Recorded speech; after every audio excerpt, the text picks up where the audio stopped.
Introduction. With blood painting my body, I shall spread pain across the earth. The savagery of Sparta, the might of Mycenae, the civilization of Athens, all shall inevitably be consumed by the flames of my vengeance. Regardless of your divine glory, I shall shatter it with a single punch. Chapter 1. Betrayal. Although the transport helicopter that would rescue him was in sight, Wang Kuei remained vigilant, even though the opposing party had provided the correct signal as agreed. It was only upon hearing Colonel Li Ku's voice through the communication device connected to the armed helicopter that Wang Kuei finally relaxed his guard. This man was the only pillar he could trust and rely on after years of navigating the perilous dance between life and death.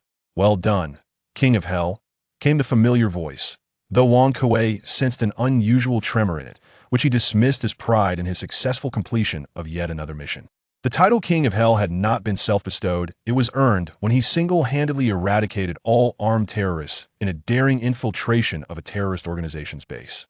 The underworld had since dubbed him King of Hell. Wang Kuei's success rate for missions was an unwavering 100, establishing him as the most formidable special operative in the world. What struck fear into hearts was his terrifying destructive power and the bloody aftermath left in his wake. Notably, he never employed firearms, rarely even using cold weapons. His fists and body were his mightiest arsenal, with legends claiming he could tear through metal armor with his bare hands. "Brother Kuei, I'm back." A young figure leapt into the helicopter, and upon seeing Wang Kuei as the first to return, this young soldier exclaimed with admiration and reverence. Following him were 3 more soldiers, all bearing wounds, unlike Wang Kuei, who appeared unscathed. As the rendezvous time passed and no one else returned, Wang Kuei silently lamented that out of the 17 elite Special Forces soldiers who had infiltrated enemy territory, only 5 had made it back, resulting in a casualty rate exceeding 70%. These young men represented the nation's future hope. Reflecting on this, Wang Kuei felt a twinge of self-mockery. At merely 31 years of age, he felt a sense of aging wash over him as he gazed at the spirited young soldiers, reminiscent of a time long past. "Brother Kuei, I infiltrated Athens alone this time. Although they were well prepared, I successfully completed my mission, thanks to the 2 techniques you taught me. Otherwise, I wouldn't be here." The young soldier beside Wang Kuei interrupted his thoughts. Turning to him, Wang Kuei noticed the soldier's back, riddled with bullet holes resembling a beehive. This young soldier, named Li Yang, was exceptionally gifted. Though passionate and competitive, he possessed a clever mind and remained calm in crises. If he survived and honed his skills for a few more years, he would undoubtedly become a powerful figure in the underworld. The day before the mission, during tactical planning, Wang Kuei had imparted his years of experience to several talented young soldiers. He taught them a method of muscle control that utilized high-frequency vibrations to withstand impact, effectively protecting internal organs and bones from harm. Among these gifted individuals was Li Yang. However, the unfortunate truth remained that the others had likely perished in the mission. Talent alone could not guarantee survival. One must live to have a future. Wang Kuei was momentarily lost in thought before shaking his head. "It seems I have truly aged, becoming sentimental in my accustomed familiarity with death. Perhaps it is time for me to unwind after this mission," he mused internally. As Wang Kuei pondered, the transport helicopter gradually ascended into the sky, flying over a carefully selected area devoid of enemy detection risks. Provided they could ascend successfully, they would return to a military base controlled by their nation within hours. The others regarded Li Yang with envy, admiring not only his survival, but also the privilege of having received Wang Kuei's teachings. Among all special forces, Wang Kuei was regarded as a godlike figure, a paragon worthy of admiration and emulation. However, to this day, there had been no news of the King of Hell taking on disciples. Feeling the young soldier's gazes upon him sparked an idea in Wang Kuei's mind, one that rooted itself stubbornly. He wished to pass on his abilities to the next generation, ensuring that his country could cultivate more powerful warriors to protect the homeland and their families. As the transport helicopter soared over the Aegean Sea, the soldiers relaxed completely. Despite having just faced death, they exhibited no signs of despair or pessimism. Instead, they engaged in lively conversation. While appearing to rest, Wang Kuei was deeply engrossed in contemplating his recent epiphany. Most of his combat skills had been honed through real-world experience, making them difficult to replicate. He wrestled with how to transform them into a more universally applicable form. Having grown up in an orphanage, Wang Kuei endured ridicule and scorn. After barely scraping through middle school, he he enlisted in the military, believing it was the only path to finding his future. Though his academic performance had been dismal, he possessed a remarkable physique, not the grotesque muscularity typical of Western athletes, but rather a form that was proportionately perfect. Moreover, Wang discovered that his control over his body far exceeded that of ordinary individuals, enabling him to execute movements unattainable to most, even manipulating each muscle with precision. His innate talent was quickly recognized, leading to his enrollment in a secret unit where he rapidly ascended, earning the moniker King of Hell. In just a few years, he became a formidable presence in the clandestine world. However, his extraordinary abilities brought him trouble, as those in power often harbored suspicion towards the capable. Wang Kuei's aptitude for eliminating foes with ease made him a target of envy. Fortunately, he encountered Colonel Li Ku, now a lieutenant colonel and the son of the future prime minister. With Li Ke's backing, Wang Kuei navigated the ranks with ease, and in gratitude for Li Ke's recognition, he never faltered in completing any mission, no matter how perilous. As a result, in only a few years, Li Ku achieved what would take most a lifetime, advancing from major to colonel and standing on the brink of generalship. To many, he was already the youngest candidate for general in history. The conversations of the young soldiers pierced through Wang Kuei's reverie, and suddenly jolted awake. He turned to the group with intensity. "What were you just discussing?" he inquired loudly. The young soldiers, startled by his question, trembled, fearing they had inadvertently breached protocol by discussing mission details, rendering them hesitant and apprehensive in their responses. Wang Kuei spoke swiftly. "Li Yang's mission location is Athens, while you are positioned in Olympus and Sparta. Yet the final rendezvous remains the same." Although the meaning of Wang Kuei's words was initially unclear, the soldier's question nodded in affirmation. At that moment, a chill surged from the depths of Wang Kuei's heart, spreading through his entire being, causing his skin to shudder. The task areas for all were vastly different, clearly indicative of a large-scale destructive mission. Should such a task be accomplished, the ensuing damage to the target would be immense. And if the news were to leak, the repercussions for the nation would be incalculable. What further fueled Wang Kuei's suspicions was the question of why, despite the vast distances between their assigned areas, they were to converge at the same location. This approach not only severely restricted the soldiers' avenues for escape, increasing the likelihood of casualties, but also risked exposure. At that moment, the air around him felt as though it had solidified. A deafening roar filled Wang Kuei's ears, rendering even the voices of the other soldiers incomprehensible. "Li Ku, how could you?" Time seemed to slow, allowing Wang Kuei to trace the spiraling trajectory of the propeller until the sound of an explosion shattered the silence, and scorching flames along with shrapnel surged toward him. In his final instinctive reaction, Wang Kuei threw himself onto Li Yang and another young soldier nearby. But soon thereafter, excruciating pain coursed through his body. Despite his efforts to brace against the impact, he could only endure for a few seconds before succumbing to unconsciousness amidst the chaos of the explosion. Shortly after the transport helicopter carrying Wang Kuei detonated over the Aegean Sea, a young man stood silently in an office adorned with medals and certificates, his hands clasped behind his back, his eyes betraying a complex mixture of emotions. This man appeared to be no older than 30. Yet bore the insignia of a colonel upon his shoulders, a rarity in the nation. Li Ku gazed at the telegram in his hands, finally closing his eyes in pain as he murmured, "Wang Kuei, do not blame me." Time passed unmeasured before Wang Kuei regained consciousness amidst a foggy haze. He felt an overwhelming heaviness enveloping him, as if he were being crushed, unable to even catch a breath. Wang Kuei struggled to open his eyes, yet found himself unable to do so. He fought against the disorienting stupor, attempting to move his body to regain some sense of touch, but all he could feel was the relentless pressure, as if some force was intent on squeezing him out from somewhere. Chapter 2. Traversing the Realm of the Gods.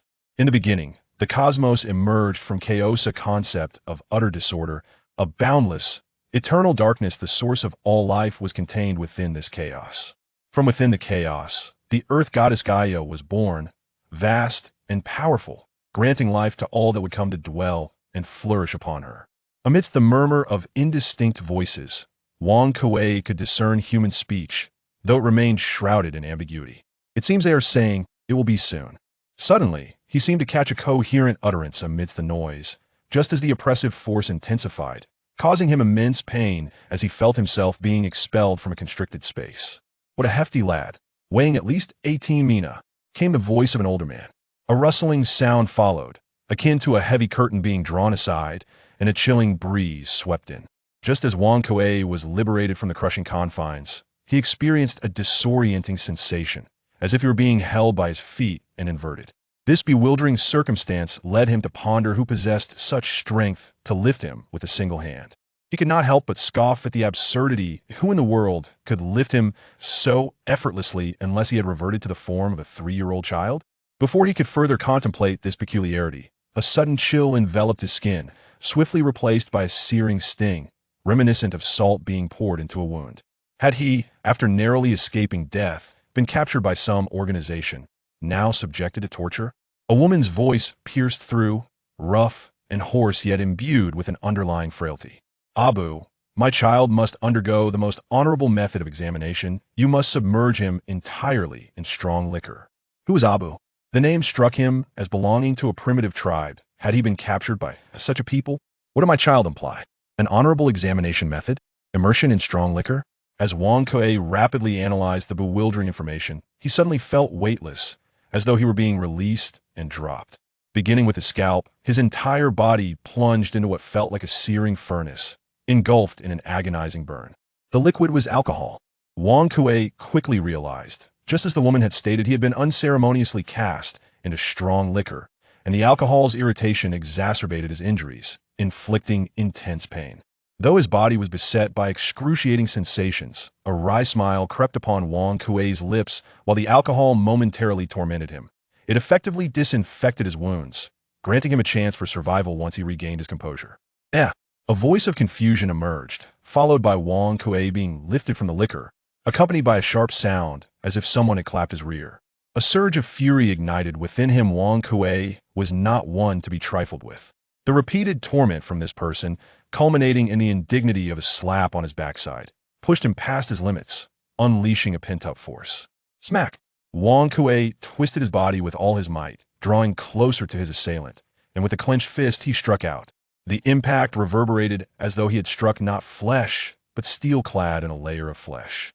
Ha ha, what a fine lad! Truly the purest descendant of Sparta. Excellent, excellent, excellent. The elderly voice expressed mirth rather than anger, and he chuckled heartily, repeating the word excellent thrice. Descendant of Sparta? What on earth was this person speaking of? Where was he? At that moment, Wang Kuei finally perceived the oddity of his situation. Summoning all his strength, he endeavored to open his eyes. Initially, he was met with dim light, but as his blurred vision gradually sharpened, he beheld an oddly clad, rugged man with a face etched with wrinkles standing before him, surrounded by an environment steeped in a savage and primal atmosphere. Behind him sat a similarly robust woman, brazenly exposing herself, on a bed hastily assembled from animal hides, with the floor strewn with blood-stained, coarse leather. The exertion of that single punch seemed to drain Wang Kuei of all his strength, compounded by the alcohol's influence, as a wave of drowsiness and dizziness washed over him. In his fading consciousness, he finally glimpsed his own body plump and infantile, resembling that of a mere child. What on earth am I now? Before he could unravel the mystery, Wang Kuei succumbed once more to unconsciousness. Kratos, why do you sit here all alone? The voice resonated like thunder, drawing Wang Kuei's attention towards its source. Even after 3 years, he still found it difficult to acclimate to the high decibel levels of speech in this world. At this moment, although Wang Kuei was merely 3 years of age, he possessed a physique robust enough to resemble that of a 6- or 7-year-old child. He was clad in a vest and shorts made from an unknown animal hide, seated barefoot outside a grand tent, which was entirely crafted from animal skins. Indeed, Wang Kuei had traversed through time, presumably landing in ancient Greece, where he now embodied a member of the renowned Spartan clan. The myths of ancient Greece, Zeus, the 12 Olympians, and the god of war Ares was the singular deity venerated by the Spartans. Even within this rudimentary Spartan tribe, a statue of Ares, towering at least 5 meters high, stood proudly in the central square, a testament to the faith and reverence of all Spartans. As he entered the tribe, a colossal figure approached from off an imposing man, at least 25 meters tall, with a muscular frame. He was bare-chested, clad only with a leather wrap around his waist, dragging a bloodied carcass behind him. This creature resembled a lion from Wang Kuei's former life, its abundant mane a clear indication of its ferocity when alive. Notably, this beast, though lion-like in appearance, was vastly larger than anything Wang Kuei had known, its size comparable to that of an elephant. As the burly man passed by the statue of Ares, he performed a ritualistic salute, offering thanks for the strength bestowed upon him by the god, which allowed him to capture such a formidable beast. He then continued to drag his bloody prize until he stood before Wang Kuei. Upon the man's arrival, Wang Kuei responded in a deep voice, his tone betraying a hint of frustration. "Uncle Acra, Father is diligently striving to create glory for our Sparta." The tent behind Wang Kuei quivered incessantly. Even the thick leather could not muffle the sounds emanating from within, noises of vigorous movement, interspersed with the roars of men and the gasps of women. Acra, evidently aware of the primal activities occurring inside, seemed unfazed. The act of procreation was a relentless pursuit for the Spartans. Only through the birth of more robust warriors could the tribe ensure its survival. Thus, even Spartan women underwent rigorous physical training, for they firmly believed that only strong mothers could bear powerful warriors. With a hearty laugh, Acra proclaimed, "Today I hunted a Nephian lion. This evening I shall carve you a piece to enjoy with some fine wine." Ha ha ha! With that, he dragged the bloodied carcass toward his tent. Feeding a 3-year-old child blood and strong wine was a feat only a warrior tribe like Sparta could accomplish. Even Wang Kuei, who had once been known as the King of Hell in his previous life, often found himself grateful for the simple fact that he had survived to this day. The Spartan tribe into which Wang Kuei was born resembled a grand military encampment.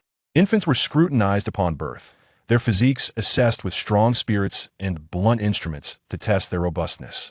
Those who did not meet the standards were cast away to the wilderness, destined to become prey for wild beasts. Although Wang Kuei understood the reasons behind his rebirth, the experiences of his former life quickly dispelled any sense of unease. As long as there was a chance for survival, he would seize it without hesitation, determined to integrate himself into this world. The only solace he found was in the necessity of feigning ignorance to conceal his identity as a time traveler, allowing him to freely hone his immature physique in this savage realm. With a resounding roar from a man, the commotion within the tent finally ceased.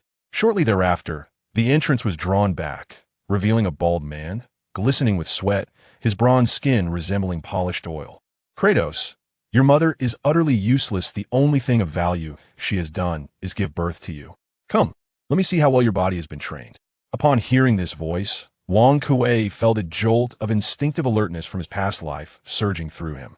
His muscles tensed, and he curled his body, summoning all his strength to roll forward. Despite his nearly flawless reaction, he could not evade the grip of an iron hand.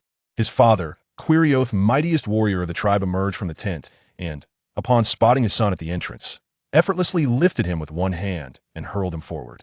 Wang Kuei's still developing body crashed heavily onto the rocky ground, rolling twice before managing to halt. Gritting his teeth, he rose, filled with anger.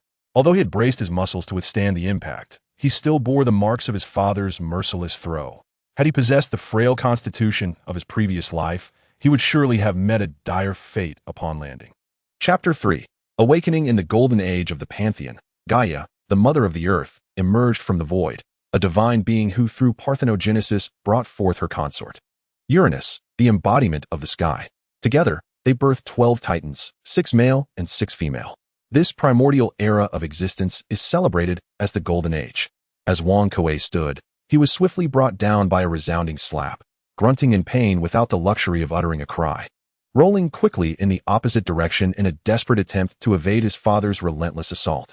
Ha ha ha, clever evasion. Come on, my son, my strength remains undiminished. Do not presume your mother has exhausted me. Wang Kuei's father, with a gleaming bald head, laughed heartily before lunging forward, delivering a powerful kick that sent Wang Kuei, who had just managed to rise after rolling several meters away, flying once more. The speed of the kick was such that to the untrained eye, it appeared as nothing more than a fleeting shadow. The Spartans passing by, witnessing Wang Kuei's pummeling by his father, did not intervene, but rather stood by with amused intrigue. As Wang Kuei was sent sprawling again by another kick, some spectators even displayed expressions of admiration, though it was unclear whether they were in awe of Wang Kuei's resilience or his father's formidable prowess.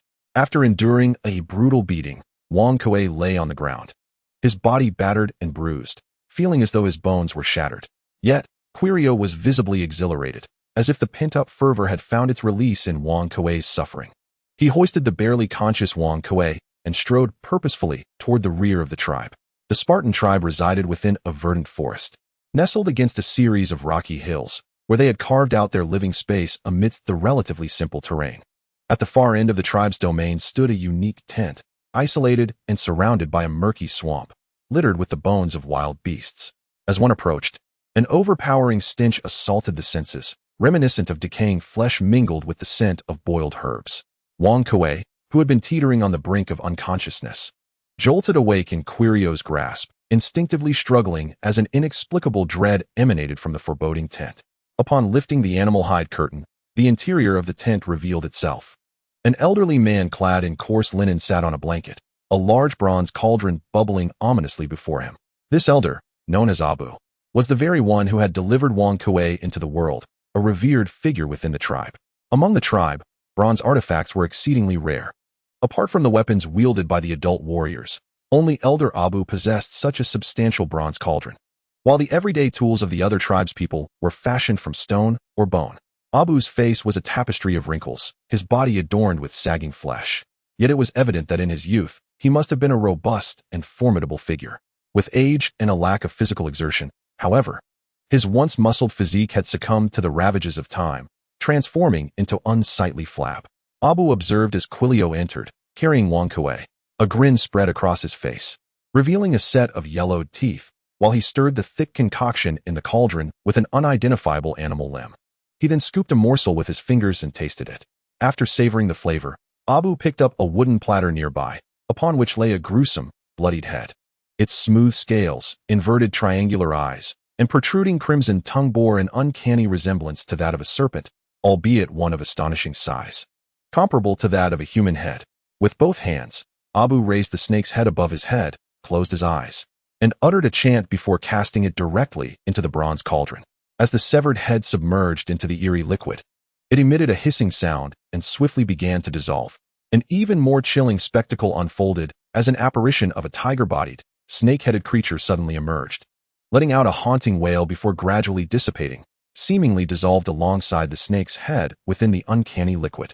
Once Abu completed this macabre ritual, Quilio stepped forward, his expression eerily calm, contrasting with Abu's bizarre demeanor. A rare seriousness graced Quilio's face as he lifted Wang, who, despite being only 3 years old, possessed a physique akin to that of a 6 or 7-year-old. In a final act of desperation amidst Wang Kuei's thrashing, Quilio tossed him into the bronze cauldron, which was instantly filled to the brim with the thick, strange liquid enveloping Wang Kuei entirely. Wang Kuei felt as though he had been thrust into a roaring furnace. The pain from being battered was swiftly replaced by a searing sting, as if his skin were being torn apart, while countless small serpents burrowed into his flesh. This bizarre sensation was unlike anything he had encountered in his previous life. What terrified him further was the utter lack of control over his own body, which felt like rotting flesh, merely writhing helplessly in the cauldron. Watching Wang Kuei completely merge into his meticulously concocted beast spirit broth, Abu cackled, "Quilio, it took you 7 days and nights to sever the head of that serpent. Yet I fear your son may not withstand it, and will be consumed by the ferocious beast souls." Quilio, however, remained unfazed and replied, "As the purest heir of the Spartan bloodline, if he cannot endure such a meager and fragmented beast spirit, how can he inherit the glory of the god of war? Marama struggled for 3 years after giving birth to this boy, who embodies all our hopes. He shall undoubtedly surpass me and become the mightiest Spartan warrior. Kratos, come here and assist. Insert these items one by one." A woman, clad in a coarse tunic, called out to Wang Kuei, as she hoisted a massive log with a sharpened end and firmly planted it into a pre-dug pit at the edge of the tribe. Such a colossal and weighty log, which would typically require a truck for transportation and a hoisting machine to maneuver at a construction site, is effortlessly lifted and positioned by an ordinary Spartan woman using only her physical strength. Due to frequent incursions by wild beasts, the periphery of the tribe is fortified with massive logs sharpened at one end and driven into the ground, creating a primitive barrier bristling with spikes. However, yesterday, an attack by an Erymanthean wild boar left the enclosure battered and riddled with gaping holes. Wang Kuei removed the bear pelt draped over him, exposing his bare torso. Although his physique resembled that of a boy of 4 or 5 years, the definition of his muscles suggested the form of a robust youth. He hoisted a slightly smaller log with all his might, stepping deliberately to the pit's edge before forcefully driving it into the ground. After positioning the log, he prepared a viscous, foul-smelling mixture of animal dung to fill the gaps. Once dried, the log would be firmly anchored in the pit. You possess immense strength, Kuei. You will undoubtedly become the mightiest Spartan warrior in the future, remarked a girl who appeared to be around 7 or 8 years old, but was actually only 3. Her face brimming with admiration as she witnessed the entire process. Ha ha ha, Akali, you have a keen eye? You must strive to strengthen your body and then marry Kuei to bear even stronger Spartan offspring. A woman laughed heartily, wiping the sweat from her brow without reservation. This Spartan girl named Akali, though still young, already exhibited the hallmark traits of Spartan lineage: robust limbs, a rugged visage, and bright, innocent eyes that sparkled with vitality. Yet she was far from the epitome of beauty. Wang Kuei, silent, strained to lift another log. Due to his height, he had to support the log with his body, the rough wooden spikes piercing his skin but snapping against his resilient flesh as if they were merely pricking tough leather. Several similarly sturdy Spartan women nearby toiled while casting admiring glances at Wang Kuei, their eyes occasionally drifting to his exposed chest and groin, their faces adorned with knowing smiles. Life in the Spartan tribe was steeped in primitive ferocity and simplicity. Adult men ventured out daily to hunt for sustenance, while Spartan women were tasked with repairing the defenses damaged by beasts, curing meats, and storing surplus grain for winter. Wang Kuei, whose growth far outpaced that of his peers, experienced a childhood that was not as protracted as one might imagine. Apart from the daily chore of domestic labor, he spent his time working alongside the women of the tribe. Kuei, how has your training been today? Come, let your father see your progress, his father, Quirio, called out. Approaching him with a distinctive gait, his feet turned outward, neck twisting as it emitted the cracking sounds of displaced bones. Wang Kuei's body was taut with tension as he propelled himself forward with a sudden burst of energy, deftly altering his direction in a bid to confound his father's gaze. Meanwhile, his right hand clenched into a fist, poised to deliver a powerful strike upon successfully breaching the defense. Quirio laughed heartily, seemingly indifferent to the remarkable skills Wang Kuei had honed in his previous life. His massive fist descended like a hammer, startling Wang Kuei and causing him to falter in his movements, resulting in him being unceremoniously knocked to the ground. The once renowned king of hell was now reduced to a mere plaything, subjected to the whims of another. Despite his efforts to resist, he found himself utterly unable to land a single blow on Quirio. His formidable physique, honed through countless trials, felt as fragile as paper before Quirio's might.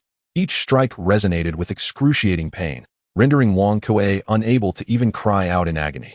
After thoroughly dominating Wang Kuei, Quirio's spirits soared, and he effortlessly lifted Wang Kuei as if he were a mere chick, striding forth from the tribe into the depths of the Stony Mountains. Chapter 4. Trials in the Silver Age of the Pantheon. Under the encouragement of his mother, the youngest Titan, Cronus, overthrew his father Uranus, seizing dominion over the skies and thereby becoming the second king of the gods, ruling alongside the 12 Titans. The Stony Mountains, stark and barren, were flanked at their base by a lush wetland jungle that served as a natural barrier. The tribe's customs forbade all underage Spartans from entering this jungle, and even adult warriors required the consent of Elder Abu and Chief Warrior Quirio. Though the Stony Mountains were desolate, the ecological environment of this world surpassed that of Wang Kuei's former Earth. Even in the seemingly lifeless expanse of rocky terrain, unique beasts thrived, surviving resiliently on the barren land without offering prayers to the gods. Our purpose in slaying them is for sustenance. Without such acts, survival becomes unattainable. However, indiscriminate slaughter leads only to death. Kratos, remember this. When the day comes that you must fight, you must look deep within yourself to discern whether there exists a just cause for battle. At the peak of the Stony Mountains, Quirio stood at the edge of a towering cliff, gazing down upon a colossal beast resembling a gorilla. Kneeling beside the carcass of the creature he had slain, Quirio gently placed a hand upon its head, closing his eyes in sincere gratitude as he recited, "I give thanks to all life in this world. Your flesh and blood grant me strength. The sustenance you provide will nourish my family. May your soul find peace." Quirio's demeanor starkly contrasted with his previous ferocity in battle, resembling a devout supplicant offering thanks before a meal. Yet, his prayers were directed towards the beast he had personally vanquished. This primal and bloody invocation deeply resonated within Wang Kuei, illuminating the ancient world's harsh order, a stark reality where only the strongest could survive. Wang Kuei gazed quietly at his father, Quirion, as he completed his task, then in a tone unbefitting his age, inquired about the purpose of fighting. Quirion lifted his head and replied with conviction, "You will face the enemy.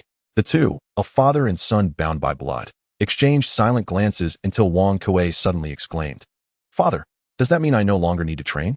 As long as I keep thinking about enjoying delicious food, I can face the enemy?" "Ha ha," Quirion laughed. "You must have misheard me. I said nothing of the sort. When we return, you should leap from here. A true Spartan bravely confronts all challenges. I will catch you below." "No, father, you are right. I will share all that you have taught me with Akali and the others, so they too can hear the wisdom of Quirion, the mightiest warrior of our tribe." At this moment, Wang Kuei displayed an expression more fitting for his age, exclaiming innocently, seemingly unaware of the subtle twitch in Quirion's face. Several Spartan youths were laboriously dragging a boar beast, which, despite being tightly bound, struggled fiercely. Yet, this creature, known for its brute strength and requiring at least 5 ordinary humans to subdue, was easily pinned to the ground by 2 Spartan boys, while others joined in pulling the ropes tied around it towards the tribe. Suddenly, a piercing scream echoed from the summit of the craggy mountains, a sound so harrowing that even those within the tribe could hear it. Akali and a few Spartan youths, still tugging at the boar beast, looked up towards the mountains. But after a moment's thought, they could not identify the source of that familiar voice and quickly dismissed it, joyously bringing food before the adults. The group happily began to divide the provisions, seemingly oblivious to the chilling scream that had just pierced the air, amidst the persistent cycle of familial strife. Wang Kuei miraculously reached the age of 7, and at this age, he had already begun to exhibit the traits of his Spartan lineage. Standing slightly over 1.6 meters tall, he possessed a distinctly chiseled physique, reminiscent of a true man, as described in his past life, capable of standing firm like a fist and running like a horse. Even among ordinary Spartans, who typically towered above 2 meters, his father, Quirion, the tribe's mightiest warrior, resembled a human beast. Wang Kuei had witnessed firsthand the awe-inspiring sight of his father tearing apart invading beasts with his bare hands. It is noteworthy that in this world, even ordinary beasts surpassed those from his previous life, qualifying them as monstrous beings. You are all Spartans, with the blood of warriors coursing through your veins. From this moment forth, you shall commence your true training to become formidable Spartan warriors, safeguarding our family. At this moment, a group of over a dozen youthful boys, including Wang Kuei, stood bare-chested and upright before the statue of Ares. Despite their tender age of merely 7, they possessed physiques that surpassed the ordinary. Listening intently to Akra's admonitions, their eyes sparkled with excitement. All Spartans, upon reaching the age of 7, regardless of gender, commenced their rigorous training, subjected to relentless trials that would forge both their bodies and wills. They would engage in combat with ferocious beasts, devoid of any protective gear. Upon turning 12, they would undergo the adult examination. Those who qualified would be inducted into the youth battalion for further development, while the females would persist in physical training, preparing to bear formidable warriors in the future. Now, a physical assessment was underway, determining who among them would emerge as their leader based on strength. At Akra's feet lay several massive stones of varying sizes, intended to measure the boys' physical prowess. Although the Spartan lifestyle was primitive and their training brutal, they placed immense value on fostering a sense of belonging to both their community and family. They permitted and encouraged their kin to engage in unrestrained, bare-knuckle combat, yet vehemently opposed the use of weapons against one another. The stones varied in weight, ranging from 20 mina to 50 mina, 100 mina, and up to 200 mina. According to Wang Kuei's understanding, 1 mina was slightly less than 1 pound in his former life, with 20 mina approximately equating to 17 pounds. In his past existence, a 7-year-old child could hardly lift 17 pounds, yet in this primal world, it was merely the minimum benchmark, akin to how children in his previous life could readily recognize all Arabic numerals. Almost all Spartan children approached the stones, with many opting for the 50 mina boulder, though only about half could manage to lift it, while the rest, after futile attempts, reluctantly settled for the 20 mina stone. Wang Kuei privately assessed his own condition, realizing that even in his former life, he had not reached this level of physicality. Achieving such a state in just a few short years was attributable not only to his Spartan lineage but also to the rigorous beatings from his father and the mysterious ointments applied by Elder Abu. Initially, Wang Kuei harbored deep resentment towards his father, but gradually he discerned the underlying truth. His body had been shaped through years of relentless training. Each blow from Liao was calculated, striking precisely at his body's weakest points, infusing him with a tingling vigor with each impact. Over time, Wang Kuei's physique had evolved, akin to a raw form of steel, gradually perfected through relentless forging until it blossomed into a form that even astonished him. Though Liao's paternal love was harsh and brutal, It stirred a ripple of realization within Wang Kuei's heart as he acclimated to this new world. And for the first time, he felt a glimmer of gratitude for his arrival in this realm. As the moment arrived, fully armed men emerged from the surrounding tents, ultimately gathering beneath the statue of the war god Ares, led by a robust bald figure, with Kratos at the forefront. All adult Spartan warriors knelt on one knee before the statue of the deity, bowing their heads in sincere prayer, extolling the virtues of their revered god. The initial murmurs were chaotic and disordered, but gradually coalesced into a singular voice of supplication. As the fervor of their prayers intensified, a divine light emanated from the once rough statue of Ares, enveloping each Spartan warrior who devoted their faith, bestowing upon them the power to harness the beast souls within. The only deity worshipped by the Spartans was the war god Ares. Through prayer and devotion, they sought the strength granted by the divine. Only the power of the gods could tame the wildness of the beast souls, transforming them into formidable strength for their own use. Kratos suddenly tore open the beast's skin across his chest, unleashing a thunderous roar towards the heavens. On his exposed chest manifested a phantom of a beast with the body of a tiger and the heads of 5 serpents, exuding an aura of ferocity, bloodlust, and immense power. All other Spartan warriors echoed his roar, their chests adorned with various beastly phantoms, be it lions, tigers, leopards, or black bears. They had slain these creatures, sealing their beast souls within, and now wielded the power of the gods to command them and gain strength. Though a dozen warriors roared in unison, none could overshadow the might of Kratos. The phantom of the 5-headed serpent hovered in the air, causing even the other beast phantoms to regard it with a hint of trepidation, a primal fear embedded deep within their souls, a reaction to the presence of strength. This was the sacred ritual of prayer that all Spartan warriors, faithful to the war god, undertook before battle. In this savage and primitive world, even the simple act of hunting for sustenance was fraught with life and death peril. While humanity sought beasts for nourishment, they risked becoming prey themselves. Chapter 5. The Savage Power in the Bronze Age of the Divine Chronicles. It was foretold that the king of the gods would once again be overthrown by his own offspring, just as the second-generation god king Kratos had devoured all his progeny. It was not until the birth of that bolt of lightning that the Silver Age was once more usurped by their descendants. Zeus, the youngest son of Kratos and Rhea, the third-generation king of the gods, stood atop the summit of Mount Olympus, wielding lightning in his grasp. Though not the first time witnessing such a display of grandeur and overwhelming power, each occasion sent shivers down King Kratos' spine, igniting an uncontrollable surge of excitement within his veins. This was a power that could only exist in a world touched by the divine. One day, I too shall possess this coveted and formidable strength. At this moment, Kratos felt an urgent need to release the tumult within his heart. He suddenly stepped forward, his heavy footsteps pounding against the ground with a weighty impact. Amidst the astonished gazes of the onlookers, Wang Kuei strode directly towards the formidable boulder. Approximately 1 meter in height and weighing a staggering 200 Ming, 174 pounds. His physique, robust beyond his years, exhibited sinewy muscles taut as steel cables, hinting at the nascent power of his Spartan lineage. A low growl reverberated within his throat, swelling until it erupted into a primal roar. The enormous rock, larger than any of his peers, was lifted from the ground with a thunderous clamor, slowly rising amidst the incredulous stares of the crowd. Wang Kuei felt every muscle and sinew in his body tremble, as an inexhaustible force surged forth from deep within, a strength inherited from his ancestors, coursing through his limbs and bones. Witnessing Wang Kuei's display, Akra bellowed in rugged admiration, "Ha! Kratos, son of Kratos, your might would surely make your father proud. The future of Sparta shall undoubtedly be honored by you."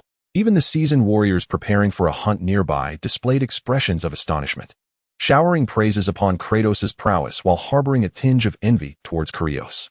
They silently resolved to strive harder in the endeavor of perpetuating the Spartan bloodline. For even if they could not measure up themselves, they held hope for their offspring. Thus commenced the true life of Sparta. 17 children, merely 7 years of age and not yet worthy of the title of youth, were divided into 4 teams of 4. Wang Kuei, distinguished by his outstanding aptitude, was set apart for more rigorous training under Akra's direct supervision. This was not favoritism. In a world where strength reigns supreme, only the powerful could access greater resources and earn the accolades of all. Strike with fervor. Only through the magnitude of your force can you grasp the mysteries of our bodies. Feel through your skin, your muscles, your bones the sensations of pain. Comprehend the essence of bleeding and learn to combat them. Our bodies are our greatest weapon. Akra stood tall, hands clasped behind his back, commanding the young warriors with his booming voice. The young Spartans stood in pairs, facing each other, while under Acra's admonitions. The leather whips crafted from the skins of iron-headed vipers, steeped in the oils of ancient trees, lashed mercilessly towards their companions. The robust bodies of these youthful Spartans bore the marks of their trials. Each strike of the whip left a dark, purplish bruise, reminiscent of a fearsome, venomous creature. Yet, despite the torment, none among the 16 young warriors shed tears. They gritted their teeth, their faces etched with determination. Under Acra's guidance, they keenly felt the pain inflicted by the whip, each blow causing a slight shudder in their bodies. Though faint, they sensed that with every strike, their strength would incrementally grow. Kratos, should you find yourself unable to endure, speak out. Even your father never considered adults as training partners. The god of war does not disdain a Spartan who dares to challenge himself. In the adjacent clearing, Wang stood there empty-handed, while an adult Spartan, albeit a woman, mercilessly struck him. Her strength was far beyond that of the immature, 7-year-old children. At that moment, Wang trembled uncontrollably, resembling someone pulled from the depths of water. Beads of sweat pouring from his pores. Each droplet stung as it met his grievous wounds, sending waves of excruciating pain coursing through him. His teeth ground together, producing a cacophony of sound, yet he remained silent, his eyes filled with unwavering determination. Wang muscles moved with the precision of a finely tuned machine. If one were to observe closely, they would see that with every strike, his muscle fibers consciously rearranged themselves. Initially slow and disordered, they soon became increasingly rapid and synchronized, akin to fresh recruits transforming into battle-hardened warriors under grueling training. Beyond the mutual lashings, these young Spartans endured brutal burdens, heavy stones bound to their bodies, submerged in thick marshes, only to be pulled up by ropes after a designated time. Those who could not endure perished in the mire, their lifeless forms hoisted from the depths. The ancient world was marked by capricious climate changes. The snowy winters were far harsher than in his previous life, where a mere spit would crystallize into ice upon contact with the air. In such frigid conditions, they were entirely unclothed, forced to lift immense boulders weighing 100 pounds upon the biting ice, never daring to pause, for stillness would see their bodies quickly succumb to the chilling winds, freezing them in the winter's grasp. Wang gasped for breath, his body encumbered by a weight supported by the bones of a beast known as the iron-boned bull, each bone heavy as metal. Moreover, the boulder he lifted was far larger than those of his peers, all the while executing repeated squats. In this bitter cold, sweat poured from him, instantly merging with the ice below, forming a raised mound of frozen ground beneath his feet. Under the scorching sun, the young Spartans were taken to the rolling dunes of yellow sand. In the famous deserts of Wang past life, an egg would cook instantly upon touching the sand. Yet, in this foreign realm, even the desert seemed brutal and coarse, the gritty grains resembling red-hot iron filings, producing a hissing sound as bare feet made contact with their scorching surface. Each year, a young Spartan would perish, cast aside as a failure, their bodies abandoned by even their parents, left to decay in the wilderness, becoming sustenance for wild beasts. Though Wang had once experienced a flicker of compassion, it was only when he witnessed a ferocious half-goat man charge into his tribe, slaying 2 adult Spartan warriors despite their concerted efforts to subdue him, that he truly understood the brutality of this world. The scene was one of gruesome violence, where human bodies were mercilessly torn apart, and it was not until Tuliao arrived that the beast was finally subdued. In that moment, Wang grasped the harsh reality. If one could not endure the severe trials of life, even a meager existence would lead inevitably to a fate of slaughter. Only those endowed with strength were worthy of survival. Consequently, Wang devoted himself wholeheartedly to rigorous training, pushing his limits far beyond those of others, never yielding to despair. A fervent desire burned within him, an insatiable thirst for formidable power. He believed that with sufficient strength, he could persevere, even in the face of betrayal. Wang lay quietly, buried deep within the earth, his ears and nostrils filled with decaying plant matter, his body motionless, resembling that of a corpse. He had remained in this state of concealment for 2 days and nights, preparing to ambush the astute Erymanthian boar. To increase his chances, he had arrived early at the likely foraging grounds of his prey. When thirst struck, he would extend his tongue to lap up the moisture from the damp soil. When hunger arose, he would nibble on the occasional insect that scurried by. It seemed that as long as his target did not appear, he could persist in this state of ambush indefinitely. Time passed without his notice until the moist earth enveloping his body began to tremble slightly. Wang heart raced with anticipation, and he fought to suppress his excitement, regulating his breathing and heartbeat to their lowest rates, even closing his eyes to heighten his awareness through sound and the vibrations of the ground. The jungle in which he lay concealed was rich with organic matter and microorganisms, essential sustenance for the Erymanthian boar. Furthermore, this creature, although lacking digestive fluids, possessed formidable gastric motility, akin to a rooster from a past life, requiring the ingestion of stones and soil to aid in the breakdown of its food. As the tremors in the earth grew more pronounced, a colossal shadow emerged, a massive boar, its size comparable to that of an elephant, cloaked in rough black hide and adorned with a thick, horn-like crest atop its head, though not yet fully grown. This Erymanthian boar exuded an air of dominance, instilling fear even in the hearts of ordinary tigers and leopards. Its vigilance was acute as it stepped into the damp jungle. Its large nostrils flared and quivered, while its wild eyes scanned the surroundings, cautiously stepping with its cloven hooves. After circumnavigating the wet jungle, the boar finally relaxed its guard, seeking out a patch of soil that was particularly moist and soft.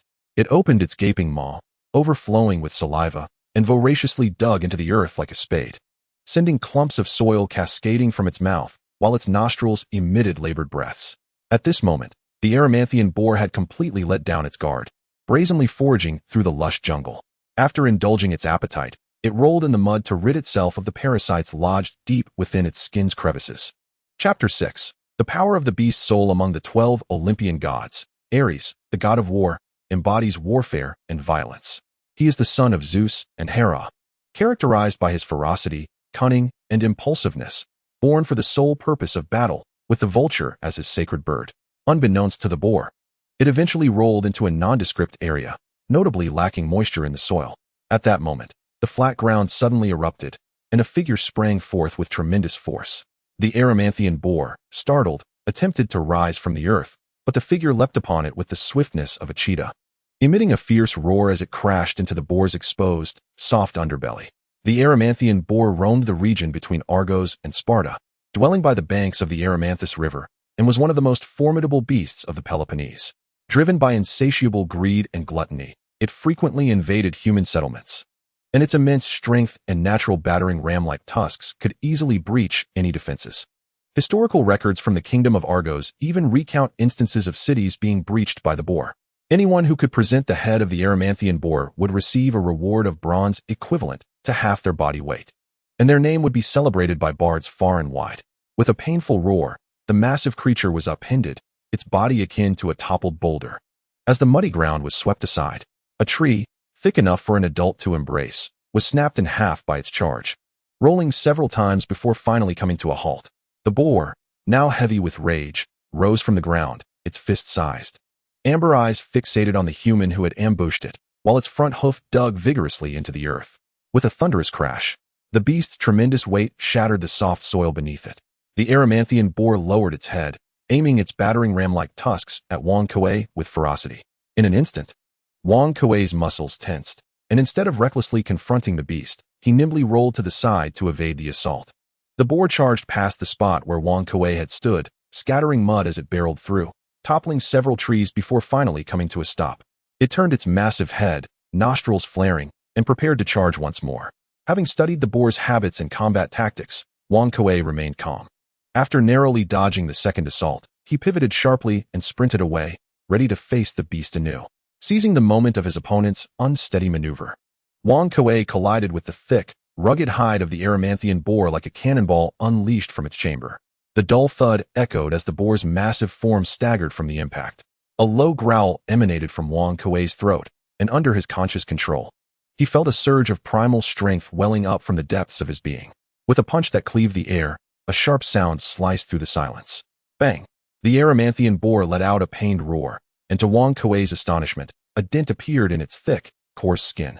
Amidst heavy panting, bloodied saliva sprayed from the boar's nostrils, its wild eyes now laced with crimson threads.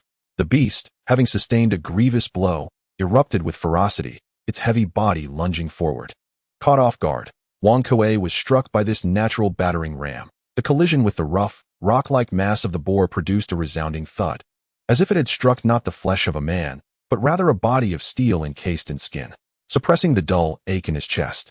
Wang leapt up in fury, both fists raised high, crashing down upon the boar's head. In this humid jungle, man and beast engaged in the most visceral of hand-to-hand combat. With each punch that Wang Kuei unleashed, he also bore the brunt of counterattacks, whether from the boar's relentless charges or its crushing hooves. Yet, Wang Kuei, akin to a beast clad in human skin, harbored a ferocity within that surpassed that of the creature before him. With a final, anguished cry, the enraged boar could no longer withstand the onslaught. Its limbs buckled, and it collapsed heavily to the ground. Seizing the opportunity, Wang Kuei hurled himself forward, his iron-like arms gripping the boar's head tightly, while his abdomen braced against the flat, formidable battering ram of its body. He bent his legs, shifting his entire weight downward and forward. Wang Kuei felt an almost irresistible force surging beneath him, sensing that even the slightest lapse in his resolve would result in being thrown off by that overwhelming power. Roaring, Wang Kuei's muscles trembled violently, emitting a creaking groan as his body leaned forward, his feet driving deeply into the earth. The Erymanthian boar, utterly unprepared for such explosive force from a mere human, widened its eyes in shock, its limbs giving way as its bulk crashed to the ground. One punch, two punches, three punches. Wang Kuei struck relentlessly, like an indomitable giant, each blow shaping the boar's form into a masterpiece under the sheen of sweat. Blood oozed from the boar's nostrils and mouth, and the wild spark in its once clear yellow eyes began to fade. As Wang Kuei came to a halt, his nearly naked form appeared as if freshly emerged from the water, his bronze skin glowing with a burning crimson hue, and one could even faintly perceive the vapor of evaporating sweat. Panting heavily, Wang Kuei cast his gaze upon the lifeless corpse beneath him, and in that moment, both his body and mind finally relaxed, allowing him to unceremoniously plop down onto the ground, resting beside the decaying body that exuded a foul stench. After a brief respite, although he had regained a modicum of strength, his body still felt languid and weak. Rising to his feet, Wang Kuei tore some resilient branches from the surrounding trees, twisting and binding them together to craft a makeshift rope. He secured one end firmly around the head of the Erymanthos wild boar and slung the other end over his shoulder, dragging the enormous quarry back to the tribe like a small mountain. Upon his return, it was no surprise that he attracted the attention of the onlookers. Even the training instructor, Akra, could not conceal his astonishment at the sight. Wang Kuei was the last to return within the 3-day hunting period. By the time he reached the tribe, the other 11 young Spartans had already presented their prey before the statue of the god of war, awaiting the final results of their trials. Akra proclaimed loudly, "Over the span of 5 years, you have endured rigorous training, and through this final test, you shall become qualified Spartan warriors. What brings me joy is that all 11 candidates have successfully passed the final assessment." At Akra's words, the young Spartans erupted in exuberant cheers.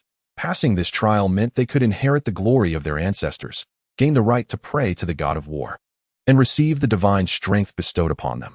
"Ajij, you have captured an adult gray mountain cat. On behalf of the great god of war, I bestow upon you a reward." With that, Akra handed a longbow, crafted with a bronze spine and strung with the sinew of a yak's leg, along with a barrel containing 20 arrows with bone tips, to the called-upon youth. The recipient of this reward could hardly contain his excitement, eagerly caressing the rough bronze bow. Such a weapon was exceedingly rare even among the tribe's adult warriors. "Luptans, you have remarkably captured a Nephian lion, though it is merely an adolescent cub. It does not diminish your valor. I grant you a reward on behalf of the god of war." The Nephian lion was a beast that only a select few elite warriors, such as Kratos and Akra, could dare to challenge. The fact that this young Spartan, Luptans, had slain a juvenile Nephian lion astonished even Wang Kuei. Luptans received a short sword made entirely of bronze, a privilege reserved for those truly favored by the god of war, possessing the spirit of beasts. The reward elicited gasps of amazement from all present. Finally, Kratos' son, the most anticipated new warrior among the Spartans, Kratos. Aklas gazed at Wang Kuei for a long while before exclaiming, "Although my heart was prepared, I cannot help but be astonished by your performance. Even your father, in his days of trials, could not rival the glory you exhibit today. The notorious wild boar of Erymanthos is infamous in Peloponnesus, and I fear I lack sufficient rewards to match your honor. Yet Elder Abu shall await you in his humble abode." The other young Spartans regarded Wang Kuei with expressions of awe and envy. Even Lukatans had received a precious bronze weapon as a reward, leaving one to wonder what accolades awaited the exceptionally talented Wang Kuei. Wang Kuei, immune to the noxious stench emanating from the toxic swamp beneath his feet, boldly trod barefoot across it, rudely kicking aside the wooden door. "Old man, bring me my reward." Even Lucatan's has been bestowed with a long sword, its hilt entirely of bronze, and a scabbard crafted from the scales of the Gorgon. If you dare to withhold my accolades, I shall melt down your bronze cauldron to forge a bronze breastplate for my father. The tent that once housed Elder Abu had inexplicably transformed into a small structure built of stone and timber, bearing clear signs of future civilization. Evidently the handiwork of Wang Kuei. Despite its exterior transformation, the interior remained untidy, with various animal heads and limbs adorning the walls. And an aging bronze cauldron in the center, its base warped from prolonged exposure to flames. Chapter 7. Prayer the 12 Olympian Gods, 8 Aphrodite. The goddess presiding over love and beauty. Legend has it that she was born from the sea foam after Cronus severed his father Uranus' genitals and cast them into the Aegean Sea. Aphrodite symbolizes beauty, youth, and the fulfillment of desire. The myrtle is her sacred tree, and the dove is her beloved bird. An elderly man with white hair, his face lined with wrinkles and his flesh sagging, stirred the bronze cauldron with a bone implement. Upon hearing Wang Kuei's shout, Abu's steady hand trembled slightly, causing some of the strange liquid within to splatter due to his excessive force. He abruptly lifted his head like a cat whose tail had been stepped on, brandishing his bone club while bellowing, "Kratos, you goblin cloaked in Spartan skin, if Achilles had such a bronze sword, I would consume my bronze cauldron whole." In response to Abu's outburst, Kratos wore a triumphant smile, habitually peering into the cauldron. This time, the liquid inside was a deep crimson, reeking of iron. In his memory, it seemed that Abu's cauldron had never ceased its simmering work. From the tender age of 3, Wang Kuei had frequently visited Abu's humble abode. Each visit would culminate in the compulsion to ingest a concoction imbued with peculiar and bizarre aromas, or to be unceremoniously cast into a boiling cauldron. Despite the torment endured, he could distinctly perceive that these strange, foul-smelling liquids were concocted by Abu through methods reminiscent of sorcery, a skill possessed solely by Abu within the entire tribe. At this moment, the brew Abu was preparing seemed to have reached its final stage. He set down his bone staff, extinguished the flames beneath, and brought the cauldron down from its perch, placing it directly before Wang Kuei. As the flames flickered out, the sanguine liquid thickened and congealed, ultimately transforming into a milky substance. Abu, wielding a brush crafted from the long fur of animals, dipped it into the bloody mixture and disdainfully remarked, "Humph. Even if Acra possesses such bronze weaponry, it cannot rival the treasures I have concocted here." The other younglings merely employed the essence of ordinary venomous snakes and juvenile beasts. Whereas you, Kratos, he cackled ominously at this juncture, simultaneously pressing down on Wang Kuei's shoulder, gesturing for him to recline upon the blanket. Having grown accustomed to Abu's eccentricities, Wang Kuei, though aware he was likely to endure further trials, complied without resistance, lying down upon the blanket made of various animal hides, watching as Abu approached him with the brush tainted by the enigmatic liquid. To his surprise, after a prolonged moment of bracing for pain, he felt only a lingering warmth upon contact with the substance, devoid of the anticipated agony. Curiosity piqued, Wang Kuei glanced down to observe Abu seemingly inscribing inexplicable patterns upon his skin with the liquid. "Hey, old man, in all these years, I've never seen you with a woman. Do you harbor some unspoken secret?" Over the years, Abu had become well acquainted with Wang Kuei's occasional peculiar expressions. Upon hearing the term unspoken secret, he immediately grasped the implication, and with a chuckle, retorted, "You little imp. I am a Spartan warrior capable of toppling even the mightiest beasts. Even that wench Athena must sheath her staff upon encountering me." The Spartans' worship of Ares, the god of violence and bloody battle, contrasted sharply with Athena, the embodiment of just warfare. Thus, within the hearts of Spartans, there existed no reverence for Athena. Yet only Abu and Wang Kuei dared to speak so irreverently of the deities. Wang Kuei, brimming with bravado, declared, "What is Athena, anyway? Once I am endowed with sufficient power, I shall assist you in reclaiming the goddess Aphrodite as a wife. You say she belongs to Hephaestus, the god of fire? I'll give that fire god a thrashing and show him the might of Spartans. Then we shall bind him and compel him to forge us a plethora of bronze weaponry." Amidst the conversation between Wang Kuei and Abu, intricate and enigmatic patterns had enveloped Wang Kuei's entire chest. As Abu completed his final stroke, the liquid in the bronze cauldron finally reached its bottom. That last touch was akin to the finishing flourish of a masterful painting. Suddenly, Wang Kuei felt an intense sting emanating from the areas tainted by the paint, as if countless ants were gnawing at his flesh, burrowing deeper into his body. At that moment, Abu abruptly rose and delivered a swift kick to Wang Kuei's rear, propelling him through the air despite his aged and decaying physique, causing him to crash into the mire below with a resounding splash. In agony, Wang Kuei contorted his body. Upon his descent into the swamp, he felt a chilling sensation, and his mind briefly regained clarity. Though the pain in his body subsided momentarily, he was soon engulfed by a cacophony of roars. The voices of the Nemean lion, the Erymanthian boar, the hydra, the gray mountain bear, and the griffin surged forth, their ferocity palpable. In the recesses of his consciousness, he could even perceive their spectral forms flickering. Ha ha ha! Kratos, give thanks to the god of war, and to your father, Kilios. These are the powers of the beast souls. From the moment of your birth, your father spent a decade traversing the entirety of Peloponnesus, hunting down 5 ferocious beasts, slaying them, and collecting the essence of their souls. 5 beast souls, a feat unparalleled even by our ancestors. Ha ha ha, damn you, Kratos. The power of the beast souls has been fully awakened. Pray to Lord Ares at once. Beseech him for strength and master them. At this moment, Abu's eyes glimmered with excitement and madness.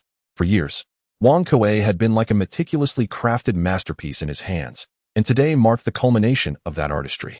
If Wang Kuei could endure the onslaught of the 5 savage beast souls, he would become the first Spartan in history to harness the power of all 5. Pray to the god of war, Kratos. If you can wield this power, you could conquer both Athena and Aphrodite, a feat even the god of war himself cannot achieve. Ha! At this juncture, Wang Kuei could no longer hear Abu's voice. His ears were filled with the roars of the wild beasts, colossal phantoms charging at him as if he were ensnared in an endless battle. Damn that madman Abu. This is the beast soul ritual. These 5 beast souls are going to cost me my life. Realizing the perilous situation he found himself in, Wang Kuei cast aside his arrogance and endeavored to maintain his mental clarity. Silently, he began to invoke the name of Ares, as he had done countless times before, praying to the revered god of war worshipped by all Spartans. 1 Ares, 2 Ares, 3 Ares. What the hell is Ares doing? I've called upon you for so long, and you offer no response. Have you perished in the belly of some goddess? Wang Kuei silently prayed several times, yet he felt no trace of the miracles he sought. Meanwhile, the pain coursing through him intensified, and the surrounding marshes lost their restraining grip. The phantoms of 5 beasts grew ever clearer, seemingly poised to resurrect and rend Wang Kuei to shreds. Despite his deep yearning for power, Wang Kuei held the deities of this world in contempt, including Ares, the god of war revered by the Spartans. In his heart, he scoffed at the so-called gods, Ares and Zeus alike, seeing them merely as mortals clad in divine guise. Any deity from his past life could easily lay waste to the entire Mount Olympus. Unfazed by death itself, he felt no fear of these remnants of long-dead creatures. With a surge of ferocity, Wang Kuei roared and charged at the 5 beasts. His arms were indomitable weapons, capable of shattering the very essence of the Elemento's wild boar's charge. His chest, as steadfast as a divine mountain, could not be pierced by the fangs of the Niphian lion. His soul was an inexhaustible wellspring of strength, undeterred even in the face of divine oppression. Ready to engage in unyielding battle, Wang Kuei resembled a human beast. Every part of his body became an instrument of warfare. When the 5-headed serpent with its tiger body and serpent head ensnared him, he fiercely bit into its flesh.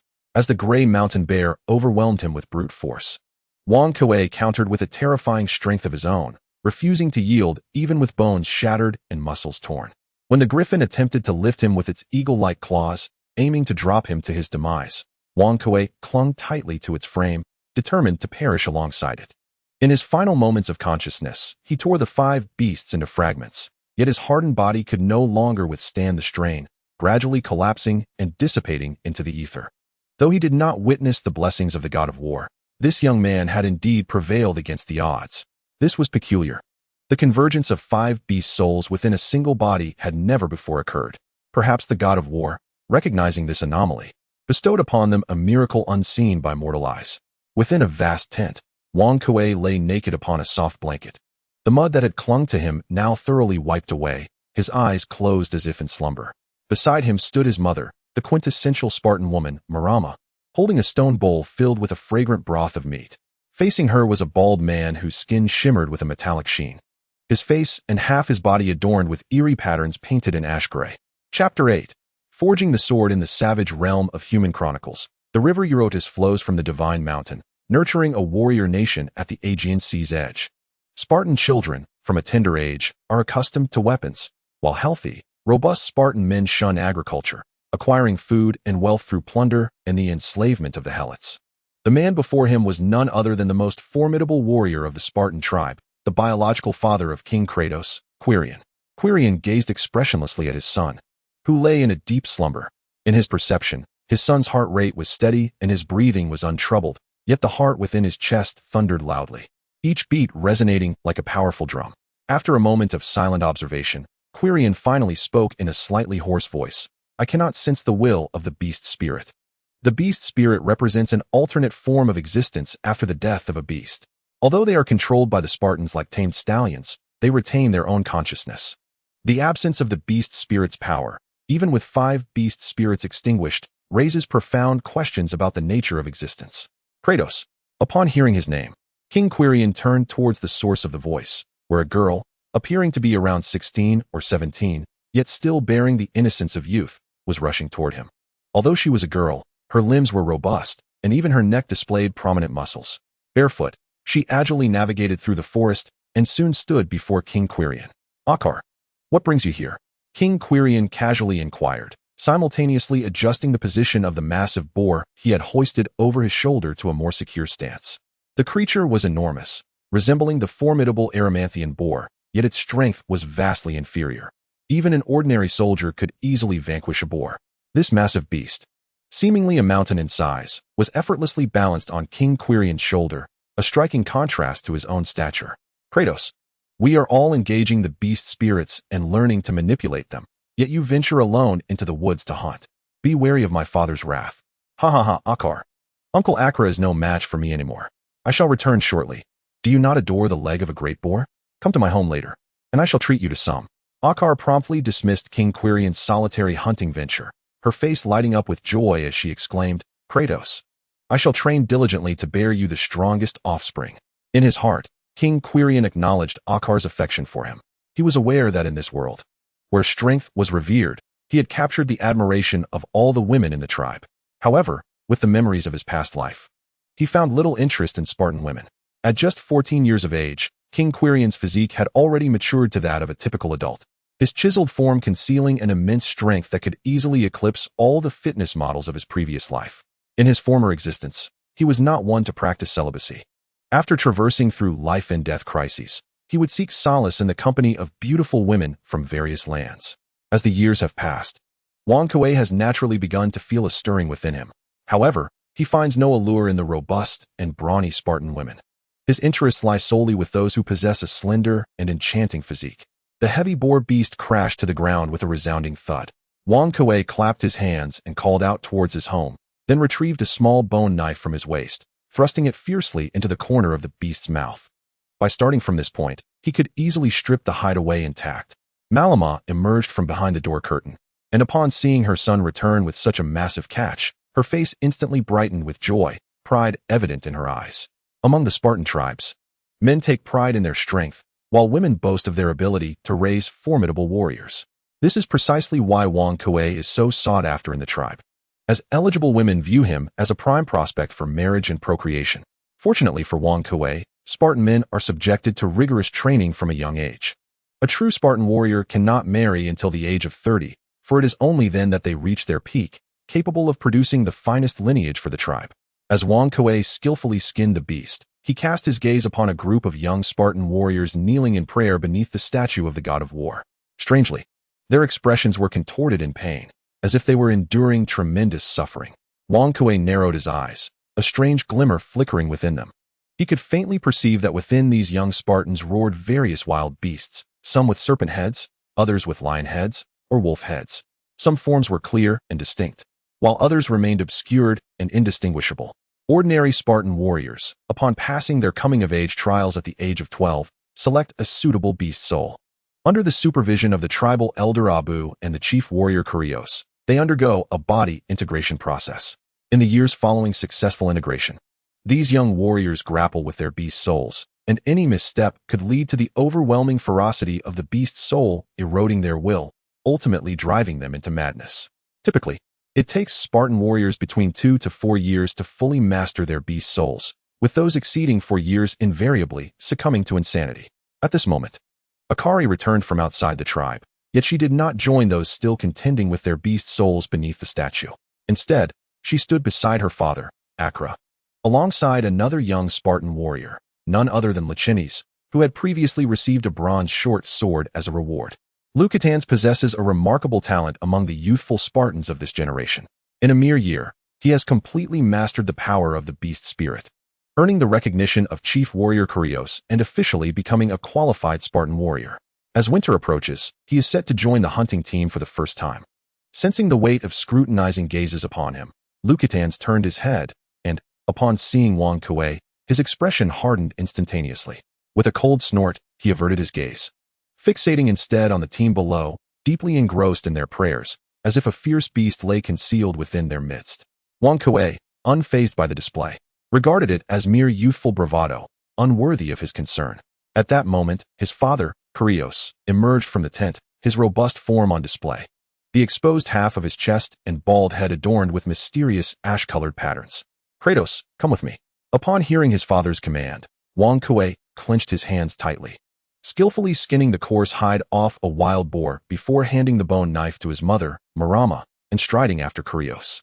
In Wang memories, his father embodies the archetype of a Spartan, powerful yet brutish. He grew up under Kratos' harsh discipline.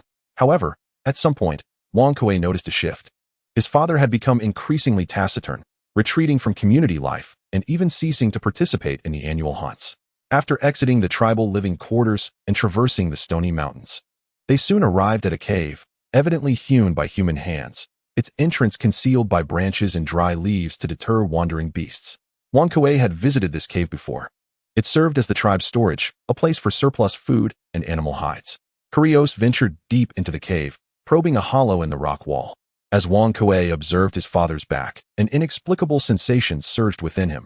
He felt a strange frailty emanating from the father, a warrior of immense strength in the tribe's history. Cloaked beneath a facade of robust physique, it was a subtle sense of emptiness hidden beneath the exterior. At that moment, Kratos seemed to have discovered something.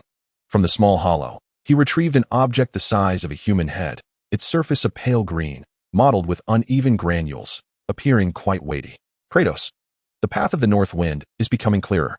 The hunting team has begun to assemble. Starting this year, you shall take my place. This piece of bronze stone, I will have Acra forge into a weapon that belongs to you." This stone, surprisingly, was a precious deposit of bronze, and judging by its hue, it contained a considerable amount of bronze, sufficient to yield a substantial amount of molten bronze. At this moment, Wang had come to realize that the most precious metal in this world was bronze. Although gold held a similar value, for the self-sufficient Spartans, bronze, capable of being forged into weapons, was deemed far more valuable than monetary gold. "Kratos, this piece of bronze is quite substantial. It is more than sufficient to craft a bronze longsword." "It seems that Kratos has brought forth his most treasured possessions," he mused. Acra cast the entire block of bronze ore into the blazing furnace, a natural forge hewn directly from the rocks halfway up the mountain. The furnace, with its fuel-stacked base and two arched openings at the top, resembled a gourd. Its specially designed structure compressed the flame's temperature within. It was undoubtedly a masterfully crafted natural smelting furnace. Chapter 9. The Hunt. The Griffin of the Grey Valley, a scavenging beast with the head of an eagle and the body of a lion. It roams between sea and land, always accompanied by the foul winds of the ocean. Its resilient abdomen required the consumption of rocks to grind its food, unleashing fierce gusts that carried shattered stones, capable of easily annihilating an ordinary human village. The fuel used to ignite the furnace consisted of the oil from a siren's tail and aged charcoal, the size of the bronze, or akin to a human head. Rapidly diminished as it melted, the liquefied metal flowing from the narrow central opening of the gourd-shaped furnace. Due to the lower temperature at the top, impurities like rocks quickly melted into liquid, cascading down through a small outlet. Meanwhile, the true bronze ore remained only partially dissolved, oozing forth in a thick, viscous state, separating from the liquid impurities and settling into the hottest region at the bottom. As night descended, a fiery glow could be seen from the tribe, emanating from the stony mountain range. It was only at this moment that the bronze ore was entirely liquefied. Acra skillfully directed the molten bronze into the pre-prepared molds. Once the bronze solidified in the shape of the mold, Acra would extract it and return it to the top of the furnace for further refining through repeated heating and hammering. This forging process consumed 3 days and nights, culminating in a billowing mist as cold water met the heated metal. A bronze longsword, radiating a sharp, cold light, finally materialized in Akra's hands. The sword measured approximately the length of an adult's arm, with a slightly thickened handle that could barely be grasped by a single palm. Wang Kuei felt a weight in his hand, the longsword heavier than he had anticipated, its warmth palpable even through his grip. As he held the weighty blade, a surge of exhilaration coursed through him, awakening every cell in his body. He channeled all his strength and excitement into his hands, roaring as he brought the blade down against the hard rock wall. With a resounding crash, shards of stone erupted into the air. To his astonishment, the longsword penetrated deep into the rock face, leaving a massive gash in its wake, the power of his strike shattering even the surrounding stones. The power of this sword astonished Wang Kuei. Although the humans and creatures of this world possess unimaginable wonders, their productivity remains exceedingly primitive. In Wang Kuei's mind, the so-called bronze weapon was merely a slight improvement over bone or stone implements, utterly inferior to the refined steel weapons of his past life. However, upon experiencing it firsthand, Wang Kuei realized the folly of his previous assumptions. The bronze sword in his grasp clearly surpassed the ordinary weight of bronze, its sturdiness exceeding all expectations. He even believed that with a full-force strike, he could cleave an oncoming Erymanthus wild boar in half along with its formidable charge.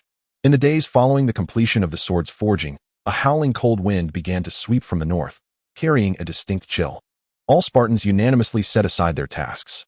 Spartan men took up their weapons, meticulously honing and polishing them with coarse whetstones, while Spartan women prepared ample provisions and fur garments for them, to ensure the tribe's food supply remained sufficient. Each household was required to send one Spartan warrior to the hunting party for every 3 individuals. They would embark on a collective hunt lasting several months, carrying only a day's worth of rations. With the absence of the robust adult males, the tribe was primarily composed of women, the elderly, and children, who would share all the stored provisions throughout the winter. The tribe's chief warrior, Quirio, had not participated in the hunt for 2 consecutive years, a peculiar situation for a Spartan in his prime. However, all were reassured by the fact that Quirio's son, Kratos, would take his father's place in this year's expedition. The team had been on the move for 3 days, led by Acra, comprising a total of 31 true Spartan warriors. They departed from the foot of the craggy mountain range where the tribe resided, circumventing the borders of Sparta to enter the region of Argos, proceeding north along the Ionian Sea, traversing the Peloponnesian Peninsula, and finally returning to the Spartan territory through the mountain passes of Taygetus. As Wang Kuei followed the group, he occasionally glanced down at his feet. Acra, running ahead, seemed to anticipate his thoughts and spoke without turning. I felt the same on my first journey. But in the outside world, we must endure this.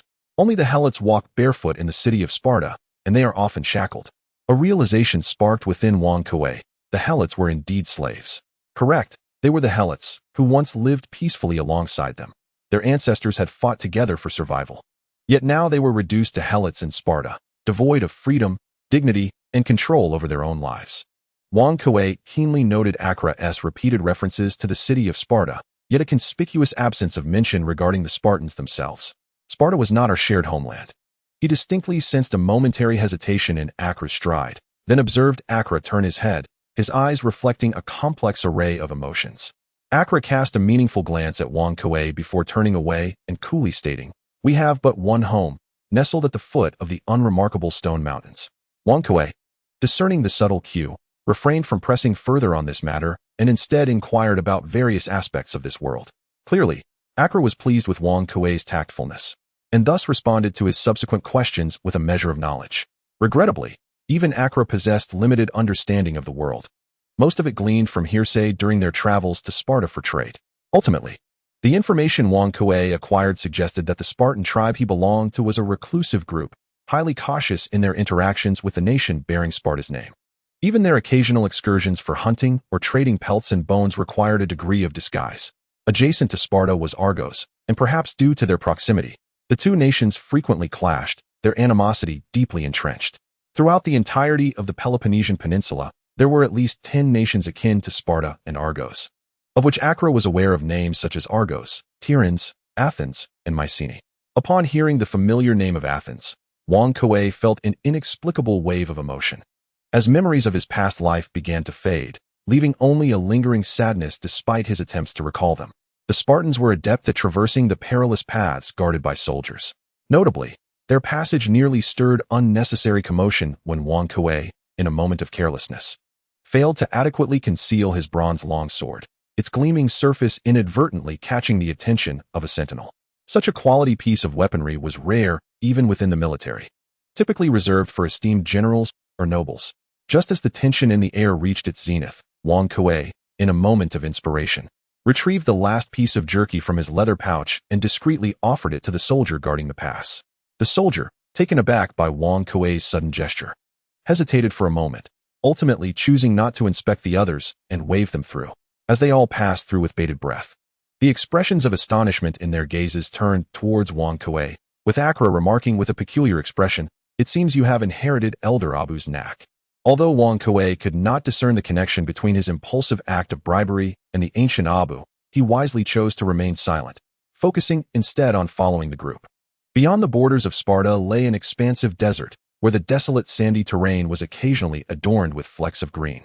This region served as a buffer zone between Sparta and Argos, where travelers and merchants from both nations could occasionally be spotted, some journeying in groups while others ventured alone. A line of Spartans disguised as hunters, a profession prevalent in this world, included the legendary dragon slayers among their ranks. These individuals traversed the far corners of the earth, taking great pride in their ability to hunt ferocious beasts. Their exploits are recounted among travelers, rendering this formidable group of robust Spartans traversing the Peloponnesian Peninsula entirely inconspicuous. In the arid wilderness, the Spartans fortuitously captured two offspring of the Minotaur, a creature resembling a bull standing upright. Although their name carries the prefix of the monstrous Minotaur, they bear no relation to true monsters, as even a couple of ordinary human soldiers could easily contend with them. In this world, where gods descend, various monstrous beings coexist alongside humanity and the deities who gaze down upon the land and sea.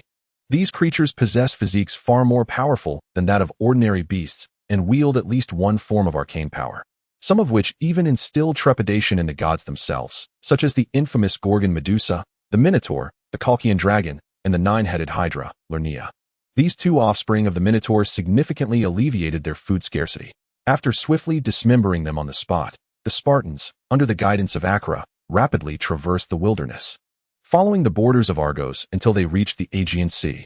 At the steep cliffs overlooking the Aegean, Wang Kuei encountered a peculiar gathering.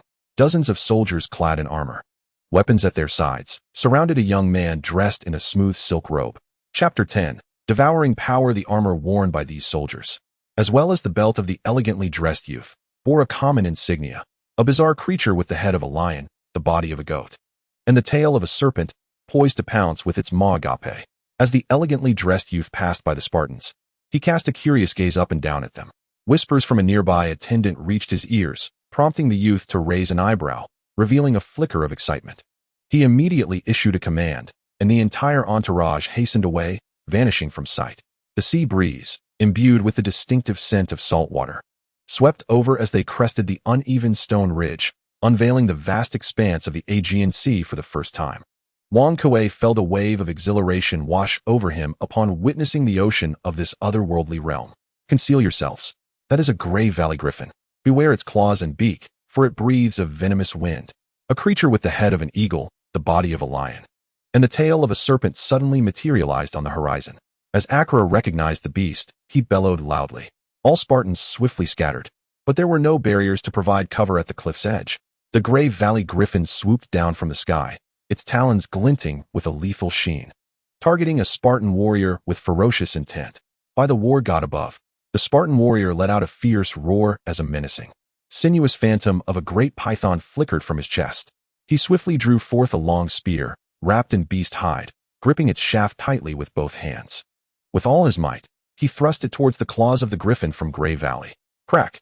The bronze tip of the spear penetrated deep into the center of the griffin's claw, yet the wooden shaft could not withstand the force of the impact.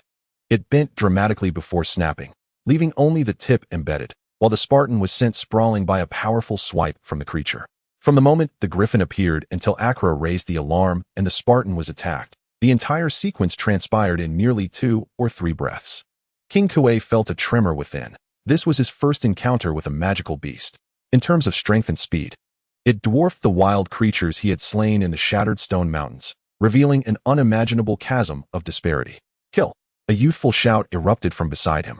Acra was taken aback and quickly reached out to intercept, shouting, "Luktans, do not act impulsively." However, his hand grasped nothing but air, as Luktans, wielding a bronze short sword, recklessly charged at the griffin head-on. Acra cursed under his breath, but had no choice but to follow closely behind, immediately invoking the name of the war god Ares. An apparition of a Nephian lion roared forth from his chest. Luktan's slightly trembling body betrayed the instinctual tension within him, yet his heart was devoid of fear. As if he had practiced 1,000 times, he successfully activated the power of the beast spirit, bolstered by its might. He tightened his grip on the bronze short sword and lunged fiercely at the griffin's exposed abdomen. Though Luktans moved with impressive speed, had he been confronting a Nephian lion or an Erymanthian boar, he would have surely struck them down in a single blow. Yet, he overlooked a critical truth. He was not facing an ordinary beast, but a far more formidable magical creature, the Grey Valley Griffin.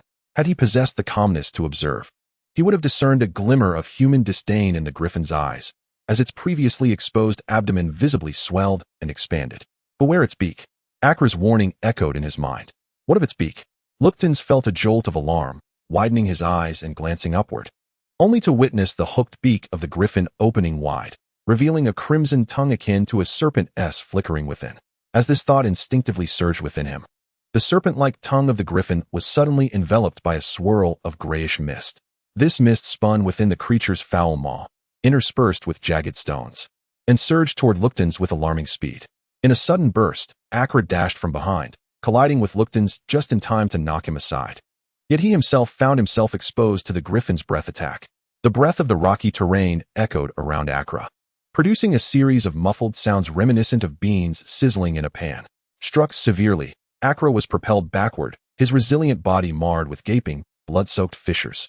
Whether it was the shock of the sudden assault or the fear instilled by the monstrous creature's eerie and formidable power, Luktan stood frozen, momentarily paralyzed, until a spear pierced the eye socket of the Grey Valley Griffin, shattering its orb and splattering thick bodily fluids.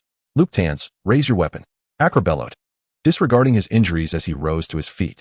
With a swift kick, he sent Luktans sprawling to the ground before rushing beneath the Grey Valley Griffin. His bronze sword descended with lethal intent, targeting the creature's minuscule yet sharp talons. The griffin emitted a howl of agony, its body immediately riddled with wounds from the relentless assault of the Spartans. A spear lodged precariously in its eye socket threatened to penetrate its skull, while its feathers, harder than stone, were severed. Furthermore, a gaping wound revealed bone in its abdomen, realizing it had struck a wall of resistance. The griffin understood that if it did not flee, it would not only fail to claim the detestable Spartans as prey, but would instead become the hunted. Its massive wings unfurled, and with a forceful flap, scattered shredded feathers in all directions. "Kratos!" At Acra's thunderous call, a figure hurtled through the air like a projectile launched from a catapult, crashing into the griffin just as it prepared to take flight. "Roar!" Wang Kuei's throat erupted with a furious growl, akin to a beast roaring within his chest, sending shockwaves that momentarily halted the griffin's ascent. Wang Kuei's bronze sword plunged deep into the creature's flesh, showering him with hot blood. He felt his own blood ignite with fervor, pressing his entire weight down onto the sword, twisting his wrist with force. The sound of ruptured organs echoed from within the griffin, and with a powerful yank, a wave of fetid blood splattered across him. The griffin emitted a sorrowful cry, sensing its vitality seeping from the gaping wounds. Summoning its remaining strength, it lunged forward, hoping to crush the Spartan that was slaughtering it beneath its formidable bulk. Unyielding, Wang Kuei braced himself against the griffin's massive form, an astonishing standstill between man and beast. At that moment, every muscle in Wang Kuei's body swelled dramatically, as if a torrent of power surged through him. With a primal roar, he began to force the griffin backward. In an unexpected turn of events, the creature was gradually toppled, crashing to the ground and sending shards of rock and dust flying. At the moment the griffin of the Ashen Vale fell, all Spartan warriors surged forward, plunging their weapons into the body of this formidable beast.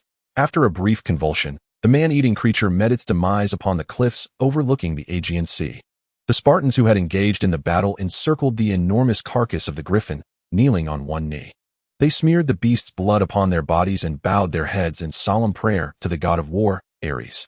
King Q was aware that this was a post-battle ritual among the Spartans, a way to express gratitude for the divine strength that granted them victory, while also absorbing the essence of their praise life force to augment their own power. Feigning reverence, King Q knelt, applying a streak of blood to his chest before lowering his head in incantation. Those who might have been near enough to listen closely would have heard his mutterings.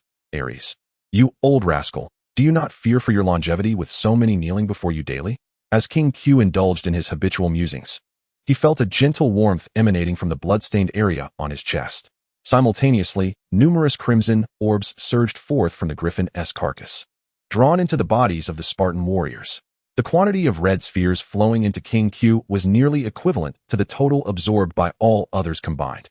Sensing the scent of blood, beast souls emerged from within the Spartans, manifesting their ethereal forms as they greedily absorbed the crimson orbs that flowed from the griffin. Whenever a Spartan warrior with a battle spirit slayed a creature, their beast soul would draw upon the life essence of the prey, thereby amplifying their own strength. It was said that when these beast souls reached their zenith, they could transcend from the ethereal to the corporeal, evolving into even more powerful entities. Once their prayers concluded, they proceeded to dismember the colossal prey. Each Spartan warrior bore a hefty bundle of blood-soaked flesh, wrapped in leather pouches they had prepared beforehand, ensuring that even if their journey ahead proved arduous, they would have ample sustenance for the road. After traversing the cliffs, they finally reached the edge where they could access the sea. The Spartans paused briefly to replenish their water supplies and rest, allowing their wounds from the earlier battle to heal. Although Acra had managed to shield his vital areas from harm, he still bore severe injuries from the griffin's breath. After rinsing his wounds with seawater, he retrieved a container made from an animal's bladder, applying a salve concocted by Abu to his body. Chapter 11. The Escapist Kohler, the Human Chronicles of Mycenae. Part 2. Mycenae stands as the most powerful nation on the Peloponnesian Peninsula, boasting the wisest king and the most civilized system. The king, seated atop the pinnacle of authority, governs the toil of humanity in place of the gods. Beneath him lies a council composed of noble individuals who engage in open discussions to devise strategies, ultimately culminating in the judicious decisions rendered by their trusted king. As Wang reclined comfortably in the cool embrace of the sea, he was abruptly stirred by the sound of footsteps splashing through the water nearby. He turned his head slightly, catching a glimpse of Luke Tannis approaching with a stern expression. Kratos, how did you achieve this? Wang understood the essence of the inquiry.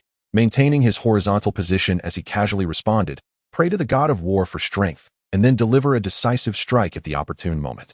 Luke Tannis immediately retorted, I have never witnessed the divine light of the god of war descend upon you. Yet, Wang sidestepped the question, stating, a true Spartan warrior possesses not only strength, but also the wisdom to wield it correctly. We must discern when to attack and when to defend. Those Spartans who see only power cannot become true warriors. Luke Tannis's face remained solemn, though a flicker of contemplation danced in his eyes. He cast a lingering glance at Wang who floated with the ebb and flow of the water, then silently turned and departed. Wang observed Tannis's retreating figure with a faint smile, then closed his eyes to revel in the soothing sea bath. Due to Acra's injuries, the Spartans' pace had slowed. However, with ample provisions at hand, they felt no urgency. They temporarily altered their planned route to circumvent areas where magical beasts might dwell, opting instead for the more populated trade roads. Shortly after distancing themselves from the realm of Argos along the coastline, they entered a desolate little town. To Wang this desolation was merely a reflection of his own experiences in a vibrant past life. To him, this nameless settlement seemed as notable as the infamous land of starvation, Rwanda. Yet in this world, aside from the royal cities of various nations, such a town represented prosperity and civilization. Even within the royal cities, one could still encounter vast areas of filth and poverty, where even the freedom of life was not guaranteed. Here, they exchanged the cumbersome griffin bones and precious organs for coarse cloth and spices that were not produced among the tribes. The griffin's feathers, as hard as stone, were left untraded. Throughout the journey, Wang noted that Acra was not averse to engaging with outsiders. On the contrary, it endeavored to expose them to the wider world. This realization sparked a sense of enlightenment within Wang suggesting that the purpose of their hunts extended beyond merely addressing their food needs. It is also worth mentioning that the most prominent markers along their path were the statues of deities, standing in stark contrast to the prevailing backwardness and poverty. Even amidst the most barren deserts, the magnificent forms of these divine beings loomed large. Their statues were taller than the average person, with expressions meticulously carved to evoke life. As if true gods had descended, gazing down upon the mundane existence of mortals, and graciously accepting their most heartfelt prayers. Wang frequently witnessed the impoverished souls, their bodies encrusted with filth, ensnared by hunger and disease, yet still prostrating themselves before the statue of Dionysus, the god of wine. Their sallow faces could not conceal the fervent faith that animated them. They yearned for their prayers and offerings to elicit a response from the divine, granting them the hope needed to survive. Did the deities truly care for the desires of mortals? Wang found himself musing. Meanwhile, Akra, without hesitation, declared, "Only the god of war is our singular faith. He hears our prayers and bestows upon us strength and life. The other deities are mere empty shells, lacking the proud power and majesty of the gods, dispensing trivial favors only when it pleases them, or rather, it is a disgrace."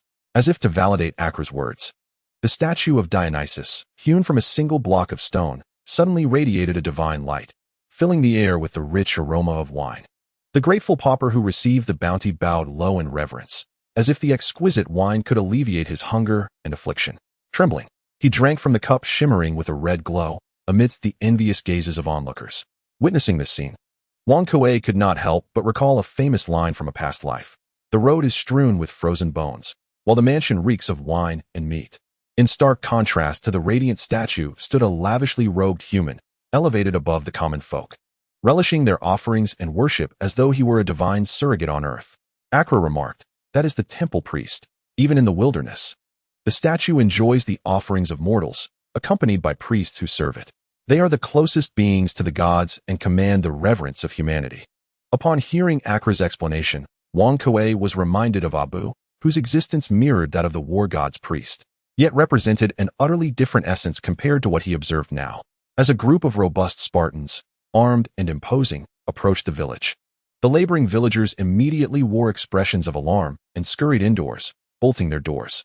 Only a few bold young men dared to watch Akra and his companions, although their work was rendered impossible. Noting the villagers' apprehension, Akra resignedly suggested, "Kratos, you should enter the village alone, trade furs and jerky for some crops. The climate to the north should yield some sustenance." With that, Akra and the other Spartans turned away, heading towards the wilderness to camp on a small knoll not far from the village. Upon entering the village, Kratos was unsurprised to find himself under the wary gaze of the villagers. In the Peloponnesian Peninsula, Spartans epitomized barbarism, brutality, and warfare. Even the most ordinary Spartan possessed a formidable physique, and now, as the powerful Kratos traversed the dilapidated village, he stood out like a crane among chickens. Kratos cast his keen gaze and swiftly spotted a house that starkly contrasted with its surroundings. Without hesitation, he strode purposefully towards it. The structure resembled a miniature palace, its exterior adorned with intricate carvings that symbolized the radiance of the deities. It was evident that this was the abode of a priest, and in comparison to the nearby thatched cottages, its opulence and grand scale rendered it a divine palace among mortals. Surrounding the house was a fence constructed from wooden pillars, each as thick as an arm, creating a boundary that stood a man's height, securely enclosing the entire edifice. As King Kratos surveyed his surroundings, it became apparent that he was positioned at the rear of the house. Just as he prepared to navigate to the front, a small door abruptly swung open. A diminutive man, dressed in the attire of a villager, caught sight of Kratos and casually appraised him before promptly locking the stone latch back in place. With a bag larger than himself slung over his shoulder, he glided past Kratos with an air of nonchalance. Once the man vanished from view, Kratos turned his unwavering gaze towards the stone latch hanging at the door, its lock, a fist-sized, meticulously crafted piece of rock, securely sealing the entrance. In this realm, the craftsmanship flourished, rivaling the industrial civilizations of the past. Artisans, blessed with divine techniques, could create intricate and precise objects. Though the exterior of the stone lock appeared unremarkable, its interior harbored a complex arrangement reminiscent of gears. Due to the low cost of stone, even commoners could possess such locks. Yet their vulnerability to brute force remained a significant drawback. As Kratos contemplated the ingenuity encapsulated within the stone lock, a peculiar light flickered in his eyes. Meanwhile, Kohler feigned indifference, yet his body moved like a weightless shadow, swiftly navigating behind the house and obstacles, eluding all notice. He finally reached the village's edge, shouldering the bag before disappearing from sight. After leaving the village, Kohler glanced back to ensure he had not been detected, then slowed his pace. He hefted the bag upon his shoulder, feeling its weight, and a relaxed smile emerged on his face. "By Hermes, this must be fate. I never anticipated our paths would cross so soon, Mr. Thief." Suddenly, a strange voice pierced the air, causing Kohler to startle. He turned to find an unexpected figure blocking his path. In his previous life as the King of Spies, known as the King of Hell, Kratos easily discerned the identity of the thief and had preemptively positioned himself along the escape route. "If you do not mind, might you part with the contents of that bag?" Kratos teased, observing the surprise etched on Kolar's face. "Of course, this is a most equitable exchange. You shall receive some exquisite Spartan hides and jerky." Kolar was initially taken aback, but he quickly regained his composure. Although he was unsure how this unfamiliar Spartan had discerned his movements, the renowned escape artist was confident that the opponent's ludicrously muscular physique posed no threat to him. "Foolish Spartan," he mused, "you likely remain unaware that the elusive Kolar stands before you. My name is as fleeting as the wind. Not even the palace of Corinth can impede my progress." With a disdainful glance at Wang, Kolar strode forward, carelessly passing by him, as if he were of no consequence. Chapter 12. The Gorgons, the three sisters, dwell in a realm of darkness. They are named Profredo, meaning venomous, Inio, meaning fierce, and Dino, meaning dreadful. The Gorgons are siblings of the Gorgons, possessing mysterious and formidable powers. Yet they are unable to reverse the curse bestowed upon them by the gods. The deities have stripped the Gorgons of light and sustenance, forcing them to share a single eye and a single tooth among themselves. Unfazed by Kolar's derision, Wang remained stoic. As Kolar approached, he suddenly struck, his iron hands capable of rending beasts, reaching for Kolar's neck with one hand and grasping for the bag with the other. Kolar, seeing that this Spartan dared to meddle, could not suppress a scornful smile. Concealed within his sleeve was a peculiar dagger shaped like a tooth, which he gripped tightly. In an instant, he traversed the spatial gaps and appeared 10 feet away. When the target within reach suddenly vanished, Wang was startled. He spun around, only to see Kolar's figure materialize eerily behind him. Upon spotting Kolar, Wang reacted swiftly, driving the tip of his right foot down against the gravelly ground. A sharp crack resounded as a shower of gravel and dust was propelled toward the thief. Kolar, as if endowed with eyes on his back, displayed no unnecessary movements.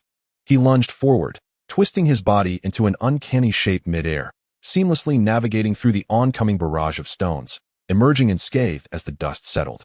After evading this sudden assault, Kolar hesitated no longer.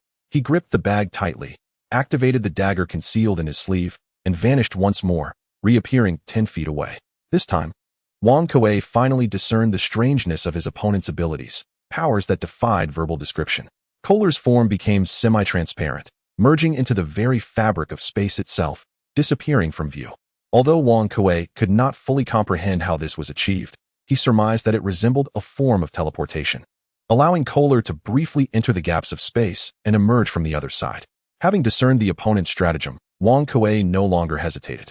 Clutching a stone that had inexplicably materialized in his hand, he hurled it with great force towards a designated spot ahead. The projectile slicing through the air with a whistling sound. A muffled thud echoed, followed by a clattering noise reminiscent of frying beans, as several precious items shimmering with hues of green and gold appeared from thin air. "Damn Spartans!" A curse reverberated through the void. And soon the disheveled figure of Kolar emerged, his bag torn with a gaping hole, the ill-gotten loot he had pilfered now scattered haphazardly across the ground. Wang his expression unyielding, drew his weapon, the tip of his sword unwaveringly aimed at the thief's heart. Upon noticing the bronze sword in Kolar's hand, the latter's countenance shifted to a ghastly shade of pallor, his grip on the dagger tightening and loosening in a nervous rhythm. At that moment, Wang spoke.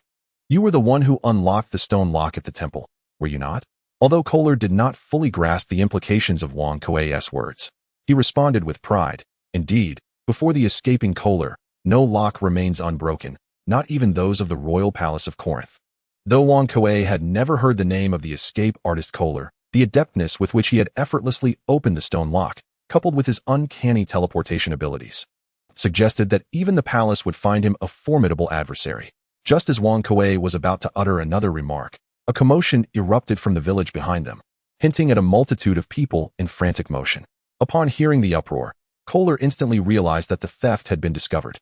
With no time left for hesitation, he shot Wang a fierce glare, as if to etch the visage of the Spartan who had thwarted his plans into his memory, before vanishing once again. After 3 successive flashes, he completely disappeared beyond the horizon. Wang made no attempt to hinder Kolar's departure, and only after the latter had fully vanished did he spring into action. Swiftly, he gathered the scattered gold and bronze artifacts into a leather bag. By the time the commotion from the village reached him, he had already vanished from the scene, leaving behind a few remnants that he had been unable to collect. After burying the leather bag filled with stolen goods outside the village and marking the spot, Wang Kuei re-entered the village, which had descended into chaos. The priest had been robbed, and all the villagers were mobilized in search of the thief. Yet, despite their diligent efforts, they could uncover no trace of the culprit. Although Wang Kuei was a stranger in the village, none of the villagers directed their suspicions towards him. Through the whispers exchanged among the villagers, Wang Kuei learned that the identity of the thief was no secret. The name of the escape artist Kohler had been fully revealed among them. Meanwhile, the temporary Spartan encampment outside the village had been hastily erected, consisting merely of a wooden barricade for signaling and traps buried around to fend off wild beasts. As Akra directed the assembly of the camp, he addressed the surrounding Spartans, articulating that a higher elevation would grant us a broader vantage point, enabling us to detect any approaching beasts with greater ease. It was evident that the labor was primarily undertaken by the younger Spartans, who, under the guidance of their seasoned elders, swiftly mastered the art of camp construction. It was foreseeable that upon the conclusion of the hunt, these Spartans would emerge as the true pillars of their tribe. Since the battle against the Griffins of Greyvale, Lucatans had exhibited an unusual silence, remaining mute throughout the journey. As Akra elucidated the various cultural entities encountered along the way, Lucatans listened intently, his gaze unwavering. At that moment, Wang Kuei returned, having exchanged sufficient agricultural produce. And upon entering the makeshift camp, he overheard Lucatan's inquiry. Lucatans posed, "We come bearing arms for the hunt, yet even hares have become our quarry. Are there beasts nearby that pose a threat to our formidable Spartans?" Akra cast a significant glance at Lucatans, then turned his gaze towards the nearby village. Speaking in a somber tone, "Sometimes, the most perilous beasts lurk right beside us." Although all were aware that capturing the fugitive Kohler was an unlikely feat, the turmoil within the village persisted until dusk, gradually subsiding. Unbeknownst to the priest, the victim of the theft, the wealth he had amassed had been discreetly distributed among the villagers by a valiant Spartan. After traversing the borders of Argos and Tiryns, the Spartans completed their passage through the heart of the Peloponnesian Peninsula, necessitating a shift in their hunting direction towards the northeast, thus embarking on a deeper incursion into the continent's interior. In this world where maritime trade was largely underdeveloped, the inland regions flourished far more than the coastal areas.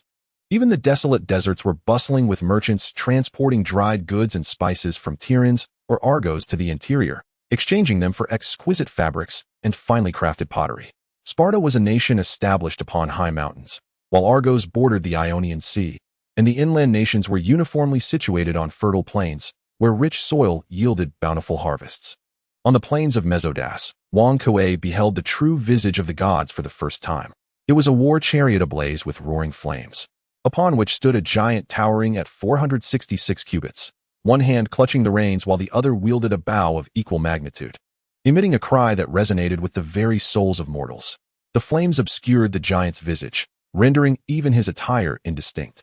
As the majority beheld this divine being, imbued with formidable power, traverse past them, they instinctively prostrated themselves, vociferously praising the name of Apollo, the sun god.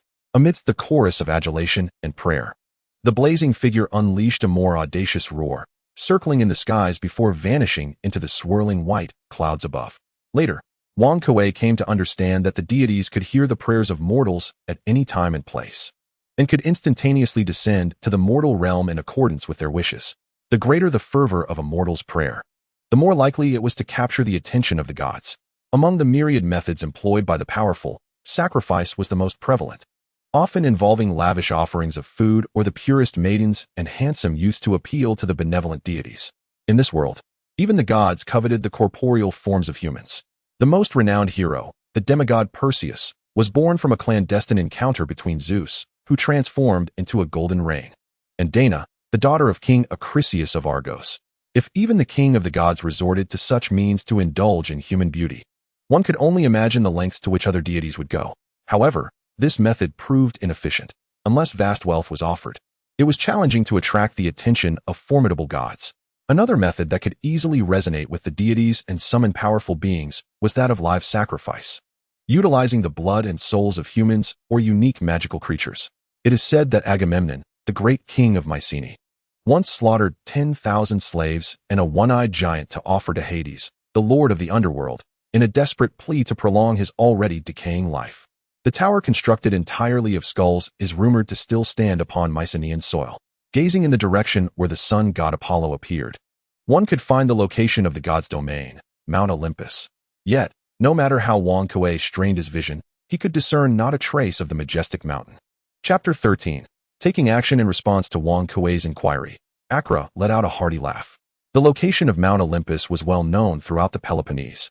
Yet no mortal was permitted to gaze upon it, for even a fleeting glance would be deemed an affront to the gods. As the Spartans gradually distanced themselves from the Aegean Sea, winter's chill had fully supplanted the climate, and the biting winds ushered in frost, draping the Peloponnese with a white veil. Amidst the snow-covered wilderness, Wang Kuei stood bare-chested, striking various postures. His bronze skin glistened with sweat, radiating a sheen of strength. This set of military exercises, refined from the techniques of a past life, though not particularly formidable in combat, allowed for the engagement of every part of the body. Due to the high demands on strength and flexibility, only the most elite warriors could execute each movement flawlessly, as it was specifically designed for physical conditioning. Upon completing the final movement, Wang Kuei stood relaxed, legs slightly apart and shoulders eased, exhaling a long breath that manifested as a distant white mist in the winter air. He felt an overwhelming surge of power coursing through him, not derived from beastly spirits or prayers, but entirely his own, lying dormant within every cell of his being. In this world, all human nations adhere to a unified standard of strength measurement. The ordinary soldier, having undergone rigorous training, transforms into an elite warrior, serving as the fundamental unit of measurement. A common soldier, inferior to the elite, possesses minimal value for assessment. To possess the strength to confront a galloping herd of wild stallions and to topple them is to embody the prowess of a soldier with 1 horsepower. Should one manage to overturn 10 such stallions simultaneously, they would instantly be awarded the rank of a junior officer in any nation of the Peloponnesian continent, commanding troops and establishing a legacy of military valor. As strength escalates to 100 horsepower, one ascends to the rank of a senior officer. This formidable strength is universally recognized across the continent with the title of 100-man slayer. A 100-man slayer can contend with a formation of 100 soldiers, charging into battle with an unmatched ferocity. Such warriors are rewarded by kings in any realm, transitioning from commoners to nobility. Moreover, a slave might attain liberation, regaining their freedom. Beyond the 100-man slayer lies the 1,000-man slayer, endowed with the ability to overturn 1,000 wild stallions, commanding vast armies and holding the title of general or grand marshal, wielding both power and influence over foes. The 10,000-man slayer belongs to the realm of epic legend, figures whose true might is shrouded in mystery. Among the tales, Perseus, the son of the king of gods, is said to have cleaved a mountain with his divine sword, splitting it into what we now know as the Taygetus mountain range. The Spartans emerged from the narrow pass of the Taygetus, stepping into the plains of Laconia. Wang Kuei estimated that each adult Spartan warrior in his tribe possessed at least 1 horsepower of strength, a caliber that would classify them as seasoned elite soldiers across the nations of the Peloponnesian continent. Acra certainly wielded 10 horsepower, easily qualifying as a junior officer among human realms. Reflecting upon his father, the mightiest warrior of the tribe, Kratos, Wang Kuei felt an involuntary shiver. Though he had not witnessed his father's combat prowess in nearly 2 years, childhood memories suggested that his father's strength was immeasurable, at least that of a 100-man slayer, if not a 1,000-man slayer. The Grave Valley Griffin, which had been slain by the collective might of the Spartans, was not even a 100-man slayer, yet boasted nearly 100 horsepower. As Wang Kuei sensed the vigor surging within him, he recognized that with approximately 25 horsepower, coupled with the refined combat techniques from his past life, he could engage the Grave Valley Griffin with all his might. Even if he could not claim victory, he could likely retreat unscathed. Just as Wang Kuei began to relax, a tremor of fear gripped him, for he sensed an unusual presence of danger. He abruptly turned his gaze towards the horizon of the wild, squinting instinctively. "Arthur Evans, scion of Agamemnon, you must depart at once and return to the capital of Mycenae. We shall hold the line for you here." Arthur Evans, aided by his guards, fled in disarray, his once pristine and vibrant robe now tattered by branches, and his handsome visage marred by glaring streaks of blood. "Damn it! As a descendant of Agamemnon, I shall never retreat in the face of battle. I have heard no tales of the Phoenicians favoring the posteriors of men. That jealous wretch, Apollo's grandson, dares to envy my beauty. I swear upon the chastity of all the women in Tyre, once I ascend to Mycenae, I shall bed the women of Acheron 100 times, 100 times." This young and striking man, Arthur Evans, was once a noble seen by Wang Kuei on the shores of the Ionian Sea, now reduced to a pitiful state. surrounded by only a few soldiers, all bearing grievous wounds, as if savaged by wild beasts.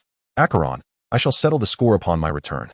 Before Arthur could voice further complaints, a terrifying roar erupted from behind, an odd sound reminiscent of a horse's neigh, yet echoing the fury of a colossal beast.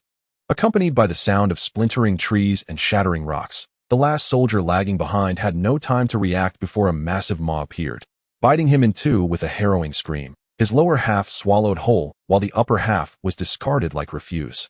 Blood and entrails staining the ground as he struggled in agony before succumbing to death. This monstrous creature possessed the head of a horse, yet its lower body resembled a fish, covered in scales, with webbed fingers indicating its aquatic nature. When Wang arrived, he was met with the gruesome sight of the soldier being torn asunder.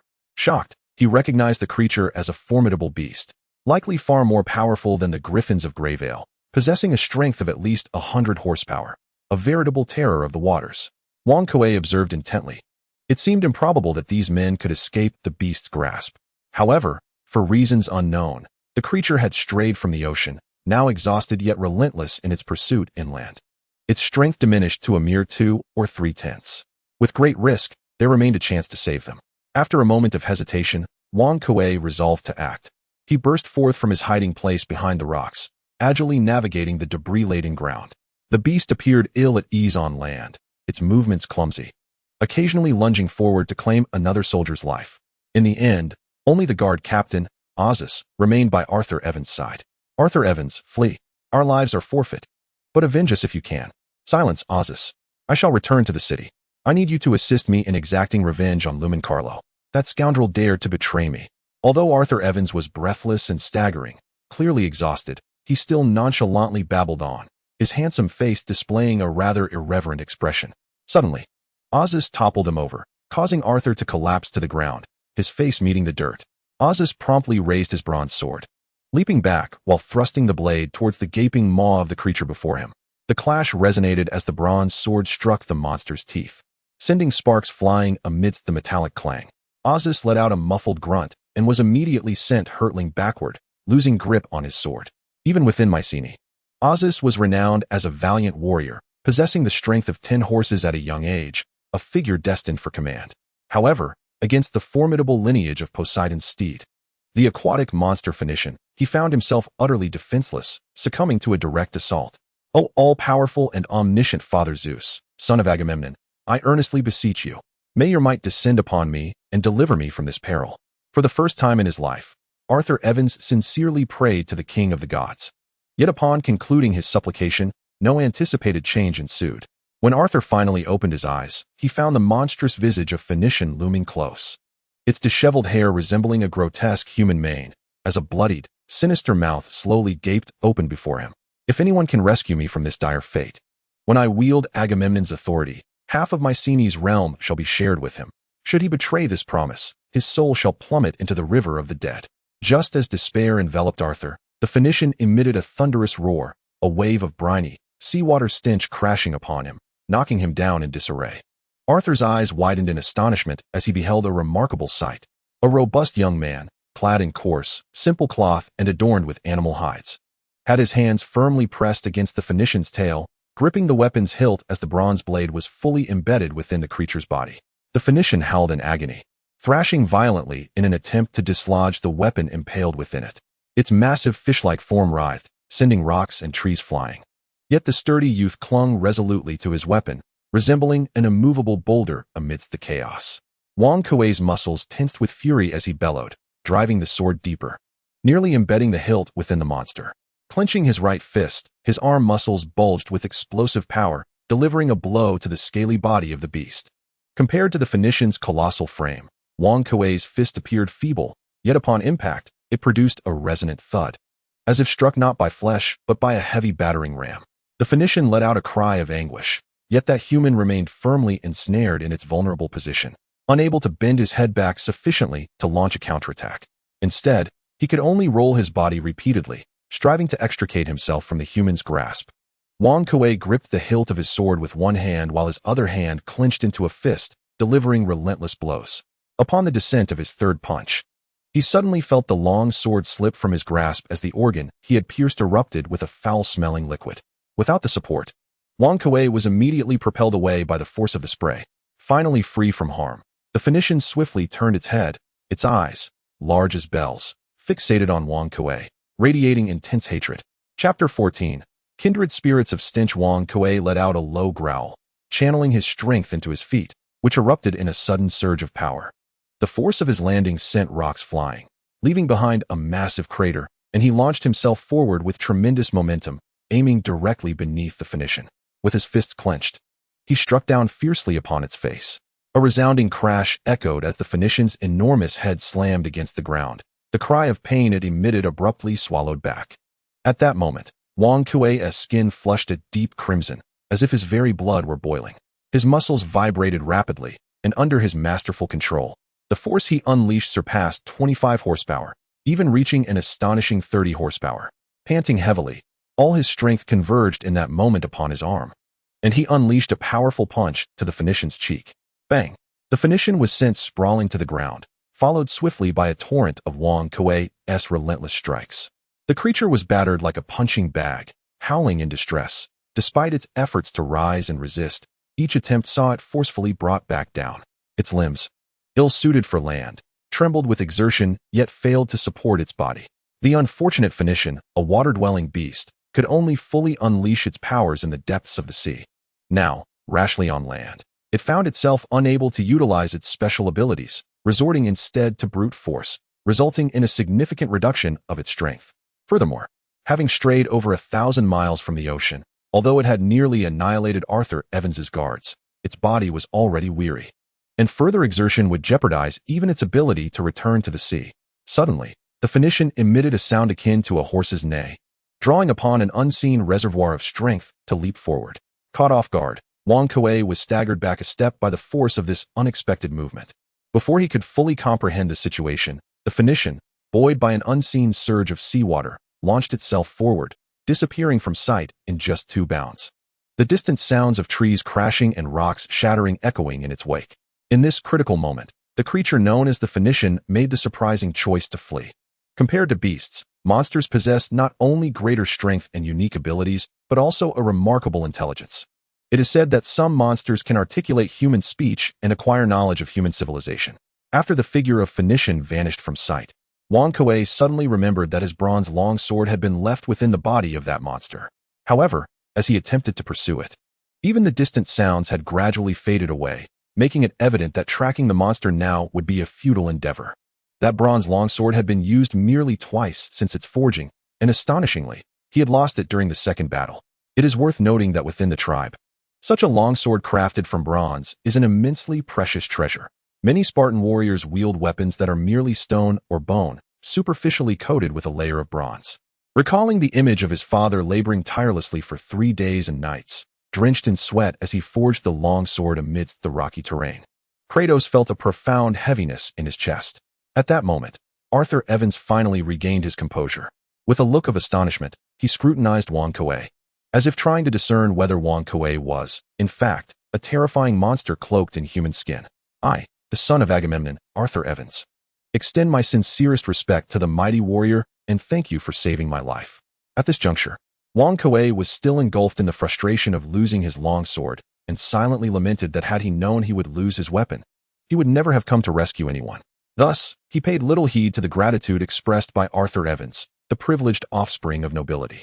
Noticing the dejection on Wang Kuei's face, Arthur Evans was moved and immediately unfastened a weapon that had only ever been used for show and had never once been employed in earnest. He presented it to Wang Kuei. By the testimony of the god of war Ares, a valiant warrior must not lose his weapon because of me. This sword I merely use to slice meat. Do not misunderstand. It is certainly not human flesh, and to fend off women who covet my handsome appearance. If you do not mind. Upon seeing the long sword in Arthur Evans' hand, Wang Kuei's eyes instantly brightened. It was a sword with a hilt crafted entirely from bronze, its double-edged blade gleaming with a sharp metallic luster, and its sheath was made from the leather of a monster. The value of such a long sword was at least 3 times that of the one he had lost. Before Arthur Evans could finish speaking, Wang Kuei unceremoniously snatched the bronze sword from him, waved it a few times to assess its comfort, and then contentedly secured it at his waist. Having completed these actions, he finally took the time to look up and scrutinize Arthur Evans, the strikingly handsome man who claimed to be the son of Agamemnon. To Wang, the name Arthur Evans sounded no different from that of the Erymanthian boar or the Nemean lion. However, the mention of Agamemnon stirred something within him, for it was the name of the ruler of one of the most powerful nations on the Peloponnesian Peninsula, the king of Mycenae. And here stood this excessively handsome dandy, who was, astonishingly, the son of that very king. In stark contrast to the rugged and imposing features of the Spartans, Arthur Evans possessed finely chiseled features, fair skin, and smooth black hair, making it no surprise that he exuded a sense of narcissism. In a past life, he would have epitomized the quintessential Korean beauty, effortlessly overshadowing the likes of Jang Gun-suk and Lee Junji-I. The leader of the guards, known as Azus, was not gravely injured. Wang Kuei retrieved a thumb-sized bone vial from his leather pouch, and, upon uncorking it, an overwhelming stench assailed the senses. As he brought it close to Azus's nostrils, the latter jolted awake, his face contorted in a grimace from the noxious odor and excruciating pain, though Azus had briefly succumbed to unconsciousness. Witnessing Arthur Evans in good health alongside the sudden appearance of a robust stranger allowed him to surmise the unfolding events. Despite his disbelief, he rose to his feet and expressed his respect for the formidable warrior. At that moment, Arthur Evans exclaimed, "Please, do share your name, valiant warrior. Even in Mycenae, I have never encountered a man of such strength. The noble women of Mycenae would be driven to madness by your prowess, albeit just slightly eclipsing my own." Wang Kuei, with a gentle hand resting on the hilt of his sword, replied, "Spartan, Kratos. My companions and I traverse the continent in pursuit of hunts. Our mission is the extermination of monstrous entities. Furthermore, I believe that for those insincere harlots, a brutal approach is warranted to fill the void in their hearts." Arthur Evans's eyes lit up at Wang Kuei's latter words, excitement flooding his face as he sensed a kindred spirit. Thus, amidst the wreckage of the wilderness, the two engaged in fervent exchanges of their romantic escapades. "I once dallied with Gigama, or perhaps you are more familiar with the name of Queen Argos. In a mere blink, that harlot found herself in my bed under the cover of night." In Mycenae, the name Arthur Evans struck fear. All noble women in the royal city would reach ecstasy upon hearing it, unable to fathom that such beauty existed in the world. Even the arrival of Apollo could not sway their loyalty to him. As Arthur Evans prepared to continue boasting about his illustrious conquests, Wang Kuei impatiently interjected, nonchalantly remarking, "That was merely the most popular courtesan in the area. I simply indulged from dawn until the break of day, and not long after, I heard she had reformed." Arthur Evans's handsome face twitched involuntarily, and after a couple of awkward chuckles, he resolved to avoid further discussions regarding masculine prowess with this barbaric Spartan. Suddenly, Arthur Evans spoke earnestly, "Kratos, in the final moments of my life, I prayed in the name of Agamemnon's lineage, yet the gods turned a blind eye. Only you, this savage yet powerful Spartan, have extended a hand to me." As Arthur Evans instinctively cast a glance at the bronze longsword, once his own yet now adorning Wang Kuei's waist, he continued, "At that moment, I vowed in my name that whoever rescues me from peril shall become my brother." "Very well, Arthur Evans, from this moment forth we are brothers. In our homeland, there is a saying, when a brother is in trouble, one must be willing to sacrifice. Given our bond, I would not hesitate to assist you even at the cost of my fortune, would I?"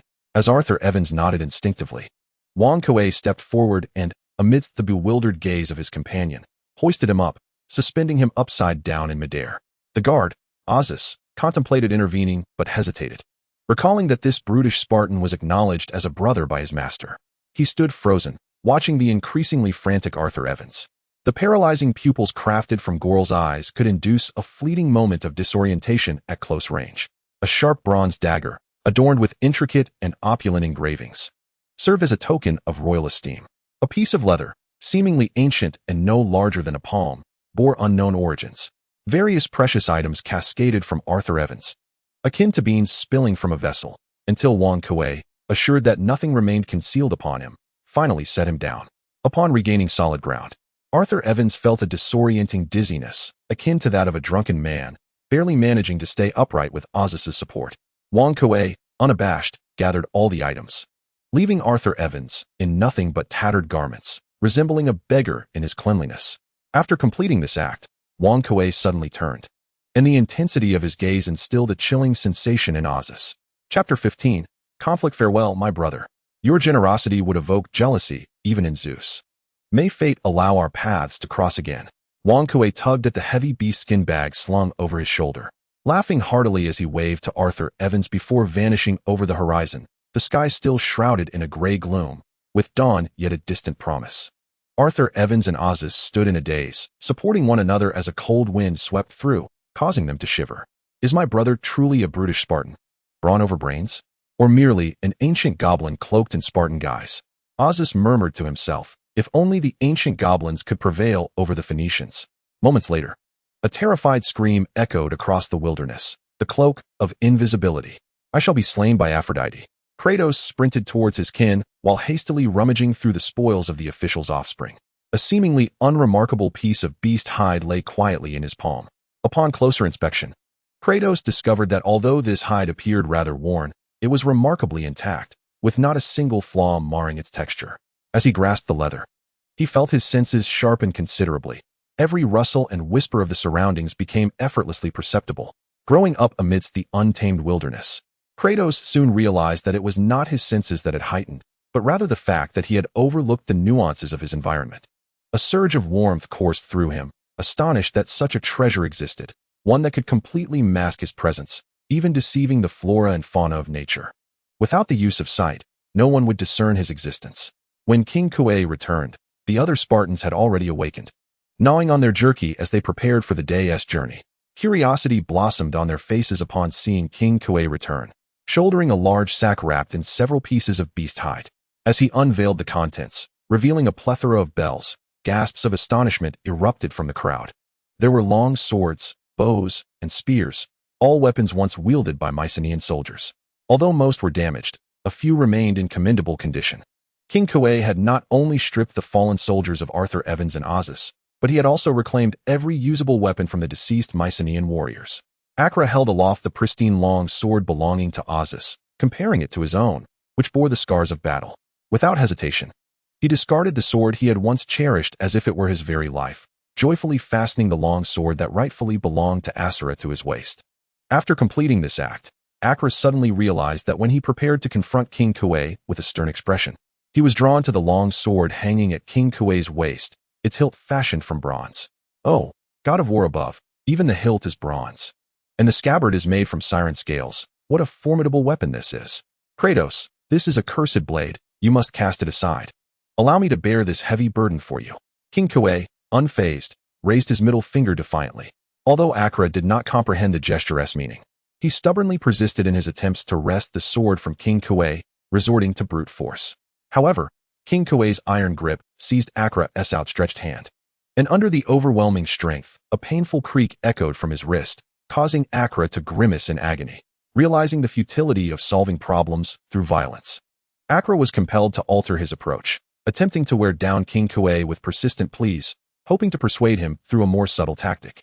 With the wisdom of his past life, King Kuei was well aware of this ruse. After reaffirming the truth that violence could not resolve everything, Acra begrudgingly relinquished his efforts, finding solace in the mere act of caressing the long sword of Ozus that he now possessed. After this brief interlude, Acra forgot his intention to question Wang Kuei. After a simple meal, they continued their journey. As they circumnavigated the city of Mycenae, they had traversed half the distance of their hunting expedition. They were on the brink of reaching the northern edge of the Peloponnese, following the Mediterranean coast until it converged with the Aegean Sea, ultimately crossing the Taygetus mountain range to return to the realm of Sparta. Upon entering the capital of Sparta, an overwhelming aura of warfare enveloped them. Fully armed Spartan soldiers patrolled the narrow streets in disciplined formation, and even the ordinary citizens possessed a robust and imposing stature. The children brandished weapons intricately carved from wood. Once within Spartan territory, Wang Kuei unexpectedly expressed a desire to act independently. Despite Acra's vehement objections, Wang Kuei stealthily departed from the group, entering the capital alone. Although Wang Kuei's physique was notably more formidable than that of his peers, he was still only 14 years old, rendering him relatively inconspicuous amidst the throngs of Sparta. After inquiring with a passing merchant, he swiftly located his intended destination, the blacksmith's workshop, situated near the heart of the Spartan city at a bustling corner. The forge blazed under the open sky, where several brawny men, their torsos bare and muscles rippling, labored vigorously at the anvil.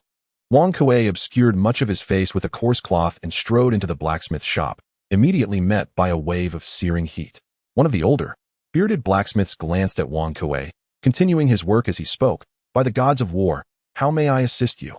We have excellent pitchforks, spears, and short swords, as well as bows capable of slaying beasts, each arrowhead meticulously crafted from the stone of Aegian. Without hesitation, Wang Kuei produced the bronze short sword he had acquired from Arthur Evans, along with the grotesque, oozing eye of Gorgon. The blacksmith cast a casual glance before his eyes widened in astonishment at the sight of the sword in the eye, unable to resist the urge to reach out. Wang Kuei promptly concealed his possessions and said coolly, I require the forging of a long sword. With this I flawlessly embedded within. If you can accomplish this, these treasures are yours. He then opened a pouch the size of a fist, and in the flickering light of the forge, it sparkled with a dazzling golden hue. Greed flickered in the blacksmith's eyes. Such a bag of gold was wealth he had never encountered in his lifetime. Cautiously surveying his surroundings, the blacksmith hurriedly replied, Your generosity is as magnificent as Mount Olympus itself. You shall have what you seek in 3 days. Wang Kuei replied resolutely, 1 day? I shall grant you only 1 day. The blacksmith, initially inclined to protest, swallowed his words upon witnessing Wang Kuei stow the bag of gold. After a moment of hesitation, he nodded vigorously in agreement. Wang Kuei directly placed the bronze short sword in the blacksmith's shop. The eye of the Gorgon would only be embedded after the sword was forged, so he tucked it back into the leather belt at his waist before departing from the smithy. Wang Kuei harbored no concerns about the possibility of theft, for to these impoverished blacksmiths, the gold in his possession was worth 100 times more than a mere bronze weapon. With a day of waiting ahead, Wang Kuei decided against leaving the city. Instead, he resolved to seize the opportunity to fully immerse himself in the splendor of this civilization's epicenter. From the outside, the city of Sparta resembled a jewel embedded within the mountains, and upon entering, one would first behold a wide, straight avenue, broad enough for 4 horses to gallop abreast, leading directly to the palace gates. This thoroughfare, known as the Road of War, was exclusively reserved for the military. Even the nobility were deemed unworthy to tread upon it. Anyone daring enough to infringe upon its sanctity would face exceedingly harsh penalties. In contrast, the other streets resembled narrow, winding paths forged in a dense meadow, twisted, cramped, and bustling with activity. It appeared as though all Spartans existed within a single sphere, with only space enough for one person to pass between tents and stalls. Whenever a regiment of soldiers marched by, it would incite a flurry of chaos, yet soon after, the thoroughfare would be reoccupied.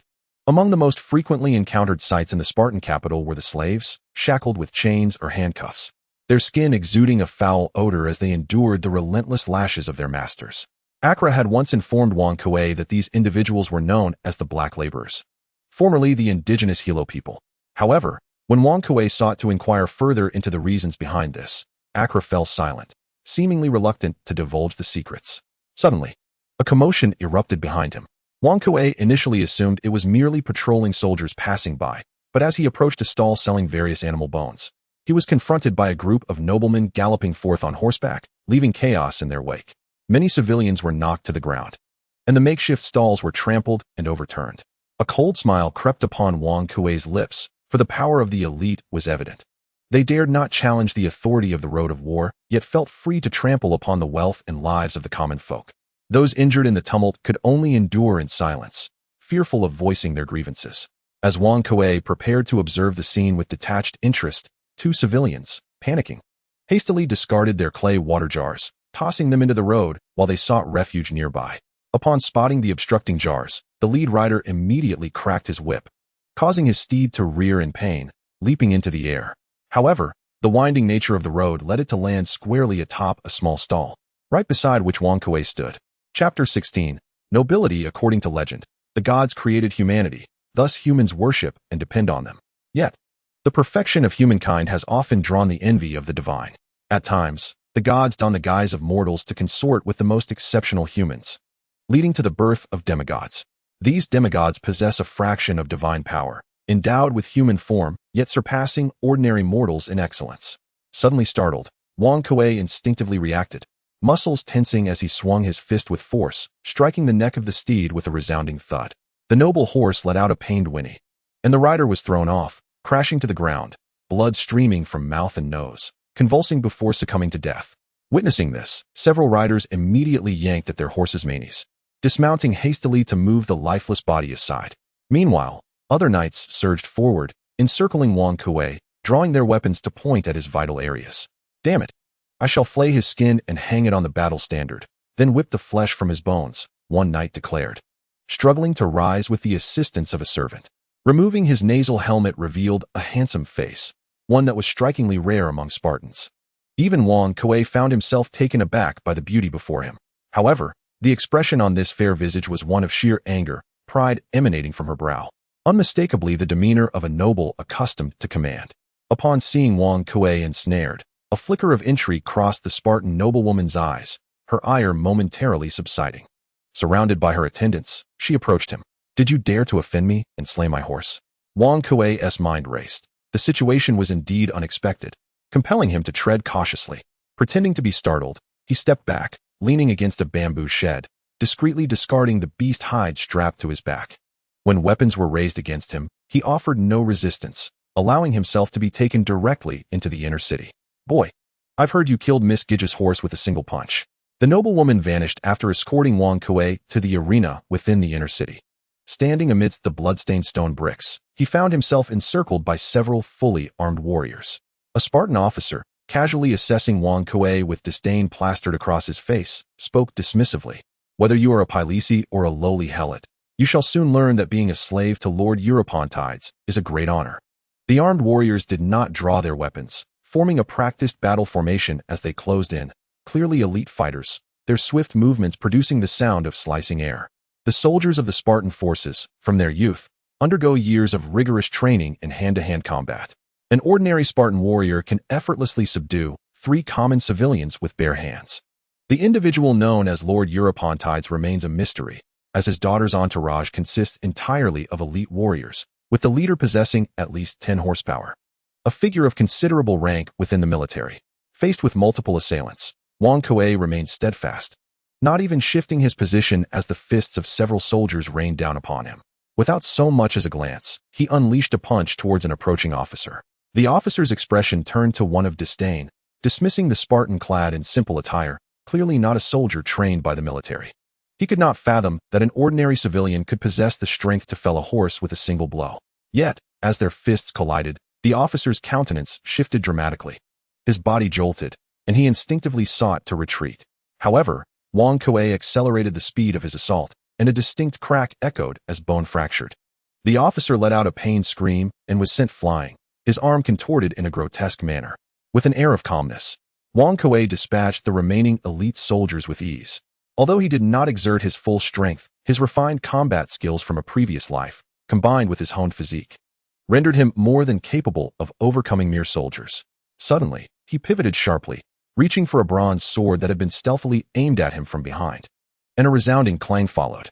With a flick of his finger, he sent the sword flying, then delivered a powerful punch that sent the assailant crashing to the ground. Wang Kuei's expression darkened, his ire fully ignited by the treacherous attack from behind. At that moment, the sound of 4 light footsteps echoed against the cobblestone floor, and the noble young lady, surrounded by her guards, finally made her entrance. Upon witnessing Wang Kuei injure her servant, the noble girl named Gugwa did not exhibit anger. Rather, a look of surprise graced her features. She scrutinized Wang Kuei intently before addressing him with an air of arrogance, stating, "Very well, you have demonstrated your strength, proving your worth to become a servant of the house of Eurypontides." From her demeanor, it appeared she was not merely suggesting servitude, but rather extending an invitation to share a meal as though it were a matter of course. Wang Kuei narrowed his eyes, silently observing her, his hands instinctively clenching into fists. Noticing his indifferent disdain, Gugwa's expression shifted abruptly. She glared at him in anger before raising her chin and commanding a towering warrior beside her, Rios, the mightiest of the Spartan 100-man fighters. "Ensure this ungrateful servant learns his lesson." The warrior, upon being named, stepped forward with an unperturbed expression, replying, "Miss Gugwa, your will shall be executed flawlessly." The mention of 100-man fighters sent a jolt through Wang Kuei, his gaze fixated intently on the man standing before him. Clad in coarse, rugged fabric, the man bore a diagonal cut across his chest and arm, exposing a considerable portion of his right torso. His weathered visage was marred by a scar that stretched from his forehead to the corner of his mouth. Had it been any deeper, it might have severed his eyes and nose. Scars adorned his body, and his gaze was as sharp and feral as that of a beast, instilling a sense of dread in anyone who beheld him. It was evident that he was a seasoned warrior, having faced death many times and possessing a wealth of combat experience. This young Spartan stood in the grand Colosseum of Damarcus, where he had fought nearly 100 battles. Perhaps your feet now tread upon his blood. Remarkably, this man, endowed with the prowess to vanquish 100 foes, was a gladiator. In Sparta, gladiators were the playthings of the nobility, primarily composed of slaves who fought against humans, beasts, and even monstrous entities in the arena. According to Spartan law, a gladiator could attain freedom and be granted the status of a Spartan citizen by surviving 100 battles. The man named Rios claimed to have fought here over 100 times. Once a slave and a mere toy for the nobility, he now wielded the strength of 100 men, yet remained subservient to a noble maiden. It was unclear what esteemed status this noble girl held in Sparta. For Wang, becoming a slave to the nobility was out of the question. His earlier pretense of surrender was merely to avoid inciting unnecessary chaos during the tumult. For even he would struggle to escape unscathed should the guarding forces arrive. What surprised him was the fact that this unidentified noble girl could command a warrior of such formidable strength, thus placing Wang in a precarious position. As he watched Rios approach him slowly, he resolved within himself, "Cast aside your arrogance, young Spartan, yield to Miss Gugwa, and you shall receive immense honor." While Rios was still attempting to persuade Wang, the latter suddenly moved, lowering his head and emitting a guttural roar as he summoned all his strength to charge forward. Rios, perceiving Wang obstinacy as a refusal to heed his counsel, felt a flicker of anger in his eyes.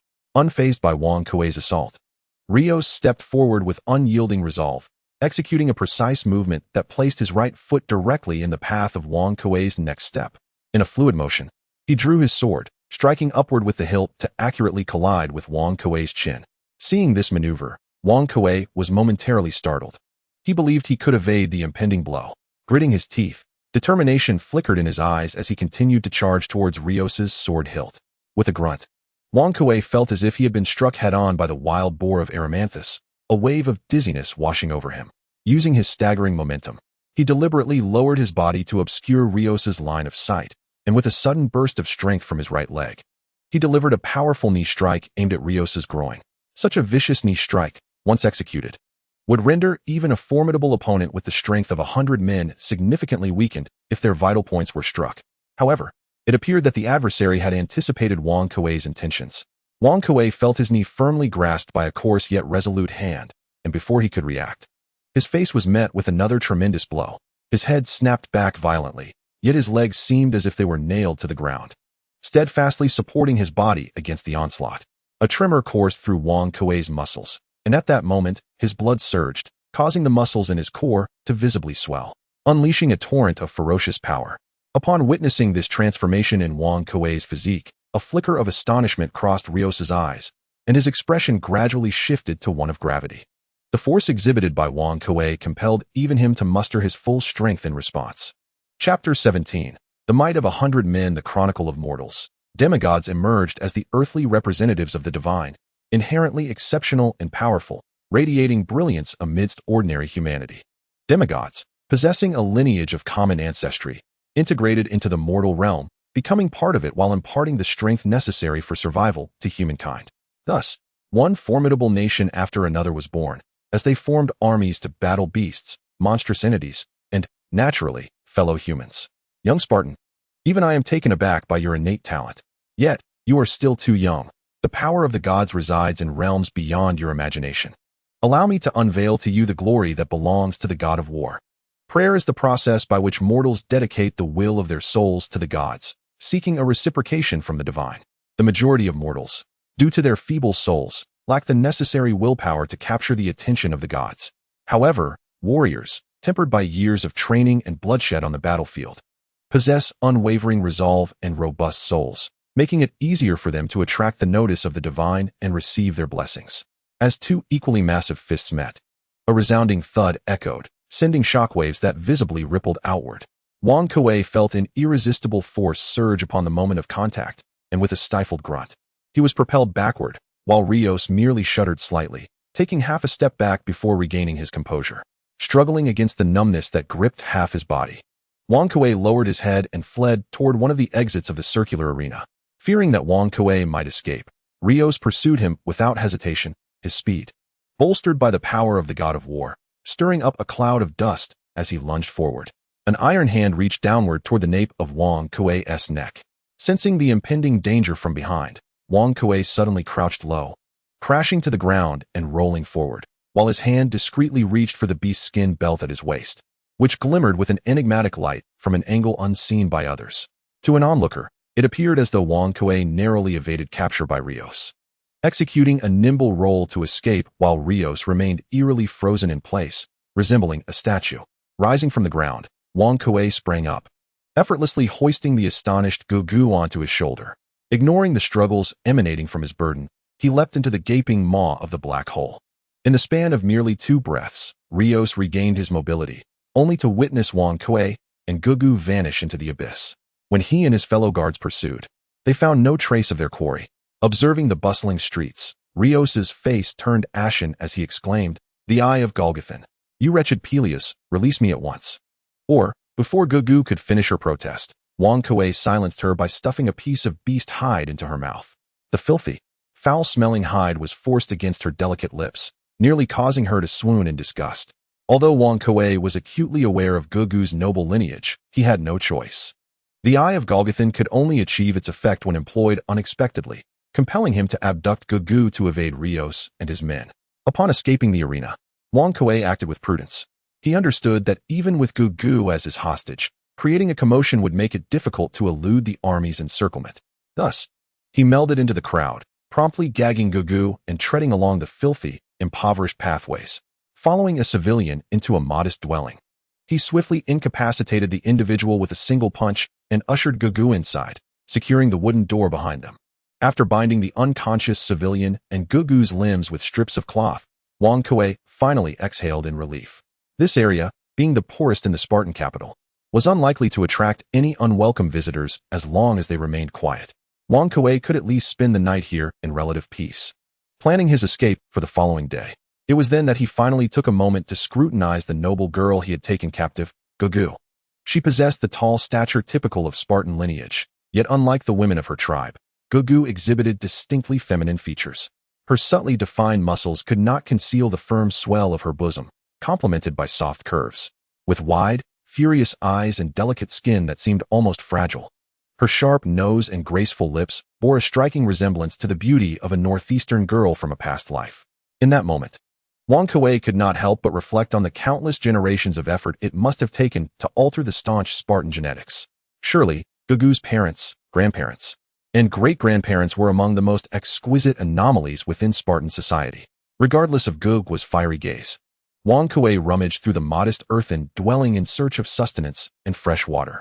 Ultimately, he scoured the entire room, uncovering merely half a potato dumpling and a small piece of jerky hanging from the ceiling. The sole stroke of fortune was the presence of a large barrel of clean water. It appeared that this unfortunate soul had intended to return home to relish a sumptuous dinner, only to be unexpectedly targeted by Wang Kuei, who not only seized the abode and provisions, but also subjected him to relentless violence, enduring a cycle of awakening and unconsciousness throughout the night. Were it not for Wang Kuei, an anomaly trained in a previous life, any other Spartan would have likely rendered this ill-fated individual a mere spectator to Sharon, the ferryman of the underworld, with a couple of punches. At this moment, Wang Kuei speculated about the identity of the noblewoman named Gugu. The current Spartan king had ascended the throne merely 2 years prior, and from Gugu's attire, it was evident that she bore little connection to the monarch. Individuals capable of commanding hundreds of formidable foes were few and far between in Sparta's capital, apart from the king and a handful of officials. Only the generals wielding military authority held such influence. Observing the elite guards surrounding Gugu, it was likely her status was closely tied to a Spartan general. Contemplating the formidable prowess of Rios, Wang Kuei could not help but narrow his eyes, instinctively clenching his fists. The strength of the Spartan warriors stemmed predominantly from the amalgamation of their innate abilities and the latent power of their beast souls, with prayers serving as a means to harness the primal ferocity of these souls. Rios, however, lacked mastery over beast souls, relying solely on prayer to amplify his strength. Much like athletes in a previous life who resorted to performance-enhancing substances, Rios temporarily magnified his capabilities through external means. In terms of individual strength, Rios may not have greatly surpassed Wang Kuei at that moment, yet his prayers could elevate his prowess to that of 100 foes. A form of instantaneous enhancement that Wang Kuei found insurmountable. Even within his tribe, perhaps only his father, Quirio, could rival such power. Wang Kuei harbored an inkling of uncertainty, sensing that his tribe, concealed within the mountains, harbored secrets unbeknownst to him. Time passed unmeasured until the light filtering through the crevices of the dwelling vanished entirely, replaced by the dim glow of a lamp derived from animal fat illuminating the cramped space. At this juncture, the anger in Gugwa's eyes was finally supplanted by humiliation, her weary body surrendering to the cold ground. The one constant was her unwavering gaze, fixated on Wang Kuei. Suddenly, an abrupt commotion erupted outside, with the flickering light of torches piercing the darkness, accompanied by harsh reprimands and the sound of hurried footsteps. Upon hearing the commotion, a glimmer of hope ignited in Gugwa's eyes. She inexplicably summoned strength, her body engaging in frantic struggles, muffled groans escaping from her mouth, which was stuffed with beast hide, as she aspired to attract the attention of those outside through her efforts. Wang Kuei narrowed his eyes slightly, kicking the unconscious civilian into a shadowy corner, shrouding him with debris and coarse fabric. He then forcefully threw Gugwa to the ground, and in her terrified gaze, he ripped apart her exquisite garments with a swift motion, exposing her body, which had driven all Spartan men to madness, to the open air. With a crash, the flimsy wooden door was violently kicked open, and the flickering light of the torches immediately dispelled the darkness within the small room. As two Spartan soldiers stormed in, they were met with the sight of two naked bodies entwined together. Due to the lighting, the woman pinned beneath was somewhat obscured, but her weary, muffled groans and feeble struggles would evoke visions of a fierce battle in the mind of any man. Wang Kuei, flustered, hurriedly grabbed nearby clothing and bedding, desperately trying to cover the exposed woman, his face betraying an unmistakable panic as he cast pleading glances at the intruding soldiers, seemingly fearful of what might transpire next. The two Spartan soldiers glanced around nonchalantly before hastily turning to leave, inwardly cursing their misfortune. If not for the pressing task assigned to them, they could have enjoyed the pleasures of a woman that night, as they usually did. Wang Kuei remained trembling on the bed, made of leather and coarse cloth, motionless until the raucous sounds gradually faded away. Only then did he cautiously rise, peeking outside the door before hastily closing it behind him. The moment the door clicked shut, the expression of terror on Wang Kuei's face vanished. At that moment, Gugwa was completely bare, her hands and feet still bound by rough strips of fabric. Her eyes wide with fear as she gazed at the man slowly approaching her, despair etched across her features. Chapter 18. The Cost of Captivity. Although this world was rife with savagery and violence, for Gugwa, an unmarried woman of noble lineage, her chastity represented her family's honor, a treasure more valuable than her own life. Wang Kuei stood frozen, staring at the defenseless girl before him, his expression shifting rapidly, every muscle in his body taut, as if he were enduring an inner struggle. He closed his eyes, repeatedly practicing deep breaths and heavy exhalations. After what felt like an eternity, his body gradually calmed. He opened his eyes and slowly crouched before Gugwa, reaching for a rough blanket on the floor to cover her bare body. But just as his hand hovered in the air, he suddenly halted, and before he could react, the door behind him exploded into a shower of splintered wood, a figure storming in like a force of nature. As the door shattered into fragments, Wang Kuei lunged forward, launching himself through the air. While still in mid-flight, he hurled the dirty cloth toward the oncoming figure, hoping to momentarily impede the assault. Yet the intruder's momentum remained unyielding, effortlessly twisting the cloth into a tight bundle. Wang Kuei reluctantly raised his hand in defense, only to be propelled backward, crashing heavily against the earthen wall with a thunderous sound that brought it crashing down. He broke through the wall and landed heavily on the street outside, illuminated as if it were day by the flames. As he staggered to his feet, a shadow emerged from the black void of the building, and under the glow of the fire, the scarred face of Rios became starkly visible. Rios's muscular arms surged with power as he unleashed a strike upon Wang Kuei's chest with the force of 100 horses. Such might could easily topple 100 wild stallions. Even Wang Kuei, with his thick skin and robust frame, let out a muffled groan as he was sent sprawling to the ground. Wang Kuei's strength had already paled in comparison to Rios, and now, caught off guard, he lost the initiative. With no chance of retaliation, he was quickly surrounded by soldiers and subdued under the threat of bronze weapons. With a resounding crash, the wooden prison door swung open, revealing a striking young woman whose expression was as frigid as ice as she stepped into the cell. At that moment, Wang Kuei was bare-chested, bound to a wooden pillar by unbreakable bronze chains. The cell was littered with blood-stained instruments of torture, the stench of blood palpable even from a distance, and within its confines, the mournful cries of the deceased echoed hauntingly. Gugwa coldly regarded Wang Kuei, now her captive, her eyes ablaze with barely concealed fury. It seemed that only by inflicting the most vicious torment upon this man could she alleviate the humiliation she felt. Even the gods would not absolve your sins. Though your body may decay, your soul shall plummet into the abyss of hell, enduring eternal torment. Wang Kuei met Gugu's gaze with a calm demeanor. Having once been an agent in a previous life, he was well acquainted with the predicament of being captured. He understood that provoking an adversary in such a moment would yield no benefit. Observing his unflinching expression, Gugu huffed coldly and slowly drew the long whip coiled at her waist. A sinister glint flashed across her striking face as she lashed out with the whip. Its speed so remarkable that the sound of it striking flesh only echoed in the cell once it returned to her grasp. The crack of the whip sent a shiver through Wang Kuei, as though it had struck at the very essence of his being, a searing pain radiating through his limbs. He could not help but glance down at the wound on his chest, discovering only a faint bruise upon his bronzed skin, unmarred by any break. Indeed, the whip in Gugu's hand was extraordinary, likely crafted from the hide of some enchanted beast through a unique forging process. Although no visible marks marred his skin, it could directly harm the soul. Those of feeble will might not withstand even a single lash, their spirits disintegrating, leaving behind only lifeless shells. O wretched slave, wail loudly, for only through your suffering can the fury within my heart be alleviated.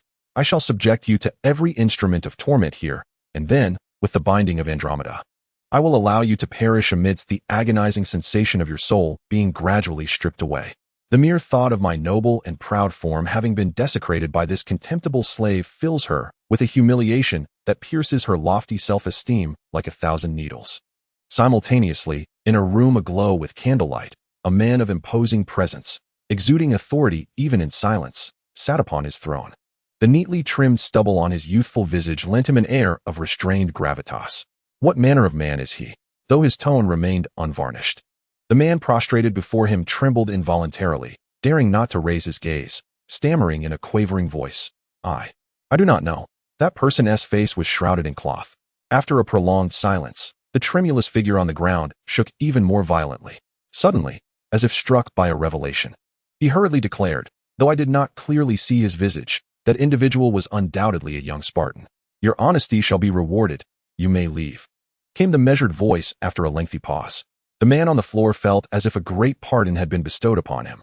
As he rose, the ground bore witness to the damp trails of his sweat, and he retreated, eyes cast downward.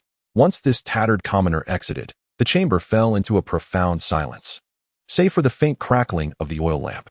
General Euryponid, what is your perspective? Inquired the authoritative man, his fingers caressing a finely crafted bronze short sword as he addressed the imposing figure clad in military garb beside him. This man was none other than Euryponid, the Grand General of Sparta, the direct commander of the nation's forces. Yet, this eminent figure now stood beneath another throne, revealing the identity of the commanding man. King Leonidas, though the insignia on the short sword has been scraped away, I can assert with certainty that it bears the mark of royalty. The Spartan king, Leonidas, passed the bronze short sword to Euryponid and then seized a parchment from the table. Euryponid traced his fingers over the blurred markings on the blade, his voice low and grave. A day ago, they traversed the Aegean mountains. Since the Battle of Grey Valley 14 years past, we have only now detected their presence again. This revelation, however, has left me profoundly shaken. These heretics are now fully armed with bronze weaponry, and their transformation can no longer be tolerated. Upon hearing the mention of bronze weaponry, Leonidas's hand quivered slightly, a glimmer of apprehension flaring in his eyes. He scrutinized the contents of the parchment in his hand for an extended period before returning it to the table, his palm pressing heavily upon it, as though to vent the tumultuous emotions within. The leather straps tightly bound Wang Kuei, powered by wooden gears that, with each turn, cruelly scraped against his skin, tearing away pieces of flesh. At this moment, Wang Kuei's face was drenched in sweat, his features contorted in agony. Yet, no matter how much Gugu tormented him, Wang Kuei gritted his teeth in silence, his gaze steadfast like resilient rocks, unyielding to the erosion of pain. His tenacity was akin to a splash of oil on Gugu's raging fire, fueling her wrath further. Unable to restrain herself, Gugu swung the whip and Adora's bond. With ferocity against Wang Kuei, who was already suffering from the torment of the leather straps, under the dual agony of body and soul, he finally let out a soft groan, his teeth grinding with a creaking sound as blood trickled from the corner of his mouth, the result of biting down on his own gums. It seemed that only the sound of Wang Kuei's pleas for mercy could quell the humiliation and anger within Gugu. Her handsome face twisted into a grimace as she spat venomously. "You wretched slave, you likely do not know. I am the daughter of the Spartan general, Euryponted, the most noble thorny flower of Sparta." When she saw Wang Kuei's disdainful expression, Gugu's pride was once again pricked, and an idea struck her. She suddenly sneered, her tone venomous. "Even Rios would be moved by your strength. I wish to see if your parents and kin share your resilience." Gugu's words struck Wang Kuei's raw nerve, prompting him to raise his head sharply, his eyes flashing with a fierce light. Gugu was taken aback. Then a triumphant smile spread across her face. She had finally uncovered this man's vulnerability. After delivering several more lashes with the whip, she turned away in satisfaction. Wang Kuei closed his eyes, exhaling a breath of frustration. The kin of his tribe were akin to a vulnerable spot in his soul. When Gugu used them as leverage, an uncontrollable fury surged within him. At that moment, Wang Kuei had no patience to linger any longer. The fact that Gugu was the daughter of a general raised doubts about whether she might uncover any traces of his tribe. After Gugu departed, the guards locked him in his cell, standing watch outside. Seizing a moment of opportunity, Wang Kuei resolved to escape immediately. The craftsmanship of this world was remarkably exquisite. Artisans who revered the god of forging, Hephaestus, often produced works that surpassed the productivity of this realm. However, Wang Kuei was, in his previous life, an elite capable of effortlessly traversing any secret area. Utilizing wooden splinters hidden on his person, he swiftly freed himself from the bronze chains binding him without expending much effort. The loud clatter of the bronze chains immediately drew the guard's attention. One guard approached, peering through the doorframe. Upon seeing the empty space where Wang Kuei had been bound, he immediately called to his comrades in alarm, then hurriedly opened the cell door to investigate. Chapter 19. Sudden Change. The Mortal Chronicles of Sparta, Part 2. At that time, the continent was still a unified expanse, ruled by wild beasts and monstrous creatures. A barbaric tribe emerged from the southern regions of Peloponnesus. They were favored by the god of war, brandishing the glory of Ares as they descended from the mountains, and, with a ferocity akin to wild beasts, established city-states upon the plains of Laconia.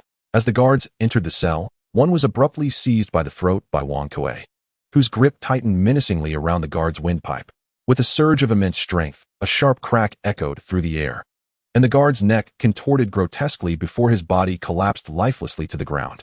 After easily dispatching the guards that followed, Wang Kuei swiftly retrieved the keys hanging on the wall and, amidst the astonished expressions of the other prisoners, unlocked each cell door in succession.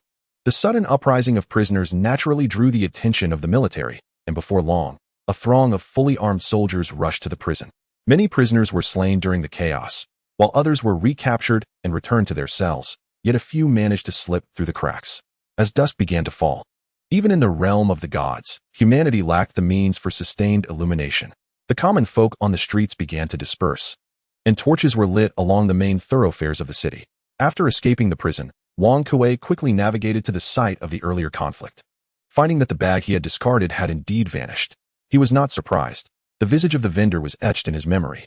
Although the vendor had cleverly refrained from returning to his dwelling, Wang Kuei, once an elite operative in his past life, required little effort to track down his target. As the sun completely set, Wang Kuei discovered the vendor amidst a heap of refuse near the city gate, a place of rest for the destitute, the most squalid and despair-laden corner of all Sparta. The vendor's intentions were easily surmised, hiding in proximity to the city gate. He clearly planned to be among the first to depart from Sparta at dawn when the gates reopened.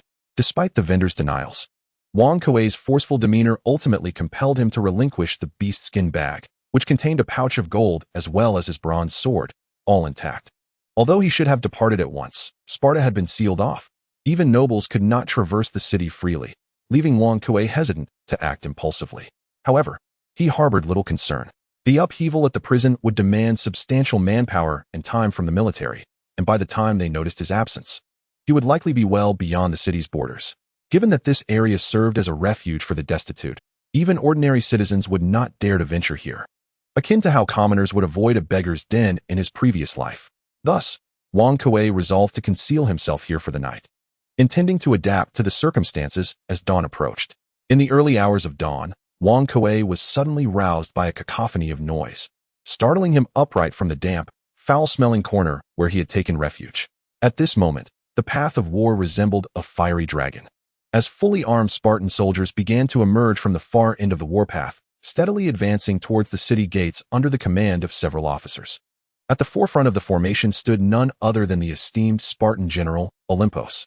Wang, unfamiliar with Olympos's visage but acutely aware that he might have offended the general's daughter, instinctively lowered his head upon sighting the Spartan troops, daring only to lift it after the soldiers had completely exited the city gates. A sense of inexplicable trepidation stirred within Wang, as if some momentous event was about to unfold that he could scarcely bear. However, just as Wang resolved to leave the city, the gates of the Spartan capital unexpectedly slammed shut once more. To his astonishment, this closure persisted for a full 3 days. With the gates barred, all station soldiers abandoned their patrol duties within the city, instead occupying critical positions at the gates and along the walls, enforcing a total prohibition on male movement in and out, while even women faced stringent scrutiny before being allowed passage. Witnessing this abrupt transformation, Wang Kuei's unease deepened. In his previous life, he could have exploited various high-tech loopholes to effortlessly bypass any fortified checkpoints, strolling boldly into enemy territory even under the watchful eyes of onlookers. Yet in this primitive world, there were no surveillance devices or biometric locks to circumvent, nor any sewers or vents through which to infiltrate. His robust physique left him with no possibility of masquerading as a woman. Thus, despite his growing anxiety, Wang Kuei found himself with no means to exit the city. Fortunately, perhaps due to a lack of military personnel within the city, or perhaps because he was merely a nameless pawn long forgotten, the anticipated widespread searches did not materialize during the days of the lockdown.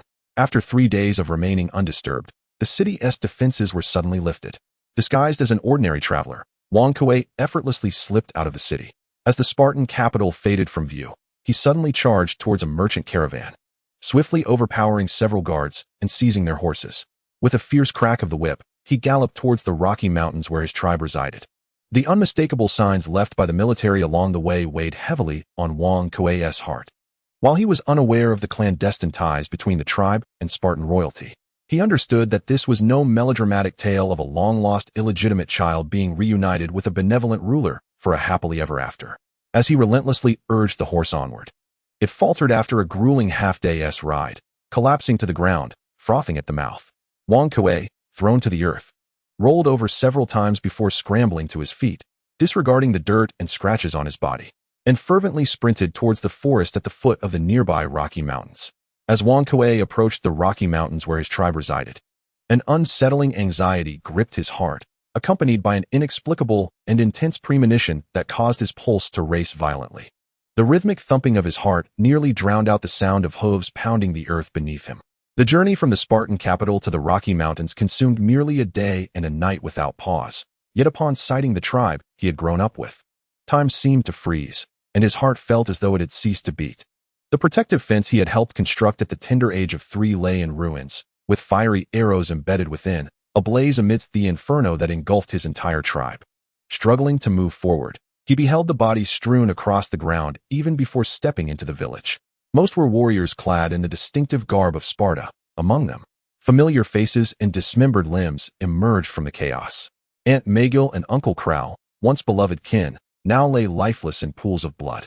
Save for the central statue of the war god Ares, which remained unscathed, everything had been obliterated. Akra's body stood beneath the statue of the god of war, multiple spears piercing through him from various angles, impaling him to the ground. It was evident that he had endured a fierce battle. His eyes were wide with rage, and his face retained the expression of his last moments. Each familiar face he encountered tightened the grip of sorrow around Wang Kuei's heart. When he finally reached the place of his home, it felt as if his heart had been violently yanked by unseen hands, rendering him breathless in that instant. His father, Quirio, was gruesomely impaled by a bronze sword at the mouth, his head severed and nailed to the ground, while the body lay sprawled before the tent, arms outstretched as if to shield his back even in death. His mother, Malama, had both hands severed, her face contorted in agony as she lay behind Quirio's body. My child should be tested in the most honorable way. You must immerse him entirely in strong liquor. Kratos, how did your training go today? Let your father see if you have made progress. Quirio's harsh yet profound lessons had been robbed from him, leaving him to endure the agony of silence, even as his weary body longed to forge weapons. Malama's love, unmistakable despite her rugged and weakened form, was a testament to the sacrifices made for his existence.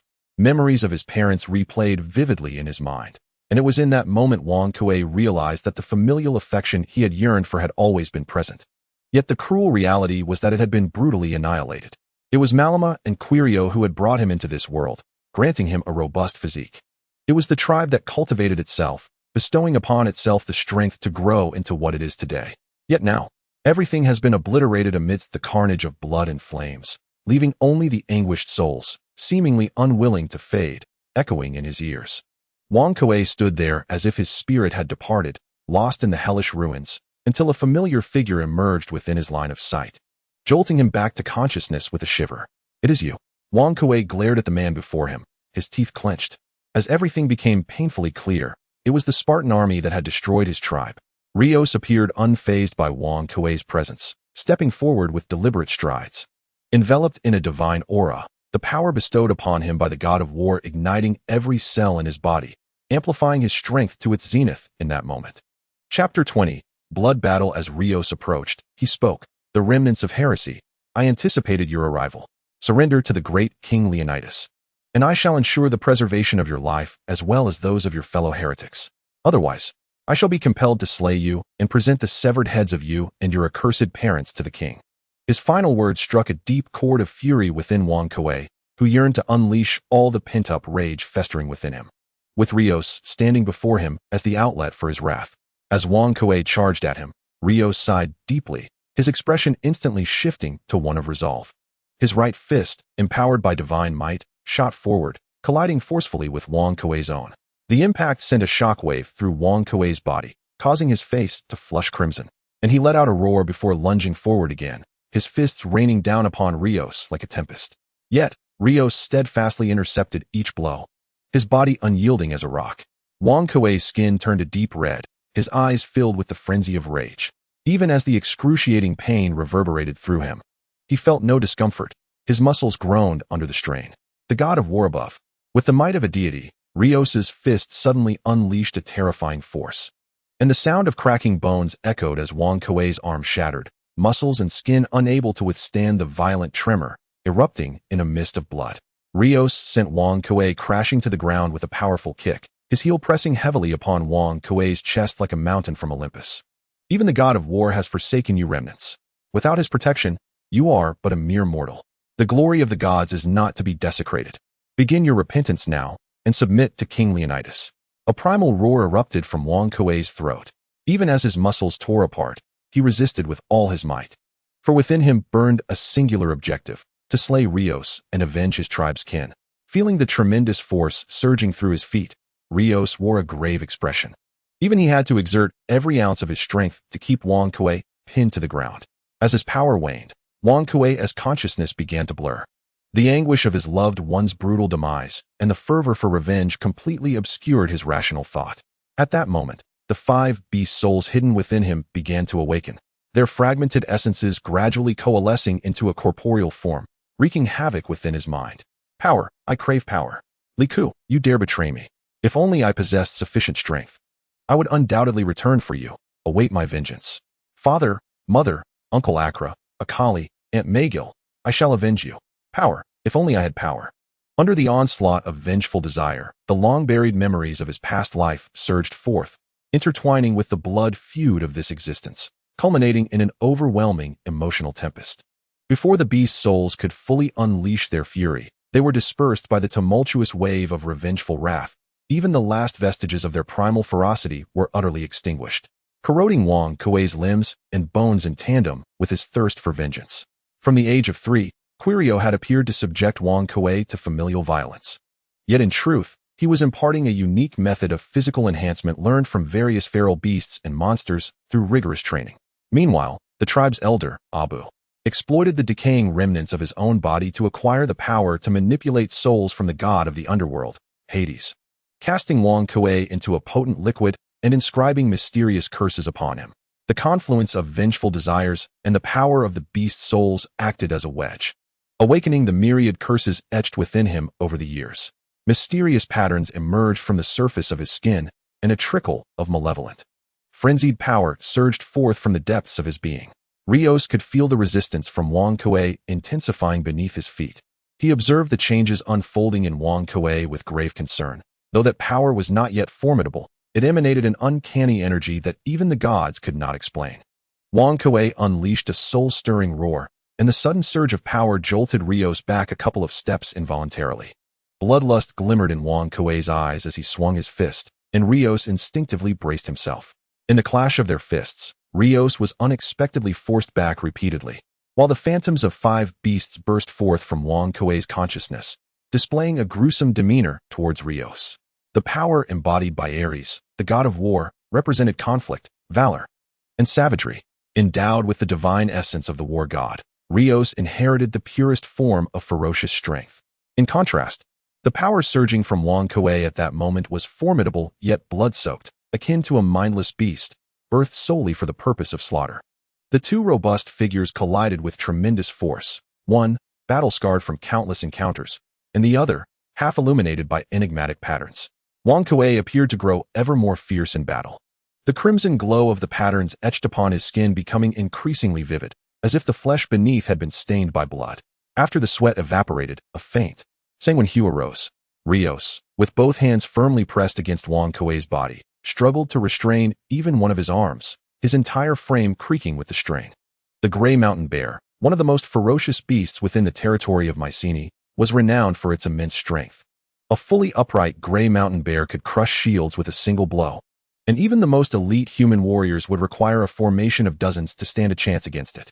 Once, Creo traversed the Peloponnese, slaying 5 formidable beasts possessing the blood of monsters, gathering their organs and souls, which Abu then sealed within Wang Kuei. Fueled by a fervent desire for vengeance and the influence of mysterious incantations, the powers of these 5 beasts had been fully awakened. The majesty of the Nephian lion, the resilience of the Erymanthian boar, the agility of the hydra, the might of the gray mountain bear, and the swiftness and acuity of the griffin.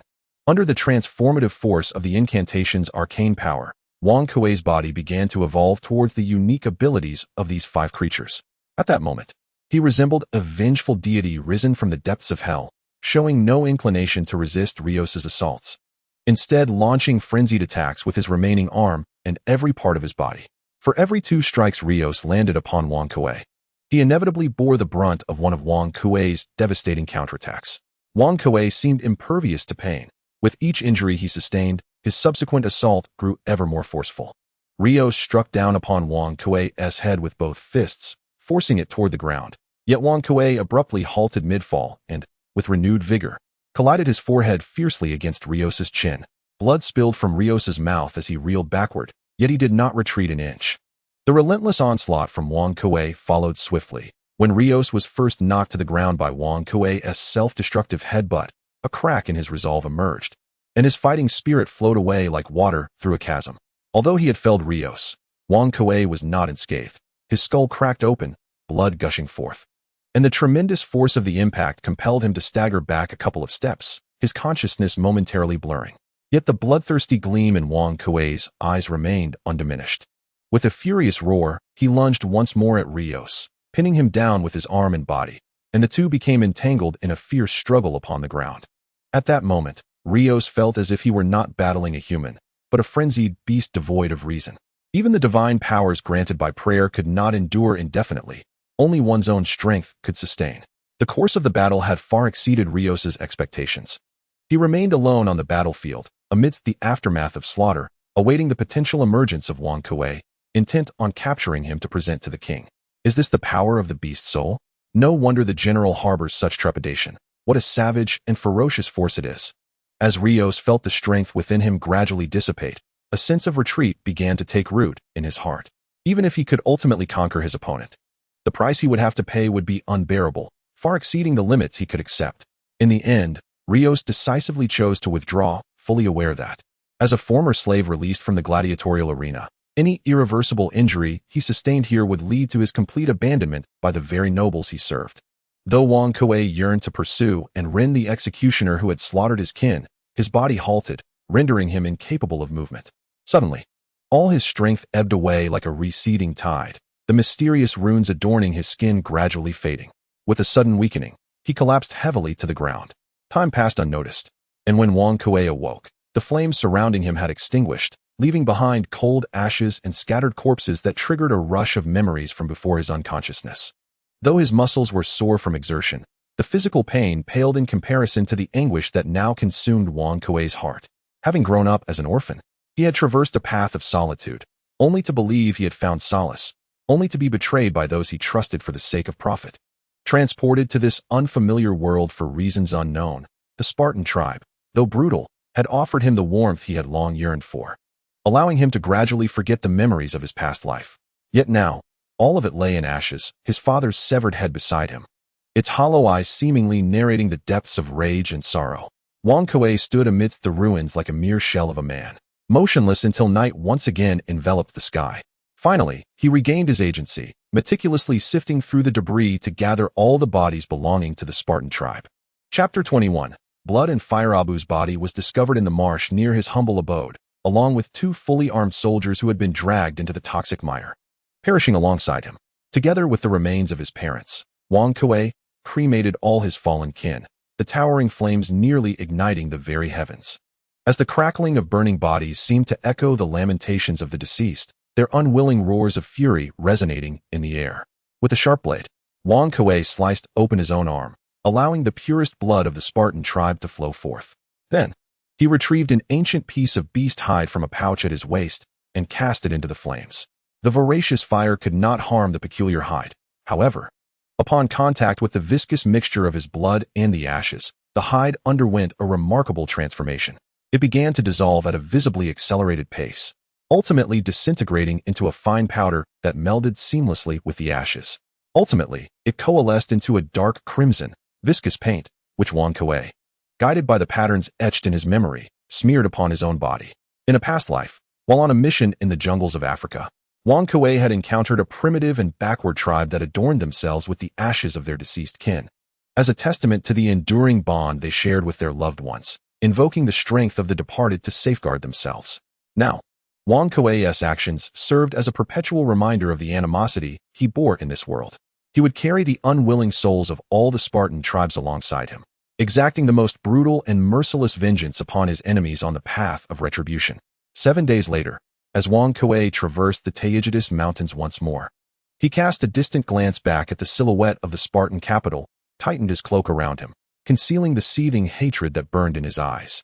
From this moment forth, there would be no more of the former Wang Kuei, only the avenger of this life, Kratos. Hey Kratos, I've heard you are a Spartan. I've never seen a Spartan quite like you. Is that intricate design on your body the latest trend? I find it rather striking. It resembles the ashes of something that has been consumed by flames. Perhaps you could enlighten me, by the gods of commerce, Hermes. I assure you this would create quite a stir in Argos. Very well, I see your intent. You wish to test my wits. Let me venture a guess. You are a Spartan, and this must be derived from some unique Spartan resource.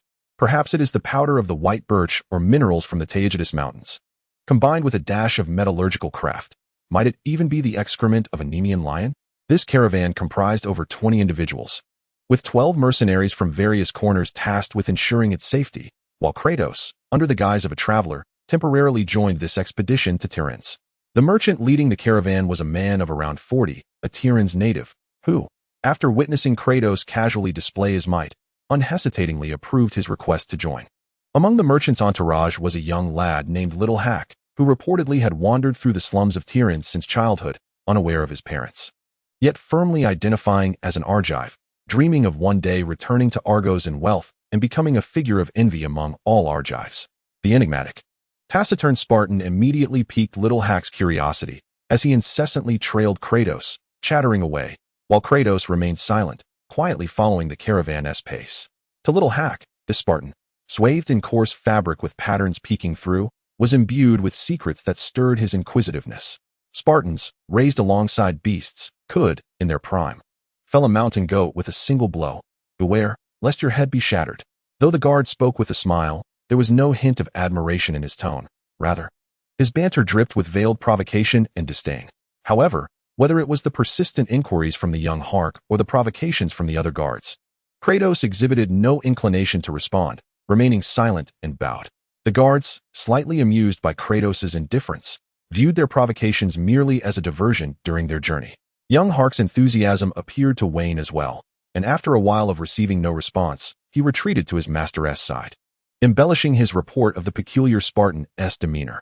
In this world, marked by a lack of advanced productivity, efficient means of transport had yet to emerge.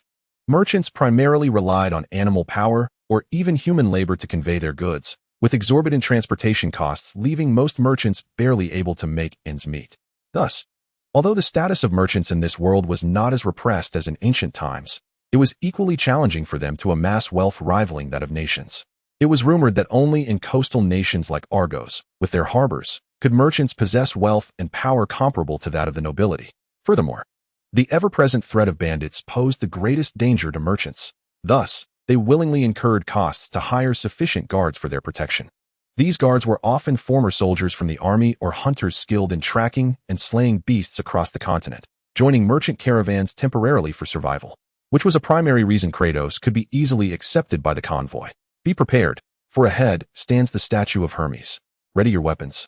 For those despicable bandits lurk in the shadows, watching us, bellowed the leader of the guards, suddenly drawing forth his spear from his back, a grave expression adorning his face.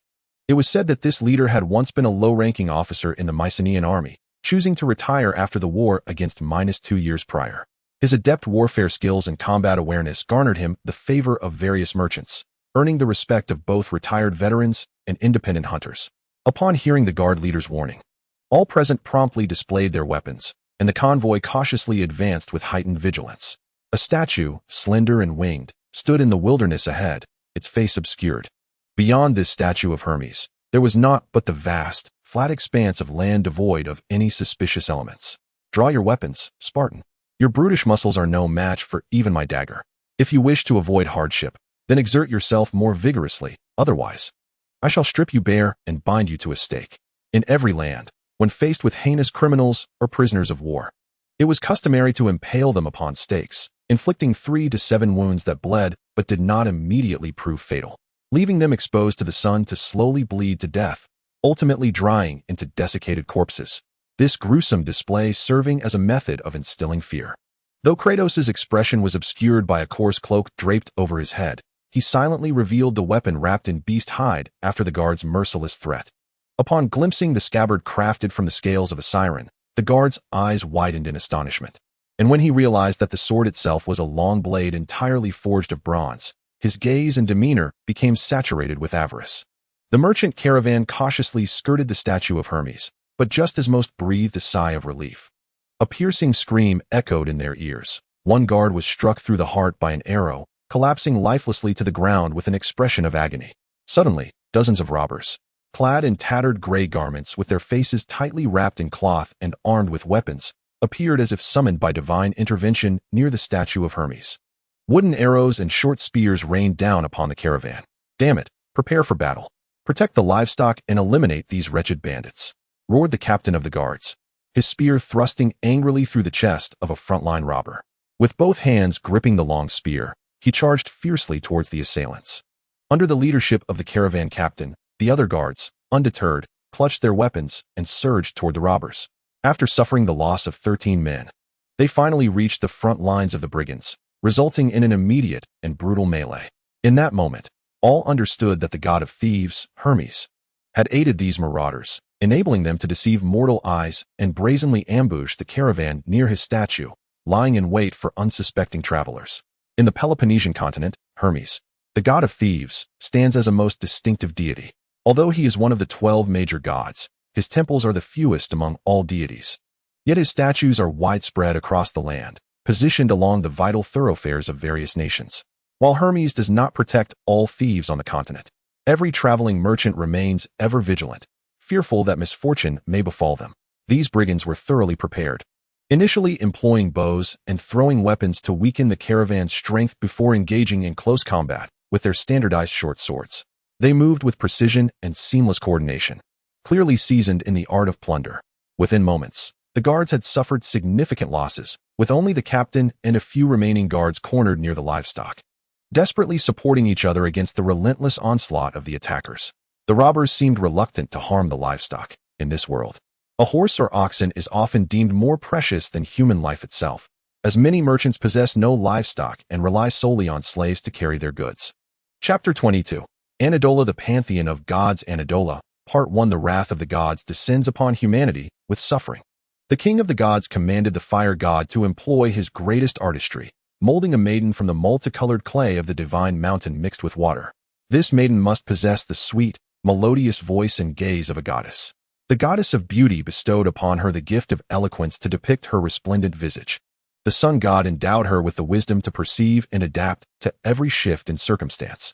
The benevolent goddess of wisdom, moved by humanity's plight, chose not to grant Pandora the capacity to fathom the essence of humanity, thus rendering the cunning and deceitful arts bestowed by Hermes effective upon her, transforming the most exquisite maiden created by the gods into a mere marionette, devoid of spirit. In that moment, even merchants, servants, and slaves grasped the cheapest wooden weapons, their faces etched with terror as they beheld the raised blades of the marauders. The captain of the guards found his wooden spear cleaved in two, while another guard's head was severed, warm blood erupting into the air and splattering upon the faces of those frozen in fear. Despair enveloped their hearts, and in their final moments, all they could do was pray to the very deities that had led them into such a dire fate. Ironically, it was one of those gods they revered who had brought them to this abyss. As the captain of the guards relinquished his weapon in hopelessness, a figure suddenly surged from behind. The first marauder, startled, attempted to block with his weapon, but a scream pierced the air as he was sent hurtling backward, blood gushing from his nostrils and mouth as he crashed to the ground.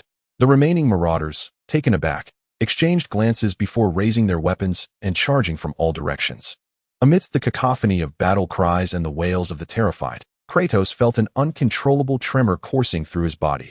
Only bloodshed could quell his insatiable thirst for violence. Unable to contain his fury any longer, Kratos roared and lunged at a marauder, delivering a punch imbued with the force of 25 horses, obliterating the marauder in an instant. With each marauder he felled, the tattoos on Kratos' skin became ever more pronounced. If one were to gaze upon him, they would witness a chilling phenomenon. The souls of those he vanquished did not plummet into the depths of hell, but rather were extinguished into the void, transforming into sanguine power that surged into Kratos' being. These marauders, possessing strength akin to that of common and elite soldiers, stood no chance against him. Soon the ground was littered with dismembered limbs. The remaining marauders, now paralyzed by Kratos' overwhelming might and his brutal, blood-stained methods, were left awestruck. He resembled a titan with 100 arms. Any marauder ensnared by his grasp met a gruesome fate, torn asunder amidst a deluge of blood and entrails, turning the arena into a veritable hellscape. Little Hack, a Spartan who had narrowly escaped death, approached the blood-soaked Kratos, about to utter a word when he suddenly locked eyes with him. What he beheld were the piercing, bloodthirsty eyes of a beast, sending a shiver deep within his soul.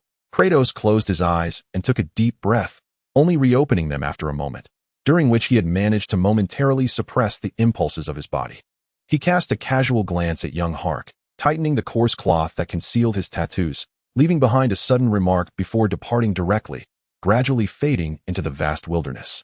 With the essence of my blood mingling with the ashes of my parents and kin, and under the guise of a merchant caravan, Kratos now walked alone through the desert, surrounded by endless yellow sands, with occasional splashes of green breaking the desolate monotony. As Kratos kept his head lowered, treading carefully, he suddenly sensed something unusual ahead. He slowly lifted his gaze, peering beyond the edge of his cloak. Before him stood a solitary figure, gaunt and fragile, with feet as delicate as white jade, struggling to tread upon the rough, scorching gravel. Kratos' pupils constricted sharply as he keenly observed that those exquisitely crafted feet, despite the harsh terrain, bore no signs of harm. Each step left a faint imprint on the ground, affirming that this slender silhouette was no mere specter devoid of weight. Approaching the city of Tiryns, an oasis rising amidst the arid expanse, Kratos began to notice travelers and caravans making their way through the vicinity. Yet, upon sighting this emaciated figure, all who beheld it reacted as if confronted by a nightmare, their faces paling as they veered away from its path. Kratos scrutinized the figure, noting its peculiar gait, each step seemingly calculated to perfection, maintaining an identical distance. Furthermore, with each movement, the body exhibited an abnormal rigidity, resembling a soulless automaton, driven solely by instinct. Kratos quickened his pace and soon found himself behind the frail figure. Before he could draw closer, an intoxicating fragrance wafted towards him, a scent that even the scorching desert could not conceal. When he finally beheld the true visage of this enigmatic figure, even Kratos was momentarily stunned. As if struck by a bolt from the blue, his heart seemingly ceasing its rhythm, breath suspended in awe. In his past, amidst the vibrant indulgences of life, Kratos had encountered an array of stunning women and had even savored their charms. Yet, at this moment, he could not help but vow with all his being that he had never encountered a woman, in any lifetime, who could stir his heart in such a profound manner. Her skin was as pale and supple as that of an infant, with a delicate, refined nose and a tempting, crimson mouth, her beauty transcending all descriptions. Her figure, with a waist that could be grasped in a gentle embrace and curves that were both ample and alluring, was truly captivating. However, when Kratos gazed into the eyes of this breathtaking beauty, his heart felt as if it had been forcefully tugged. Her pallid, ethereal eyes rendered this stunning beauty, seemingly no more than 15 or 16 years of age, as an empty shell devoid of soul, evoking a profound sense of heartache and compassion within Kratos. Yet, what perplexed him further was the sight of this exquisite maiden wandering alone through the desolation, not only unscathed by malevolent forces, but seemingly shunned by all, as if she were a plague. As Kratos approached the captivating maiden, the gazes of those around him were tinged with a mixture of fear and revulsion, prompting them to hastily avert their eyes and flee in panic. A surge of instinct propelled Kratos forward, his agility inherited from the griffin's spirit allowing him to swiftly close the distance to a solitary traveler, who, upon meeting Kratos' gaze, was gripped by terror. With an iron grasp, Kratos seized the man's form. "Release me. Let me go, you foul aberration tainted by sin." The traveler screamed in a fit of hysteria, his face contorted with dread and despair. The crowd, witnessing Kratos' sudden action, erupted in gasps and cries, scattering in every direction until only a few remained in the barren expanse. Though the traveler struggled against Kratos' hold, the grip remained unyielding. With a cold stare fixed on the man, Kratos spoke with a detached deliberation. "Who is she?" His inquiry was directed at the enigmatic beauty. Upon hearing Kratos' question, the traveler's reaction intensified. He bit down fiercely on Kratos' hand, his eyes reflecting a growing madness. A flicker of wrath ignited within Kratos, and with a swift motion, he cast the man to the ground. Freed from his grasp, the man disregarded his injuries, scrambling frantically across the sandy terrain while muttering in a delirious frenzy, "Flee from the source of evil, Pandora." Kratos felt a jolt within him. The name Pandora struck like lightning in his mind. In the ancient Greek myths of his previous life, Pandora was crafted by the god Zeus as a punishment for humanity, embodying the most horrific calamities such as hunger, suffering, disease, and disaster. Kratos could scarcely reconcile the sight of this seemingly innocent girl, merely a high school student in a past life, with the terrifying source of malevolence foretold in legend. As he stood lost in thought, a sudden sensation of contact on his back startled him. He turned to find the breathtaking visage of Pandora, her mesmerizing sapphire eyes fixed unwaveringly upon him.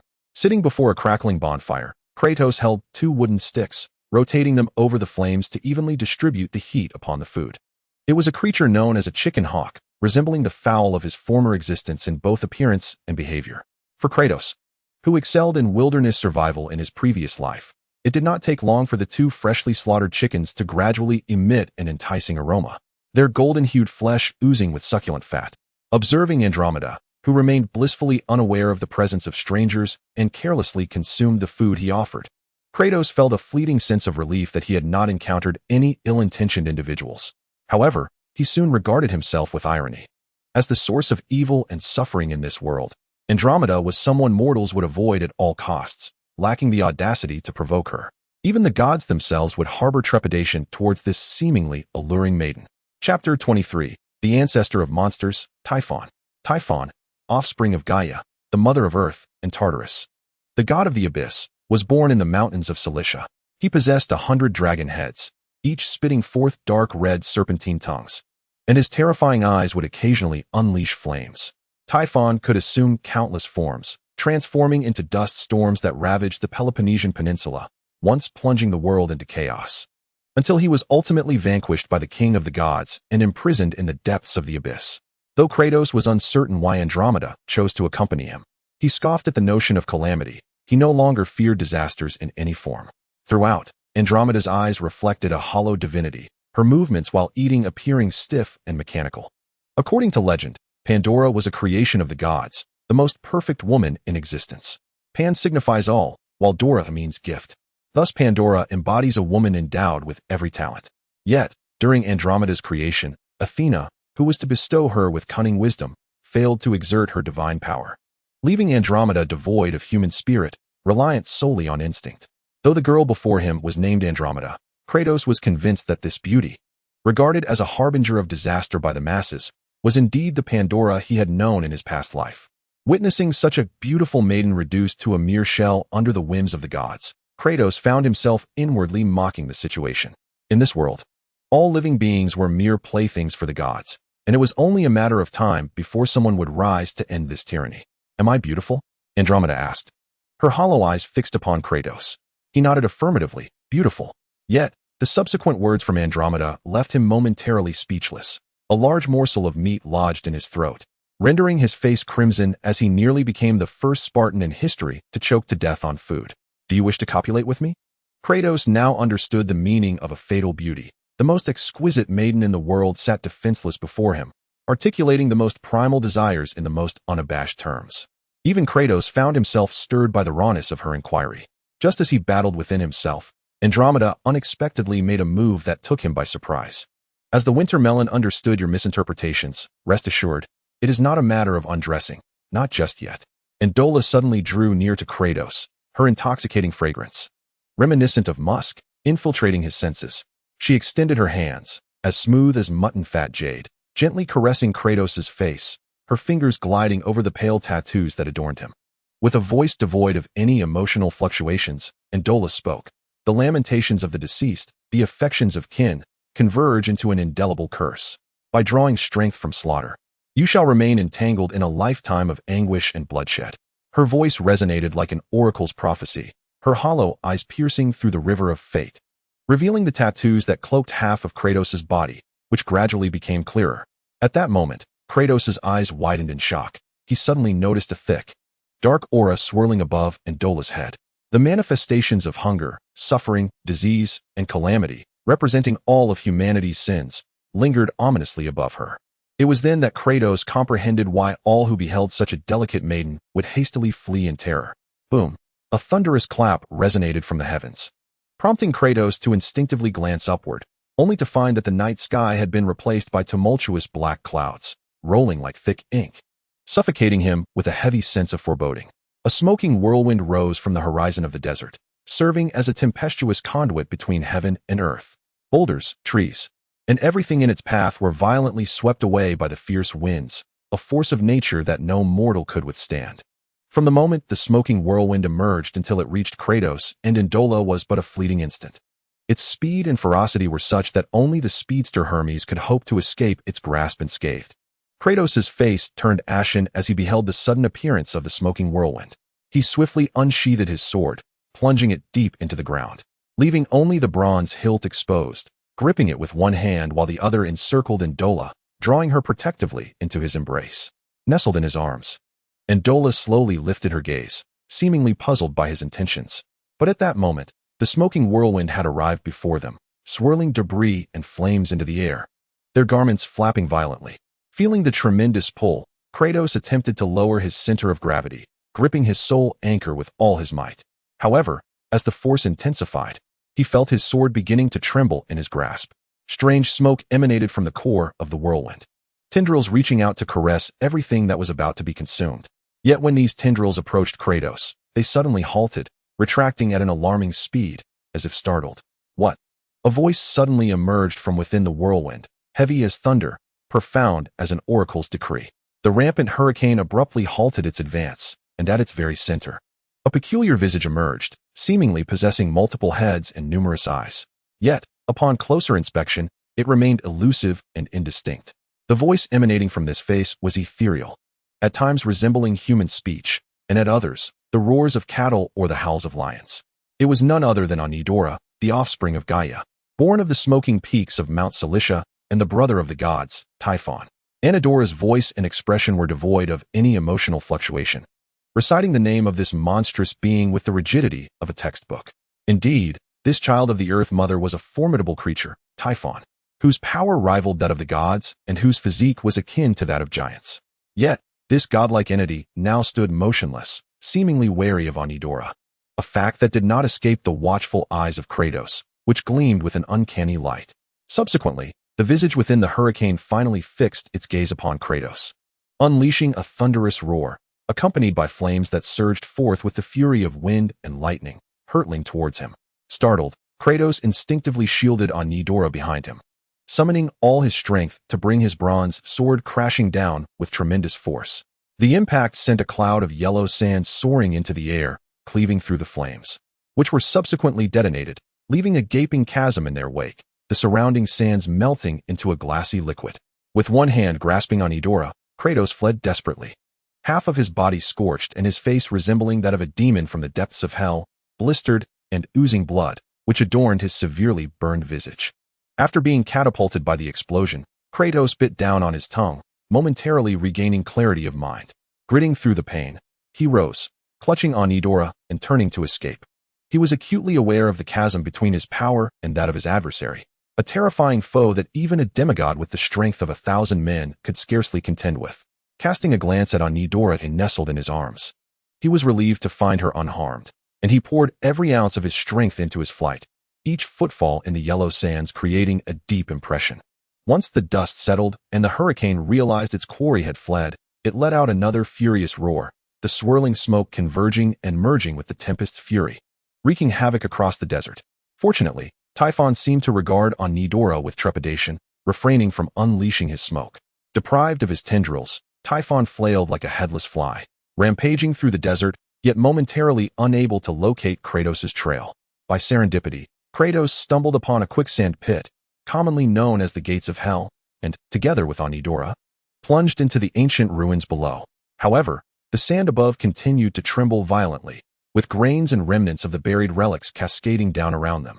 Kratos gazed at the treacherous sands that threatened to collapse at any moment, panting as he questioned, "Why does Typhon attack me?" Andromeda replied coolly, "Because he fears me." Kratos, perplexed, inquired why? Even possessing power rivaling the gods, can one still experience fear? The gods created humanity, yet they tremble at the thought of being tainted by human filth, which could corrupt their divinity. Typhon assails you out of fear that you might unleash Andromeda's box. Devoid of divinity, he too would suffer from the anguish of humanity. "How does one open Andromeda's box?" he asked. "By coupling with me," Andromeda stated calmly, as if discussing something as mundane as eating or drinking. Yet, there was no hint of embarrassment on Kratos' face. Within his slightly narrowed eyes, a fierce flame blazed. Confronted with the imminent peril wrought by Typhon, the progenitor of monsters, visions of his tribe's annihilation flashed before his eyes, the agony of loved ones resonating through the tattoos of ashes and blood inked upon his skin, their wails echoing in his ears. He looked at Andromeda, who remained serene, and a resolute expression flickered in his gaze. "Savage Spartan, bear the wrath of my vengeance." Kratos suddenly pressed Andromeda's frail form to the ground, tearing away the coarse burlap that covered her, revealing her flawless physique. Chapter 24. The power of hunger. Kratos could not suppress a greedy growl from his throat, his skin beginning to flush with a crimson hue as he pressed Andromeda firmly beneath him, ravenously absorbing her alluring musk. His rough hands caressed her delicate skin as though gliding over smooth silk. Then, without hesitation, he grasped her divine curves, squeezing and reveling in the softness that responded to his touch. No matter how wantonly Kratos desecrated her, Andromeda's expression remained unchanged, her demeanor indifferent.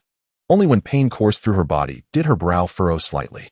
As the commotion above intensified, Kratos resolved to unleash the flames of desire within him. He forcefully pinned her tender form to the ground, the pristine perfection of her body starkly contrasting against the coarse, filthy surface. Despite his efforts to temper the flames of desire, the moment his essence met the mysterious portal, overwhelming impulses surged forth uncontrollably. With a primal roar, he thrust forward, brutally entering the sanctum that had never known desecration. In that instant, the overwhelming sensations compelled Kratos to emit powerful groans, consumed by desire and ecstasy.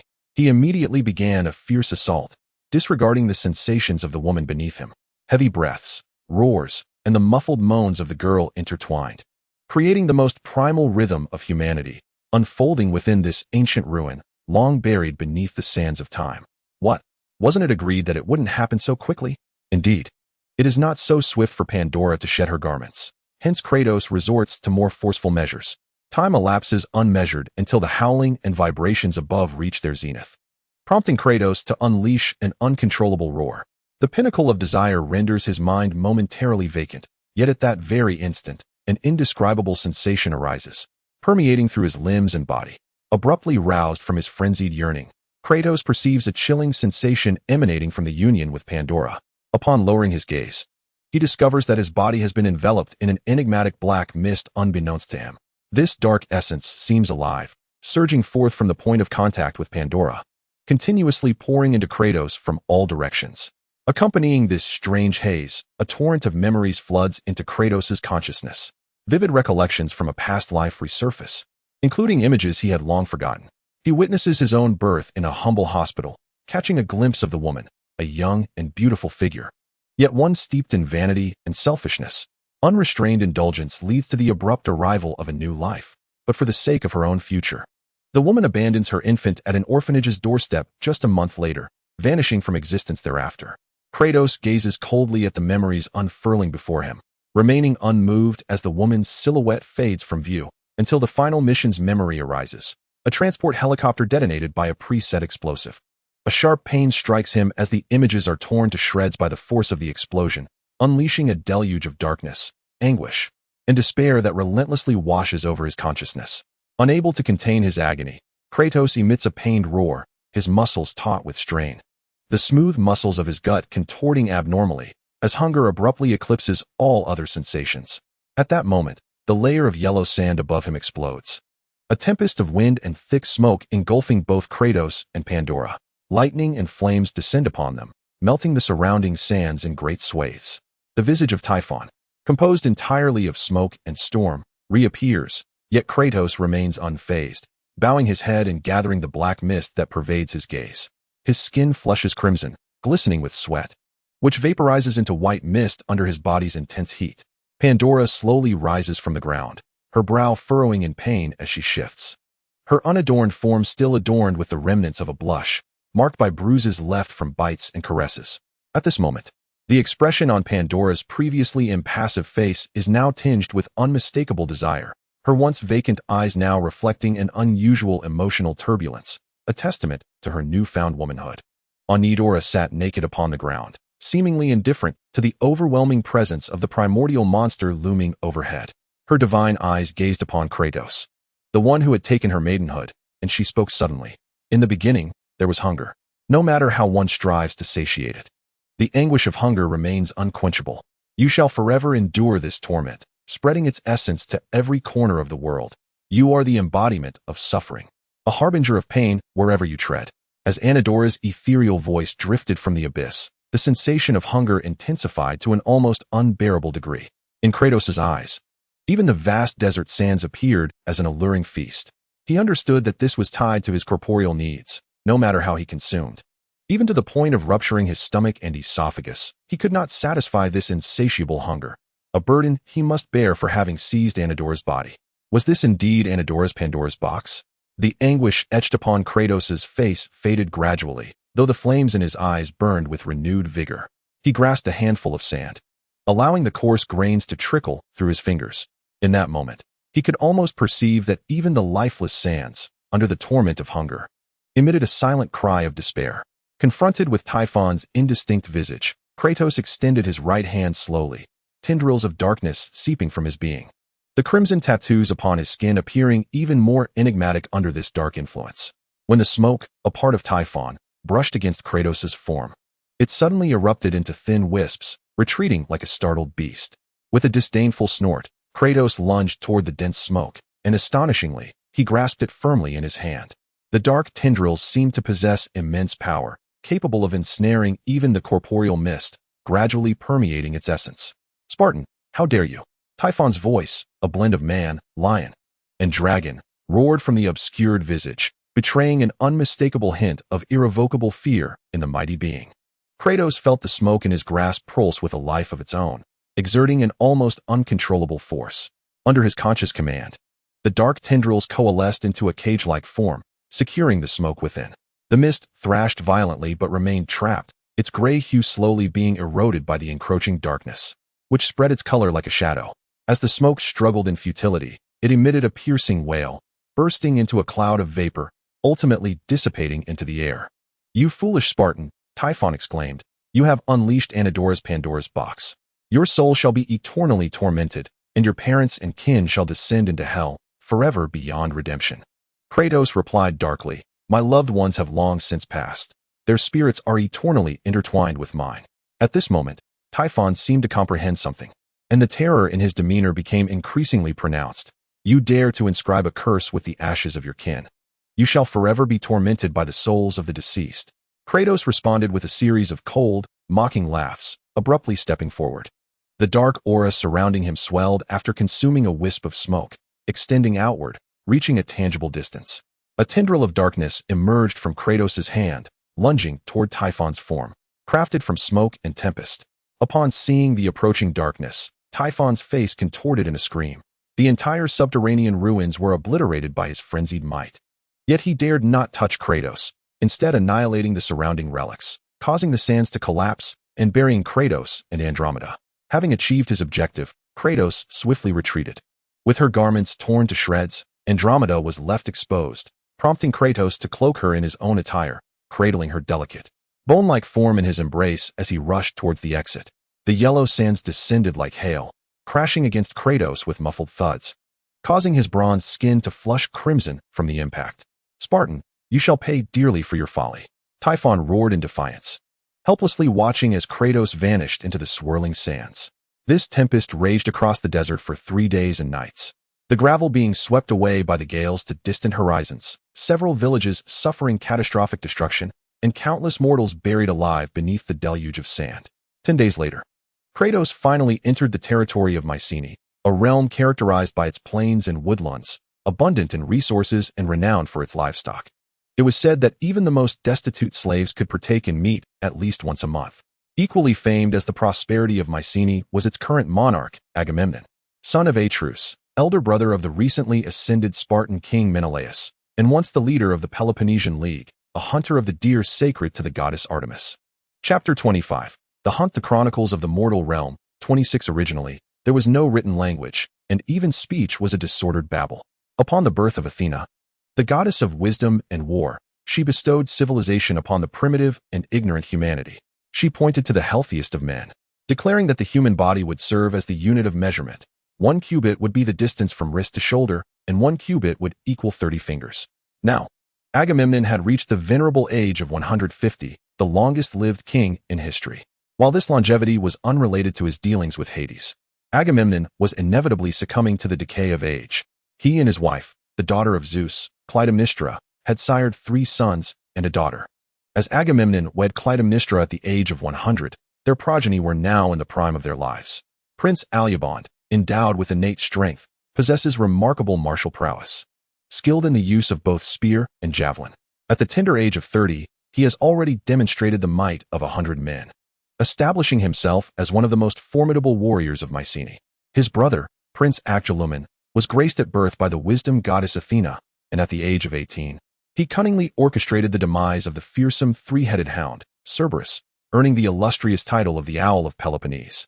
The olive tree and the owl symbolize Athena, the goddess of war and wisdom. The olive tree signifies warfare grounded in peace and justice, while the owl, with its luminous gaze even in the darkest of nights, represents profound insight and understanding.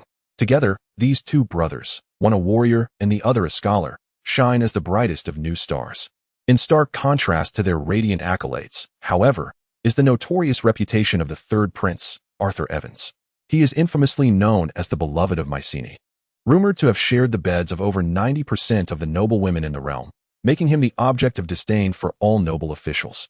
Adept in both cunning and combat, he is undeniably the most debauched scion of Mycenae. Kratos and Andidora traversed the damp earth, coarse linen draping much of Andidora's face, leaving only her hollow eyes exposed. Yet, despite this, one could still discern the natural allure that blushed upon her brow, her gait peculiar, relying weakly on Kratos for support as they moved. In the distance, a prosperous village emerged on the horizon, and even from afar, villagers could be seen tending to their flocks. Upon spotting Kratos' conspicuous bald head and the strange tattoos that extended from his face down to his exposed arms, the villagers' expressions shifted to one of wariness and suspicion. Without uttering a word, Kratos produced a gold ingot, 2 fingers wide, which gleamed brilliantly under the sun. The sight of this gold transformed the villagers' wariness into astonishment and greed. One villager, envied by all, greeted Kratos and Andidora with a warm smile, inviting them into his home. Their path was cleared by the allure of gold, yet Kratos' pouch was now empty, the last piece of gold having been spent moments earlier.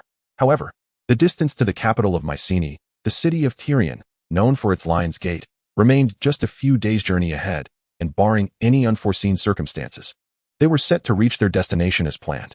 As dawn broke the following day, amidst the villagers' strange and ambiguous gazes, Kratos replenished their supplies of food and fresh water. He embraced the still awkward Andidora and set forth toward Tyrian. Gently placing the water pouch to her lips, he watched as her cherry-red mouth, which he had tasted several times before, assumed an enticing posture as she sipped the cool water. The refreshing liquid trickled down her delicate cheeks, and Kratos could not help but recall the scenes from their hunting escapades. It appears they passed this way before embarking on their hunt, though it occurred not long ago. Yet now, everything has changed beyond recognition. Closing his eyes to listen to the sounds around him, Kratos seemed to perceive the anguished cries of the indomitable spirits of his kin. Only in this manner could he alleviate the torment of his soul, which had been relentlessly scorched by hatred. Suddenly, he felt a cool sensation at the corner of his mouth. Opening his eyes, he beheld Andromeda, her cheeks puffed, her mouth filled with clear water, as she held the water pouch to his lips, indicating that she had finished drinking.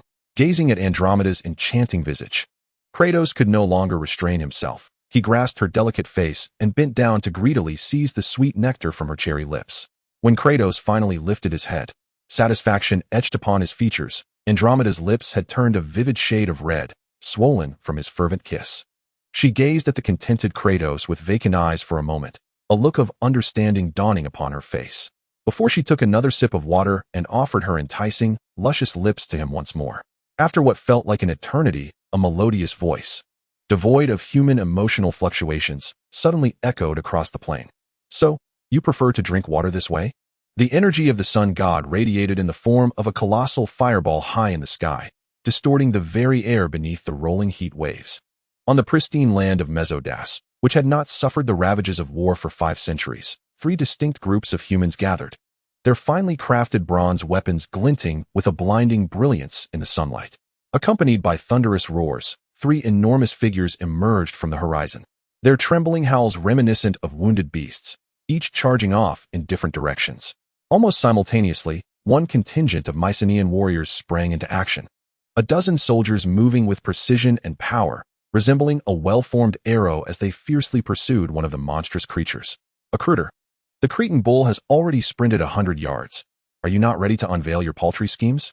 The speaker was clad in bronze armor, his square face and wide mouth set with a pair of furious eyes that seemed perpetually wide open, resembling a warrior sweeping across the battlefield.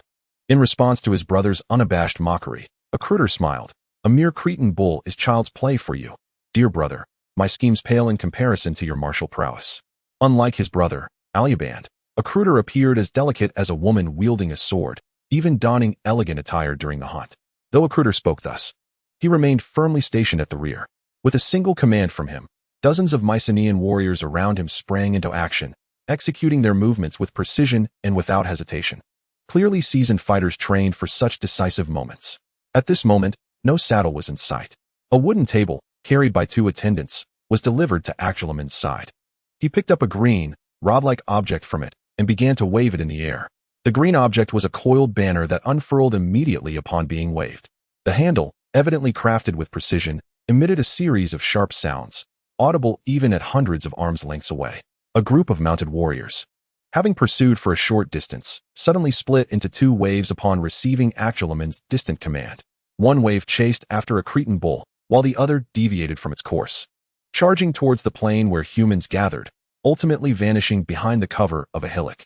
The Cretan bull, a progeny of the monstrous minotaur and wild beasts, lacked the strength of true monsters, yet it was far from being an ordinary creature. Its frenzied charge could shatter any obstacle set by humanity, and even a shield wall composed of elite infantry would find it challenging to impede. However, the Cretan bull possessed a critical weakness. Without sufficient distance to charge, it could not generate the necessary impact, allowing 3 ordinary soldiers to potentially bring it down through coordinated effort. The initial group of warriors soon caught up to the sluggish Cretan bull. As one officer, clad in military attire, skillfully maneuvered his steed, he deftly removed the ropes coiled around him. With a sweeping motion, he launched a rope that accurately ensnared the bull's prominent horns. In an instant, the rope was tautly pulled, causing the officer's horse to whinny before veering to the side.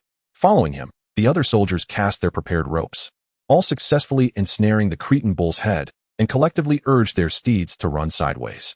With the combined force of a dozen horses, the massive bull's head was yanked off course, its bloodshot eyes glaring as it exhaled heavy, visible breaths through its flared nostrils. "Ah, Arthur Evans, my youngest brother. You remain as foolish as ever.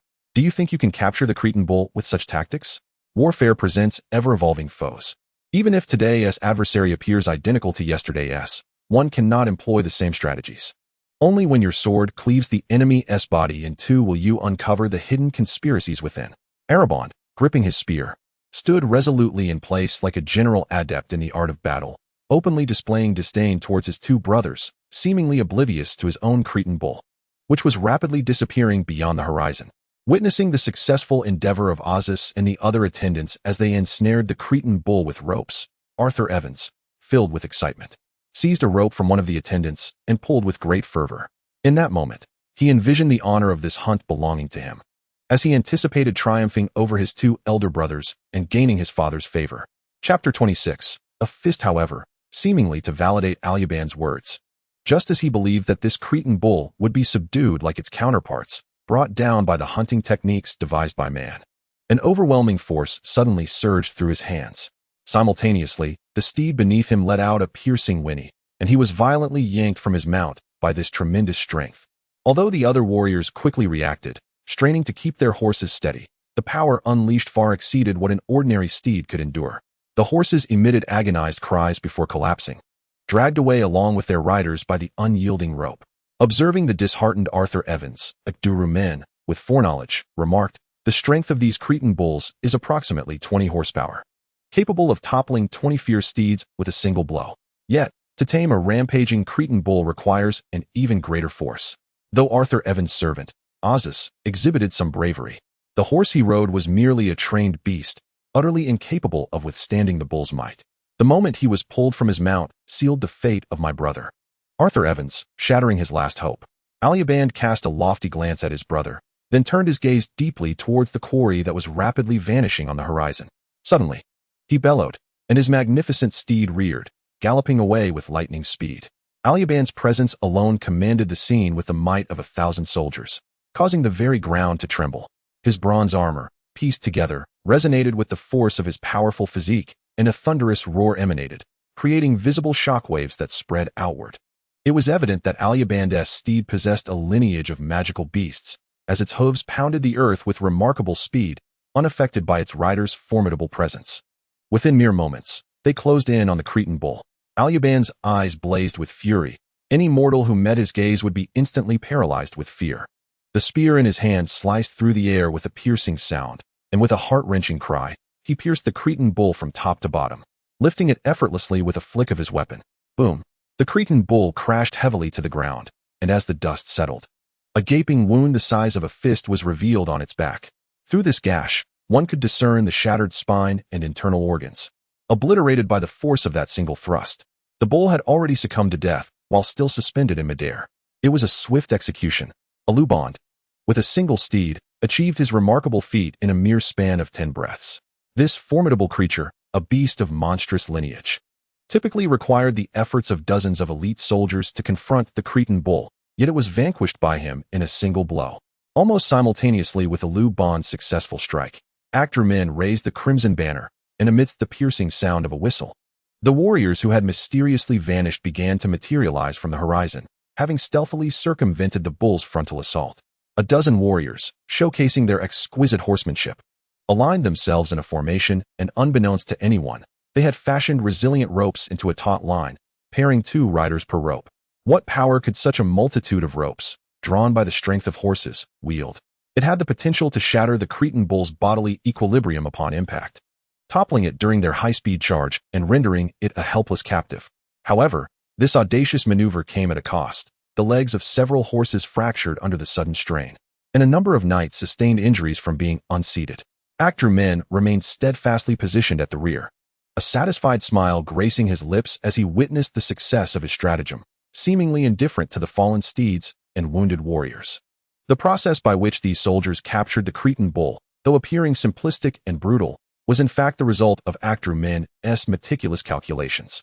His initial inaction was not a display of arrogance, but rather a shrewd observation of the bull's movements, allowing him to predict its escape route based on the terrain ahead. He directed his troops from the rear, adjusting their actions in response to the bull's maneuvers, applying pressure through the pursuing soldiers to corral the creature along the preordained path. Witnessing his brother successfully claim his prey, a fleeting glimmer of brilliance shone in Aluban's eyes, soon replaced by his characteristic ruggedness and ferocity. He turned to gaze across the plain, where Arthur Evans had seemingly lost all hope of a comeback. Most of his retinue lay scattered, and even the only warrior capable of fighting, Ozus, found himself pursuing the rampaging bull on foot after losing his mount.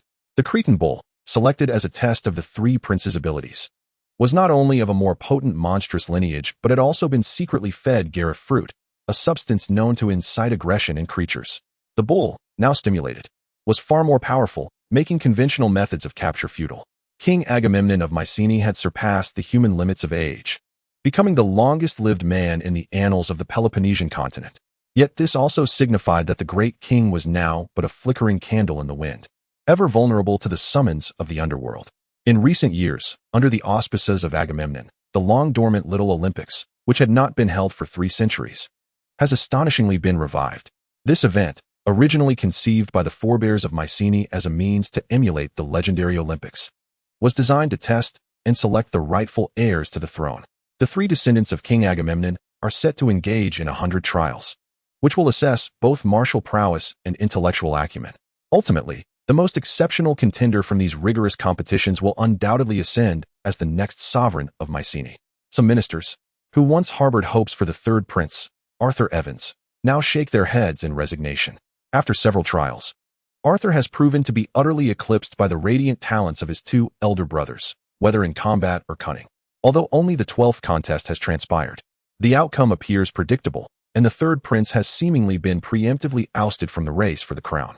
At this moment, the description of Arthur Evans as merely disheveled seems insufficient. His meticulously groomed golden hair is now a chaotic mess, and his handsome visage, along with his finely tailored attire, is dust-laden. Even the sword that once graced his hand has been misplaced, leaving only the luxurious scabbard made of magic fish leather at his waist. Arthur stands in a daze, observing his disheartened comrades, his eyes tightly shut, and his clenched fists and trembling form betray the tumult of emotions he struggles to suppress.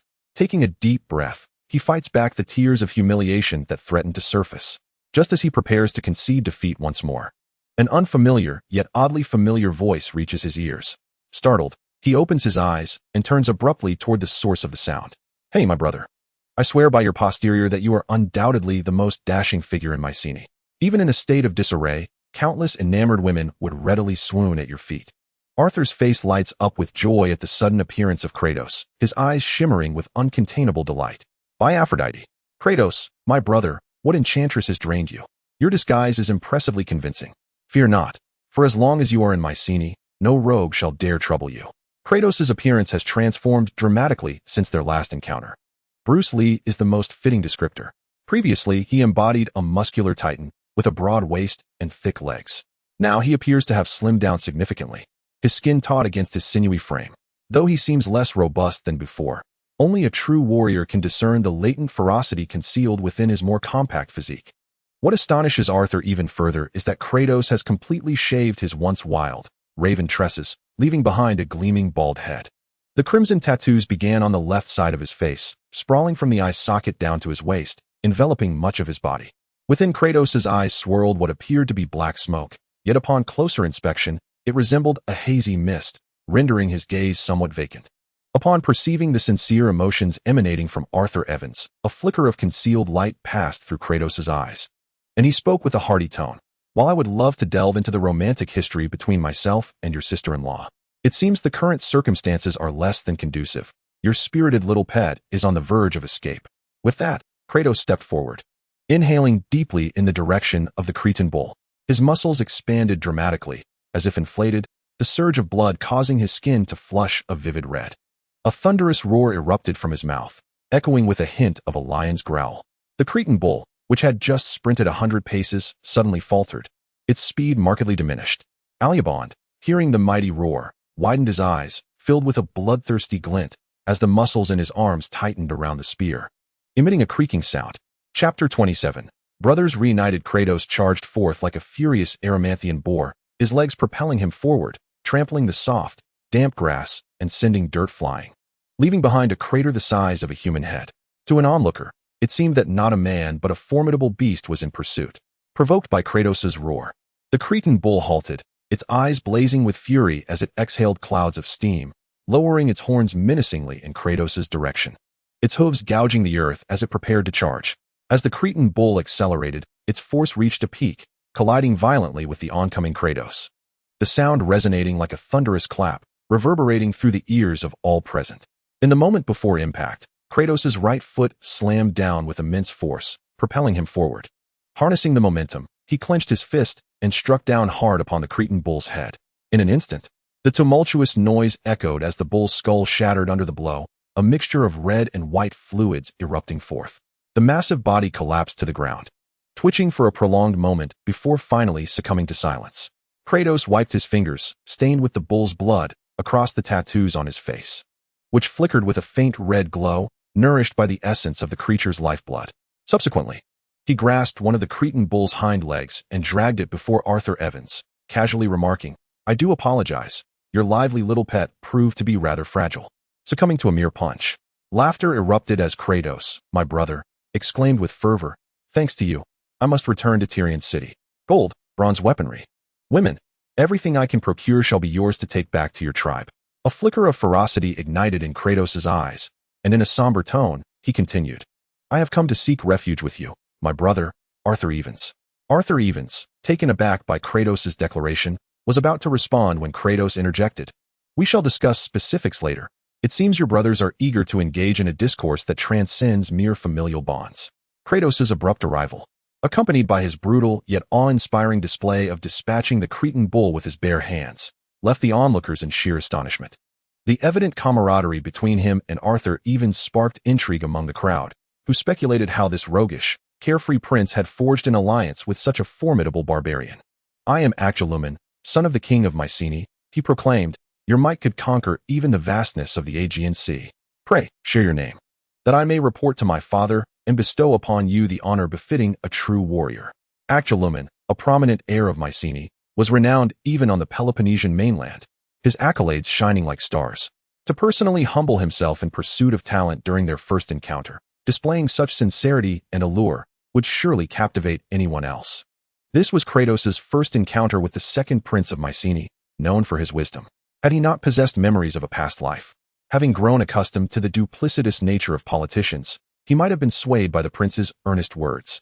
Kratos felt a surge of disdain, a scornful expression emerging on his face as he rumbled, "You, the pretentious Aegean, your schemes are so vile they could rival the divine light of Olympus. I have heard whispers of your proclivity for back mountains, and that male lovers abound across the Peloponnesian mainland. My brother, Arthur Evans. You are not also a companion in your brother's pursuits, are you?" Arthur Evans, momentarily dazed, gaped in bewilderment. While unfamiliar with the term back mountains, the implication was unmistakable. Upon hearing the final remark, a sudden jolt coursed through him, and he hastily shook his head, as if denying a contagion, neglecting to ponder whether his elder brother truly harbored such inclinations. Despite Aegean's depth of character, he could not maintain his facade of insincerity. His facial muscles twitched unnaturally, and after a prolonged silence, he finally managed to speak, though his handsome, somewhat delicate visage betrayed a shadow of darkness. Yet, Aegean's composure exceeded Kratos' expectations. Even after such a blatant affront, he managed to rein in his emotions, offering a few words of regret before gracefully turning away, his wisdom and magnanimity evident for all to see. The third prince, Arthur Evans, who was on the brink of failure once again, astonishingly turned the tide at the critical moment. Though many harbored suspicions regarding the sudden appearance of the barbarian, under Arthur's firm declaration, Kratos was embraced as his sworn brother from their travels. In the end, the elder prince, Aegean, emitted a disdainful snort towards his brother and Kratos, brandishing his massive spear as he turned to depart towards the castle gates. Soldiers and loyal officials followed suit without hesitation, exuding a sense of Spartan militarism. Observing the swift and resolute departure of the elder prince and the dignified retreat of the wise second prince, Kratos could not help but squint slightly, his expression imbued with a cryptic demeanor. Bang! In a lavish hall, the sound of a fist striking the table echoed, followed by Arthur's furious declaration, "Kratos, my brother, although our blood does not bind us, you have saved my life. Your parents are my parents. Your tribe is my tribe. I, Arthur Evans, swear by my soul that I shall seek vengeance for my brother Kratos. Even if it costs the entire might of Mycenae, I will unleash calamity upon the wicked." Kratos was deeply moved. He recounted his plight to Arthur, primarily as a test, yet he was taken aback by Arthur's earnest oath, revealing his unwavering resolve to exact vengeance at the cost of Mycenae. In a hoarse voice, Kratos vowed, "I, Kratos, swear by my soul to stand as a brother to Arthur Evans, devoting my strength to help him ascend to the throne of Mycenae, and to protect him throughout his life." Taken aback by Kratos' oath, Arthur paused momentarily before bursting into hearty laughter. Dismissing Kratos' words as mere expressions of pressure from the burden of revenge, believing that his brother was placing all hope upon him. At that moment, Arthur's gaze shifted intently to the figure cloaked beside Kratos, inhaling deeply as if to draw in the intoxicating scent of musk. "She is your sister-in-law," Kratos remarked curtly. Arthur retorted immediately, "Nonsense, she is my sister-in-law." "Wait, are you saying?" It was as if Arthur had only just grasped the significance. And upon realizing that the enchanting lady was already spoken for, despair unmistakably crossed his face. The possibility of a deeper connection beyond friendship with his brother's beloved vanished, leaving only the fleeting notion of a purely physical relationship. Though Anidora was cloaked and her face shrouded in shadow, the alluring fragrance that stirred the heart was enough for Arthur to deduce that she was undoubtedly a beauty beyond his previous encounters. As Arthur Evans wallowed in self-pity, he suddenly caught a glance from Kratos.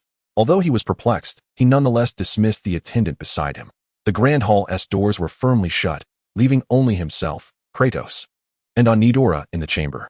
At Kratos' gesture, Anidora obediently removed her cloak. Although her movements appeared somewhat stiff, the moment Arthur beheld her breathtaking beauty, his eyes widened in astonishment, and an involuntary droplet of saliva escaped his slightly parted lips. However, when he heard Kratos' subsequent introduction, he was jolted to the brink of falling from his seat due to the intensity of his reaction. "She is your sister-in-law, known in the mortal realm as the source of sin, Anidora." What? Anidora. Arthur Evans stared blankly at the stunning yet expressionless Anidora, instinctively swallowing hard and unconsciously recoiling. Observing Arthur's subtle movements, Kratos casually remarked, "My brother, we just shared the most intimate embrace, and now you wish to flee? Is it not a tad too late?" Reflecting on the legends surrounding Anidora, Arthur gazed vacantly at his own hands. Only upon sensing an unusual sensation in his body did he suddenly come to his senses, discreetly wiping the sweat from his brow before slumping back into his seat. "Kratos, you could have mentioned this sooner. Do you not know that frightening someone can be deadly?" Kratos was somewhat taken aback by Arthur's rapid adaptation, but the latter's next words completely dispelled any lingering surprise. "Alas, I have long heard of Anidora as the most beautiful woman in the world, yet I never anticipated you would seize her first. My life has plunged into darkness, and I see no hope left." Without hesitation, Kratos raised his middle finger at him, a faint black mist emanating from his outstretched hand. Within the murky haze, the faint wails of countless lost souls could be discerned, evoking a chilling sensation, as though one's very essence might be torn asunder. Chapter 28. The arena in the annals of history. The brutal and bloody games of gladiators can be traced back to a capricious act by Junius Brutus, a nobleman of Mycenae, over a millennium ago in 1091. Thus, the name Junius was inscribed in the chronicles of various nations. Noticing Arthur Evans's pallor, as he appeared nearly on the brink of losing control of his faculties due to fright, Kratos erupted into hearty laughter, retracting the curse of hunger back within himself before slowly beginning to explain. Anidora was created by the gods and imbued with the agonies of all mortal sins. Yet, due to the intervention of the goddess Athena, she was stripped of her inherent wisdom and reason. When she descended to the earth, the manifestations of sin would appear upon her, much like the dark mist that emanated from Kratos' hand, a warning crafted by Athena to caution humanity. However, once Anidora is defiled, her cursed power will gradually transfer to her violator, and the potency of the curse will intensify with each act of carnal union. Presently, the curse representing hunger that envelopes Anidora has been inherited by Kratos, and the remnants left by Athena have dissipated with her defilement. This explains why Kratos can boldly stride into the city of Aegean with Anidora by his side. Although Kratos must perpetually endure the torment of hunger, he has learned to wield the curse with mastery. As long as his will restrains it, the curse will not actively corrupt the beings surrounding him. Aegean. The most resplendent city of the gods on the Peloponnesian continent, necessitates that Onidora, as the source of evil, conceal her true identity. In addition to her daily cloaking with a hood and veil, even her name must be replaced. Upon hearing Arthur Evans's suggestion, Kratos unhesitatingly uttered Anidora's new name. Henceforth, you shall be known as Pandora. Arthur Evans's initial success in the competition indeed stirred a significant commotion in Aegean, prompting the scrutiny of various nobles and officials. Before long, Kratos' name found its way to the desks of those with ulterior motives. The Spartans, mere brutish beasts devoid of finesse, despite their formidable combat prowess, remain incapable of matching 100 foes. My valiant elder brother must be exhilarated by now, a dolman thought, coldly smirking as he clutched a parchment densely inscribed with information, including detailed accounts of the enmity between Kratos and Sparta. Kratos, behold the city of Aegean, lauded as the epitome of Peloponnesian civilization. Observe the women traversing the streets. Their voluptuous figures and fair, alluring faces. Such refinement is surely beyond the grasp of the barbaric Spartans. Frustrated, Kratos followed closely behind Arthur Evans, unable to comprehend the inevitable connection between the civilization of Mycenae and the physical development of its women. Aegean, the capital of the mightiest nation in the Peloponnesian continent, Mycenae, boasts a level of prosperity that Sparta's capital cannot rival. Even the narrowest of streets can accommodate a knight galloping forth, while the patrolling soldiers exhibit an air of vigor. Ordinary citizens, upon encountering these soldiers, readily offer water and fruits, showcasing a scene of peace and prosperity where the populace thrives under the benevolence of the affluent. The arrival of Arthur Evans disrupted the tranquility like an object cast into still waters, instilling fear and unease in all who beheld him. From the frail elder to the youthful maiden, they fled in a panic, leaving chaos in their wake, and soon, not a single woman could be seen in the vicinity. Kratos found himself underestimating the formidable reputation of his brother, whose presence was more commanding than that of a village official on a tour in a past life. Wherever Arthur Evans went, he left no woman unscathed. Upon seeing him, people fled in terror as if confronted by a specter, hastily spreading the news of his arrival. By the time they reached the next street, the scene was one of desolation. In response to the exaggerated chaos he had inadvertently caused, Arthur Evans lamented, "I swear on my lifelong happiness that I have never forced a woman in my life." Noticing the peculiar look from Kratos, he quickly added, "I have not even been with a common woman." Hearing Arthur's explanation, Kratos sensed something amiss. Although their acquaintance was brief, he was certain that his brother was not a malevolent villain. While he might be a libertine and a lecher, he would not deceive him. The tales of his debauchery were likely exaggerated and embellished. After silently noting these oddities, Kratos followed Arthur Evans to their intended destination, the arena. Even in the civilized city of Tyrian, the arena was a place of slaughter and bloodshed. As they stepped out of the dim corridor, the shouts of the crowd and the roars of beasts reached their ears. After a lengthy ascent along the sloped path, they emerged into the vast expanse of the arena.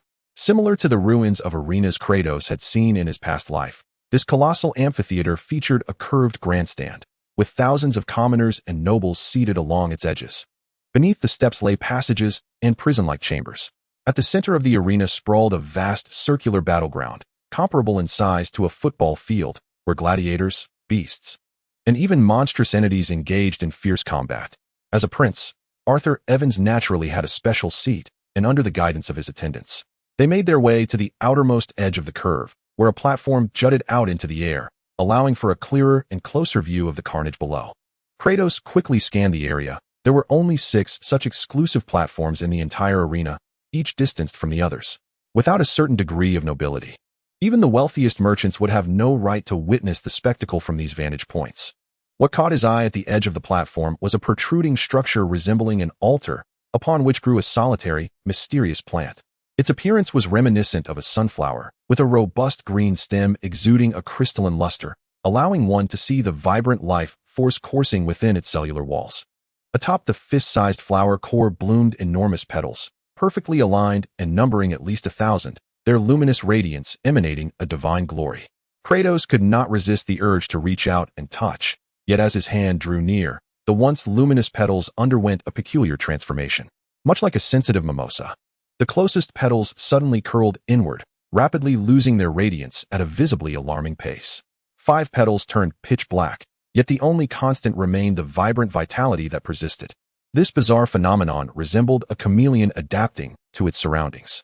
The crown of Reborn, flourishing in the vicinity of the divine statues shrouded in sanctity, embodies the essence of benevolence and grace. Reo signifies mercy, while Jin alludes to the exalted gods. Thus, Reborn represents the divine compassion bestowed upon mortals. Legend has it that in ancient times, after the gods created humanity, they granted the crown of Reborn to those who sincerely worshipped, in order to shield them from the predations of beasts and malevolent spirits. When formidable entities approached, the crown would respond accordingly, each curled petal signifying a threat equivalent to approximately 10 horsepower, while 10 curled petals indicated a peril akin to 100 foes, necessitating the unity of many mortals to confront such adversity. It is said that when the gods descend, the entire crown of Reborn wilts entirely, transforming into a mere bud, symbolizing reverence and submission to divine power. Information regarding the crown of Reborn flooded into Kratos' mind directly from the tattoo, akin to whispered secrets in his ear. He understood that the crown's dark reaction was influenced by the malevolent force residing within him, though he could not ascertain whether it stemmed from the cursed tattoo or from Pandora's insatiable anguish. As Kratos withdrew his hand, the petals unfurled once more, regaining their shimmering brilliance. The fleeting nature of this occurrence went unnoticed by all save for Arthur Evans, who stood nearby. Suddenly, Kratos became aware of the strange expression on Ozys's face. His facial muscles twitched, as if he were suppressing something, and his eyes flickered with an unmistakable glint of hatred. Following his gaze, Kratos discerned the source of his ire, a platform situated directly across from them. Ozys clenched his teeth and uttered a name with barely concealed venom: Junius Bruno. Junius. Even though Kratos possessed limited knowledge of this world's history, the name Junius resonated with thunderous familiarity. Was it possible that he referred to the infamous Junius family, the architects of the brutal and passionate arena? In this realm, surnames were the privilege of noble clans, while commoners bore only simple names. Thus, a surname represented honor and ancient lineage in various nations across the Peloponnesian continent. The revocation of a surname was regarded as a severe punishment. The king of Mycenae and his descendants bore the surname Agamemnon, yet only those who inherited royal authority could possess a complete surname. Hence, the third prince could only be referred to as Arthur Evans. Upon sitting down, Arthur Evans voluntarily began to elucidate the circumstances surrounding Ozys. It was revealed that Ozys had once been a slave, forced to engage in gladiatorial combat within this arena, battling against his fellow beings like a feral beast. In the 29th chapter, The Two-Headed Hound, the tale of gladiators unfolds. Junius Brutus, at the funeral of his father, Junius Lar, commanded 3 slaves to engage in mortal combat, their only weapon a short sword. The noble spectators remained unmoved, and the latent savagery within humanity was unceremoniously unleashed by Junius Brutus's inadvertent act. The architect of Ozys's enslavement was none other than Bruno, the master of the arena. The mortality rate within the arena was alarmingly high. Even seasoned veterans, battle-hardened and undefeated, could not guarantee their survival beyond 3 rounds. The Mycenaean kingdom, as the most formidable nation on the continent, held an unassailable hegemonic status. Surrounding nations such as Oechalia, Thebes, and Minos dared not encroach upon its borders. Since the ascension of King Agamemnon, Mycenae had enjoyed a peaceful 50 years, untouched by the ravages of war. Historically, warfare had been the swiftest means to acquire slaves. Yet the Mycenaean kingdom, which had deflected foreign invasions, faced an impending crisis of slave scarcity. In recent years, the slave trade within Mycenae burgeoned into the most prosperous industry, with an unimaginable influx of slaves arriving daily from various nations across the continent. The city of Thaliana, as a part of Mycenae, naturally became a primary hub for this influx. Compared to the beasts or monsters subjugated and enslaved by humans, there was a far greater appetite for the spectacle of blood-soaked gladiatorial combat among the populace. However, the high attrition rate in the arena dictated that slaves must be procured at exorbitant prices. As the proprietor of the arena, Bruno inherited the notorious legacy of his ancestors and engaged in even more barbaric enterprises. He colluded with the powerful who commanded the military, unleashing inhumane slaughter in the remote border regions far from Thaliana. By decimating some of the more primitive and isolated villages, Bruno orchestrated the massacre of the elderly, while women and children were sold into slavery in foreign lands. Young men, however, were clandestinely transported to the arena, destined to become mere playthings for the elite. Ozys was once the son of a hunter near Mount Pylos. One fateful night, his entire village was engulfed in flames. His parents, fiercely resisting, were slain, and he was captured and sold as a slave to the arena. Perhaps it was the desire for vengeance that awakened Ozys's latent potential. At the tender age of 17, he astonishingly survived 3 consecutive battles, continually evolving amidst the brutal clashes with other slaves. 2 years later, after enduring nearly 30 fights, Ozys had attained remarkable prowess, equivalent to that of a low-ranking officer. By a stroke of fortune, Arthur Evans discovered his exceptional talent. According to the laws of the Mycenaean kingdom regarding slaves and gladiators, only those who had survived 99 battles could be granted the coveted status of freedom from slavery. Although Arthur Evans holds the title of prince, he is powerless to alter the grim reality of Ozys's enslavement. Thus, he is compelled to purchase him under the pretense of servitude, leaving Ozys marked by the indelible stigma of slavery. The Grand Noble Bruno, master of the gladiatorial arena, shares a similarly elevated platform with Arthur Evans, indicating that those occupying other platforms are undoubtedly the kingdom's elite. Observing the adjacent platform, Kratos jestingly remarked to Arthur Evans, "If I am not mistaken, that flamboyant fellow must be your brother." Arthur Evans retorted quietly, "Kratos, my brother is indeed your brother too. Are you considering a rather intimate relationship with my elder sibling?"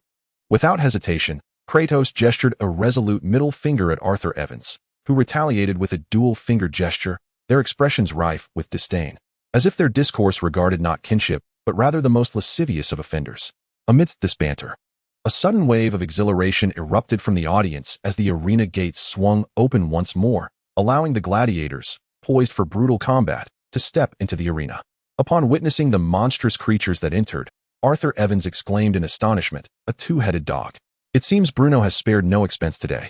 Sensing the underlying implications of Arthur Evans's words, Kratos pressed for clarification, prompting Arthur to point towards the platform opposite and explain, "Flix, the kingdom's inspector, has recently caught wind of the secrets surrounding slavery, leading to a proposal for enhanced verification of slave identities.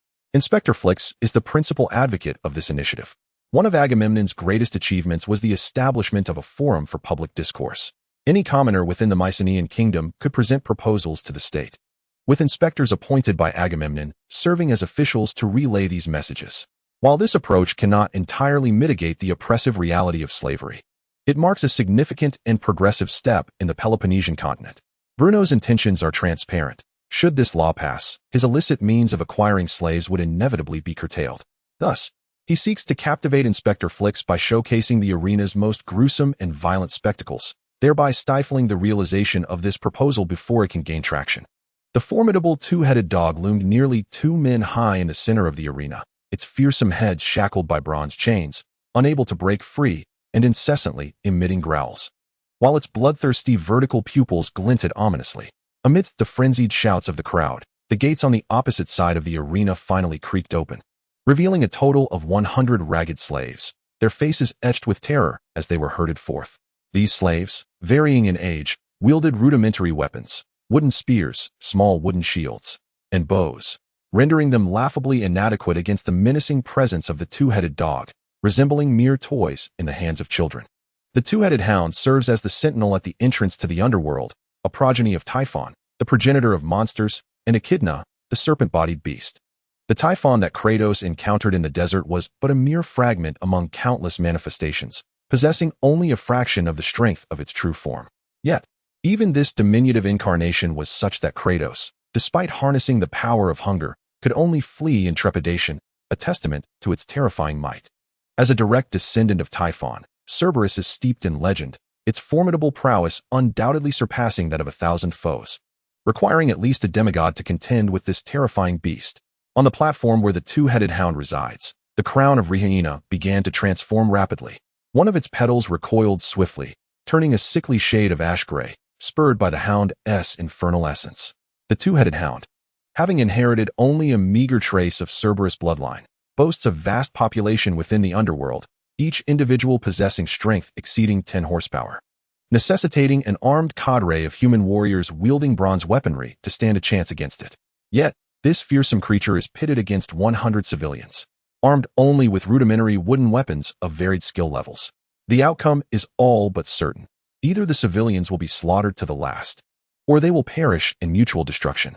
At this juncture, a man clad as an overseer, accompanied by several attendants dressed in humble yet impeccably clean burlap garments, approached the platform where Kratos and his companions stood. The attendants bore a sealed wooden box secured with a bronze latch, while the overseer held a parchment and quill, inquiring Arthur Evans if he wished to place a bet. Undoubtedly, gambling is an indispensable aspect of the gladiatorial arena, where both affluent nobles and destitute commoners alike would readily part with their coins amidst the sanguinary spectacle of primal human desire. As Arthur Evans instinctively prepared to wager on the side of the two-headed hound, Kratos abruptly intervened, posing an unexpected question. Whose man is Bruno? Arthur Evans hesitated, his gaze involuntarily darting to his side, while the overseer and his attendants bowed their heads, feigning ignorance. After a moment of contemplation, Arthur lowered his voice uncertainly, stating, Bruno engages in the illegal hunting of civilians and requires the backing of the noble who commands the army. Unfortunately, the most powerful executioner in Aegean city is my brutish brother. Kratos, understanding the implication, nodded in comprehension. Without further ado, he seized the coin pouch intended for betting from Arthur's hand, weighed it thoughtfully, and then tossed it into the box held by the attendant. If one is to gamble, it is only prudent to wager on the highest odds. Thus, Arthur Evans placed his bet on those 100 slaves. Arthur Evans stared in astonishment as the quill danced swiftly across the parchment, and before he could react, his interlocutor had respectfully withdrawn, hastening to the next platform. Oh, Kratos, do you comprehend what 60 mina of gold represents? That constitutes my entire fortune. Losing it all would condemn us to a life akin to that of slaves this year, and Tanalai would no longer allow me to share her bed. Ah, Azus, you ought to prepare yourself. The relief warehouse in Aegean will soon be opened. 60 mina of gold equates to approximately 300,000 from my previous life. While this sum is considerable for an ordinary individual, for a prince of the mightiest kingdom on the continent, it amounts to a rather meager annual expenditure, highlighting the precarious situation in which Arthur Evans now finds himself in Mycenae. Furthermore, Arthur had not come to the arena for the thrill of combat. Rather, he had heard whispers of an impending massacre today, prompting him to bring his entire fortune in eager anticipation of placing a wager, merely seeking to augment his scant wealth. As Kratos strode directly off the platform without a backward glance, he remarked, My brother, if I were you, I would hasten to calculate how much gold Bruno will bestow upon us, should we emerge victorious. Chapter 30. The massacre. Arthur Evans and Azus exchanged a glance of bewilderment before watching Kratos' enigmatic figure vanish amidst the throng of spectators. The bronze gates of the arena were sealed, and as the restraining chains were unshackled, the two-headed hound lunged ferociously at the enslaved individuals before it. Its massive claws, akin to door panels, crashed down violently onto the ground, instantly reducing one unfortunate slave to a bloody pulp, red fragments mingling with shattered white bone. Under the relentless assault of the two-headed beast, half of the slaves promptly collapsed, trembling and dazed, unable to even maintain their grip on their weapons, which clattered to the earth. Scattershot arrows flew towards the creature, wooden tips striking its hide without even breaking the surface, rebounding off its resilient skin before falling futilely to the ground. One slave, wielding a spear, charged furiously at the beast, only to have the wooden tip penetrate a mere inch before being swatted away by the creature's vicious claws, landing lifelessly on the ground, a mere ragged remnant of flesh. The strength of 100 foes is not simply derived from 100 individuals combined, but rather from the combat prowess of 100 trained soldiers, exhibiting their might through a coordinated formation. The two-headed hound, akin to a tiger amidst a flock of sheep, unleashed its ferocious claws in a violent frenzy, claiming at least one slave with each strike. Its foul, gaping maw tore into flesh, reducing victims to mere fragments, and within moments, the entire arena had devolved into a hellish nightmare, strewn with the remains of human limbs, severed arms, and spilled entrails across the battlefield. The mighty prince of Mycenae, the illustrious Aegean, sat regally upon his noble chair, exuding an air that rendered the atmosphere almost suffocating. Even in his usual demeanor, Aegean donned the very armor meant for battle, a material unknown yet gleaming with a luster akin to gold, transforming him into a god of war in appearance. With a gaze steeped in profundity, he fixed his eyes upon a platform diagonally opposite, and spoke slowly. Bruno has indeed exerted considerable effort. A two-headed hound is a rarity even in Mycenae, and this one must have been captured from the Aegean gorge. His confidant beside him respectfully affirmed, Indeed, my prince. It is rumored that the arena within the inspector's domain lacks gladiators even of 100-man caliber. Such a spectacle should surely satisfy the nobleman. Aegean nodded in silence, then shifted his gaze to another platform across the arena, where his brother and a half-naked, tattooed Spartan stood. My disgraceful third brother has come to place his bets again, he mused. At that moment, servants and managers departed from Arthur Evans' platform, carrying the betting box. The impoverished lifestyle of the third prince of Mycenae, often relying on wagers at the arena for his sustenance in the city of Tellien, was no secret. Such a brother was a stain upon the prince's honor, unworthy even to crawl at his feet. Silence, Franson. Alyaband interrupted his confidant's reckless words, his tone remarkably calm, devoid of any visible anger. As long as I have yet to ascend the throne, he remains my brother. Compared to my second brother, renowned for his wisdom, I would much prefer to keep you. Arthur Evans, you would do well to refrain from any foolish actions. The final words trailed off into an almost inaudible murmur. Even his confidant could only catch a whisper of it. The two-headed hound swung its forepaws, sending the remaining defiant slaves flying. Of those left, fewer than half were either gravely injured and unable to fight, or had completely surrendered, fleeing towards the edge of the arena, hoping to distance themselves from the demon behind them, buying themselves a few more moments of wretched survival at the cost of others' lives. As the slaves scattered in terror, the two-headed hound unleashed a fearsome roar, its canine heads lifting slightly, the abnormal bulge in its abdomen becoming apparent. After what felt like an eternity of 2 breaths, flames of terrifying heat erupted from the hound's mouths, fanning out in a broad arc, enveloping several slaves who cried out in agonizing screams. When the flames subsided, the ground bore only charred black remnants, and the air thickened with an eerie stench, the foul odor left by bodies vaporized by the intense heat. The two-headed hound stood upright, its heads raised high as it let out a triumphant roar, its savage ferocity greatly satiated after a bout of merciless slaughter. The vibrant blood vessels in its bright yellow slit pupils increasingly pronounced with excitement. Everyone was momentarily stunned by the sudden eruption of the two-headed hound. But after a brief pause, they erupted into ecstatic roars. Amidst this cacophony of cheers and expressions of exhilaration, the hellish scene on the arena floor appeared even more vivid.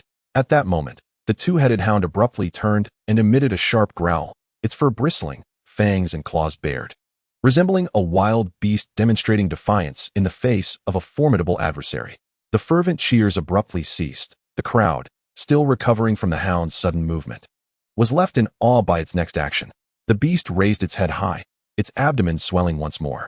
Those who had witnessed this before immediately understood that this was a precursor to the hound's onslaught. The walls of the arena stood 30 cubits high, and even with the hound's impressive leaping ability, it could not clear the confines of the arena. However, based on its previous performance, it was clear that the maximum range of its fiery breath would just reach the edge of the wall, making the elevated platform, intended for esteemed guests to observe the combat, the most perilous area. Even the spectators behind the platform fled in terror. The air filled with screams and cries as a tragic stampede ensued, leading to casualties among the throng. Among the audience on the platform was a figure of significant stature, surrounded by a dozen armored guards wielding bronze weapons, who shielded their master closely. Several guards, faces resolute in the face of death, positioned themselves at the edge of the platform, raising their shields in a desperate attempt to shield their lord from the impending inferno. They knew their efforts were futile. Even their deaths would afford little more than a fleeting moment of reprieve before the noble behind them would ultimately be engulfed by the fatal flames alongside the platform. "Help me. I am the king's inspector. I am Frix," cried a middle-aged man clad in a resplendent crimson robe, his face a mask of terror as he collapsed to the ground. Having shed all noble composure in the face of imminent death, his voice a raw wail. In that moment, the self-proclaimed inspector could already feel the searing heat of the flames rushing in from below the wall. The guard at the forefront let out a pained scream, and an eerie aroma reminiscent of roasting meat filled the air. Seeing the inspector's peril, Alyaband could no longer remain seated. He rose swiftly, stepping forward to the edge of the platform, and slowly raised his right hand, the palm encased in a leather glove, forming a gentle grasp in the air. As he murmured a quiet prayer, beams of light swiftly converged into his palm, and in the blink of an eye, a blazing fireball materialized, pulsating with intense heat. Without hesitation, Alyaband hurled the fireball, slightly smaller than a fist, in a dazzling arc, targeting the flames that had erupted from the hound's abdomen and were poised to engulf the platform. Just as Frix was engulfed in despair, a shadow suddenly leapt over him, and he faintly heard the roar of some beast. Instantly, a blinding light pierced his eyes, and despite tightly shutting them, tears streamed from the pain. In that moment, Frix completely forgot the fact that someone had vaulted over him, gritting his teeth as he endured the searing heat that enveloped him. Yet, even after the heat dissipated, he felt no pain. When he could no longer resist the urge to open his stinging eyes, he vaguely discerned a formidable silhouette. Before Fricks could fully comprehend the figure, it abruptly discarded its burnt and twisted shield. With a furious roar, the individual seemingly soared into the air, leaping directly into the arena. Soon after, anguished howls from the two-headed hound echoed from below the walls, causing the audience to gasp in shock, awakening Fricks from his stupor.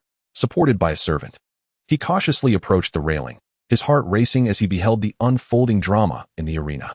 As Kratos leapt into the arena, the circular shield in his hand had been reduced to a charred remnant.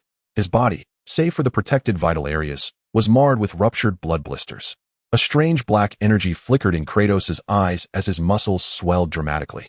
He vaulted over the railing, fists clenched, and aimed a devastating blow at the foul, slimy nostrils of the two-headed hound from above. The impact produced a muffled thud, prompting the sensitive creature to howl in agony, its massive form staggering backward as mucus and tears gushed uncontrollably from its eyes and nostrils. Feeling the reverberation in his hands, Kratos immediately recognized that the two-headed hound's strength was indeed comparable to that of the crown of Rehena's reaction, approximately 15 horsepower, reminiscent of the griffin encountered by the shores of the Ionian Sea. At this moment, the spectators had just begun to recover from the shock of the hound's sudden rampage, when they beheld a barbarian, marked with strange tattoos, burst into the arena and repel the beast. An uproar of astonishment erupted. Upon hearing that the two-headed hound had attacked the kingdom's inspector, Junius Bruno, the owner of the arena, hurriedly arrived at the scene. "My lord Fricks, are you unharmed?" Bruno rushed to Fricks' side, visibly relieved to see this crucial inspector safe after the incident. Fricks instinctively straightened his disheveled appearance, uncertain of what had transpired in that fleeting moment, yet he was acutely aware that he had indeed been rescued. Fricks immediately restored the dignity of the kingdom's inspector, unceremoniously pointing at Bruno and admonishing him sternly. "Bruno, your so-called splendid performance nearly resulted in the murder of the kingdom's inspector, the most trusted minister of the great king Agamemnon. You shall face severe consequences for this." A chill ran through Bruno's heart. Although he understood that Fricks was merely resorting to exaggeration and that the power of the Junius family rendered him unafraid, he refrained from further provoking his adversary at that moment. Instead, he managed to force a sycophantic smile onto his face and discreetly handed Fricks a beautifully crafted purse made of silk, slipping it into his hand without drawing attention. Fricks' eyes briefly glimmered with greed, but he resolutely rejected Bruno's bribe, allowing the exquisite purse to fall to the ground with a sharp metallic clink. Internally, Fricks cursed Bruno for his foolishness in attempting to bribe the kingdom's inspector in such a public setting. If any noble or council member happened to witness this act, all the hard-earned stature and authority he had cultivated would be utterly obliterated. At that moment, Arthur Evans hastily approached, for the kingdom's inspector had narrowly escaped misfortune before him. Regardless of his debauched nature, he could not sit idly by and neglect to inquire about the inspector's well-being. "Praise Aphrodite, thank the gods. It is the greatest blessing to Mycenae that the inspector is safe." In response to Arthur Evans's flattery, Fricks merely emitted a dismissive grunt from his throat, his demeanor aloof and imperious, entirely disregarding the presence of the kingdom's third prince. While Arthur Evans feigned indifference and maintained a smile, his hand, hidden within his sleeve, involuntarily clenched into a fist. Suddenly, everyone felt a wave of searing heat, unlike the warmth emitted by flames, but rather akin to the radiance of the sun, enveloping them in its oppressive warmth. The first prince, Aegean, arrived swiftly, accompanied by his confidants, the lingering glow of the sun god still emanating from him, drawing the reverent gazes of all. Upon seeing Aegean, Fricks' expression instantly turned serious as he stepped forward to greet him, his demeanor in stark contrast to how he had treated the third prince. "May the radiance of the sun god forever shine above your head, your highness." Aegean, not one to be haughty, returned the salute with the proper battlefield etiquette, his every movement exuding the gravitas of a general. At that moment, Aegean suddenly turned his gaze toward his third brother, his piercing look causing Arthur Evans to involuntarily shudder. "What are you doing here?" Arthur Evans was momentarily taken aback. He had not expected his typically aloof elder brother to initiate a conversation, and the undertone of the inquiry struck him as peculiar. "Hee. I merely came to join the festivities, like the other nobles. I heard that there would be a special performance at the arena today, and did not anticipate encountering you here, brother. Originally, I presumed that my elder brother's inquiry was merely casual, expecting him to dismiss me as he usually did. However, to my astonishment, he continued unabashedly, 'Arthur Evans, have you truly fallen to such depths that you must resort to the most ignoble means of survival within the arena?' Arthur Evans momentarily froze, his expression betraying an overwhelming sense of humiliation. In the land of Peloponnesus, only the nobility occupied the pinnacle of society, basking in the subservience and sustenance provided by the common folk. Even the wealthiest merchants, when faced with the lowest-ranking aristocrats, were compelled to bow in deference. Due to their financial status, which starkly contrasted with their social standing, these merchants were regarded as even lower than commoners. The implication in Aegean's words equated the Mycenaean Prince Arthur Evans with the most despicable of merchants. Instinctively, Arthur lowered his head in an attempt to conceal the tumultuous emotions playing across his face, though his body betrayed him with a slight tremor. Observers such as the kingdom's inspector, Frix, and the noble Bruno chose to remain silent during the exchange between the two princes, their eyes, however, revealing unmasked disdain. In comparison to either brother, the third prince appeared as but a speck of dust upon a resplendent idol, glaringly insignificant and unworthy. At that moment, a mournful howl emanated from beneath the platform, followed by a figure soaring upwards and crashing heavily onto the stage, causing the onlookers to sway. This figure, drenched in a foul, viscous liquid, abruptly swung its arm and hurled a heart, larger than a human head, onto the platform, splattering blood upon the luxurious garments of an unfortunate bystander. "Oh, my brother, I hope this inspector is indeed as just and grand as you claim. I would wager 1 talon silver coin that this fellow devoured at least 100 wild boars last night, and that stench could not be cleansed even by the river Styx." Kratos wiped a thick, viscous substance from his body, carelessly flinging it aside, inadvertently dousing a severely burned guard who stood nearby, the acrid odor overpowering the very pain he endured. Arthur Evans gazed in disbelief at his half-brother, who had just moments ago unleashed a fiery wrath reminiscent of the sun god, only to find that it was this Spartan who had rescued the kingdom's inspector, and in such a shocking manner. The two heads of the Cerberus had been carelessly discarded upon the platform by Kratos, their once vibrant yellow eyes forever wide open, unable to close even in death, suggesting they had suffered a brutal fate. One head's eye had been shattered, leaving behind a hollow socket, while the other's mouth gaped open, revealing a gruesome sight of a severed tongue and charred flesh, as though flames had erupted violently from within. Kratos casually smeared the foul ichor from his bronze sword onto the armor of a nearby guard, the exquisite craftsmanship of the metal instantly tarnished by the repugnant liquid.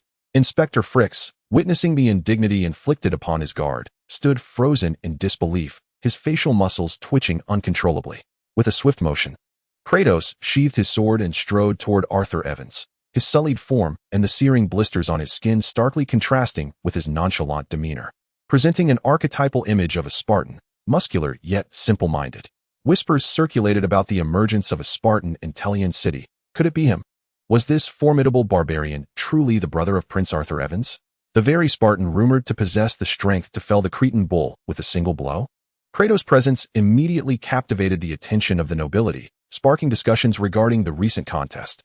When they learned that this powerful Spartan had aided Prince Arthur Evans in reversing his fortunes, expressions of astonishment and realization washed over their faces. Aegean regarded the interloper, whose might had obliterated his own fiery ambitions, with a gaze that radiated chilling clarity. At that moment, Inspector Frix approached Arthur Evans and Kratos, his face betraying obvious emotion, yet his tone oddly tempered. "The gods teach us to express gratitude for private blessings. Your valor has left me astonished." Frix deftly sidestepped the crux of the matter, delivering his words in a dispassionate manner. "I appreciate the praise from the third prince. I merely returned the king's favor by fulfilling my duty." Kratos couldn't suppress a cold smirk within. The inspector proved to be a cunning old fox, receiving his considerable efforts to rescue him without so much as a genuine word of thanks, merely reciting empty platitudes that reminded him of the politicians from his past life. After his remarks, Frix performed an aristocratic gesture of gratitude toward Arthur Evans, adopting a formal tone. "I extend my deepest thanks for your assistance, Prince Arthur Evans. Your generosity has salvaged the inspector of the kingdom, a most trusted servant of the great Agamemnon." Arthur Evans stood bewildered, and only after Frix maintained his noble posture for a moment did he finally respond with a corresponding gesture, allowing Frix to gradually straighten his form. Although it was Kratos who had intervened to save him, the proud inspector of Mycenae attributed the act to the directive of Arthur Evans. Even if Arthur Evans remained unaware of the specific reasons, he understood he had gained a significant advantage. The inspector, while lacking concrete power, possessed a privilege unattainable by all nobles, the ability to convey his voice directly to the ears of the king. In Mycenae, The inspector served as the king's eyes and ears, scrutinizing the vast lands and subjects under the most esteemed ruler's domain. Furthermore, Phrix was an exceedingly proud and obstinate inspector, dismissive even toward the elder and younger princes. If he could instill in him a lasting memory of his life-saving grace, it would undoubtedly be an unforeseen boon. Chapter 32. The initial conflict at Aegean. It seemed that the ire of Phrix had subsided, prompting Bruno, who lingered nearby, to interject eagerly. Esteemed inspector, I have prepared an even more splendid spectacle for you. You can scarcely imagine the fierce clash between the two-headed dog and the Cretan bull. Inspector Phrix retorted icily, Bruno, I have no desire to be subjected to your so-called two-headed dog, akin to a putrid swine being subjected to a mere roasting. If you have no other business, kindly do not obstruct my path. My sole intention now is to depart from this place. Bruno's weathered visage, adorned with a bushy beard, turned a deep shade of purple from the indignation, yet he dared not impede Phrix. After exchanging a few perfunctory pleasantries with the noble prince, Phrix turned and vanished into the shadows of the corridor. At this juncture, a confidant of Aegean suddenly spoke up, exclaiming loudly, Are you the Spartan who claims to be a brother of the three princes? Kratos cast a casual glance at the confidant, then turned away, his face betraying open disdain. The man, named Franson, was immediately incensed by Kratos' scorn and stepped forward, vociferously declaring, Humph, a mere barbaric Spartan dares to claim kinship with the illustrious offspring of Agamemnon? You besmirch the glory of Mycenae. Franson's brazen tirade went unchallenged by Aegean, who remained silent, observing with an inscrutable expression. Arthur Evans felt a tumult of unarticulated emotions surge within him at the sight of his brother being so publicly insulted. Just as he was about to speak, Kratos interjected swiftly, Oh my brother, do you not hear a dog barking incessantly in our midst? Is there a dog-fighting event in the arena? Or has someone's pet escaped its leash? Franson froze momentarily, realization dawning that he had been likened to a wretched dog, and laughter erupted around him. He felt his dignity severely compromised, instinctively gripping the hilt of his sword, muscles taut and poised to unleash his might. Noticing the shift in Franson's demeanor, Kratos narrowed his eyes, concealing the dark energy that threatened to erupt, subtly positioning himself to shield Arthur Evans behind him. Franson, a soft voice resonated, causing Franson to visibly flinch. His tense muscles relaxed, and the anger on his face dissipated. Without uttering a word, he retreated submissively. Aegean stepped forward, casting a cold, condescending gaze upon the Spartan who dared to liken himself to a dog. Even Arthur Evans, shielded behind his protector, could sense an overwhelming pressure bearing down upon him. The surrounding air seemed to solidify in that instant, and every pore on his body opened wide, sweat cascading forth uncontrollably. At that moment, the crown of Reborn upon the platform shrank, with at least 5 of its petals curling inward, reducing the magnificent bloom by nearly half. Spartan, you shall pay for your words, Kratos declared defiantly, fixing his gaze on Aegean. In an instant, every cell in his body surged to life. His blood coursed through his veins at a rate exceeding 3 times its normal speed, filling him with an exhilarating sense of power. Aegean, exuding the majesty of a deity, unleashed a burning divine fist that descended upon him like a sun falling from the heavens, radiating an overwhelming force. Suddenly, the phantom of the gray mountain bear materialized behind Kratos. Concentrating all his strength in his right hand, his muscles swelled dramatically, akin to an explosion. As he struck out towards the oncoming fist, the phantom of the gray mountain bear let out a pained howl, its once vivid form shattering into ephemeral wisps in midair. Aegean stood resolutely, his presence formidable, while Kratos was sent hurtling backward, crashing against the platform's wall with a resounding thud. Though he quickly regained his footing, Kratos bore the gruesome marks of battle. His skin was marred with blood-filled blisters from the combined onslaught of the two-headed dog and Aegean's fiery explosion. His right hand suffered grievously, much of the flesh blown away, exposing stark white bone beneath, a gruesome sight reminiscent of a grenade detonating in his palm. An inhuman roar erupted from Kratos' throat, as dark energy swirled in his eyes, threatening to burst forth. Witnessing the savage Spartan summon the strange power of beasts and withstand his devastating solar fist, left Aegean astounded. Suddenly, Aegean's heart faltered, then began to race violently. As if sensing a formidable adversary, a primal instinct awakening within him. Before he could discern the source of the threat, Kratos unleashed a thunderous roar, charging forth with unrestrained ferocity. A flicker of malice crossed Aegean's eyes, quickly replaced by the flickering flames of wrath as he lowered his palm, resembling a divine hand descending upon him. This damned Spartan, As the fierce battle unfolded, everyone was enveloped in its sudden intensity when Alyaban's furious roar shattered the atmosphere. For the first time, the lofty prince revealed a glimpse of disarray. As that godlike flaming hand descended from above, Kratos felt breathless. Every muscle and sinew in his body emitting a dissonant groan under the immense pressure. As the searing heat of the flames enveloped him entirely, the dark mist in Kratos' eyes erupted forth. His only intact left hand struck out with sudden force, a barely perceptible wisp of black energy enveloping his fist. This fist, charged with the dark essence, collided violently with the center of the fiery palm. At the moment of contact, Alyaban felt as though his palm had been pierced by needles. The divine strength bestowed upon him by the sun god receded like a tidal wave, as if confronted by something truly terrifying. The abrupt loss of power nearly elicited a cry of astonishment from Alyaban himself, yet as the grand general of Mycenae and the mighty prince, he quickly adapted. In an instant, his previously outstretched palm retracted with remarkable speed, distancing itself from Kratos' fist. Suddenly, Alyaban extended his other hand, pressing it against the stone table upon the platform. This table, reserved exclusively for esteemed guests, was uprooted in an instant. The circular slab hurtling towards Kratos with a fierce velocity, striking precisely against his advancing left fist. With a resounding crash, the sturdy stone table shattered into fragments. However, Kratos, having exhausted his breath, was compelled to halt. His tightly clenched left fist relaxed, and the dark mist that had enveloped it was drawn back into his being without his awareness. To onlookers, it appeared that Alyaban had effortlessly subdued the formidable Spartan with a mere punch, although the true nature of the final clash remained obscured in the minds of all present. The Grand Prince Alyaban was perceived as the more powerful entity, one that even the valiant Spartan could not rival. Alyaban discreetly stepped back, his expression unwavering. Yet tumultuous waves stirred within him. He could scarcely fathom the peculiar power possessed by his adversary, one that even dulled the radiance of the sun god, one of the 12 Olympian deities. At that moment, Arthur Evans finally seized the opportunity, standing resolutely between the two, his demeanor earnestly grave. "Alyaban, my elder brother. Kratos once saved my life during my darkest hour. From that moment, I vowed with my soul that this Spartan would forever be my brother. Are you truly intent on harming him?" The feeble third prince, Arthur Evans, audaciously confronted his formidable elder brother, Alyaban, the Grand Prince.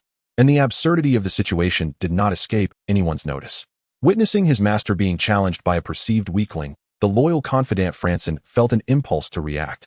However, Alyaban spoke first, stating, "Very well, Arthur Evans.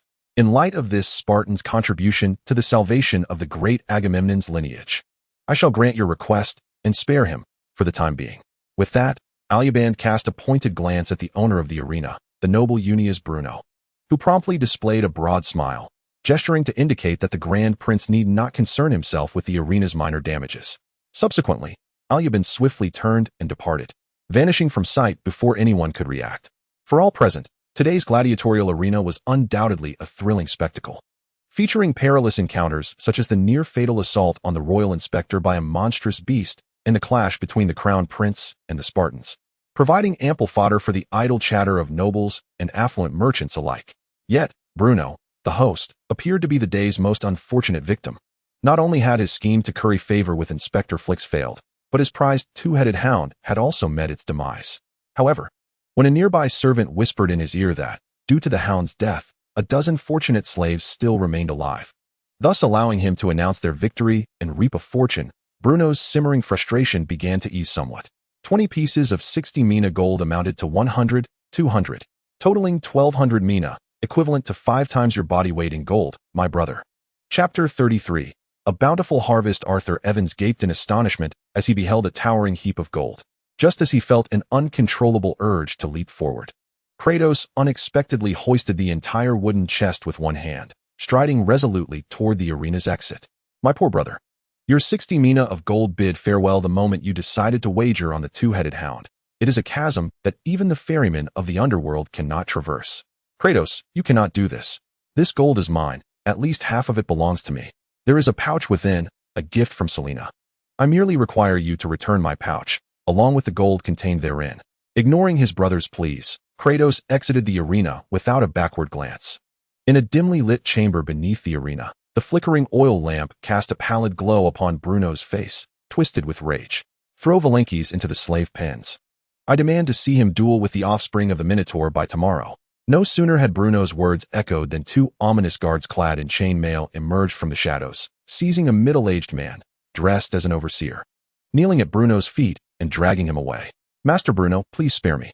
The rampage of the two-headed hound has nothing to do with me. For the many years I have served you, I beg for my life." Bruno, with a malevolent glare directed at the desperately struggling servant, cruelly retorted, "I shall grant you an opportunity, Valenkis. In consideration of your years of service, I will provide you with a bronze dagger." The wails of Valenkis grew fainter, ultimately silenced as the heavy stone door sealed shut behind him.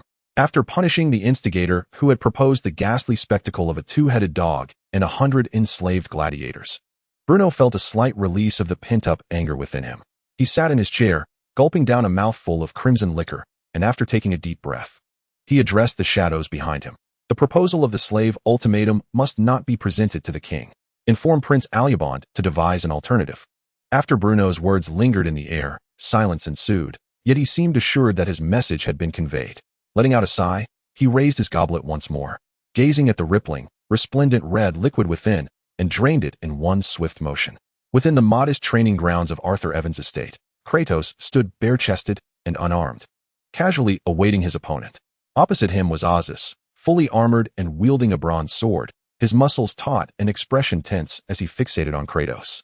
Any sign of movement from Kratos would elicit an immediate and fierce counterattack. The two remained in this tense standoff for an extended period. Kratos maintained his nonchalant demeanor, while beads of sweat trickled down Azus's brow.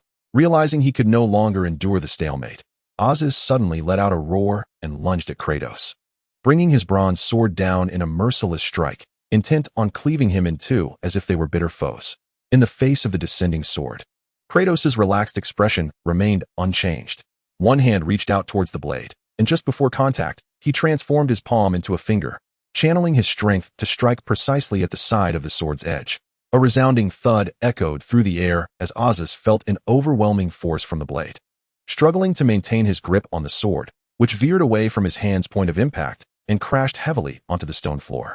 "Azus," Kratos intoned, "there is a saying in my homeland, unyielding and swift. Though your strike harnessed all your might, its speed was lacking. Even with my eyes closed, I could discern your trajectory effortlessly." Azus withdrew the sword from the ground, panting heavily. Despite it being merely a single strike, it seemed to have drained him entirely. The exchange had transpired in a heartbeat, and even Azus was left bewildered by what had just occurred, utterly perplexed by Kratos' words. Since their brief encounter in the gladiatorial arena with Aegean, Kratos had come to realize the formidable strength of the Grand Prince, perhaps even beyond that of Rios. Thus, from that day forth, he embarked on an intense regimen of training, dismantling every heavy object within Arthur Evans' estate that he could find. Consequently, the once chaotic estate now bore witness to a solitary, bare Spartan, tirelessly swinging a heavy stone pillar while performing a series of peculiar movements. Simultaneously, Kratos did not neglect the cultivation of talent around him. He imparted to Azus the most effective methods to swiftly enhance his combat prowess. Kratos seized a bronze sword resting to the side, drawing it effortlessly from its scabbard. The razor-sharp blade glimmered as it sliced through the air. Following the motion of his arm, what appeared to be a casual movement suddenly emanated a blinding glint, followed by the resonant sound of air being cleaved. In Kratos' grip, the sword, akin to an extension of his own body, seemed to move at will, yet each strike unleashed a chilling sound that reverberated through the air. A weapon is an extension of the human body. You must perceive it as part of yourself. From this moment forth, do not wield the sword. Let your arm become the sword, and your fingertips the sharp tip of the blade. Upon finishing his words, Kratos sheathed his sword and extended his arm, palm taut. Adopting the stance of a blade, he swung downwards with force, producing a sound reminiscent of the earlier air-splitting strike. In an instant, Kratos leaped forward, his palm crashing down upon a stone pedestal on the ground. With a resounding thud, accompanied by the scattering of stone fragments, the solid pedestal, towering to his waist, was cleaved in two with a precision that suggested it had been severed by a keen edge. Crack! Behind him, the sound of shattering stone echoed, as Arthur Evans inadvertently stepped upon the debris scattered across the ground. Arthur, at this moment, appeared as if he had been wildly ravaged.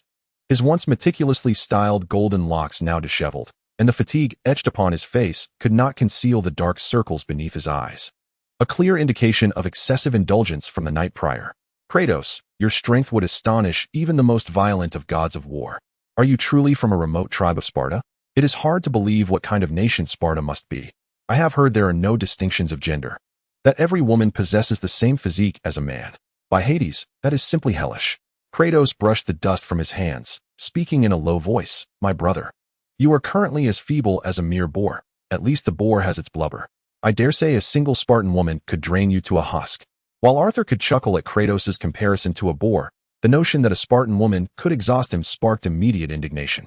The self-proclaimed invincible Arthur Evans would rather liken himself to a boar than be perceived as incapable of withstanding even a woman, Spartan or otherwise.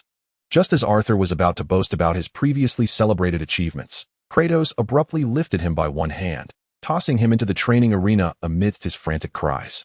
Regardless of the grimace of the Mycenaean prince, Kratos spoke to Ozus with a cool demeanor. My brother's physique is now as delicate as the Aegean Sea. Ozus, I believe you two could assist one another, just as I have done before. As Ozus beheld Kratos' rugged, calloused hand, he could not help but swallow hard. Casting a weary glance at the disheveled Arthur Evans, who was struggling to rise to his feet. Oh, thank you, Kratos. I am simply exhausted today. You know how challenging it is to appease Lady Manly. Councilman Tetakus is over 60, and I trust you understand, my brother. Once, we fought side by side against the Phoenicians for 300 rounds, repelling them. Now, all I need is a good rest. Oh, Ozus, what are you doing? Is your hand cramping? Just as Ozus hesitated, a sudden, jarring sound pierced the air, jolting his body into action. He closed his eyes, fingers rigid, and slashed awkwardly towards his master. Ozus, what in the world? Oh my heavens! Arthur Evans, bewildered, yelped in pain as Ozus's hand struck his shoulder, causing him to buckle and fall to the ground. Regardless of Arthur's cries and curses, Ozus kept his eyes tightly shut, his palm instinctively forming the shape of a blade. Descending repeatedly with relentless force, each strike accompanied by Arthur's pained exclamations. Kratos stood with arms crossed, observing the training ground with a cold demeanor. His eyes narrowed, revealing an expression of indifference and apathy, though the muscles of his face occasionally twitched, as if he were enduring some unseen torment.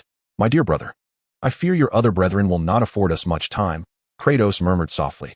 The palace of Mycenae was situated at the very heart of the city of Tylos, encircled by fortress-like structures that housed the most elite soldiers of all Mycenae, safeguarding their revered palace with formidable might.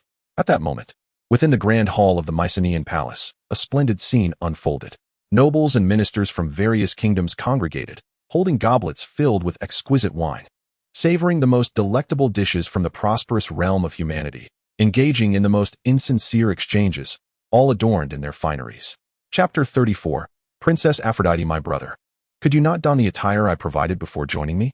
The goddess above, I feel as though we are bound together like a two-headed beast. If only those lonely matrons could overlook my presence this evening.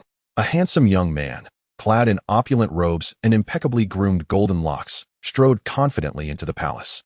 Following Arthur Evans was none other than his half-brother Kratos, the infamous Spartan who, in this lavish palace, appeared in the garb of a barbarian. Adorned with leather boots and a Cretan bull hide draped from his shoulder to his waist, much of his torso left bare. At that moment, Kratos' right arm was wrapped in coarse linen, emitting a pungent odor. Had it not been for the guidance of Arthur Evans, the third prince, he might not have dared approach the palace walls, drawing the curious gazes of numerous guards and noble ministers along the way. At that moment, a balding member of approximately 60 years brushed past, his murky eyes betraying an unmistakable expression of disdain. He exaggeratedly patted his clothes, as if merely passing by could contaminate him with some unsavory substance. Arthur Evans immediately retorted loudly, "Oh, thank you for your praise, Counselor Tetakus. I hope you can endure a full hour of Rodon tonight. You must know that even Spartans find Mrs. Manly's prowess challenging. Oh, and rest assured, my brother has yet to engage in any profound exchanges with Mrs. Manly." The countenance of Counselor Tetakus instantly turned a ghastly shade, his finger trembling as it pointed at Arthur Evans, unable to articulate the pent-up frustration lodged in his throat. Ignoring his adversary's visible distress, the third prince provocatively flashed his middle finger before striding down the corridor alongside Kratos, though Arthur's lewd remarks still echoed faintly. "Mrs. Manly is renowned as the finest in Telian City. Would you care to give it a try? A change of flavor might be delightful. I harbor no interest in mere mortals, fearing their fragile forms would shatter before me, though I might consider a goddess like Pandora. By the way, my brother, I hear you have a sister. For your sake, I might begrudgingly accept the human princess." as Arthur Evans and Kratos crossed the threshold. The previously vibrant and opulent hall reacted immediately. Starting from the entrance, the occupants halted their conversations upon sighting the kingdom's third prince and his Spartan brother. Frozen in astonishment, as if confronted with something utterly shocking, Arthur Evans instinctively inquired, "Do you suppose they are gazing at you or at me?" Kratos casually replied, "Surely. They are looking at the more handsome one." Just as Arthur was about to reaffirm his status as the most handsome man of Mycenae to his Spartan brother, a graceful and alluring woman approached with an air of commanding presence. "Had I not recently heard your name, I would have thought you had become a mere heap of Phoenician refuse, my dear brother." Her voice, deep and husky, elicited an unpleasant sensation within the listener's heart. Yet, upon hearing this voice, Arthur Evans trembled uncontrollably and, with a flicker of desperate hope, raised his head to gaze at the newcomer, exclaiming in despair, "Ah, Aphrodite." Kratos turned his gaze toward the source of the voice, and, upon recognizing the enchanting maiden before him, was momentarily taken aback, seemingly unable to reconcile the exquisite beauty with the owner of such an unappealing voice. Draped in sumptuous, resplendent attire, though petite in stature, she emanated an imposing aura, rendering even Prince Arthur Evans, in her presence, as humble and insignificant as a commoner. Aphro gazed coldly at her elder brother, whose breath caught in his throat, trembling as he averted his gaze from the piercing, gem-like red of her eyes. "Aphro, how is it that you are here? It is a pleasure to see you." "Ha ha ha." Arthur Evans feigned nonchalance, yet his eyes flitted nervously, as if he were confronting a ghastly creature rather than his own sister. The enchanting maiden, referred to as Aphro by the third prince of Mycenae, continued in a voice that belied her beauty, raspy and low, "Brother, even the most despicable thief would not flaunt their ill-gotten gains so brazenly. When shall you return the eye of Gorgon and the cloak spun from the fur of Cerberus that you borrowed?" Upon hearing the names of these magical artifacts, Arthur Evans realized he could not evade this confrontation.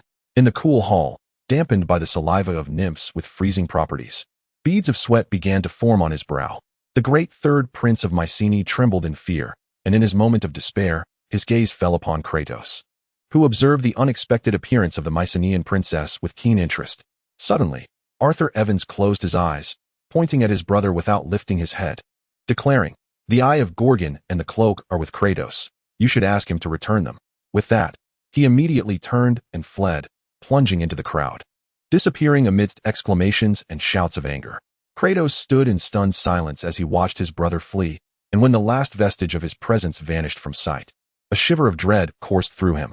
Upon hearing Aphro's address of Arthur Evans, he swiftly deduced her identity. She was indeed the legendary Phoenix Princess.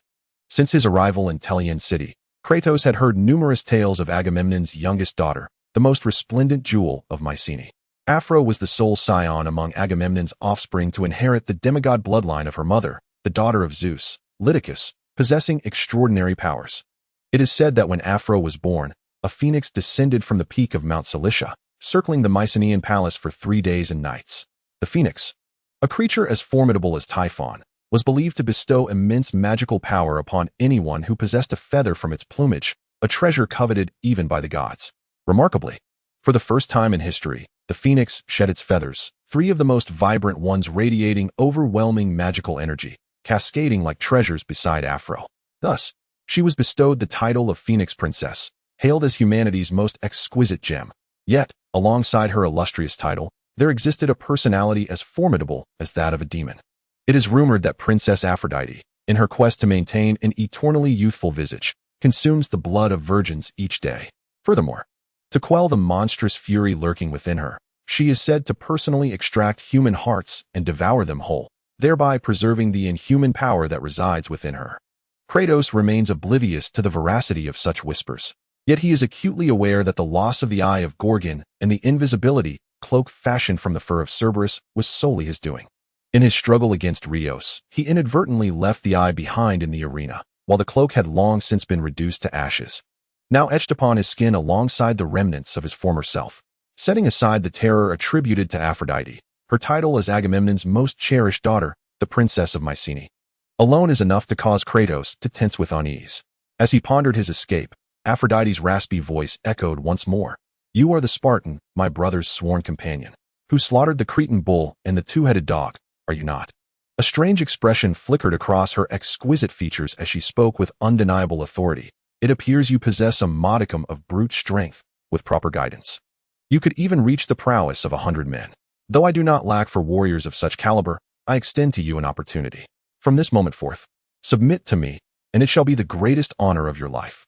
Kratos regarded Aphrodite with incredulity, unable to fathom that anyone could be so audacious as to propose that his brother's sworn ally become a mere servant.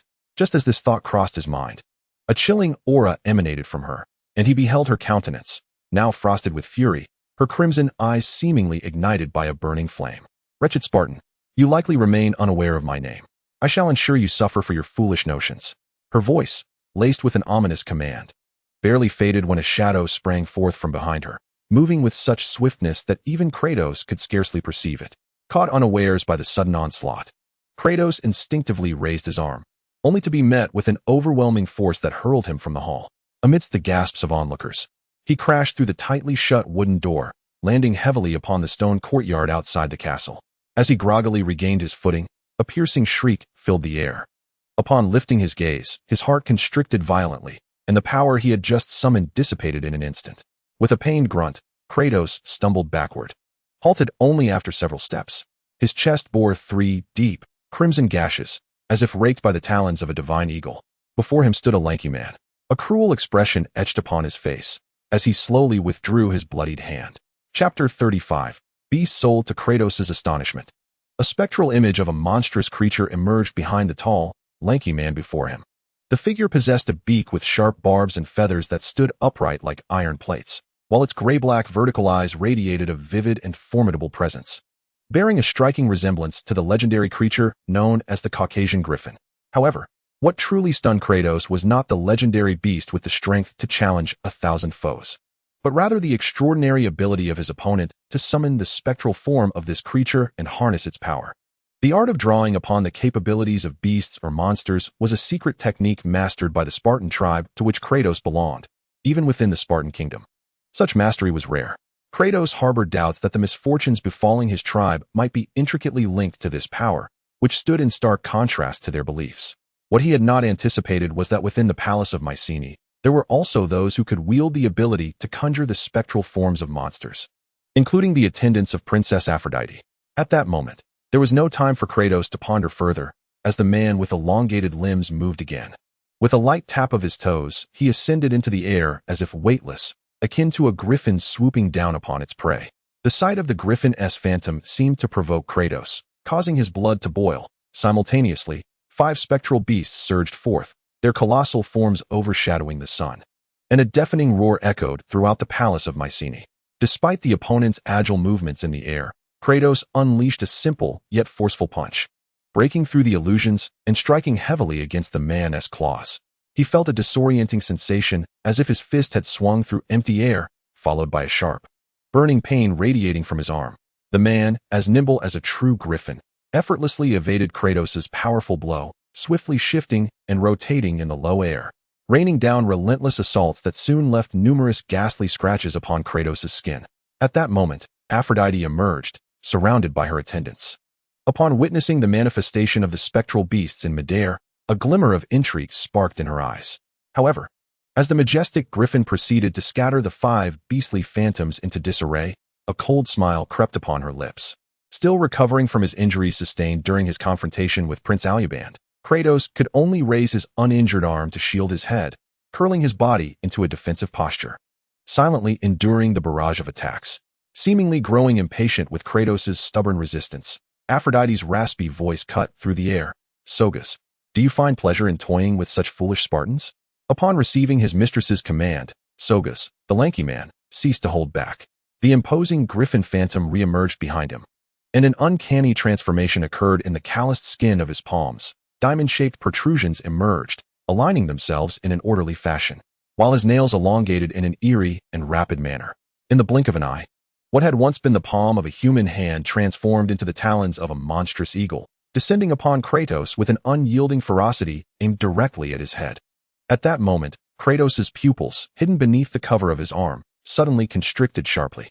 He released his hand, which had been guarding his head, and in an instant, clenched it into a fist, thrusting it powerfully upwards. As he beheld the approaching fist of his adversary, Sogus, a cold smirk of contempt crept across his face. How dare this mere beast provoke a formidable creature of magic? He envisioned the moment when he would sever the entirety of Kratos' right hand, flesh and bone alike. With a surge of power escalating from 1 horsepower to an astonishing 46 horsepower, Kratos' right arm grotesquely swelled as all his strength converged into that singular appendage. Stimulated by the death of his kin, the strength of his beastly soul awakened once more, elevating his peak power to 40 horsepower, with the potential for further enhancement through muscle vibration techniques. In the fleeting moment of their engagement, Kratos discerned the disparity in strength between them. Although his power marginally exceeded that of Sogas, the man had mastered the attributes of the divine eagle, boasting speed and reflexes far superior to his own. Recognizing this, Kratos immediately tempered his own strength, restraining himself to a mere 50%, biding his time to exploit any weaknesses that might arise. Suddenly, witnessing Sogas' entire arm grotesquely swell, Kratos understood the implications, yet it was too late for Sogas to evade. As their claws and arm collided, a sharp crack echoed, reminiscent of nails and bones fracturing simultaneously, and Sogas was sent hurtling backward, shrieking in agony. Kratos could not suppress a grunt. The sudden eruption of power had placed his arm under immense strain, and in the moment of impact, it exceeded his physical limits.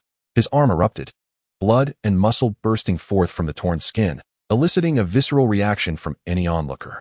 However, Kratos did not linger. He surged forward, his arm, still enshrouded in coarse fabric, quaked violently, tearing the cloth as he seized Sogas' ankle with his bloodied hand, slamming it downwards towards the ground. With a resounding thud, accompanied by Sogas' wails, their bodies collided, producing the sound of shattering bones, with blood splattering vividly in all directions. Kratos offered no respite. He hoisted Sogas once more and violently hurled him towards the ground on the opposite side. Once, twice, thrice. Like a rag doll, Kratos mercilessly smashed Sogas' body against the floor, the impact of his colossal strength shattering the hard stone beneath, sending blood and debris flying in all directions. At this moment, the nobles who could not help but emerge out of curiosity were left breathless at Kratos' brutal and merciless actions. The atmosphere fell into a profound silence, broken only by the resounding thud of Sogas' battered form crashing to the ground. The majestic phantom of the eagle that once soared in the air had long since dissipated. When Kratos finally ceased his cruel onslaught and carelessly discarded Sogas' body to the side, it was reduced to a grotesque mass of flesh and blood, the outline barely recognizable as human. Yet, even in such a state, Kratos could still perceive the faint yet undeniable rhythm of Sogas' heartbeat, a testament to his tenacious vitality. Realizing the formidable life force within his adversary, Kratos narrowed his eyes and turned his gaze towards Princess Aphrodite. At that moment, Kratos was drenched in blood, one arm severely burned and still unhealed, while the other bore ghastly wounds, with skin irregularly torn, exposing broken tendons and muscles beneath. The sight of Kratos, a fearsome figure drenched in blood, caused Aphrodite's heart to tremble as an unprecedented sensation surged from the depths of her being. With eyes aflame with anger, she looked down at the barely breathing Sogas and contemptuously declared, "Useless wretch, the eagle that soared through the skies has succumbed to a base beast." Aphrodite's voice then took on a mysterious tone, akin to a divine decree descending from the heavens. "Your transgressions shall not go unpunished. I, as the representative of Phoenix, bestow upon you the dishonor of desecration." Her lips sealed, yet her voice echoed hauntingly in the air, as the regal eagle phantom suddenly emerged from Sogas' body. In that moment, the seemingly lifeless Sogas let out a harrowing scream, his tattered form trembling violently, as if enduring unimaginable agony.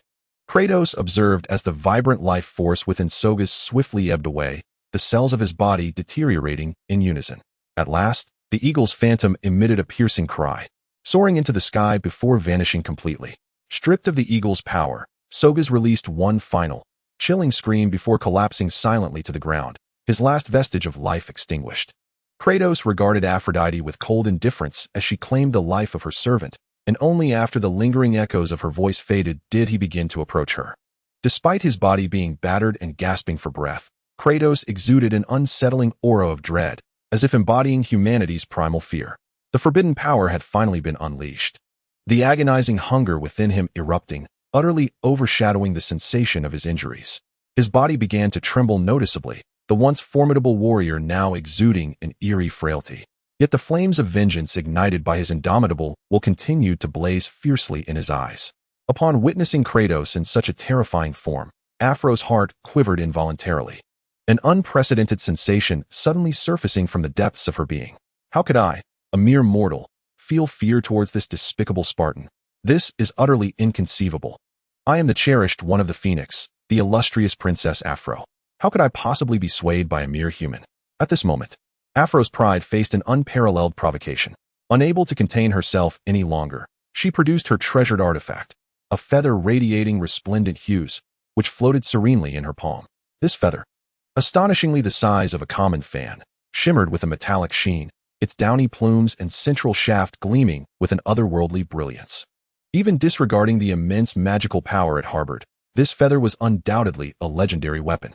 Grasping the phoenix feather transformed Afro entirely. An ethereal luminosity emanated from her, and her phoenix eyes, imbued with an innate authority, could instill thoughts of trepidation with a mere glance. Chapter 36. The Power of the Phoenix Princess. In the annals of monstrous lore, the Phoenix, known as Phoenix, recounts the tale of the first battle against the primordial king of gods. The father of the sun and moon, one of the 12 titans, Hyperion, suffered grievous wounds, one of his eyes brutally gouged out by the god king, resembling a blazing sun plummeting upon Mount Cilicia. From the source of flame arose a heart, drawing the essence of mountains, earth, and rivers, ultimately giving birth to the progenitor of avian beasts. It burned with an everlasting flame, illuminating the entire mortal realm. Foolish Spartan, I shall make you aware of the wretchedness of your bloodline. Kratos, taken aback, suddenly propelled himself towards Afro with renewed vigor. Yet, after merely 2 steps forward, an irresistible force surged towards him. He could only withstand it for a fleeting breath before being hurled back at a speed even more rapid than his advance. Kratos felt as though the very flesh was stripped from his bones by this fierce gale, and his hands, which shielded his body, revealed the stark whiteness of his skeleton. This was one of the 3 most radiant plumes of the Phoenix, possessing the power to summon winds. Kneel before me, you wretched Spartan, call upon my name, and from henceforth, submit to my will, or I shall make you endure the agony of being stripped of flesh, yet lingering in torment for 3 days and nights. Afro held the magnificent phoenix feather aloft with one hand, its majesty radiating outward. The mere presence of her power left the ordinary bystanders breathless, forcing them to retreat in awe. With a mere flick of her wrist, she had already delivered a devastating blow to Kratos, leaving him incapacitated on the ground, a testament to the sheer terror of her might. Under the surge of her formidable magic, it seemed the very palace would be reduced to ruins. Enough, Afro.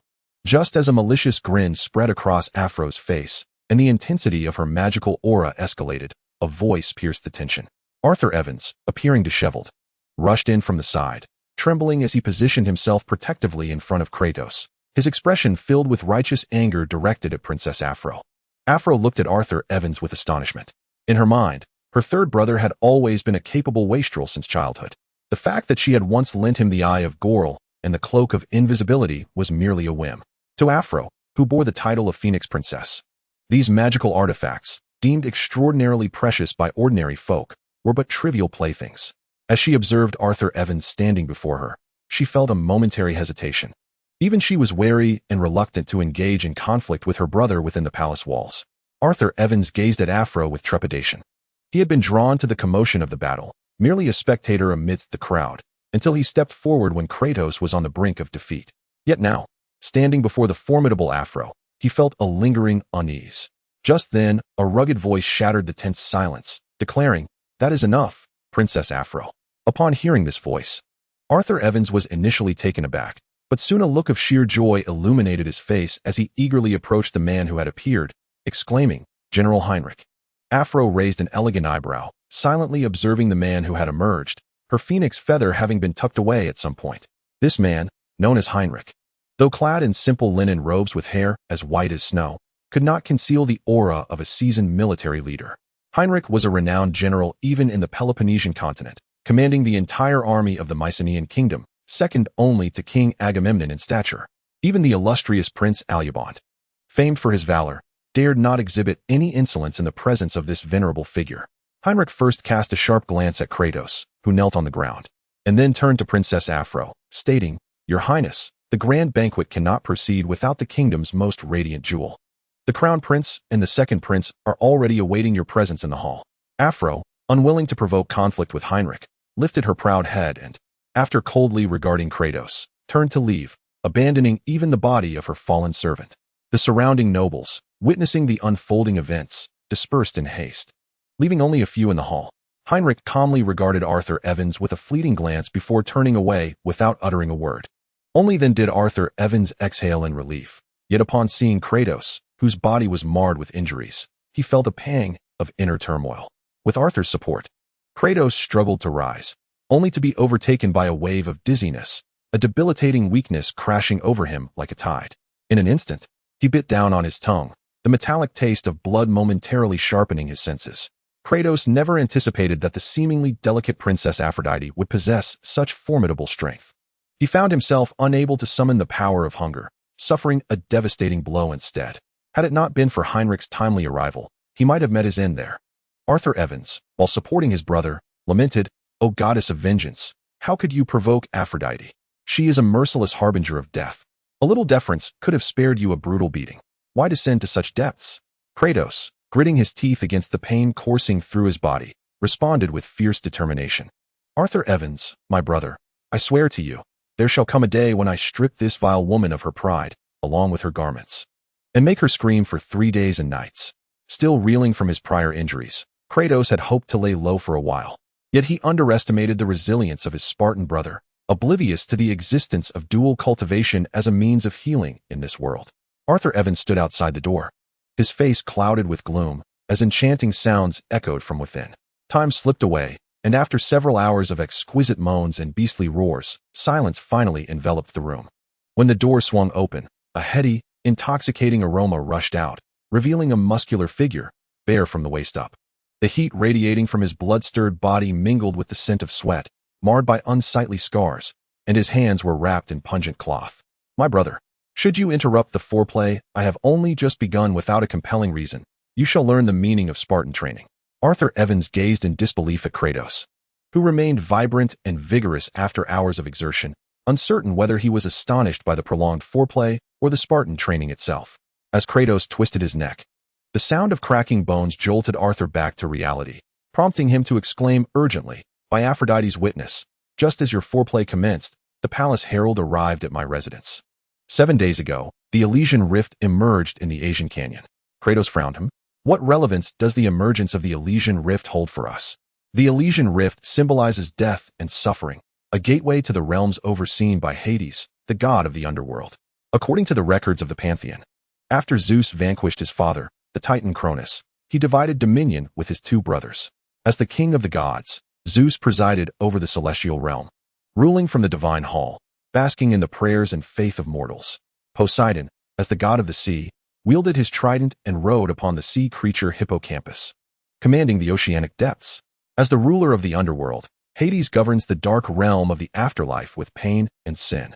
In response to the clash between his dominion and the hopes of humanity, the gods united to confine the lord of the underworld and his infernal minions, ensuring they could never tread upon the mortal plane.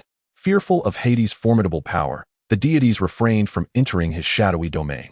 Yet, legend speaks of Hades harboring resentment towards his brethren, envious of the lofty gods who bask in the adoration and offerings of mortals, while he remains eternally shrouded in the darkness of his tormented kingdom.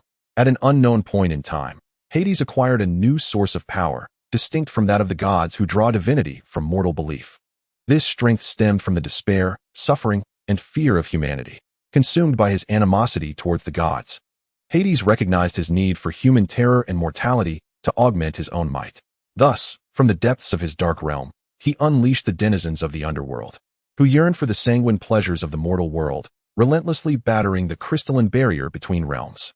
This marked the first invasion of the underworld, occurring during humanity's nascent days, when nations had yet to emerge on the continent. The fragile human race became prey to the marauding creatures from the abyss, leading to a catastrophic decline in their numbers and immense devastation to the gods' creation. Upon learning of his brother's malice and schemes, the king of the gods unleashed divine retribution. Thunderbolts rained down from the summit of Olympus, obliterating a significant portion of the monsters upon the Peloponnesian mainland. The few who survived the onslaught fled in terror, concealing themselves in the hidden corners of the continent. It is said that Hades, too, was wounded by the wrath of the divine king, retreating into the depths of his dark realm to recuperate for centuries. However, The king's punishment inadvertently affected the crystalline barrier between the realms. At some indeterminate moment, as the first creature from the underworld reappeared on the Peloponnesian continent, humanity was horrified to discover that the barrier had developed fragile weak points. No one knew when these vulnerabilities would manifest, not even the denizens of the underworld. But humanity was acutely aware that they faced yet another threat from the abyss. Chapter 37. The Slave. The birth of Perseus, the son of the God King and bearer of divine blood, became a beacon of hope for humanity's survival. He rallied the 7 mightiest tribes of the Peloponnesian continent, relentlessly pursuing the trails of the infernal beings for decades. Ultimately, he succeeded in eradicating all creatures from the underworld, identifying 3 weak points in the crystalline barrier, which would later be known to humanity as the abyssal rifts. Once this monumental task was accomplished, the 7 tribal leaders had grown old and begun to decay. They settled their battle-hardened followers near the 3 abyssal rift regions, preparing for the inevitable resurgence of the underworld's monsters to safeguard the Peloponnesian realm. As the 7 leaders passed away in succession, their descendants inherited the legacy of the demigod Perseus and the aspirations of their forebears, assimilating further bloodlines. Thus, the first kingdom finally emerged upon the Peloponnesian continent.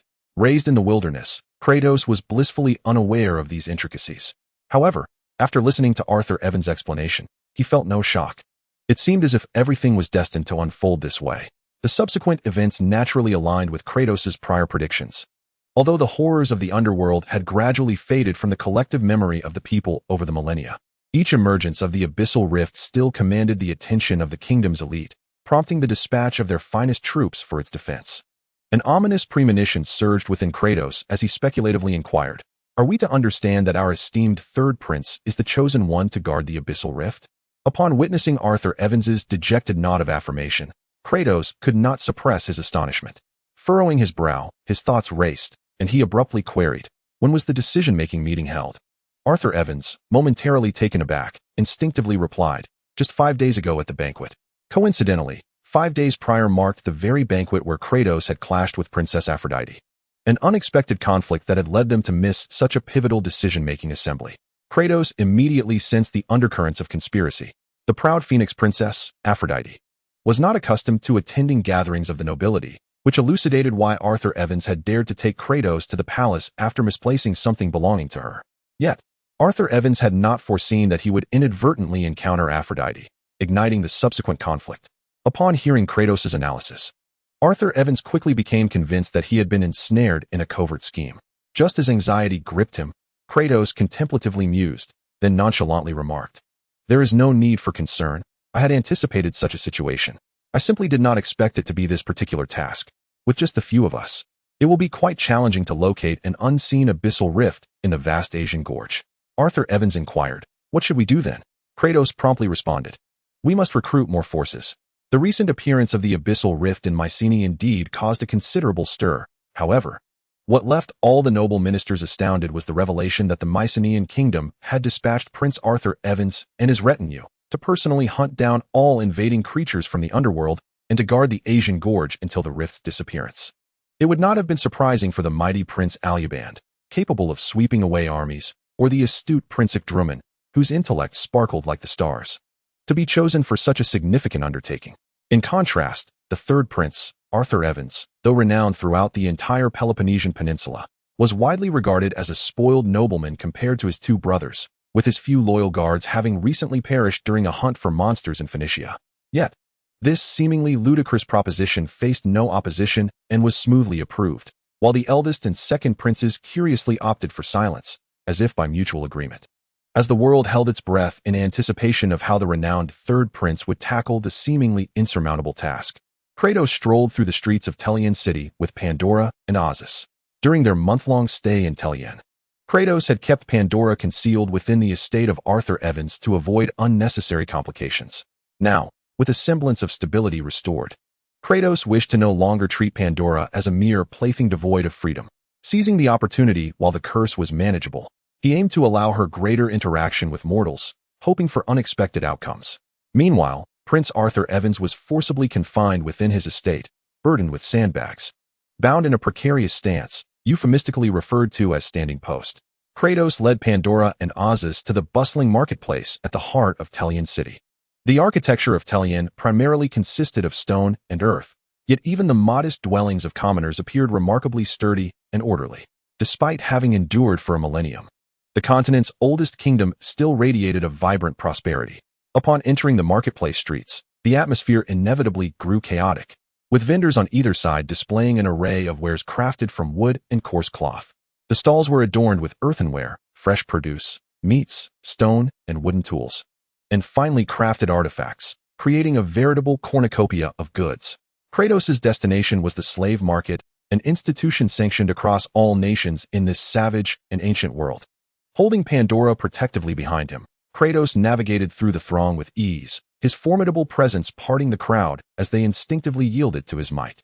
Azus adeptly trailed closely behind, and the trio soon arrived at the slave market area. The sight that greeted Kratos was a stark revelation, rendering his previous imaginings of mercy utterly naive. Images of a poultry market from a past life flooded his mind, but instead of filthy, caged birds emitting foul odors, he now beheld living, breathing humans. A ragged little girl, no more than 7 or 8 years old, stood atop a wooden stump, her disheveled hair obscuring her face as she hung her head low. Beneath her feet, pebbles marked the numeral representing a single silver coin. Beside her, a similarly ragged man, reeking of alcohol, persistently hawked the girl to affluent merchants and nobles passing by. Disturbingly, it became evident from his words that the girl he was attempting to sell was, in fact, his own flesh and blood. Oh, the gods above, may his soul be condemned to eternal torment. Azus cursed, though his face betrayed no hint of anger. As if he had grown accustomed to such inhumanity, Pandora gazed upon the little girl with her divine eyes, through which the girl's face, concealed in shadows, was illuminated, revealing an expression rife with despair and anguish.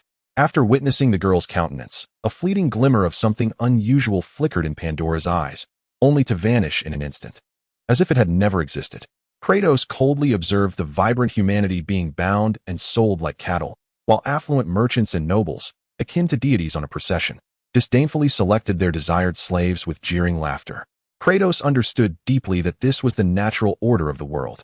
He neither sought to disrupt it nor harbored any desire to do so. His heart, perpetually tormented by hunger and the flames of vengeance, yearned solely to cleanse the pain endured by himself and his kin with the blood of his enemies. Amidst the scattered slave traders outside, he arrived at the heart of the slave market, where more sought-after yet exorbitantly priced slaves were on display. Upon a wooden platform stood dozens of robust slaves, all bound by resilient ropes, closely guarded by several vigilant, armed sentinels. The slaves on this platform drew a throng of onlookers, many of whom audaciously critiqued the muscular captives as if they were mere curiosities. An open space lay before the platform, where a powerful steed was tethered by a rope, the other end fastened to a captive warrior. The slave master lashed the horse mercilessly with a whip, provoking an agonized neigh from the creature, which then bolted forward, causing the crowd in its path to cry out in terror. As the rope connecting the steed and the captive stretched to its limit, a sharp sound resonated as it snapped taut. The captive gritted his teeth, summoning every ounce of strength to resist the horse's pull, his body trembling slightly, beads of sweat forming on his brow. For a brief moment, the man and the horse remained locked in a stalemate, until the captive let out a heart-wrenching scream, and the stallion reared up before crashing heavily to the ground. The scene erupted in gasps of astonishment, and Kratos nodded subtly before turning his gaze to Azus. Noticing Kratos' attentive look, Azus promptly explained, "These are prisoners transported from other nations, captured after defeat in battle by hostile states. Fearing retribution, the nobility sells these captives as slaves to foreign lands." After scrutinizing the prisoners, Kratos focused on the marked prices. Given their robust physiques and combat potential, these captives were the preferred choice for wealthy merchants and nobles wishing to augment their private armies. Moreover, as Mycenae had not seen war for decades, these captives were exceedingly rare, and thus their prices soared far above those of ordinary slaves. The price of an ordinary prisoner of war is set at 10 mina silver coins, which is equivalent to 10 times the price of a common slave. Kratos also observed that among this group of captives was a low-ranking officer, endowed with 10 horsepower, whose value soared to a staggering 10 mina gold coins. 1 mina gold coin is equivalent to 100 mina silver coins. Thus the price of a low-ranking officer prisoner is astonishingly 1,000 times that of a common slave. Yet, despite such exorbitant pricing, the aristocracy and affluent merchants flocked eagerly, competing fervently with exorbitant bids. Kratos' gaze swept across the crowd when he suddenly noticed a familiar silhouette. After scrutinizing it for a moment, a contemplative expression crossed his face, and he abruptly inquired of Azus beside him, who was the master behind this slave market? Startled by Kratos' sudden question, Azus hesitated for a moment but quickly regained his composure, responding in a hushed tone, "The third prince once mentioned that the background of this slave market is exceedingly intricate, with its controllers including members of the council, nobility, and it is even rumored that a certain governor is involved." Chapter 38. The Macedonian Kratos nodded subtly, then gestured for Azus to advance and place a bid, while he himself remained silently in the background. Having amassed a considerable fortune in the gladiatorial arena, Azus was emboldened, and under Kratos' directive, he boldly announced a price that left all others daunted. In this world, precious metals served as the sole currency, and the amount of gold required to purchase dozens of prisoners of war was beyond what any individual could carry. Upon learning that the buyer was none other than the illustrious third prince, Arthur Evans, peculiar expressions emerged on every face present. Nevertheless, given that Arthur Evans still bore the title of prince, the slave trader did not refuse Azus's request for payment upon delivery. The other competitors, upon realizing that the extravagant buyer was the third prince, ceased their bidding and instead watched with keen interest as Azus negotiated with the slave trader. When they caught sight of Pandora, cloaked in her mantle, curiosity flickered across the faces of the onlookers. Kratos understood that these individuals had likely already heard whispers from the palace. Although they perceived the chasm of doom as a distant threat, they were more intrigued by the implications of the third prince's purchase of a slave. When did a slave don armor and weapons, brazenly flaunting gold within the slave market? Had the dignity of the kingdom's nobility fallen to such depths that even a slave could trample upon it? At that moment, a sharp voice pierced the air as a well-dressed, middle-aged nobleman, with a conspicuous balding crown, emerged slowly amidst a throng of guards, disdain evident in his expression as he shouted insults. When Azus's identity as a slave was revealed, the noblemen who had initially been entertained by the spectacle suddenly shifted their expressions, their countenances clouded with displeasure as they regarded Azus. A mere utterance transformed the atmosphere of the slave market, with Azus abruptly becoming the focal point of contention. His visage turned ashen as he glared at the bald noble. Tightly gripping the hilt of his sword at his waist, and through clenched teeth, he articulated, "Junius Freeze." The audacity of this bald noble to bear the surname of Junius clearly indicated his affiliation with the illustrious house of Junius, akin to Bruno. Upon hearing a mere slave daring to address him by name, Freeze's faint smile swiftly darkened, his fingers instinctively brushing over the large golden ring adorning his hand. He coldly remarked, "It seems the slaves of today have lost all sense of nobility and servitude, distinctions ordained by the gods, a divine decree that none may contravene." Pointing at Azus, he imperiously commanded, "Kneel before me now and repent for your sins." Freeze's demeanor was outrageously arrogant, yet the affluent merchants and nobles surrounding them were visibly perturbed, their expressions betraying disdain as they regarded Azus with the contempt reserved for refuse. Fury coursed through Azus, his body trembling with indignation.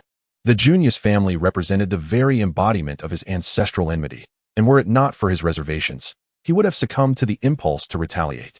Wielding the lethal skills honed in the arena to cleave the rotund Freeze in two. Noticing the murderous intent in Azuz's gaze, Freeze instinctively recoiled, only to quickly regain his composure.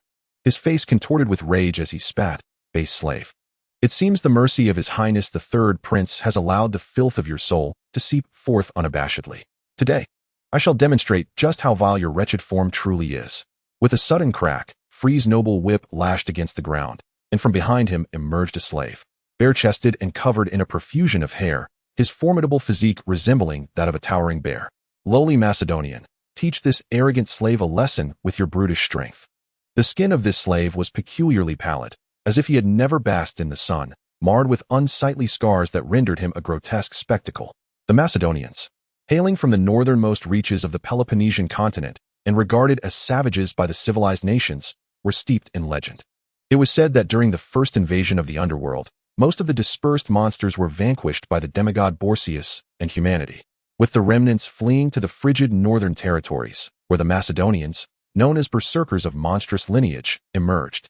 This desolate and frigid land became an area forbidden to civilized men, and while tales of the Macedonians circulated widely throughout the continent, few had ever laid eyes upon them.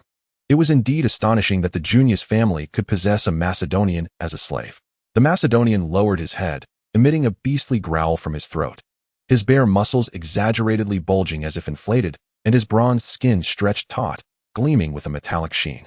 Unbeknownst to him, a long whip, 2 fingers wide and crafted from special scales, had materialized in the hands of Fleece. When this whip struck the back of the Macedonian slave, it produced a sharp sound akin to metal clashing, leaving a horrific scar resembling that of a centipede on his resilient skin. Unable to suppress a cry of pain, the Macedonian's eyes flashed with hatred before he lowered his head deeply and lunged fiercely at Ozus. In that moment, Ozus felt a profound sense of pressure. An epiphany struck him, revealing that the strength of this Macedonian was undoubtedly superior to his own, possessing at least 20 horsepower. He feared that a single punch would shatter his bones and leave him gravely injured on the spot.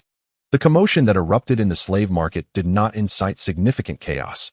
Rather, the surrounding nobles and wealthy merchants, far from fleeing, eagerly converged, encircling Kratos and his companions, many of whom began to shout frantically.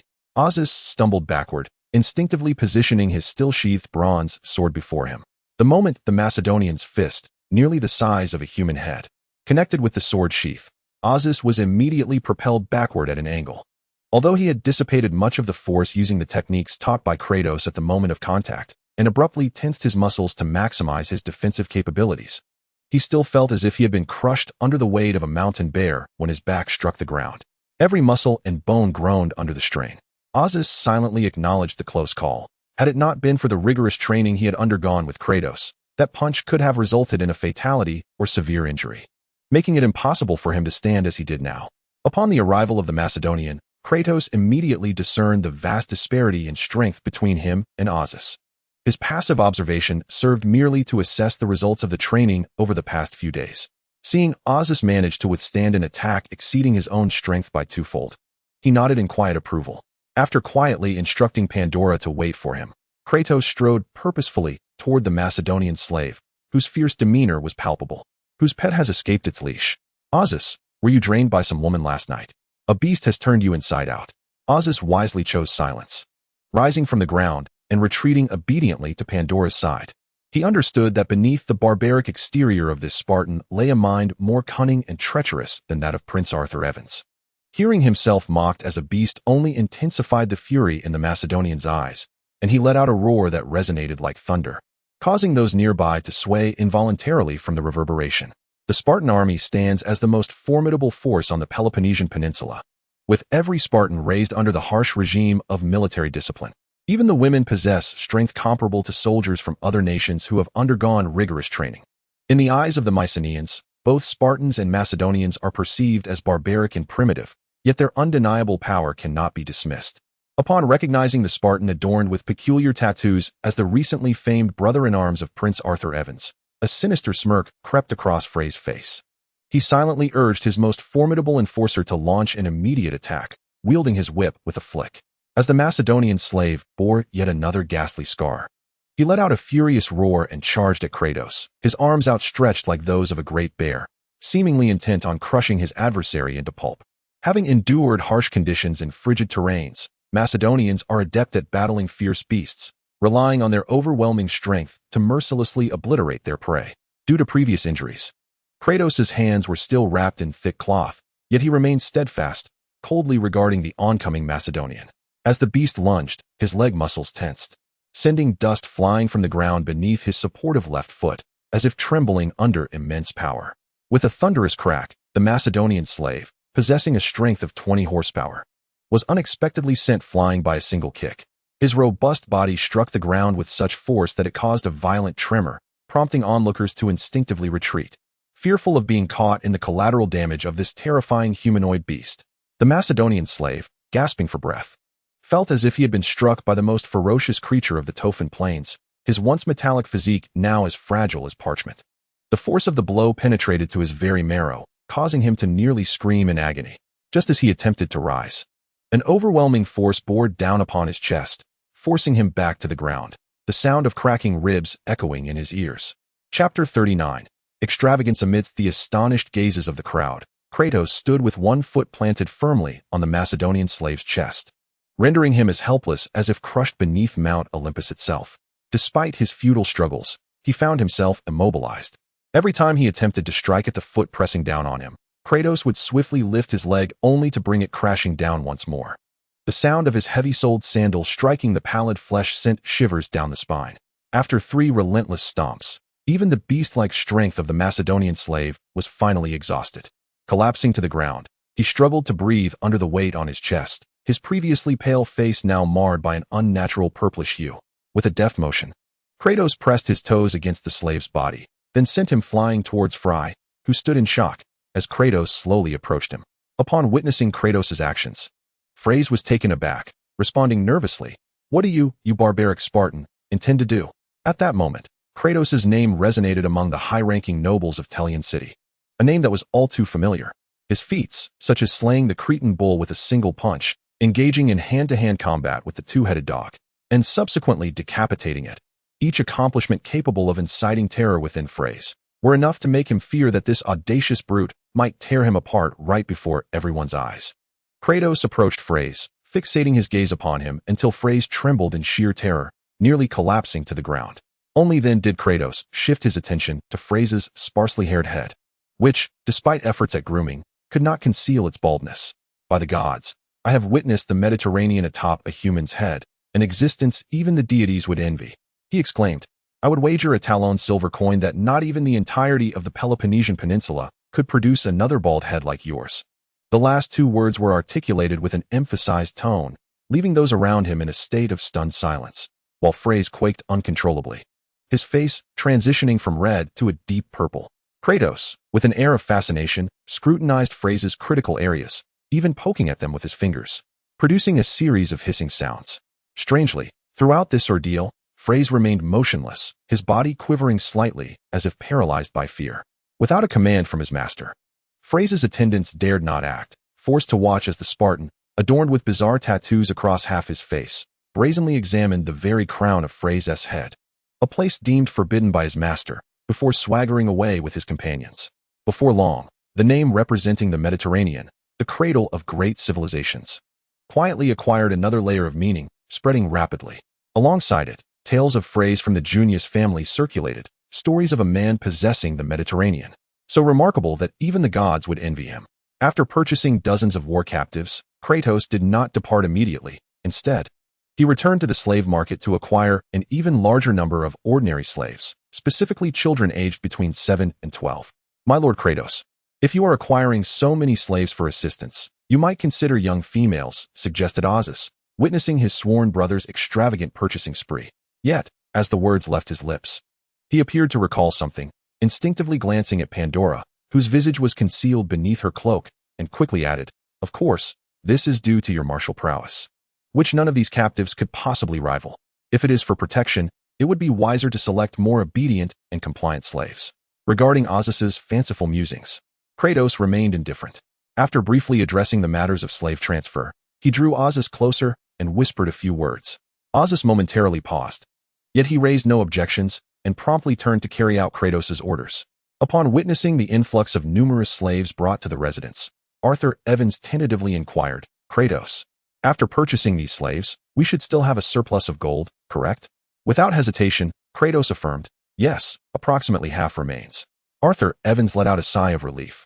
But Kratos' subsequent words nearly left him breathless, almost becoming the first Mycenaean prince to choke on air. After acquiring a few more items, Kratos revealed a finely crafted pouch, which was, astonishingly, the very bag Arthur Evans had once used to hold gold. Upon seeing the long-desired pouch, Arthur Evans's eyes lit up. However, when he felt its strange weight, he was momentarily taken aback before hastily unfastening the bag. Upon discovering it contained only a handful of scattered coins, his expression turned to one of bewilderment, as he grappled with the mystery of how his 1,200 mina of gold had dwindled to a mere few wretched coins in the blink of an eye. Ignoring the dazed Mycenaean prince, Kratos stepped into the training arena, which, though modestly sized and somewhat rudimentary, was now crowded with people. 20 or so prisoners of war bore wooden yokes around their necks, their hands and feet bound by sturdy ropes, arranged in a line. Behind them stood over 100 youths, aged between 7 and 12. These children appeared emaciated, clad in tattered garments, their faces betraying an unsettling stiffness unbefitting their years, devoid of the innocence and hope typical of youth. As Kratos approached, the slaves instinctively gazed towards the strangely tattooed Spartan, Although a selection had already taken place at the slave market, Kratos took a moment to silently observe before finally focusing on the ropes and yokes binding these captives.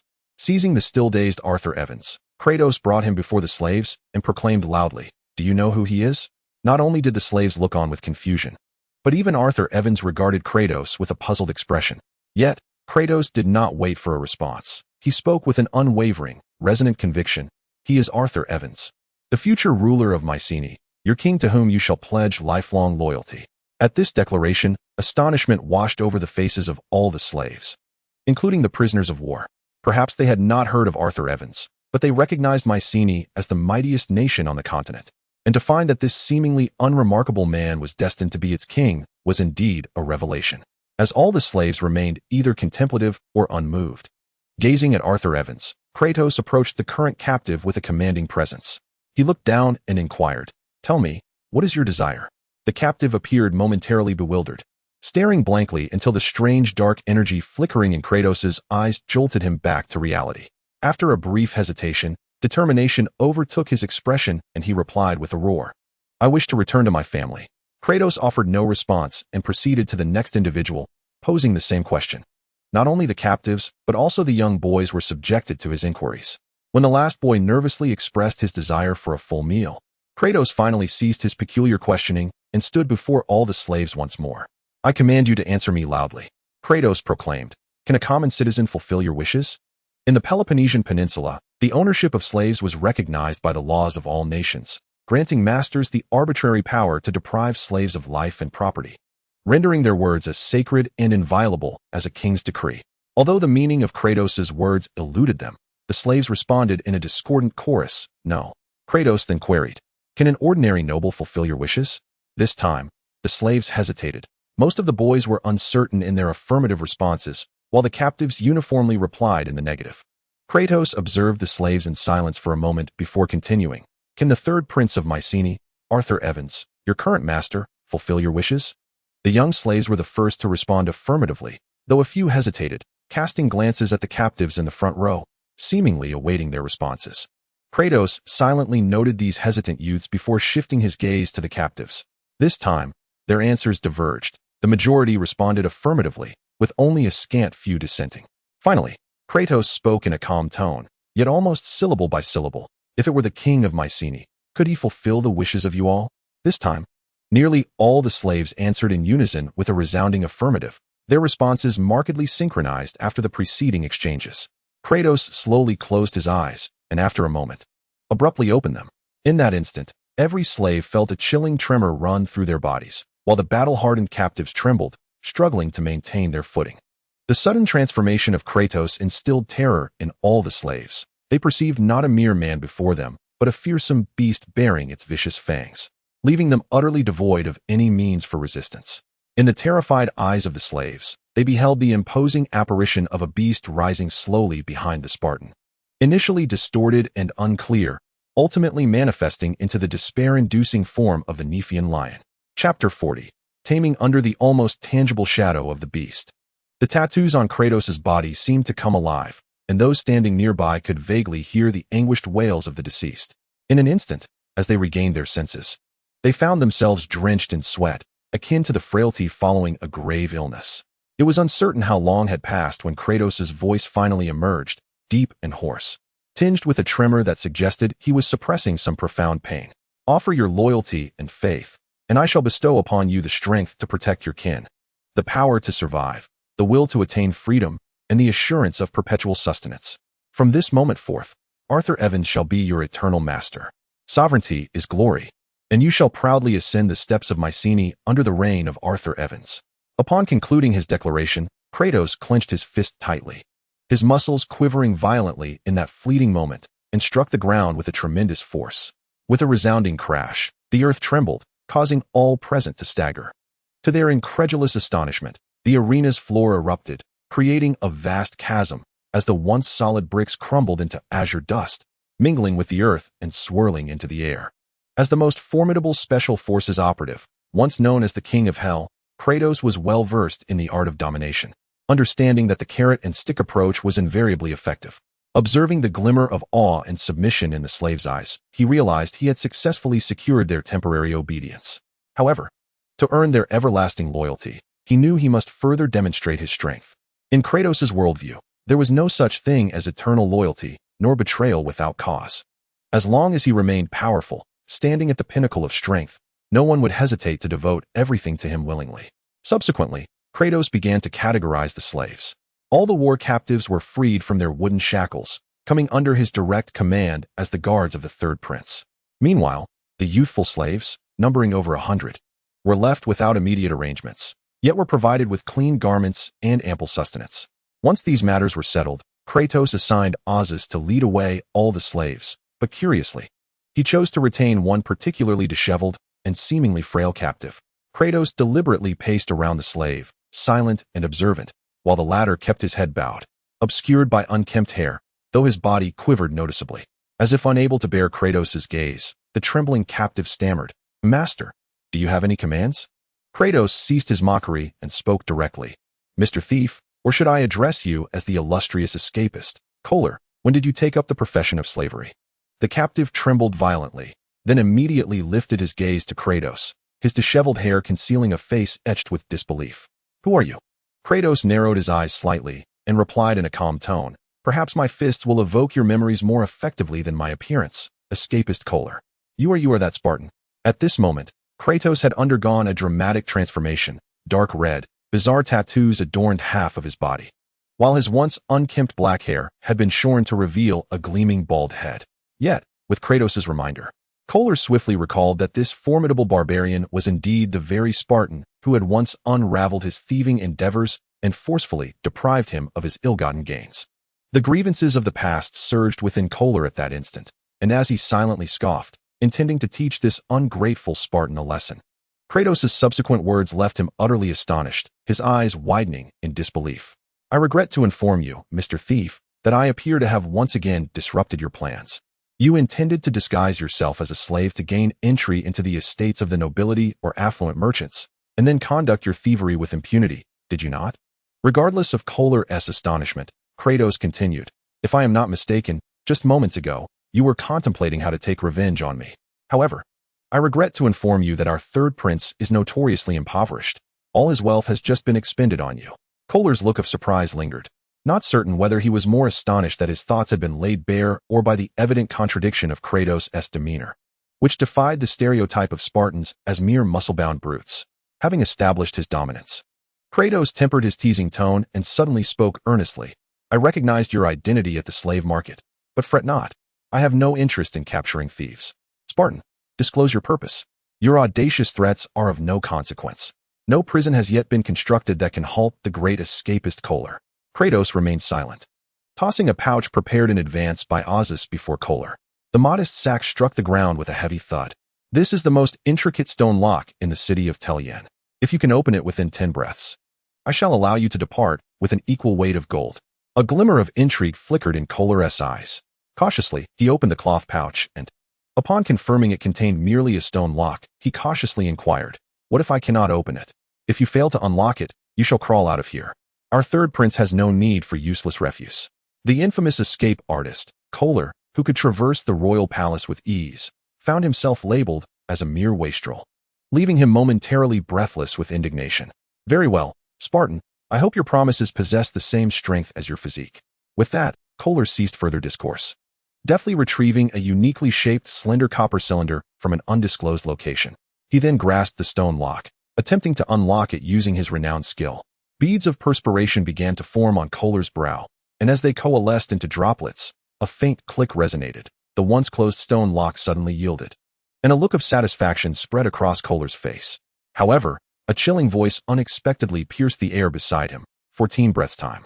It seems the name of the escape artist Kohler pales in comparison to his actual abilities, much like the distinction between the mighty Euphrates and a mere stream. Legend had it that the Euphrates River originated from the summit of Olympus, gathering at the foot of the mountain to form a torrent that flowed through the entirety of the Peloponnesian Peninsula before merging into the grand Aegean Sea. Initially, Kohler felt a surge of anger, but within a breath, he regained his composure, a sneer of disdain etched on his face. "Humph, foolish Spartan. You do not comprehend true ability. The lock I have opened is beyond the reach of any mortal in this world. A peculiar glint flickered in Kratos' eyes as he responded, "Excellent. It appears your knowledge is indeed part of your prowess. What if someone were to unlock this stone lock within 10 breaths?"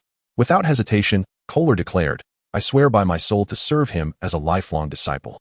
Although Kohler was incited by Kratos' words and his mind was aflame, he remained confident that no one in this world could surpass his skill in thievery and lockpicking, thus making his vow without a second thought. "Kratos, when did your preferences shift? Be wary of breaking this frail slave." Just then, the returning third prince witnessed a ragged slave kneeling at the feet of his Spartan brother, his expression vacant as if he had endured an unbearable ordeal. In the meaningful gaze of Arthur Evans, Kratos leaned closer to the slave, whispering a few words. The slave's expression shifted rapidly, his eyes flickering as if wrestling with an internal struggle, before finally revealing a countenance of submission. After the dejected slave departed, Arthur Evans recalled his purpose and swiftly seized Kratos, nervously conveying the intelligence he had just gathered. The following day, while everyone presumed the third prince was indulging in lavish purchases of slaves, preparing to display his ambitious zeal, he unexpectedly engaged in extravagant expenditures. The residence of the third prince, Arthur Evans, was situated in the heart of Aegean city, in an area reserved for those of noble stature. A place renowned for its safety and cleanliness, second only to the royal palace. It appears that the third prince, having unexpectedly come into a fortune, found his residence lacking in opulence and consequently purchased the entirety of the land situated behind his estate. It remains a mystery what means he employed to acquire such property, which was widely known to belong to a nobleman named Thales, whose father-in-law held a position as one of the counselors and wielded considerable influence within the Mycenaean kingdom. Upon entering his new abode, Arthur Evans came to the stark realization of his insignificance as a third prince in Mycenae. His former dwelling paled in comparison to the grandeur of this nobleman's estate, resembling little more than a squalid hovel. Columns, carved with the radiance of the gods, were arranged in golden proportions, supporting a stately mansion. Although all furnishings and decorations had been removed, the remnants still exuded an aura of former magnificence. In a twist of irony, shortly after moving into his new home, the third prince promptly ordered the demolition of his previous residence, while simultaneously recruiting a multitude of impoverished citizens and slaves from the slums to commence extensive construction on the ruins.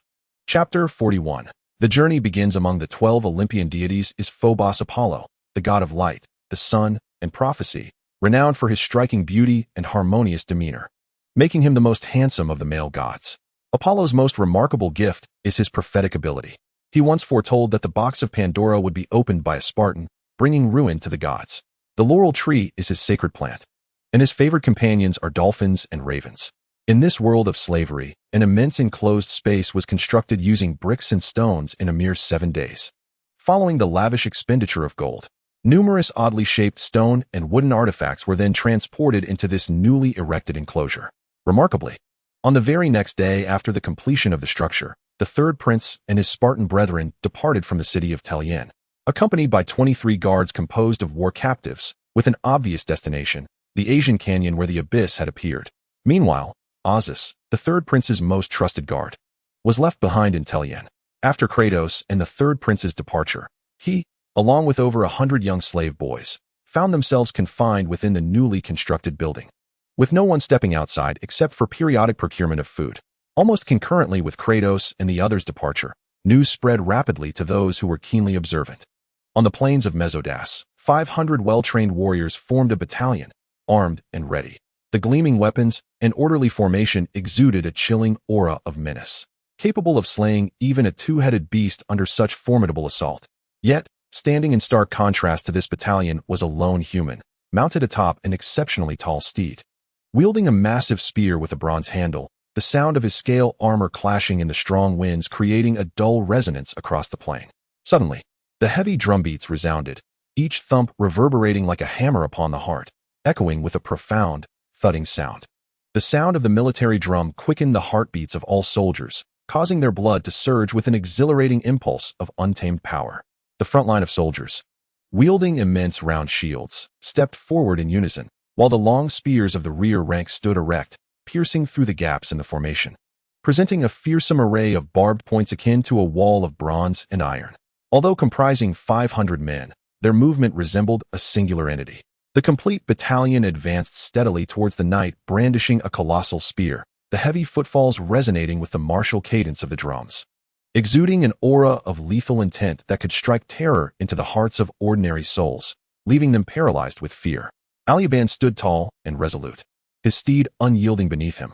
The enormous spear, like an arrowhead, suddenly pointed forward, and the warhorse surged forth with a fluidity that belied any transition from stillness to action. In an instant, as they reached the forefront of the formation, the beast, imbued with the blood of magical creatures, leaped over the first line of shields, carrying its master into the heart of the battalion, where it was immediately encircled by a multitude of glistening bronze weapons radiating a chilling light. Aegean let out a fierce roar, and in that moment, divine brilliance enveloped him, a torrent of strength coursing from his arm into his weapon. The immense spear shone with a dazzling yet searing light akin to the sun, and as it swept through the ranks, several warriors were sent flying, their weapons and shields shattering, marked by the charred remnants of fiery contact. Before him, the once tightly knit formation appeared riddled with vulnerabilities. The colossal spear, empowered by the might of thousands, swept through the enemy ranks, and no matter how the elite warriors pressed forth, they were met with relentless destruction. Akin to moths drawn to a flame, Aegean, a devout follower of Apollo, the god of the sun, was infused with the relentless power of solar fire. Exuding an aura of fiery dominance that made him appear almost divine, every movement radiated an overwhelming force. The might of Aegean eclipsed that of Rios, the renowned warrior who had once bested Kratos, for the strength he displayed surpassed that of the 100 elite warriors. Time seemed to stretch as the once formidable formation lay shattered and disordered, Aegean standing like an undefeated general, the divine radiance of the sun god illuminating him, projecting an air of regal supremacy. Outside the battlefield, a silent army stood still, every soldier clutching their weapons, their gaze unwavering upon their general, showcasing unparalleled strength. Eyes filled with awe and obedience. A herald galloped in from the direction of Aegean city, the dust kicked up by the hooves failing to disturb the soldiers' focus. The herald presented a parchment sealed with a dark red wax stamp to Prince Aegean, its opening firmly secured, concealing the contents within. Aegean dismounted, handing his enormous spear to two robust soldiers. He then tore open the parchment, casting a swift glance at its contents, his eyes momentarily flickering with an unusual light. As he gently crumpled the parchment in his hands, flames unexpectedly ignited upon its surface. The small piece of parchment was soon consumed by the fire, with the remaining ashes whisked away by the gentle breeze across the plains. Aegean silently observed the ashes dissipating in the wind, a rare sense of tranquility gracing his features, starkly contrasting with his earlier ferocity on the battlefield. "My brother, I hope you do not disappoint me, Kratos. I have a splendid idea that you must hear." Arthur Evans urged his horse to a brisk pace beside Kratos, speaking cheerfully. "Before we enter the Aegean Gorge, I know of a peaceful and serene little town. I swear there are no innocent, demure maidens there. If we could retreat to such a place, free from all decaying distractions, no one could shatter my resolve to strengthen my body. In just 30 days, no, merely 7 days, I could undergo a remarkable transformation, acquiring at least half the strength of a horse." Kratos cast a fleeting glance at his brother before turning away, embracing Pandora in his arms and urging his steed to hasten, disregarding Arthur Evans' repeated entreaties. Upon learning that he would be guarding the Aegean Gorge with a mere 20 men, Arthur Evans' expression fell into a stupor. He had assumed that Kratos' call for reinforcements entailed hiring a vast army or guards, only to discover that he had instead purchased 23 war captives at a high price, along with hundreds of utterly useless young slaves and real estate. Historically, whenever the Aemilian Rift appeared, humanity would dispatch armies of 10,000, led by generals of formidable strength. The third prince, who had once nearly lost his life in a misguided attempt to capture Phoenicians in the Ionian Sea, had gained a profound understanding of the creature's might. Now, the prospect of guarding the legendary Aemilian Rift with merely a handful of slaves for protection rendered him weak-kneed and hesitant. With a complex expression, Arthur Evans gazed at the receding figure of his brother, reflecting on the profound transformation since their first meeting. Though Kratos remained typically aloof and coarse, often engaging in vigorous activities with Pandora that would make anyone's blood race, Arthur sensed the persistent pain that his brother was striving to suppress. Regardless of Arthur Evans' inner musings, Kratos addressed a slender slave nearby, saying, "Cole, how much do you know about the Aegean Gorge?" The guard-like Cole momentarily displayed a flicker of despair before replying in a low voice, "The Aegean Gorge is the closest staircase to the realm of the dead. where nothing could entice the great escape artist Cole. Originally, Kratos believed he could glean some intelligence regarding the Aegean Gorge from Kohler, but he was taken aback to discover that even the notorious escape Kohler, dared not tread into the forbidden territory of humanity. Nearby, a weathered slave, having overheard the dialogue between Kratos and Kohler, displayed a hesitant expression. After a moment of contemplation, he resolved to speak, addressing Kratos. "My lord, I have once ventured into the Stairway of the Dead." The Stairway of the Dead is an alternate name for 3 forbidden zones, including the Aegean Gorge, signifying the closest proximity between humanity and the underworld, serving as the sole passage connecting the 2 realms. Kratos, astonished, inquired, Luca, you have actually entered the Aegean Gorge? The man named Luca, a 36-year-old captive, was a soldier from Thailand who had been injured and captured during the failed war against Argos. Among the prisoners, he was the oldest and most seasoned veteran. Upon hearing Kratos' question, Luca's facial muscles twitched involuntarily before he spoke in a quivering tone. 15 years ago, during the coalition's defense, I was part of Thailand's army, jointly stationed alongside Dibia, Thebes, and Corinth. The Aegean Gorge lies to the northeast of the Peloponnesian Peninsula, precisely at the confluence of Mycenae, Dibia, Thebes, and Corinth. Its unique geographical position, coupled with the ever-looming threat of the Emissary Rift, rendered it a buffer zone for humanity. When the Emissary Rift manifested, the 4 nations would take turns dispatching troops for its defense. No one could predict where the Emissary Rift would appear. Monstrous entities could suddenly surge forth from the dense fog, their vision unaffected, ruthlessly slaughtering us.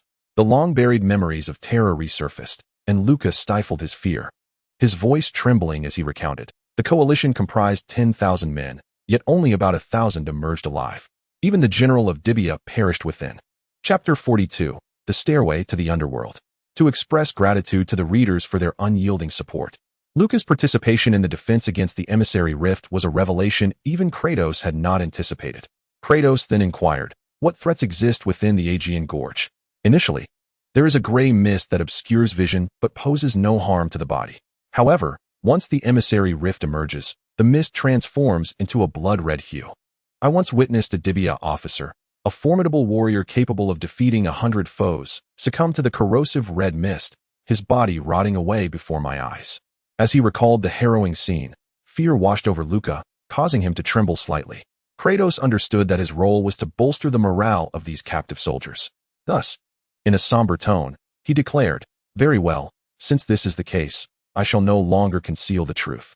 Do you believe that His Highness, the Third Prince, would rely on you to accomplish an impossible task?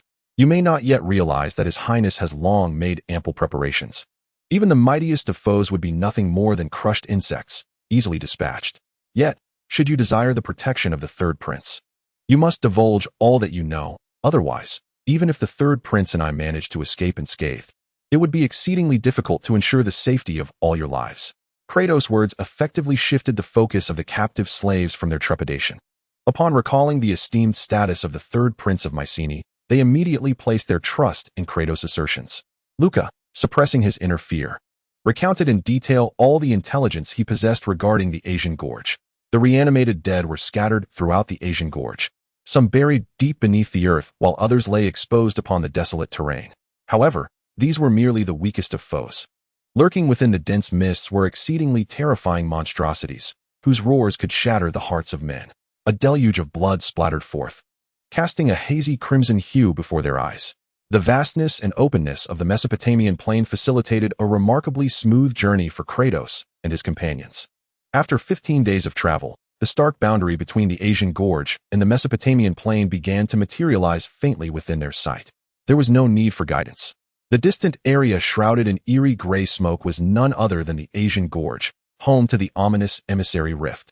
They decided to camp just outside the Aegean Gorge for the night, entering only after resting and adequately preparing themselves the following morning.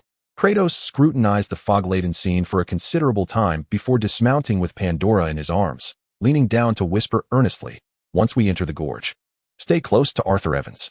If danger arises, you must leave on your own. Ordinary monstrosities should pose no threat to you." Although he was aware that Pandora, even the progenitor of all monstrosities, Typhon, regarded as a source of evil, would naturally be free from peril, he did not wish to view Pandora as a mere lifeless entity. Instead, he treated her as a woman deserving of a man's protection. showering her with care along their journey, even if her eyes remained hollow with the essence of divinity.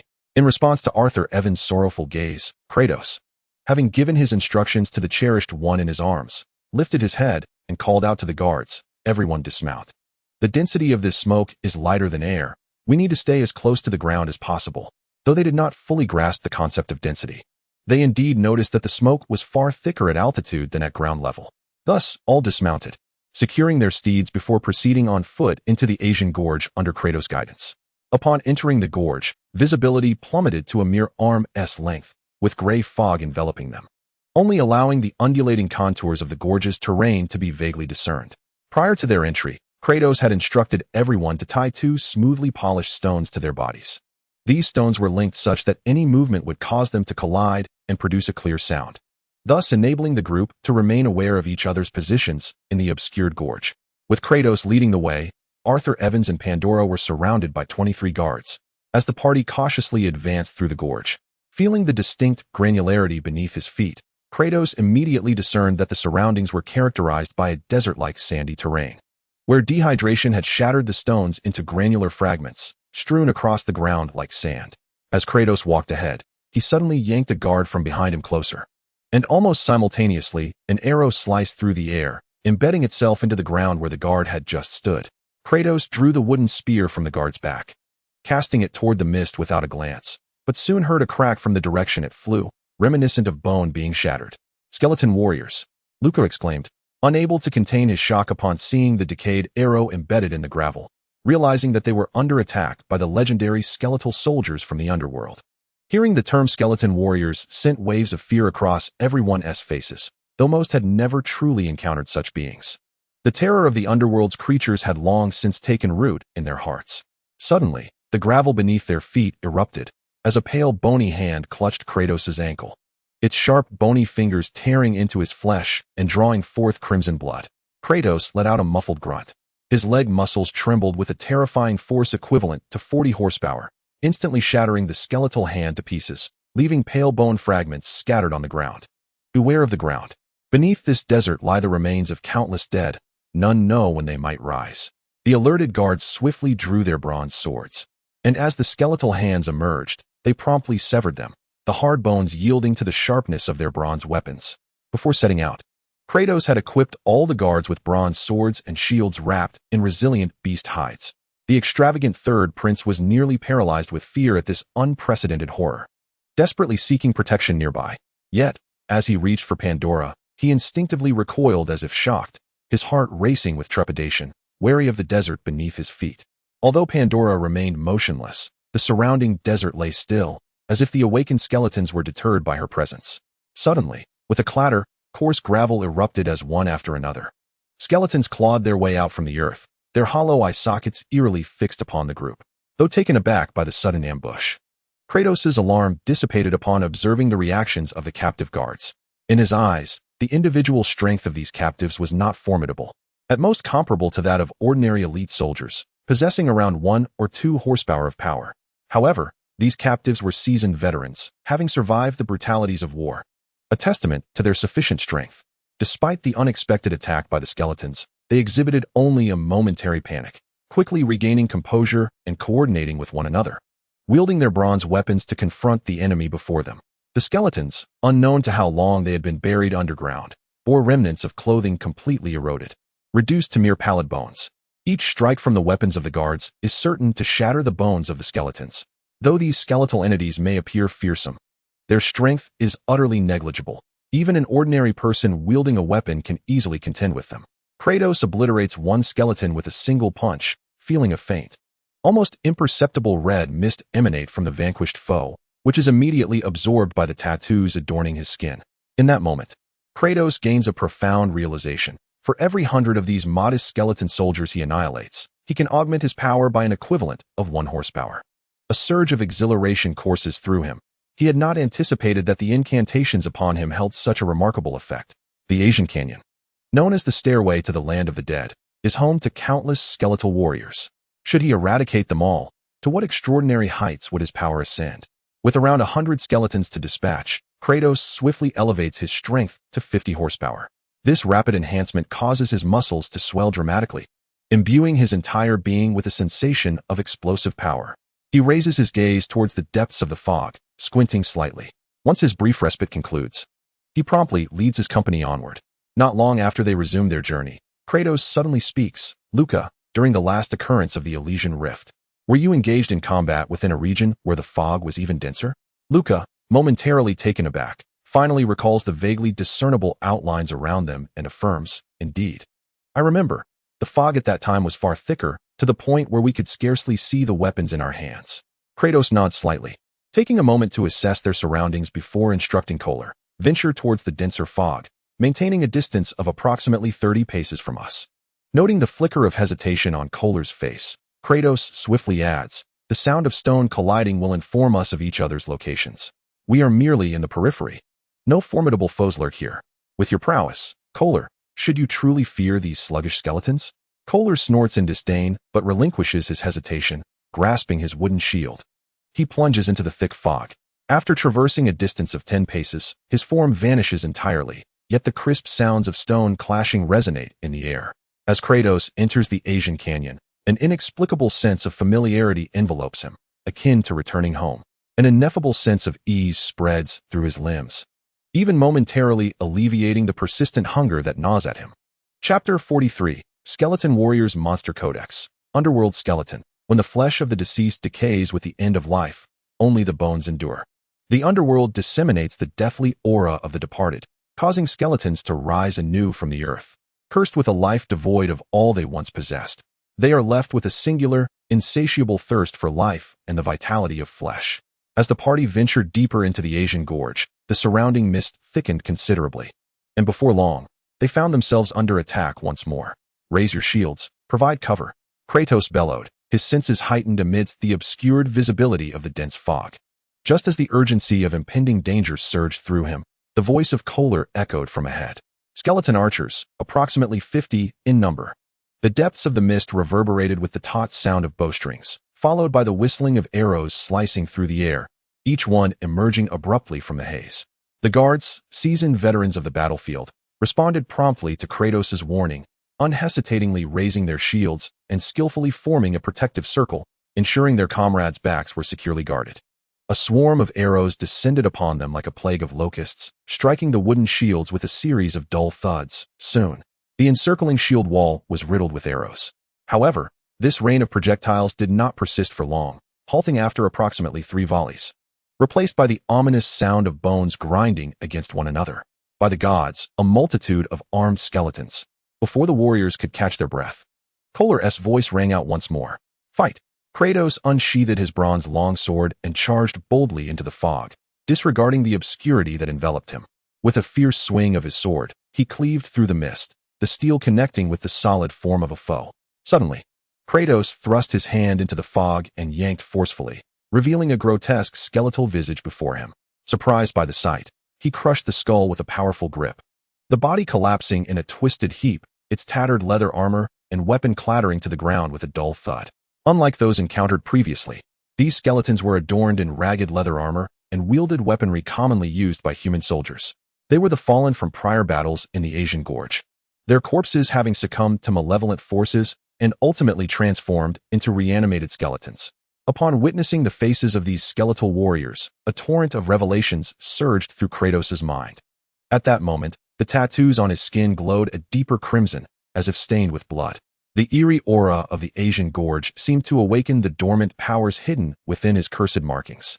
Follow me, let us break through, Kratos roared, his sword slicing through the air as he shattered 2 skeletal foes in swift succession, and with a powerful punch, he sent another skeleton, which had surged forth from the mist, flying. The echoes of impact and destruction resonated in the aftermath. Kratos moved through the throng of skeletons as if a lion among sheep, overwhelming them with ease, as they crumbled before him like fragile dust, utterly incapable of mounting a defense. However, the surrounding skeleton soldiers showed no sign of diminishing, and the pressure on the guards intensified. Every step forward required immense exertion, and the ground beneath them was carpeted with a thick layer of shattered bones. In this moment, Kohler, overwhelmed by the onslaught of skeletons, was compelled to retreat back into the ranks, where he, lacking combat prowess, could only join the third prince in the protective circle. Using his bow to fend off the encroaching foes, Kratos speculated that the corpses of the soldiers who had perished guarding the emissary rift had all been resurrected, drawn here by the scent of the living. As the defensive circle tightened, the four of them drew their bows, aiming in each cardinal direction.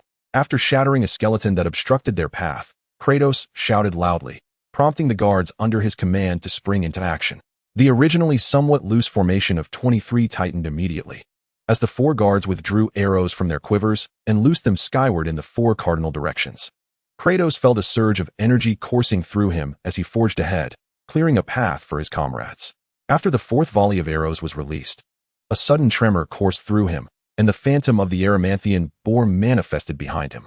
With a feral roar, the beast's presence dispelled some of the surrounding fog.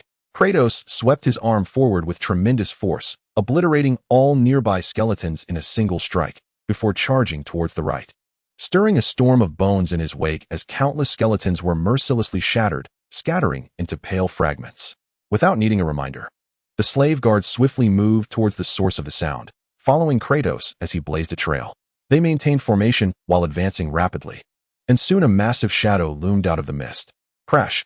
The shadow erupted with a thunderous sound as Kratos collided with the mountainside, his beast-like physique, empowered by 50 horsepower, creating a gaping crater in the rock face. Upon seeing this crater, Kohler's eyes gleamed with determination, and without waiting for Kratos to speak, he led the charge inside.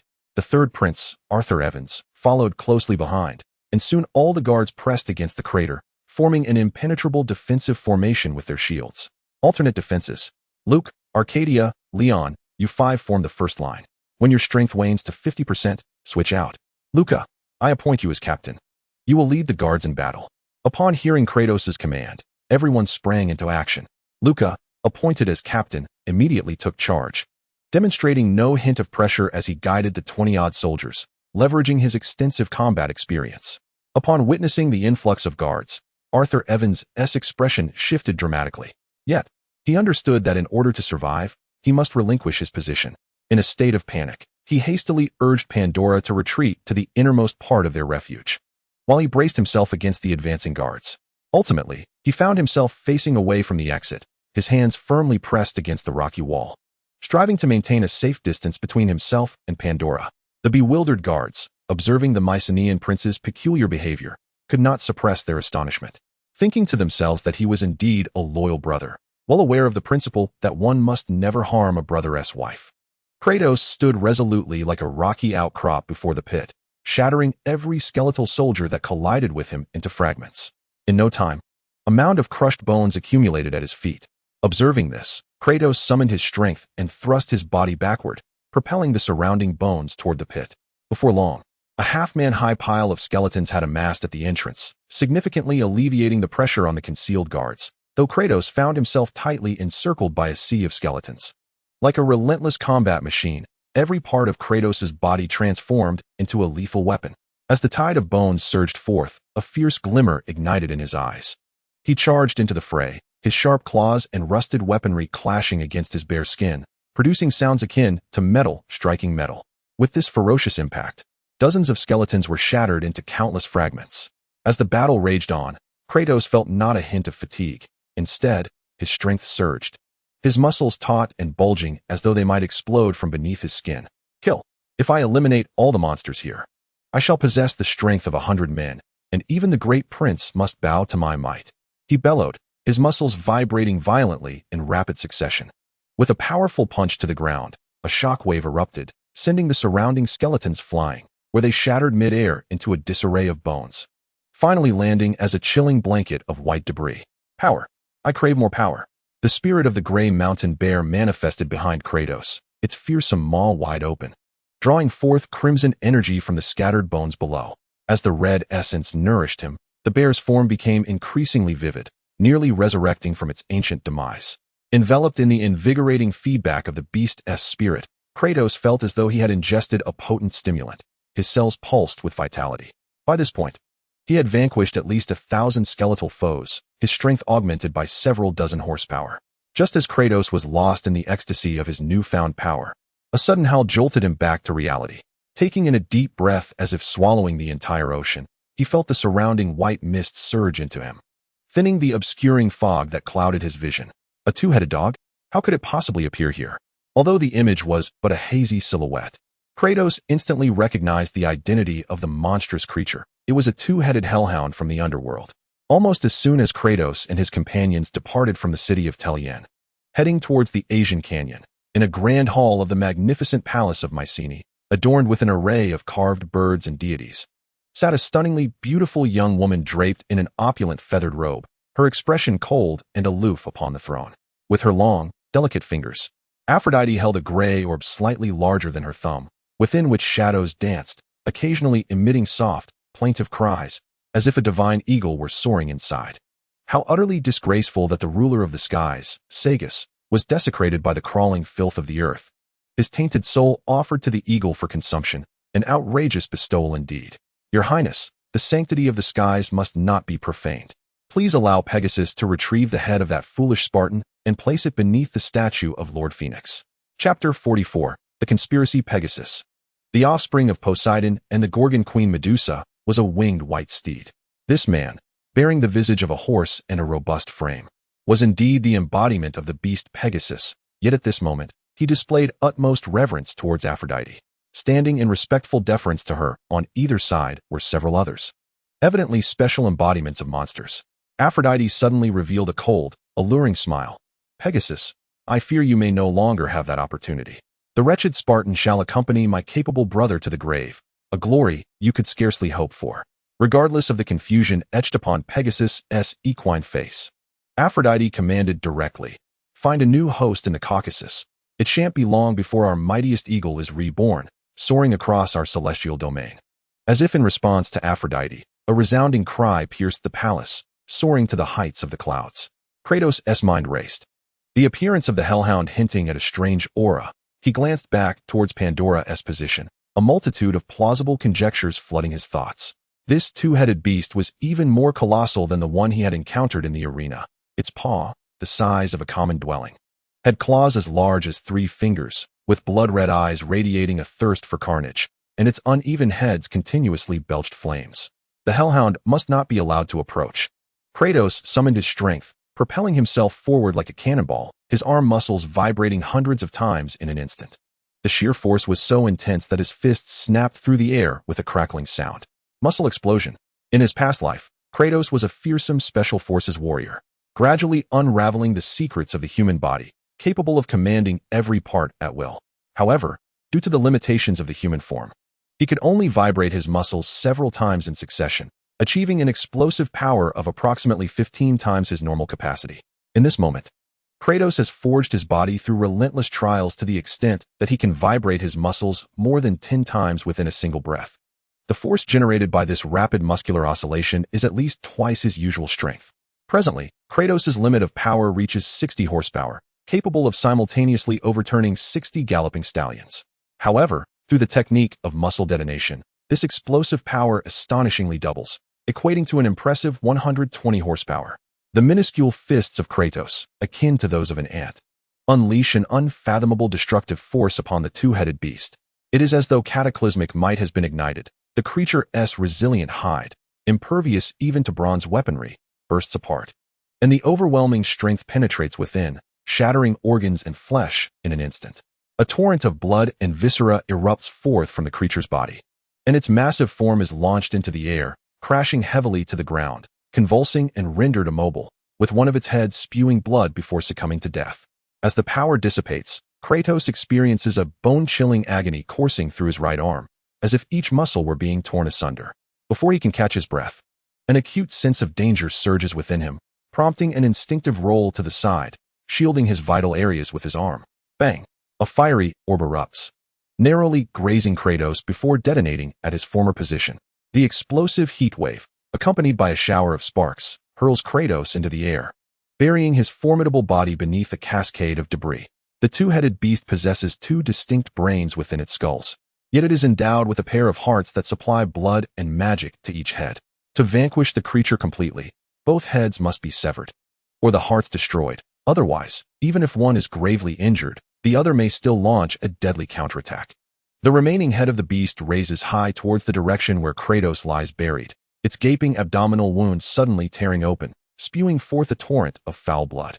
Just as the flames of hell are about to erupt, the bloodshot vertical pupils of the beast constrict sharply, the sudden agony causing the concentrated flames to falter and disperse from its maw. Boom. The ground erupts as gravel explodes outward, and within Kratos' eyes, a strange black mist dances ominously. The formidable shadow of the gray mountain bear materializes behind him, its fearsome paw and fist merging into one as it strikes fiercely from below, landing a devastating blow upon the remaining head of the two-headed beast. Crimson and white matter splatters from the shattered skull, obliterating the head in a single, titanic punch. The colossal body, devoid of any further convulsions, crashes heavily to the ground, crushing countless skeletal remains beneath it. The deceased beast's souls awaken from their slumber, drawing upon the power of the underworld's demons.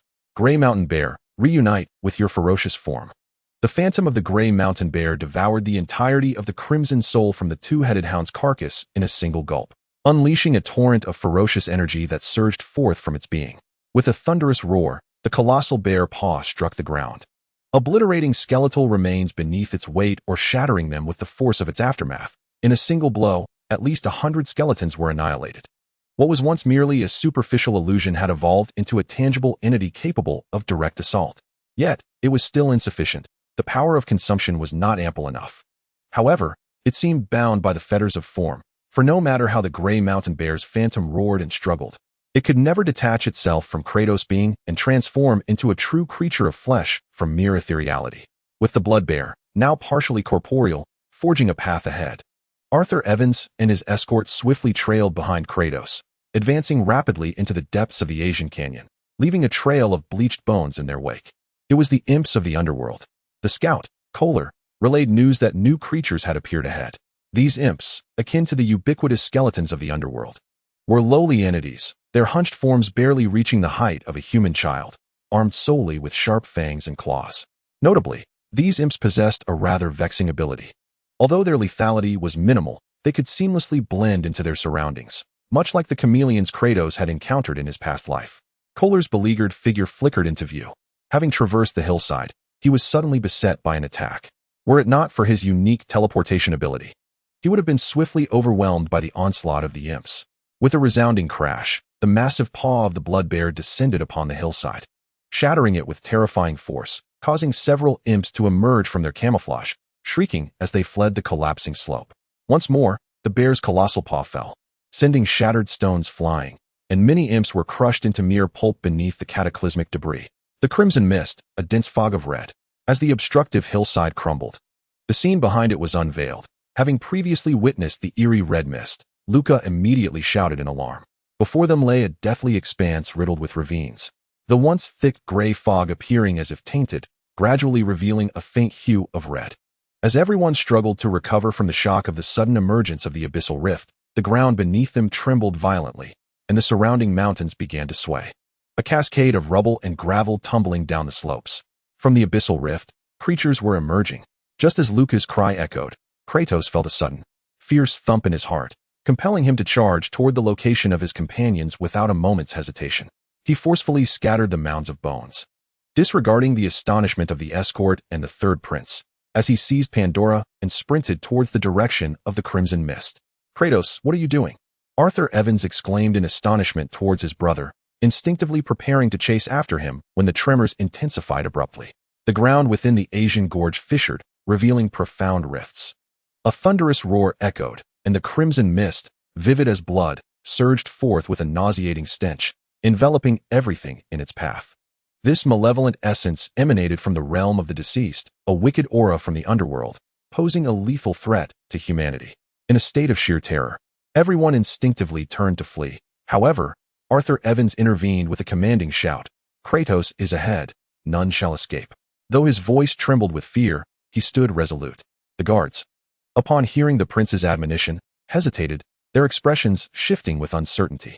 Just then, the ground beneath them erupted violently, and they were hurled away by the sudden force, propelled hundreds of feet alongside shattered rocks. Kratos cradled Pandora in his arms and, with a surge of strength, leapt into the air. Almost simultaneously, as his feet left the ground, a chasm gaped open like a massive black serpent, releasing dark red steam that thickened the air with its acrid scent.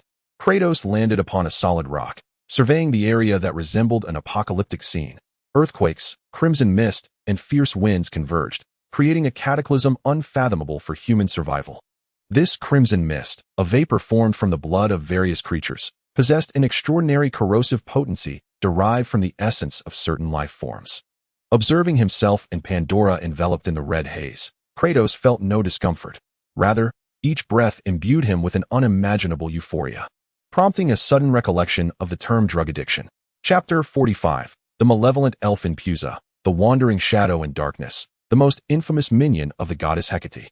Beneath her exquisite and alluring exterior lies a pair of hairy donkey legs. Blood serves as her fatal temptation, granting her the power of eternal beauty. Yet, Kratos was certain this was not a mere illusion induced by mental numbness. As he inhaled the vapor derived from the blood of multiple beings, he felt his body being rejuvenated, akin to drawing strength from the essence of vanquished monsters. Realizing the peculiar effects on his physique, Kratos greedily inhaled deeply, nearly depleting the surrounding crimson mist in one breath, creating a vacuum in the area momentarily. Is this the emissary rift? With the obstruction to his vision momentarily cleared, Kratos beheld a colossal pit, seemingly embedded within the gorge. The surface of the pit was adorned with a barrier as translucent as glass, with a spectrum of shifting hues that rendered the true nature of the abyss elusive. Within the resplendent hall of the Mycenaean palace, 11 esteemed nobles encircled an enormous round table, their ranks comprising the kingdom's most influential figures. Surrounding the hall were numerous seats, nearly filled to capacity with officials and aristocrats. The atmosphere was so oppressive that it felt as though the very air might solidify, with even the Grand Prince Aluband and the Second Prince Actor sitting upright in their designated places, facing the highest position in the hall, their gazes cast downward in deference. At the heart of the round table sat an elderly figure draped in a solemn and magnificent crimson robe, the presiding officer of the Mycenaean Council, charged with making momentous decisions for the realm. Yet, in that moment, not a single person in the hall dared to meet the gaze of this esteemed leader. All eyes fixated on the higher throne directly opposite him, their breaths held in trepidation. Bernard, was this decision made by you? The voice that resonated was both startling and divine, evoking an instinctive reverence and a desire for submission. Even more enigmatic was the fact that the voice bore no discernible markers of gender or age. Bernard, the presiding officer, lowered his heavily wrinkled eyelids slightly, responding with a tone imbued with respect. Great King Agamemnon, the decision regarding the guardianship of the Emir Rift was unanimously approved by all council members. In the Mycenaean kingdom, all decisions were crafted by the council, initiated by a member who would present and elaborate on a proposal, followed by a collective vote. Each member would inscribe their opinions upon a shell, a mark that, once made, could neither be erased nor altered. The final decision was then subjected to an additional round of voting by the presiding officer and the other 10 chief counselors. Moreover, the council employed a veto system.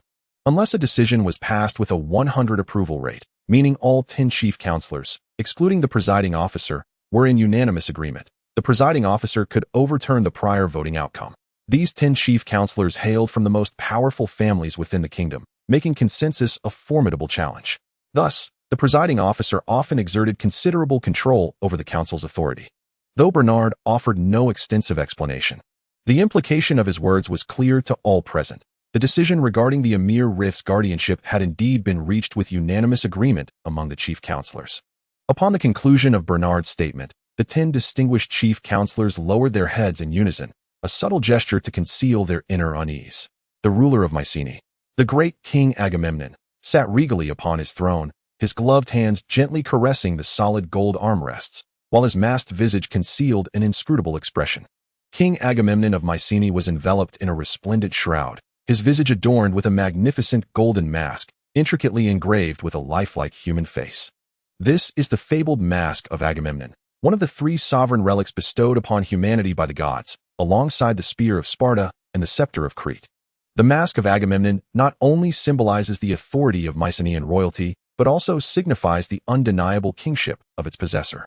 Moreover, it is an artifact of formidable power. However, only a true monarch may claim ownership of these sovereign relics, and the nature of their powers remains shrouded in mystery. Legends suggest that King Agamemnon lived to nearly 200 years, attributed to the miraculous influence of his golden mask. The atmosphere within the grand hall was so oppressive that it rendered the air almost unbreathable, causing even the eldest and second princes to remain motionless, gripped by a profound silence. In their hearts, Agamemnon was not merely a father but a true sovereign, powerful, majestic, and enigmatic. They had never glimpsed the true face of their father beneath the mask. Time passed, and as the backs of most attendees grew damp with perspiration, the king's profound and commanding voice finally resonated. The abyssal rift is a forbidden domain for all humanity, allowing no room for error. After a brief pause, the voice resounded once more. Dispatch 3 senior officers to lead an army of 10,000 to safeguard the realm. The voice of King Agamemnon was the voice of all, leaving no room for dissent. Upon issuing his command, there was no need for a parliamentary vote. The overseer, Frickles, promptly began drafting a proposal, dutifully implementing the king's decree. Aluband, Akduraman, as their names were pronounced, the eldest and second princes involuntarily shuddered, immediately rising to stand respectfully, awaiting the forthcoming punishment. Your Olympic records are hereby annulled. Upon hearing King Agamemnon's edict regarding the prince's punishment, shock flickered across the faces of many nobles and council members in the hall, though they quickly composed themselves, bowing their heads to conceal their expressions. Yet, the glint of intrigue sparkled in their eyes as their minds began to calculate subsequent arrangements. Both princes accepted the sudden punishment with submissiveness, not even uttering a word regarding the reasons behind it. Under the autocratic rule of the Mycenaean king, the assembly concluded swiftly. After all had departed from the grand hall, King Agamemnon remained seated upon his throne. At the king's side, the loyal overseer Frickles respectfully inquired, "Your Majesty, shall we dispatch an advance party?" The third prince may have already ventured into the Aegean gorge. In that moment, the golden mask upon Agamemnon's face seemed to convey a different expression, and after a brief silence, his magnificent voice slowly emerged. To desecrate the honor of Agamemnon's name must inevitably incur punishment. Such an act is the gravest of sins. Cough, cough. May the wretchedness swiftly depart from me. Arthur Evans, in a state of disarray, expelled the foul sand from his mouth. The mere thought of having ingested the soil that harbored the dead caused tumult within his stomach. Luca and another guard hastily aided the third prince, who had been swallowed by a fissure during the recent earthquake. They now found themselves beneath the newly formed canyon, surrounded by cliffs that rose to the height of ordinary dwellings. Fortuitously for Arthur Evans, he had tumbled into a relatively shallow crevice. Otherwise, a fall from several hundred feet would have undoubtedly reduced the frail prince to mere pulp. The scattered members of their party were not too distant from one another. As they proceeded while calling out, the lost guards gradually regrouped. Remarkably, all 23 guards emerged without any fatalities. The most severely injured among them had merely suffered a broken shoulder and a head injury from falling debris. Upon witnessing the bizarre sight of the fissure, Kratos momentarily paused in astonishment, only for his pupils to suddenly constrict in alarm. Just as he sought to observe more closely, the crimson mist enveloped his vision once again. Employing the same tactic, Kratos expelled the surrounding red fog, and upon regaining his sight, he immediately noticed a distinct crack on the barrier that continued to spread and expand. As the sound of cracking resonated, it felt as though time itself had come to a standstill, followed by the resounding shatter of the barrier. A torrent of ferocious red steam erupted from the fissure below. Ha ha ha. At last, it is my turn, Impusa. Flesh and blood. I shall feast upon the sweet essence of humanity. Accompanying this malevolent voice, a figure, drenched in blood-red hue, leapt forth from the inky abyss.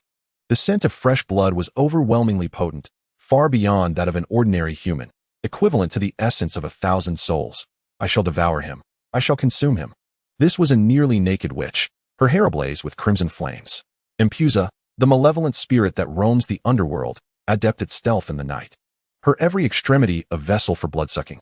They delight in draining their prey of every drop of blood before consuming the quivering remains. As Kratos beheld this bloodthirsty sorceress, pertinent information surged into his mind. The tattoos adorning his body activated, radiating an eerie crimson glow that seemed to resonate with the surrounding environment. The blood-sucking spirit, Impusa, possessed strength rivaling that of 100 foes, even approaching that of 1,000, akin to a high-ranking officer among the legions of the underworld.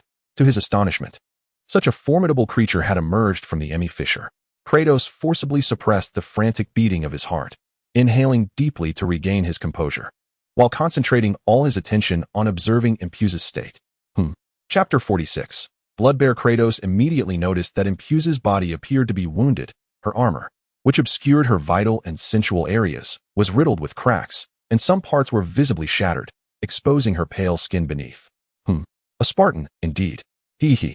I shall first drain your blood, and then savor your resilient flesh morsel by morsel. Impusa quickly detected Kratos' presence, her nostrils flaring as she caught the rich scent of his masculine blood, prompting her to emit a sinister laugh. She then moved with a devilish grace, advancing towards Kratos step by step. With a serious expression, Kratos placed Pandora in a safe spot, advising her to remain hidden and still, before he immediately darted in the opposite direction. Upon witnessing Kratos flee, a grotesque expression twisted Impusa's enchanting face. Her form suddenly contorted backward, her slender waist bending into an exaggerated shape, her back pressed tightly against her thighs. When the red steam from the pit ceased, her full figure was revealed. Her lower body was shockingly that of a non-human donkey's legs, hooves striking the ground and leaving clear imprints. Her nearly naked body bore little resemblance to humanity, with only her alluring features shrouded by bone.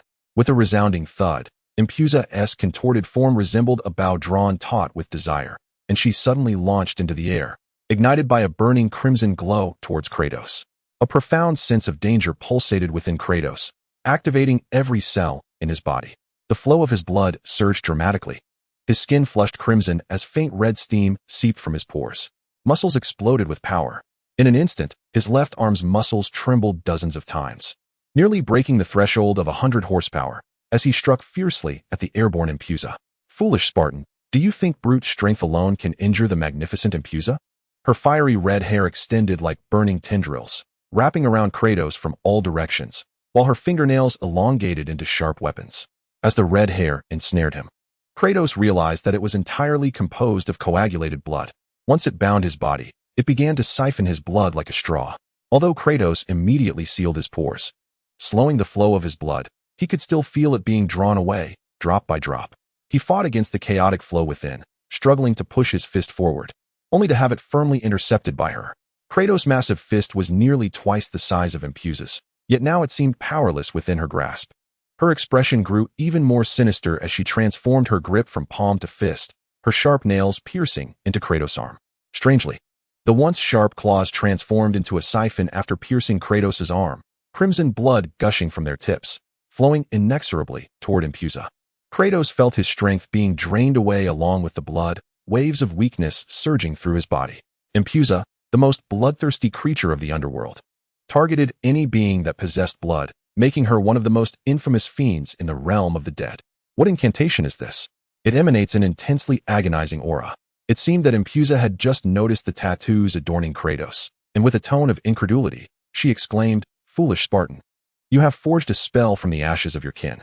Even the most avaricious ferryman of the river Styx will reject your bribe after your demise. Your soul shall be eternally tormented by the wails of the departed." A swirling darkness enveloped Kratos' eyes as he suddenly seized the arm that had pierced his flesh. The forbidden power surged from the very depths of his being, silently infiltrating Impusa's body along with his blood. "Ah!" Impusa screamed, abruptly releasing her grip, her body leaping backward in shock as she regarded the Spartan, now radiating an eerie black aura. "What have you done to me?" Impusa's heart raced with terror. Just moments ago, she had been savoring the exquisite taste of his blood when an overwhelming hunger surged from within her, swiftly spreading through her limbs and body. Before crossing the chasm of misery, Impusa had been devouring a lowly demon of the underworld. Though the blood of such weak creatures could not enhance her power, it satisfied her most basic physiological needs, much like a pig's sustenance for humanity. To suddenly feel an intense hunger after a recent feast, compounded by a magical suppression that relentlessly assailed her psyche, rendered her body weak and her strength difficult to control. "Power, I must possess power. By killing you, I can obtain immense strength." Kratos glared menacingly at Impusa, and the phantom of the gray mountain bear materialized behind him once more, its massive paw descending upon her with overwhelming force. Impusa's sharp claws slashed through the air, instantly shredding the enormous paw to pieces. However, influenced by her gnawing hunger, she could only muster 60 to 70% of her full strength, and felt an immense force surge through her claws, causing her to involuntarily stagger back half a step after shattering the bear's paw. The gaping maw of the gray mountain bear phantom roared to life, voraciously consuming the surrounding crimson mist. Once replenished, the shattered paw reformed, its ferocity now more pronounced than before. Muscles exploded, seizing upon the opening that Impusa had unwittingly revealed. Kratos unleashed a powerful punch, the sheer force tearing through the air with a deafening sound that echoed and reverberated in his chest. Impusa was sent flying by a powerful punch, the white bone armor on her chest shattering into fragments that scattered across the ground, ultimately crashing down and stirring up a cloud of dust that obscured the sky. In the very moment the dust was kicked up, a dark shadow shot forth, moving with such swiftness that even Kratos could barely catch a glimpse. Instinctively, he swerved to the side, only to feel a sharp pain in his shoulder. "Damn Spartans! I shall tear you to shreds." Impusa's long hair, resembling a mass of blood vessels, danced wildly as a deep indentation marred her otherwise pale skin. A clear imprint of the fist surrounded by a network of purplish-red capillaries. Without a flicker of hesitation, Kratos grasped the claw embedded in his shoulder and retaliated with a kick, his foot striking the ground with such force that it created a deep crater. Seeing the Spartan attempt the same trick again, Impusa's claw suddenly softened and dissolved into crimson blood, allowing her to deftly leap away from the violent kick. Unfazed, Kratos opened his mouth wide and consumed the dispersed blood, his body glowing with a strange red light as the curses upon him intensified. The bear-like figure of the gray mountain erupted above him with a thunderous roar, rising even higher, its legs now visible while its ankles remained shrouded in illusion. "What curse do you bear, wretched Spartan, that allows you to devour my venomous blood?" Kratos had no intention of responding to Impusa, emboldened by his recent gain. A fierce glint ignited in his eyes. His muscles trembled under the strain, beginning to show signs of rupture, yet he pressed on, charging at her like a feral beast. Cursed be this hunger. If it weren't for the energy spent tearing through the crystalline barrier, and this damned craving that limits my strength to but a fraction of its potential, this insect would be crushed beneath my finger. Impusa, in desperation, nimbly evaded Kratos' assault, her sharp claws tearing at his flesh. Yet, every time she sought to deliver a fatal blow, an overwhelming sense of impotence washed over her. The agony she bore was a punishment bestowed by the gods, a collective retribution for humanity's blasphemous transgressions. The torment of hunger stemmed from an instinctive demand imprinted upon her body and soul. No matter how much she consumed, even to the point of bursting, relief remained elusive. As a creature of the underworld, Impusa was inescapably bound to the suffering inflicted by the gods. Her disheveled hair coalesced into a thick, red vein that snaked around her back and pierced into Kratos' body, greedily siphoning the rich blood within him. As Kratos took a step forward, his legs momentarily weakened, and he bit down on his tongue to steady himself. A fierce glint flashed in his eyes as he emitted a low growl reminiscent of a wild beast. Charging headlong at his opponent, Impusa let out a pained cry as the force of his impact nearly crushed her chest. Her purplish lips suddenly parted, revealing a serpentine tongue that, laden with an intoxicating musk-like aroma, unexpectedly slithered into Kratos' mouth, catching him off guard. At first, Kratos tasted a sweetness akin to the most exquisite nectar, but soon thereafter, a tumultuous churn in his abdomen suggested that all his innards were being siphoned away. Legend has it that during the initial invasion of the underworld, Impusa often transformed into a breathtaking beauty, luring vigorous human men under the cover of night. As they greedily consumed the venomous nectar from her mouth, she would abruptly thrust her poisonous tongue into their bodies, cruelly draining their blood and viscera. Kratos, in a sudden, deliberate motion, leaned forward to eagerly suck from Impusa's alluring lips, the sound of his actions echoing strangely amidst the blood-soaked canyon. Chapter 47. The Unveiling of True Form. Kratos appeared to be completely entranced by Impusa's allure, his powerful frame remaining still, fiercely clamping down on her lips. Yet, unbeknownst to anyone, within his tightly shut eyes lay the phantom of a roaring bear, absorbing an abundance of crimson souls since entering the Aegean canyon. On the brink of breaking through its limits, a triumphant smile spread across Impusa's face, believing even the barbaric Spartans could not resist her seduction. However, her expression of pride was short-lived as she suddenly beheld the savage man's eyes snap open, gleaming with a blinding ferocity. Before she could react, a searing pain shot through her tongue as it was severed, her blood gushing forth in a torrent from the severed orifice. Kratos gazed coldly at the shrieking Impusa, voraciously chewing on the still-twitching organs, a copious essence of life flowing from them, which his body eagerly devoured. The blood constituted the source of Impusa's life and power. It was said that every drop of her blood equated to the essence of 1,000 humans. Upon her demise, the continent would be drenched in her blood, a curse upon all creatures she had consumed. This essence of life served as the final catalyst to shatter barriers and transcend limits. The phantom of the gray mountain bear let out a thunderous roar as its legs withdrew from Kratos' body, its massive form crashing to the ground, stirring clouds of dust. After a prolonged descent into the form of a beast spirit, the gray mountain bear reemerged, its once gray-black fur transforming into a vivid crimson in an instant. A tempestuous aura erupting forth that caused even the death-laden Aegean canyon to tremble. Impusa emitted a piercing shriek toward the enormous, shadow-casting blood bear, her long, sinewy hair thrashing wildly as a malevolent aura seeped from the depths of her being. Bang! A massive paw, reminiscent of a small mountain, suddenly descended with ferocious force upon the position of Impusa. The terrifying power of the strike fractured the ground, creating numerous fissures, while rocks and gravel were sent flying in all directions. More insidiously, after the paw struck, it ground down with relentless pressure, each friction against the earth producing a sound akin to rocks being pulverized. When the paw finally lifted, it left an enormous imprint on the ground, with Impusa's twisted form embedded within, foul blood oozing from her various wounds like serpents slithering forth. Curse those Spartans for daring to harm my body. Impusa struggled to extract herself from the earth, every movement accompanied by a sickening crack, reminiscent of bones fracturing within her. As she barely managed to stand, a colossal shadow loomed over her once more, and with a thunderous crash, the pit created by the blood bear's might expanded further. You have forced my hand. I shall make you taste the despair from the depths of hell. In that moment, the light of reason faded completely from Impusa's eyes, her head flung back, limbs grotesquely contorted, her once graceful form undergoing a continuous metamorphosis, eerie screams emanating from her body, as if something were striving to burst forth. Upon breaking the spatial barrier, the once inky black chasm twisted and swelled with an uncanny energy, as if something were attempting to escape from within. Following Impusa's piercing scream, the dark fissure erupted violently. Out poured a horde of infernal creatures, skeletal soldiers clad in decaying armor, a two-headed hellhound spewing flames, a wicked harpy with wings of bone, and Hecate's acolytes wielding bone staffs and casting dark magic, among numerous other denizens of the underworld.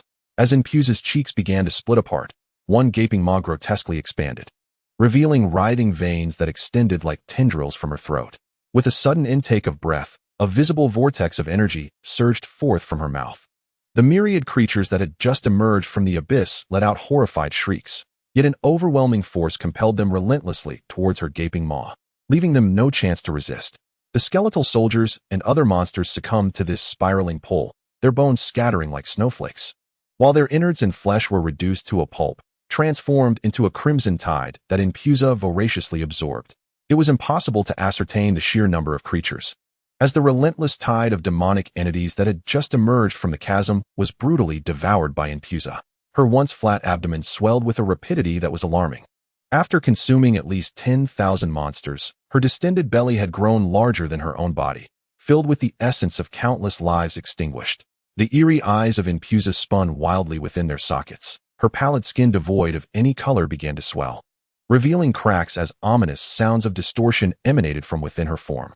Suddenly, as her gaze reached its zenith, her eyes vanished, and a foul liquid erupted from her split cranium, heralding the emergence of a colossal being that unfurled its grotesque shape in the air. Impusa's original vessel resembled a mere cavity, until a monstrous figure loomed over the entire Aegean gorge, reminiscent of a centipede standing upright, its sides adorned with countless scythe-like appendages, while its elongated abdomen bore grotesque mandibles capable of draining a human's blood in an instant. From the dark, hardened shell of the creature, repulsive fluids continuously dripped, and atop this abomination rested a head akin to that of a spider, with 6 compound eyes revolving menacingly upon the diminutive Spartans and the immense blood bear towering beside them. "Foolish Spartans," she seethed. "How dare you compel me to reveal my true form? I shall suspend you upon my tendrils, turning you into a blood slave destined to eternally provide sustenance, ensnared in the torment of a life forever caught between the desire to live and the wish to die." At that moment, Impusa was consumed by a flood of seething rage. She had never anticipated that an ordinary human could force her to unveil her true nature. Typically, she disguised herself as a human to avoid the exorbitant costs of maintaining her original form. The blood she harbored would deplete significantly, and should it run dry without timely replenishment, she risked perishing by her own hand. Yet the injuries inflicted by Kratos had driven her to the brink of madness. Her singular thought was to ruthlessly torment this ungrateful Spartan, transforming him into a permanent source of blood. As Kratos reveled in the newfound power coursing through him, he was jolted back to reality by the imposing presence of Impusa. Instinctively, he commanded the massive blood bear to charge at her, and with a thunderous roar, The formidable creature crashed against her armored abdomen. The gray mountain bear had absorbed the essence of blood, resurrecting from the brink of death. Evolving into an even more ferocious entity, its physical prowess now rivaling that of 1,000 men. The resounding clash reverberated ominously, inducing a wave of nausea. The blood bear, unable to resist the recoil, stumbled back several paces, while Impusa's abdomen merely quivered, her obsidian shell unmarred by even the slightest dent. "Foolish Spartan," she proclaimed. "Your brutish strength pales in comparison to that of 100 men. Allow me to demonstrate the true depths of despairing power." As soon as Impusa's words echoed in the air, Kratos was engulfed by the pungent scent of blood. Unbeknownst to him, the once thinned crimson mist, devoured by the blood bear, had thickened anew. Raising his gaze, Kratos beheld Impusa, with its menacing fangs, expelling red mist that appeared to be under its control, coalescing within a confined area without spreading outward. Suddenly, Kratos felt an itch upon his skin, and to his astonishment, his entire body flushed with a crimson hue as minute blood cells seeped from his pores, merging with the surrounding mist. This red mist was a part of Impusa's being, siphoning away his blood. In that instant, Kratos grasped the enigmatic nature of the mist. It resembled his own ravenous dark aura, capable of influencing foes in its tangible form. "Fear not, Spartan," Impusa cackled. "I shall not extinguish your life so swiftly. I will relish in tormenting you, allowing you to experience your blood being drawn from your very essence. Save your strength. With your brute force, you cannot hope to escape my sanguine mist." "Ha ha!" The blood bear roared in agony amidst the red mist. Though it was a manifestation forged from Kratos' will and bloodlust, any diminishment of Kratos' resolve or strength would likewise affect it, risking its dissolution into mere phantoms. Furthermore, Kratos felt a profound sensation of suffocation, as if he were submerged in an ocean of blood, struggling in vain to break free. 1 horsepower equated to the might of an elite human soldier, capable of standing against a battalion of 100. Kratos had witnessed the true power of 100 soldiers embodied in the Prince Aegean, who had easily bested him using merely a fraction of his strength. Although Impusa was not currently exerting even a tenth of its strength, Kratos sensed that in its prime, it might surpass even the formidable Prince Aegean. Chapter 48. 10 powers converging into one in the pantheon of the underworld. The 6th circle is known as the blood pool hell, where sinners who inflicted violence upon others in life descend to suffer the ceaseless agony of bloodshed. This circle also serves as the source of the great blood waterfall. Kratos, relying solely on his physical prowess, could unleash a force comparable to hundreds of horsepower through explosive muscle techniques, capable of shattering a city wall with a single blow. However, such explosive strength comes at a cost. Each high-frequency muscle vibration demands immense energy and imposes a burden upon his body. With Kratos' current physical condition, a mere 3 consecutive uses of this explosive strength would lead to the tearing and rupturing of his muscles. Additionally, should he confront a formation of 100 soldiers, victory, if achievable, would leave him utterly exhausted. Impusa, a creature hailing from the realm of the underworld, stands as one of the most formidable minions beneath the goddess Hecate. Even when traversing the barriers of space, its power diminishes by a staggering 60%. Yet it retains the capability to vanquish 100 foes and possesses the uncanny ability to annihilate 100 well-trained human warriors in an instant. It is worth noting that even the mightiest kingdom of the Peloponnesian continent, Mycenae, can only muster 50,000 elite soldiers to defend its royal city. In its prime, Impusa could single-handedly besiege a common city. With limbs reminiscent of scythes, Impusa emerged, accompanied by a deafening roar, as a massive paw thunderously struck the ground. The severed wrist of the blood bear revealed the true bones, muscles, and veins within. Though this blood bear was composed of Kratos' own blood essence, it possessed a corporeal form. As the host of the blood bear, any injury inflicted upon it would reverberate back to Kratos. The loss of a single paw sent a sharp, intense pain coursing through Kratos' head, akin to a needle piercing his psyche. Simultaneously, he felt a sudden weakness overcome his body, a consequence of the blood bear's severed wrist and the subsequent loss of blood essence. A rapid succession of analyses regarding the strengths and weaknesses of both adversaries flashed through Kratos' mind, culminating in a fierce glint igniting in his eyes, soon to be eclipsed by a swirling black mist. Upon closer inspection, one could discern that this black mist resembled the tormented souls of the famished, perpetually emitting mournful wails.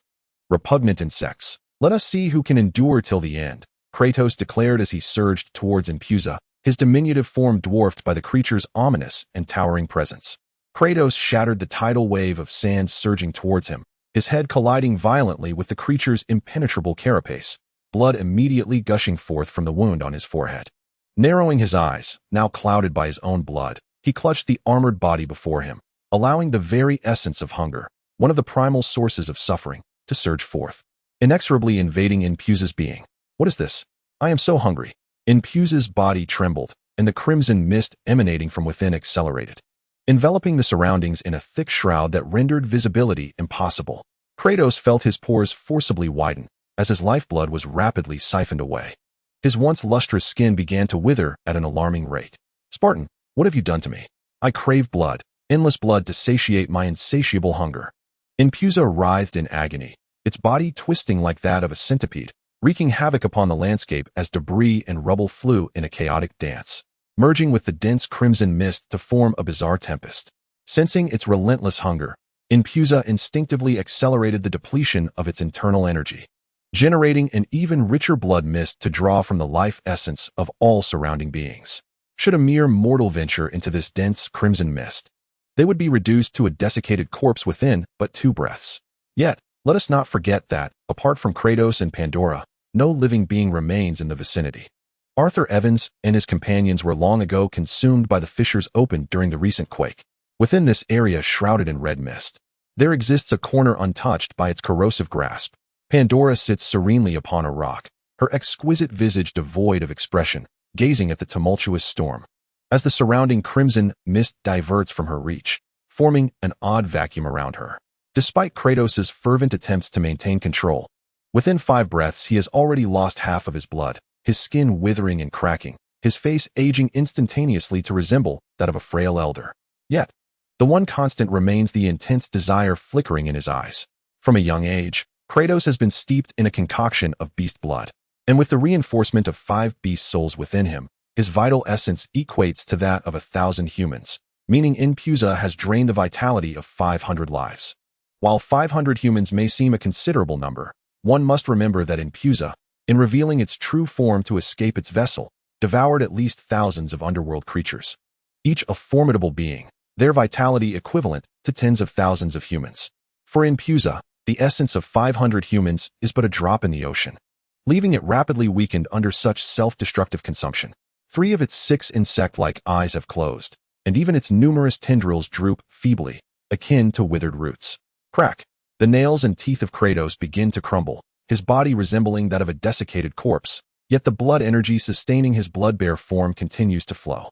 The ground beneath, supporting this manifestation, trembles imperceptibly. Suddenly, Kratos raises his head, the movement of his muscles causing his facial skin to split and flake away, brutally exposing the bone beneath. Wretched creature, taste the agony of being shattered by a mortal. Muscle explosion. The blood bear emits a final roar, its colossal form comprising 216,000 muscle fibers vibrating 100 times in an instant, its sole remaining paw slamming down upon Inpusa's centipede-like carapace, evolved from the fierce gray mountain bear spirit. The blood bear's corporeal strength reaches a terrifying level akin to that of 1,000 foes, coalescing into a true form through the condensation of its vital essence. With the amplification from the muscle explosion, this strike unleashes an astonishing 200 horsepower, surpassing the barriers of strength typically reserved for the mightiest of warriors.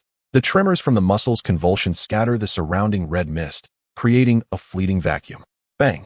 The blood bear's form can no longer be sustained, shattering into numerous dull crimson souls that surge back into Kratos' being. Inpusa, its immense body sent careening, crashes into and collapses a sprawling mountain range. Massive fragments of carapace, akin to gigantic door panels, plummeted from the sky, accompanied by a foul-smelling fluid that splattered upon the ground. A gaping hole had been torn into Inpusa's form, shattering her once formidable shell, revealing a torrent of blood surging forth like a deluge. This was the essence of overwhelming might, no matter how bizarre one's abilities may be. A single punch could obliterate you. How could that detestable Spartan possess such formidable strength? My body. Inpusa's anguished cries echoed throughout the Aegean gorge, and for the first time, fear took root within her. She could scarcely believe that her powerful physique had been so grievously wounded by a mere mortal. And what terrified her further was the inexplicable force that she could not resist, a gnawing hunger that surged like a tide, threatening to shatter her very spirit. I cannot maintain my form. Blood. I require a copious amount of blood. Yet, The so-called desolate Aegean gorge offered no sustenance to sate Inpusa's thirst for blood. Exhausted and near the end of her strength, she found herself unable to escape the gorge in search of human settlements. That loathsome Spartan, I shall remember your scent, and I will exact my revenge. Inpusa's body suddenly soared into the air, swiftly arcing before crashing into the pitch-black chasm of the Emir. As her form disappeared into the abyss, a sound akin to a membrane being pierced echoed from within. Kratos, half buried beneath the raging sands, appeared as a desiccated corpse. His skin tightly adhered to his bones, devoid of moisture. Despite the surface of his skin being shattered and dried, the enigmatic runes upon him remained unchanged, as if inscribed not on his flesh, but directly upon his very soul. The surrounding crimson mist dissipated rapidly, ultimately vanishing, leaving the area of the Emir in complete emptiness. The blood that had erupted from Inpusa upon her destruction suddenly coalesced with a life of its own, swirling together from all directions to form a massive blood orb. This orb then ascended, transforming into a blood spring the size of an arm, cascading directly towards Kratos' position. With a sudden awakening, Kratos opened his eyes, and with the last vestiges of his strength, he gaped wide, greedily consuming the descending blood spring. The dark red runes upon his body began to glow ever more brightly, as if the falling blood spring was irresistibly drawn to him, scattering into numerous small droplets that permeated the runes like water into a sponge. After absorbing the life essence-laden blood spring, Kratos' form underwent a rapid transformation. His once withered and emaciated body swelled like an inflated balloon, and his parched skin regained its smoothness and vitality. In the span of merely 7 or 8 breaths, Kratos' physique had largely reverted to its original form. After he consumed all the blood springs, his skin regained its lustrous bronze sheen. Chapter 49. A frenzied slaughter. Suddenly, Kratos' muscles quivered violently, with a resounding boom. The air around him was compressed by the force of his muscular contraction, generating a high-pressure wave that spread outward, causing the ground beneath his feet to crack. A surge of vital energy erupted from within him, ultimately coalescing into the massive form of the blood bear. Ha ha ha, this is the mortal realm. I did not anticipate such fortune. Not only is the malevolent sprite Inpusa absent from the blood falls, but all surrounding creatures have vanished, allowing me to enter the human world with such ease. I can already taste the fresh blood and flesh of humanity. If I consume 100 more humans, my horn shall grow another inch, granting me the strength to surpass the might of 100 foes. A diminutive imp, coated in grime, crawled forth from the rift of despair. This little demon, standing at the height of a human youth, was evidently no ordinary imp. It had evolved into a formidable leader-class creature. Due to the peculiar nature of the rift, even a leader-class imp could not utilize its shape-shifting abilities within it. Before the imp could fully inhale the air of the mortal realm, it was paralyzed with terror by the sight of a colossal beast before it, rendering it incapable of reaction. Was it possible that some creature from the underworld had traversed the rift before me? This thought flickered through the imp's mind as a gigantic bare paw descended upon it, obliterating it and the ground beneath in an instant. The sheer force was so terrifying that even the rift trembled in response. After consuming the energy of this leader-class imp, Kratos felt his power surge by another horsepower. It seemed that extracting the blood and souls of lowly skeleton soldiers would no longer augment his strength. Only the wholesale slaughter of leader-class demons would prove effective. Kratos estimated that he now possessed 100 horsepower. By employing muscle explosion, he could double his strength. And with the assistance of the blood bear and the insatiable hunger of the source of pain, he was now capable of directly confronting true champions of 100 foes. However, against someone like Prince Aegean, who ranked among the elite of such champions, he would still stand no chance and would likely be defeated in a brief skirmish, without even a chance to save himself.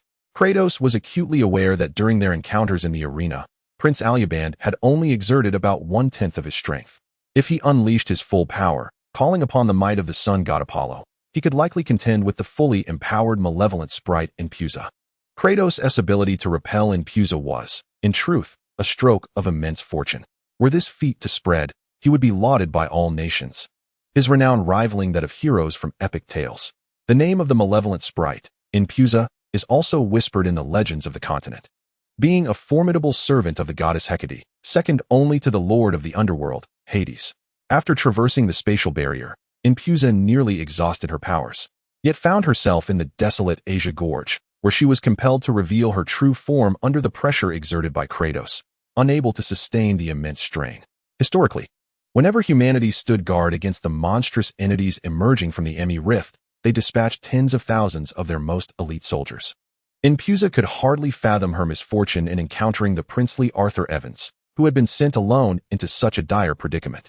To compound her plight, she faced a creature, the Spartan, capable of perceiving the lethal red mist and transforming it into its own strength, possessing the might to rival 1,000 foes. The notorious evil sprite Impusa ultimately retreated in disgrace, returning to her lair to cautiously recuperate her energy. Kratos waited a moment. But no more infernal creatures breached the Emi Rift.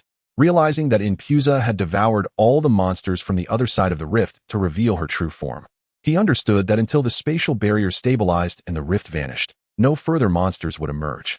He commanded the blood bear to lower its massive form. And leaping onto its broad shoulder with Pandora in tow, he ordered the beast to unleash a thunderous roar and charge through the desolate Asia Gorge. The blood bear barreled through, crashing into a hillside, and soon encountered an area shrouded in red mist, where the exhausted monsters, sensing the rich scent of blood emanating from Kratos, surged forth like a tidal wave. A fierce glint ignited in Kratos' eyes as the enormous paw of the blood bear crushed dozens of skeleton warriors and minor demons beneath it, grasping the scattered bones. Kratos' muscles surged with power, expanding from his back to his arms. Letting out a guttural roar, he exerted all his might, transforming a severed femur into a projectile akin to a bolt shot from a powerful crossbow, which whistled through the air and struck a two-headed dog, piercing its coppery yellow eyes. Although he did not invoke muscle explosion, Kratos' every movement could unleash a staggering 80 horsepower, capable of toppling 80 galloping steeds or shattering solid walls with a single punch. The two-headed dog collapsed instantly, with the powerful bone spike driven through its eye socket, invading its very core. The destruction of its optic nerve, brain, and viscera rendered it grievously wounded. Even if the other head were to be disregarded, it would certainly not survive beyond half a day. Kratos gazed upward at the countless red souls swirling about, invisible to the naked eye, which contained the essence of all life in this world. A flicker of realization ignited within Kratos as the phantom of the Aramantian boar materialized behind him, its elongated, menacing tusks bared in a gaping maw, voraciously devouring countless crimson souls. The gray mountain bear, having evolved into a blood bear, possessed a mere strength of 100 horsepower. However, in the presence of the true warrior, the Prince Aegean, who wielded extraordinary abilities, its might was utterly insignificant.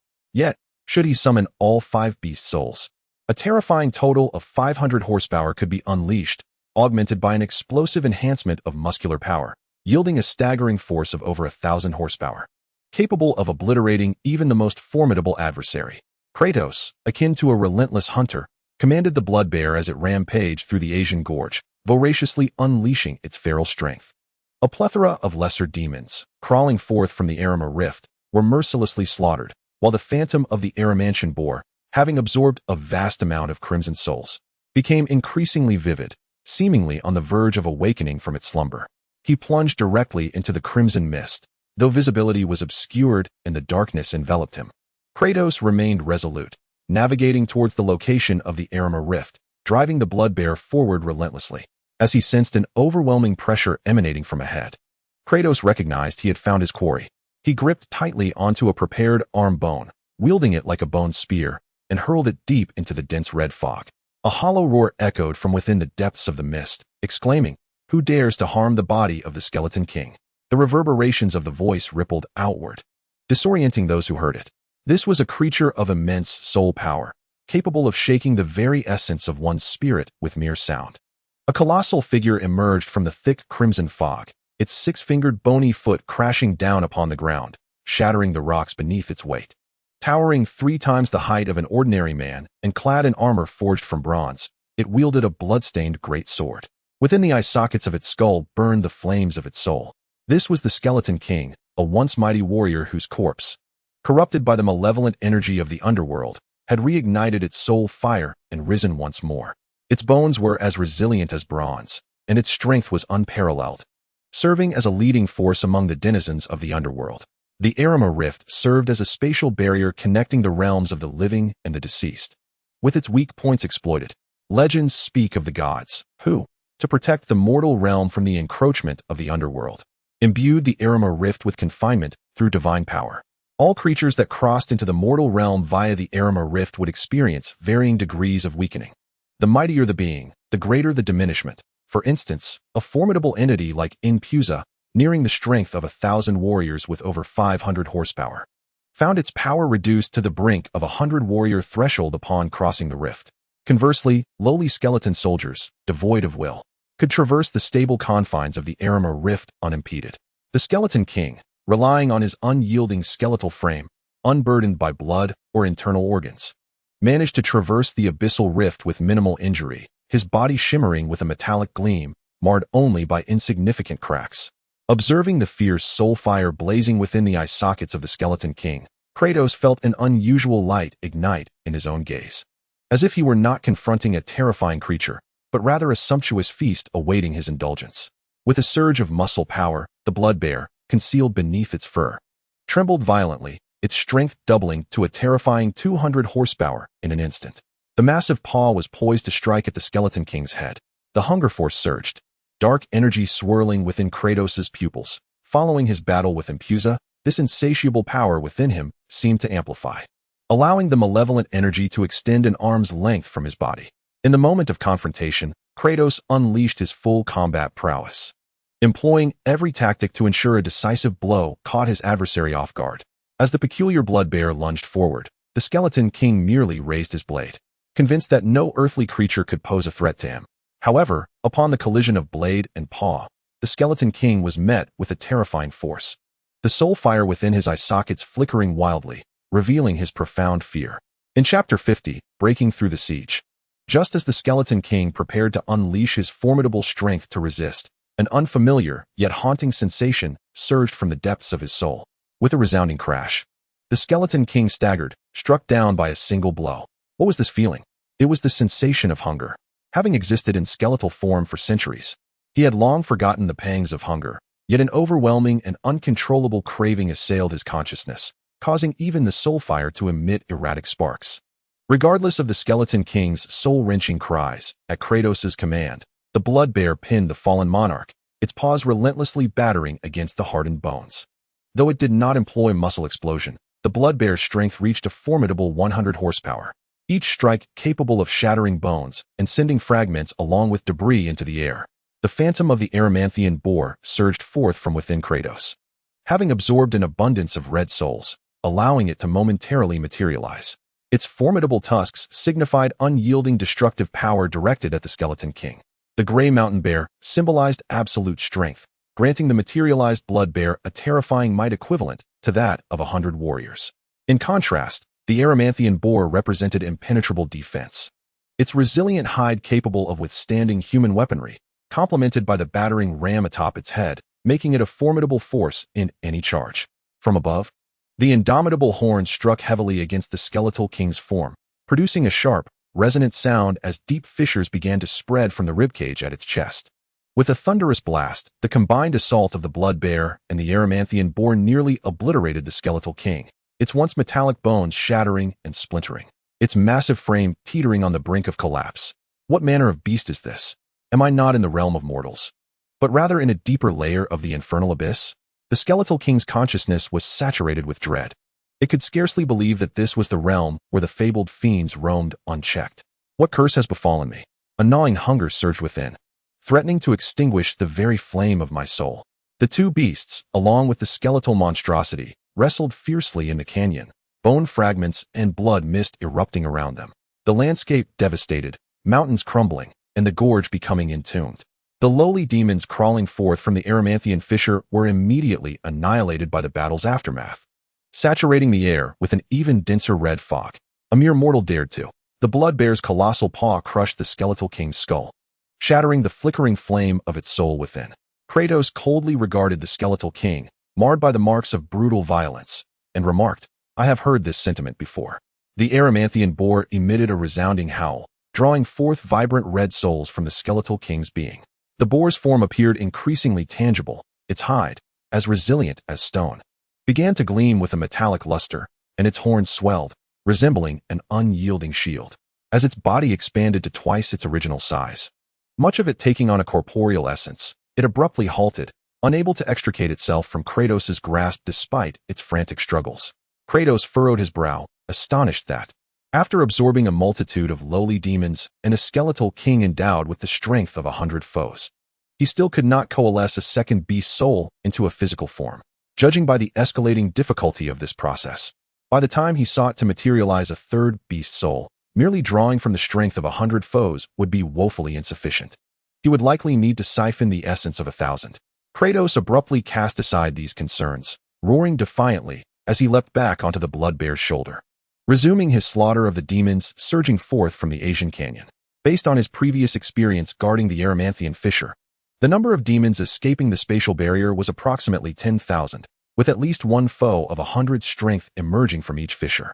Historically, demons of 1,000's caliber had never manifested, for such formidable beings typically refrained from risking their power by forcing their entry into the mortal realm. With one hand resting on Pandora, Kratos squinted, his gaze flickering as he surveyed the surroundings, paying no mind to the scattered lowly demons. Pandora remained motionless, obediently nestled against the robust form of Kratos. Sensing the tumultuous emotions radiating from him, she lifted her gaze and spoke in a voice devoid of any emotional fluctuation. Your hunger for power has grown even more formidable. Kratos lowered his head to meet the gaze of the divine eyes in his embrace and replied in a gravelly tone, Indeed, but the sensation of hunger has become more pronounced. I have yet to fully acclimate, so I fear I cannot wield this power indiscriminately for the time being. The hunger for power is a double-edged sword. After briefly alleviating one's distress, it ushers in even more intense suffering. This pain is inescapable and can only be mitigated through gradual adaptation. Otherwise, forcing its use will lead to self-destruction. Suddenly, Kratos noticed a multitude of creatures surging towards a common direction ahead. After a moment of contemplation, he discerned the underlying reason, urging the blood bear beneath him to hasten its pace. Hold the line. Everyone, hold that position. A small demon has entered. Eliminate it quickly. The frantic voice of the third prince echoed within a canyon, where he was clumsily directing a chaotic scene.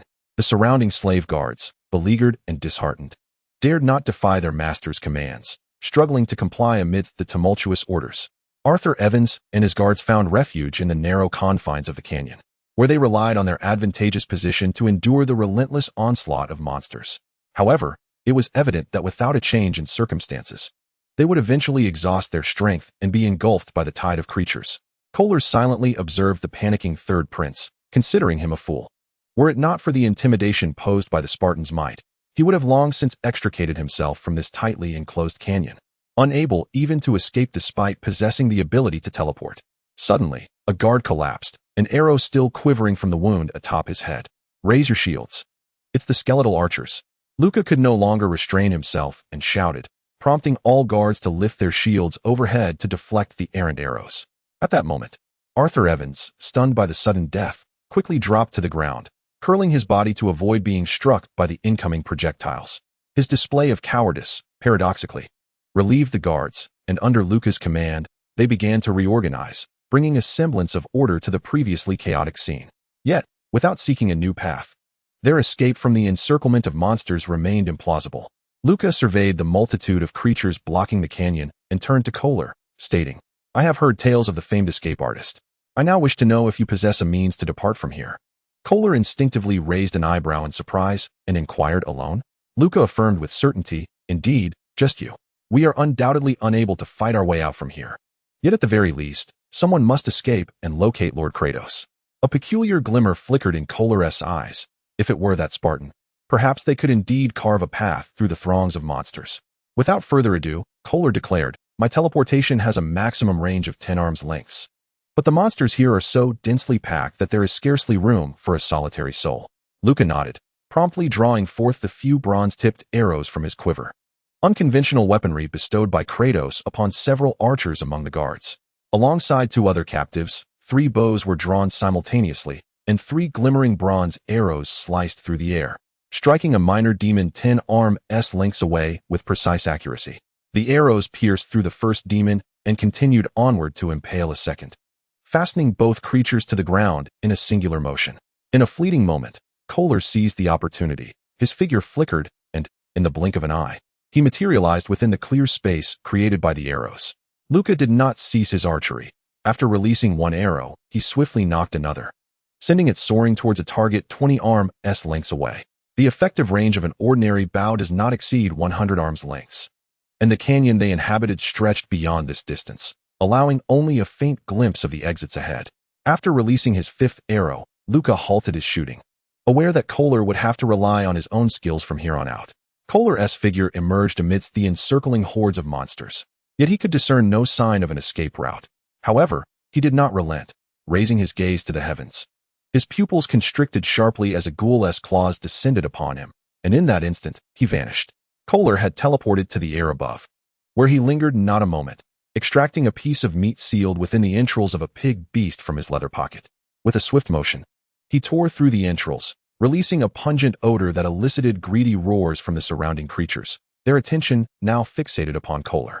He hurled the entrails into the fray, and just as his body began its descent, he activated his teleportation ability once more. In the noble estates, beasts are often kept as guardians, and this piece of flesh, marinated in human blood, served as Kohler's tool against those creatures. Any being with a voracious appetite for blood and meat would be unable to resist the aroma it exuded. Chapter 51. Stunted growth. Kohler activated his teleportation ability repeatedly, using the bodies of monsters as springboards for rapid movement. After the third teleportation concluded, he found himself in a vast expanse, where only a few scattered monsters wandered aimlessly across the rugged terrain. At long last, the moment had arrived. Alone, he believed he could effortlessly escape from this place. Yet, as Kohler contemplated fleeing, the terrifying visage of the Spartan loomed in his mind. Should I take flight, I would surely be pulverized by that Spartan's fist. Kohler forcefully suppressed these thoughts, scanning the surroundings for a path forward. Suddenly, from behind a slight rise in the earth, the figure of a diminutive demon materialized. An alarm bell rang in Kohler's mind. He had no time to activate his teleportation ability. Instinctively, he lunged forward, but even before he landed, a searing pain shot through his back. With a grunt of pain, Kohler felt a wave of weakness wash over him after the initial agony. The demon's claws, tainted with the malevolence of the underworld, had broken the skin, allowing the vile essence to seep into his bloodstream. The symptoms resembled those of a chilling affliction, sapping strength from his limbs and leaving him in a state of debilitating weakness, where even the frail would succumb to the torment and perish slowly. Kohler staggered forward, the piercing laughter of the demon echoing behind him like a relentless shadow. Even teleportation through magical means required a measure of physical and mental fortitude. Should he attempt to teleport while in a muddled state, the consequences could be catastrophic, torn asunder by the fabric of space or deposited in an uninhabitable realm. Buried beneath the earth, ultimately crushed to death. Amidst the desolation, the unique scent of his living humanity wafted through the air, drawing the attention of scattered fiends, who began to converge upon him. Just then, the ground trembled beneath him, signaling the approach of a colossal creature. In Kohler's weakened state, encountering another formidable beast would spell certain doom. Am I destined to perish here? Unable to restrain himself, Kohler raised his gaze toward the immense creature, seeking to discern which monster would claim him. Yet, an astonishingly familiar voice unexpectedly resonated from the creature's direction. Kohler, why are you here alone? Kohler stood frozen, incredulous that the savage Spartan would be associated with such a fearsome behemoth. Suddenly, the phantom of a gigantic wild boar emerged in the air, its armored skin grotesque and vividly lifelike, far from mere illusion. The specter of the Erymanthian boar charged forth, its colossal, shield-like horns crashing heavily against Kohler's back. With a thunderous boom, the impact shattered the barren land, and Kohler's fragile form was sent careening through the air like a leaf in a tempest, only to be caught mid-flight by the enormous paw of a blood bear. Kratos gazed at Kohler, who had yet to recover from his terror, and his mind began to grasp the underlying reasons. Thus, he commanded the blood bear to swiftly lead them towards the location of the canyon. By the time Kratos arrived, 2 more guards had perished, and the remaining defenders were largely injured, with only Luca and a few others still valiantly holding their ground. Had Kratos arrived even a moment later, the third prince would surely have been torn to shreds, becoming mere prey for these underworld creatures. Amidst the fearful gazes of all present, the blood bear appeared as the harbinger of destruction. With a single strike of its massive paw, the earth trembled, and numerous lesser monsters were obliterated in an instant, their crimson souls dissipating from their lifeless forms, only to be absorbed by the raging phantom of a wild boar soaring through the air. Do not be alarmed. This is a beast spirit I summoned, possessing the strength of 100 horsepower. These lesser creatures are no match for it. With a powerful grasp, the blood bear lifted the third prince and all the guards onto its broad shoulders. Upon seeing Kratos, everyone momentarily relaxed their defenses. Although they could not fully trust such a terrifying creature as their ally, standing behind the robust form of the Spartan instilled an undeniable sense of assurance. The injured comrades immediately began emergency treatment, while those still capable joined me in drawing bows and loosing arrows. Luca, a seasoned veteran of countless battles, dared not fully relax on the battlefield. After a brief rest, he resumed drawing his bow, diligently firing non-lethal arrows at the monsters encircling the blood bear. Kratos glanced at Luca and the other guards, who were utterly exhausted yet still managed to draw their bows. A thought crossed his mind, and the blood-red runes upon him began to shimmer with a startling brilliance as a multitude of crimson souls were extracted from the corpses of the monsters. Instead of directly converting the crimson souls into his own power, Kratos employed a technique to manipulate the essence of hunger, expelling it anew. Kratos suddenly grasped Luca, who hesitated momentarily but offered no resistance, instead gazing at Kratos with rapt attention. However, it was not long before Luca's body began to tremble noticeably, his face adorned with a complex expression of astonishment and shock. Kratos meticulously observed Luca's reaction as the crimson souls flowed into him. The wounds on Luca's surface began to heal at an astonishing rate, and his once dull eyes gradually sparkled with renewed vitality. Not only were his physical injuries mending, but his strength was being fully restored. Yet, Kratos did not cease the infusion of crimson souls. Rather, he progressively intensified the output. Kratos surmised that crimson souls represented the essence of every creature's body and spirit, capable of being drawn even from the faintest flicker of soul fire within resurrected skeletons. These crimson souls remained invisible to the naked eye of mortals, manifesting only when drawn by the mysterious runes on Kratos' being. As Luca's strength surged to 3, 4, and 5 horsepower, it only reached its limit when it peaked at 10 horsepower. Although hastily nurturing growth can swiftly enhance one's strength, it is ultimately constrained by the innate qualities of the body, creating an insurmountable limit. Kratos sensed that if he continued to infuse Luca with the red souls, the fragile form of Luca might very well rupture. After completing this act, Kratos narrowed his eyes as a faint wisp of dark energy seeped from his arm. Luca's body trembled violently, and the elation of gaining power was abruptly replaced by a contorted expression of agony. Yet, Luca remained motionless, gritting his teeth to withstand the gnawing hunger that assailed him, even as his intestines and stomach groaned in turmoil. There are no benefits without toil. An equivalent exchange must be made. To attain greater power, one must be willing to pay a correspondingly steep price. Can you endure this level of suffering for the sake of power? Luca nearly bit through his gums, his eyes ablaze, and with great effort, he managed to utter through clenched teeth, "I thank you for your generous gift, my lord. Luca vows with his soul to pray solely to you for all eternity." Hearing only your voice, Kratos remained impassive. Upon sensing that Luca had reached the limits of his endurance, he immediately released the hunger's grip. Having experienced betrayal and tragedy, he had no need for mere loyalty. What he required was raw life itself, with even the soul firmly grasped in his own hands. Kratos proceeded to replicate this process, infusing each of the guards with red souls to mend their wounds and enhance their strength, even forcibly elevating the third prince, Arthur Evans, to a power level of 2 horsepower, akin to that of an elite soldier. Consequently, the remaining 20 guards saw their strength surge, with the weakest possessing a power of 5 horsepower, capable, when combined, of overcoming the fearsome 2-headed hellhound that spewed flames. The ability to directly augment strength was a power reserved for the gods. What manner of monster was this Spartan? Kohler, shaken to his core, observed the grim faces of the guards as they endured their pain while their strength skyrocketed. His hands grew cold, and he trembled. Despite his reputation as an escape artist across the Peloponnesian Peninsula, even infiltrating the royal palace, he had never heard of a mortal wielding divine power. 3 days later, at the edge of the Mesodas Plains, the perpetually mist-shrouded site of the Aegean Gorge appeared on the horizon. 3 knights clad in bronze armor, their faces obscured by beastly masks, halted their steeds with swords drawn, their cold gazes fixed upon the imminent battlefield of humanity. 10,000 soldiers stood in silent formation, seamlessly transitioning from march to halt without a hint of chaos. In mere moments, they arranged themselves into a disciplined formation, each bearing solemn expressions, their bodies robust and powerful. All seasoned veterans who had survived countless battles. Aristophanes, we have marched swiftly for 3 days from the city of Tellien to arrive here. Shall we charge in now and search for the prince's whereabouts? Spoke one of the armored officers, for in the army of Mycenae, Only high-ranking officers of 100-men strength were permitted to don bronze armor. In the midst of the encampment, the officer among the 100 enemies let out a cold snort, unceremoniously stating, "Humph, although the priests of the temple have foreseen that this time the rift will not unleash monsters of 1,000 enemies, I fear the third prince. That fool may have already met his demise within the belly of some beast."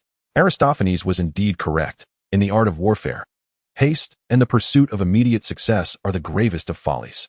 Our relentless march thus far has left even the most battle-hardened veterans feeling fatigued. It is prudent that we establish camp immediately and proceed at a measured pace the following day, systematically eradicating all monstrous entities within the Aegean Gorge, thereby fulfilling the honorable mission entrusted to us by His Majesty the King. Chapter 52. Conspiracy. Though the three officers held equivalent ranks, an unspoken hierarchy emerged, with the one named Aristophanes subtly taking the lead, bolstered by the agreement of another officer. Consequently, they quickly reached a consensus. 10,000 elite soldiers, under the guidance of squad leaders and junior officers, set up their camp in an orderly fashion. Before long, tents supported by animal hides and wooden poles dotted the vast expanse of the plain. Aristophanes surveyed his troops with a fervent ambition swelling within him. In his capacity as a senior officer, he typically commanded no more than 1,000 soldiers. Never had he anticipated the opportunity to lead a legion composed of 10,000 battle-tested veterans. Troops numbering below 1,000 are termed armies, while those exceeding 10,000 are referred to as legions, a privilege usually reserved for the kingdom's grand generals. Yet, with the king's wrath unleashed and his autocratic decree in play, fortune smiled upon him, granting him the serendipitous chance to lead alongside two other senior officers and command a legion of indomitable elite soldiers. Stealing a glance at his two colleagues through the veil of his mask, a cold smile graced Aristophanes' lips. Despite being fellow warriors of the 100 enemies, his strength surpassed theirs, boasting a formidable power of 150 horsepower. Even if they were to join forces against him, he possessed the capability to contend with them and retreat at will.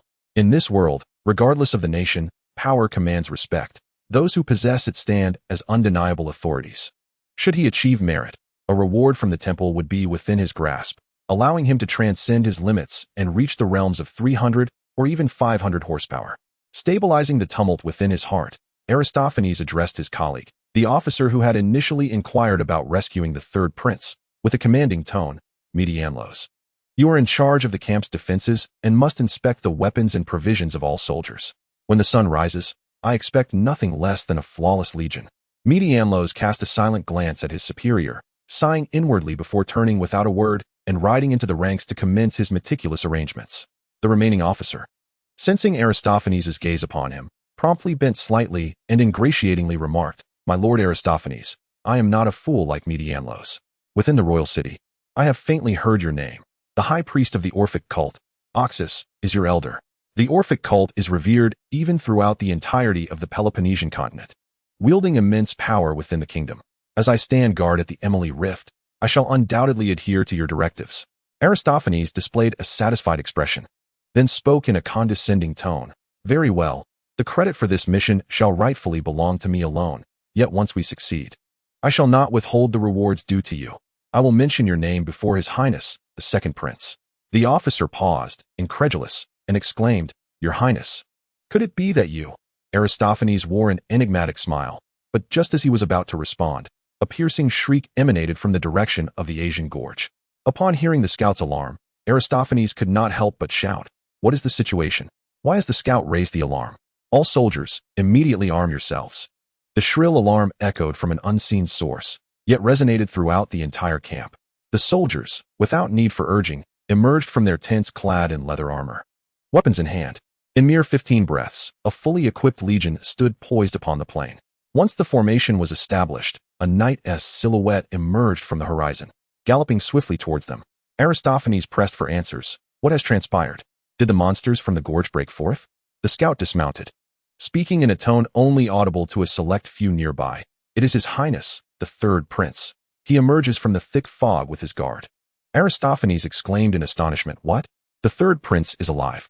The scout, unable to suppress his head bowing, pretended not to hear his superior's incredulous remarks, continuing, "His Highness claims that he has eradicated all the monsters in the gorge and requests that we send horses to greet him." Aristophanes felt a surge of disbelief. How could that incompetent third prince have survived that perilous place, claiming to have fulfilled the duty of guarding the Emily Rift? This is impossible. Yet, a thought suddenly flickered in Aristophanes' mind, prompting him to inquire urgently, how many men does His Highness have with him?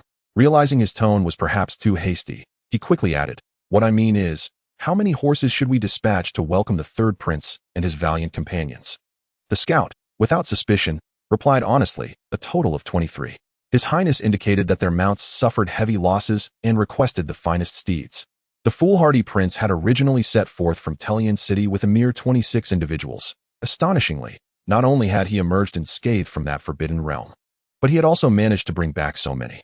Could it be that his claims were true? No. If so, my plans would be utterly ruined. Aristophanes' mind raced with thoughts, and after a while, he finally reached a decision. You shall lead the way, as I personally guide the entourage to welcome His Highness. Prince Avery, Mordernalos, follow my lead. With a commanding shout, over 100 elite soldiers surged forth from the ranks, galloping under the guidance of Aristophanes towards the canyon. As the disheveled figure of Prince Arthur Evans finally came into view, Aristophanes' last flicker of hope shattered, his eyes glinting with a bloodthirsty coldness beneath his mask. Just as he was about to approach Arthur Evans and his companions, Aristophanes suddenly drew a short spear from his back and hurled it at the leading scout. The latter, taken completely by surprise, let out a horrific scream before collapsing lifelessly to the ground, his body trampled into a pulp by the horses following behind.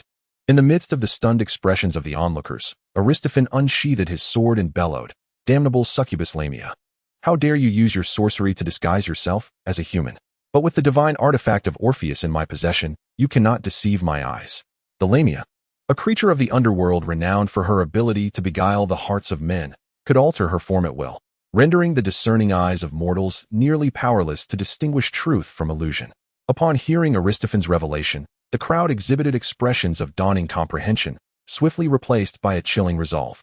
Weapons were drawn as they encircled Prince Arthur and his companions. Arthur Evans, staring blankly at the menacing throng of knights, stammered, They cannot be here to welcome me." Beside him, Kohler spoke with an unusual tone. "I fear your kingdom's officers have deemed us mere obstacles to their glory." Having roamed the continent for years, Kohler had witnessed countless instances of noble treachery, allowing him to discern their intentions with ease. Luca and the other guards immediately unsheathed their weapons, forming a protective barrier around Arthur Evans, their demeanor betraying an unsettling calm, as if they were not facing an army led by formidable foes. "My lord, is there a mistake? I have seen the prince before, and this man bears an uncanny resemblance to him."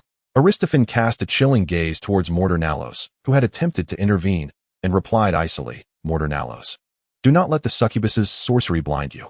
With the divine artifact of Orpheus, can you not trust my judgment?"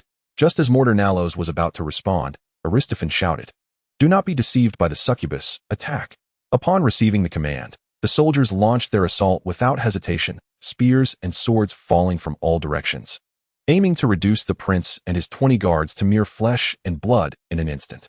The clashing of weapons and the anguished cries of the wounded filled the air, and more shockingly, despite the unyielding assault from these battle-hardened veterans, they failed to achieve any substantial victory, suffering significant losses as a dozen soldiers fell injured in the blink of an eye. Aristophanes gazed in astonishment at the 20 guards before him, discerning at a glance that even the weakest among them possessed a strength of 3 horsepower, while the captain's might reached an impressive 8.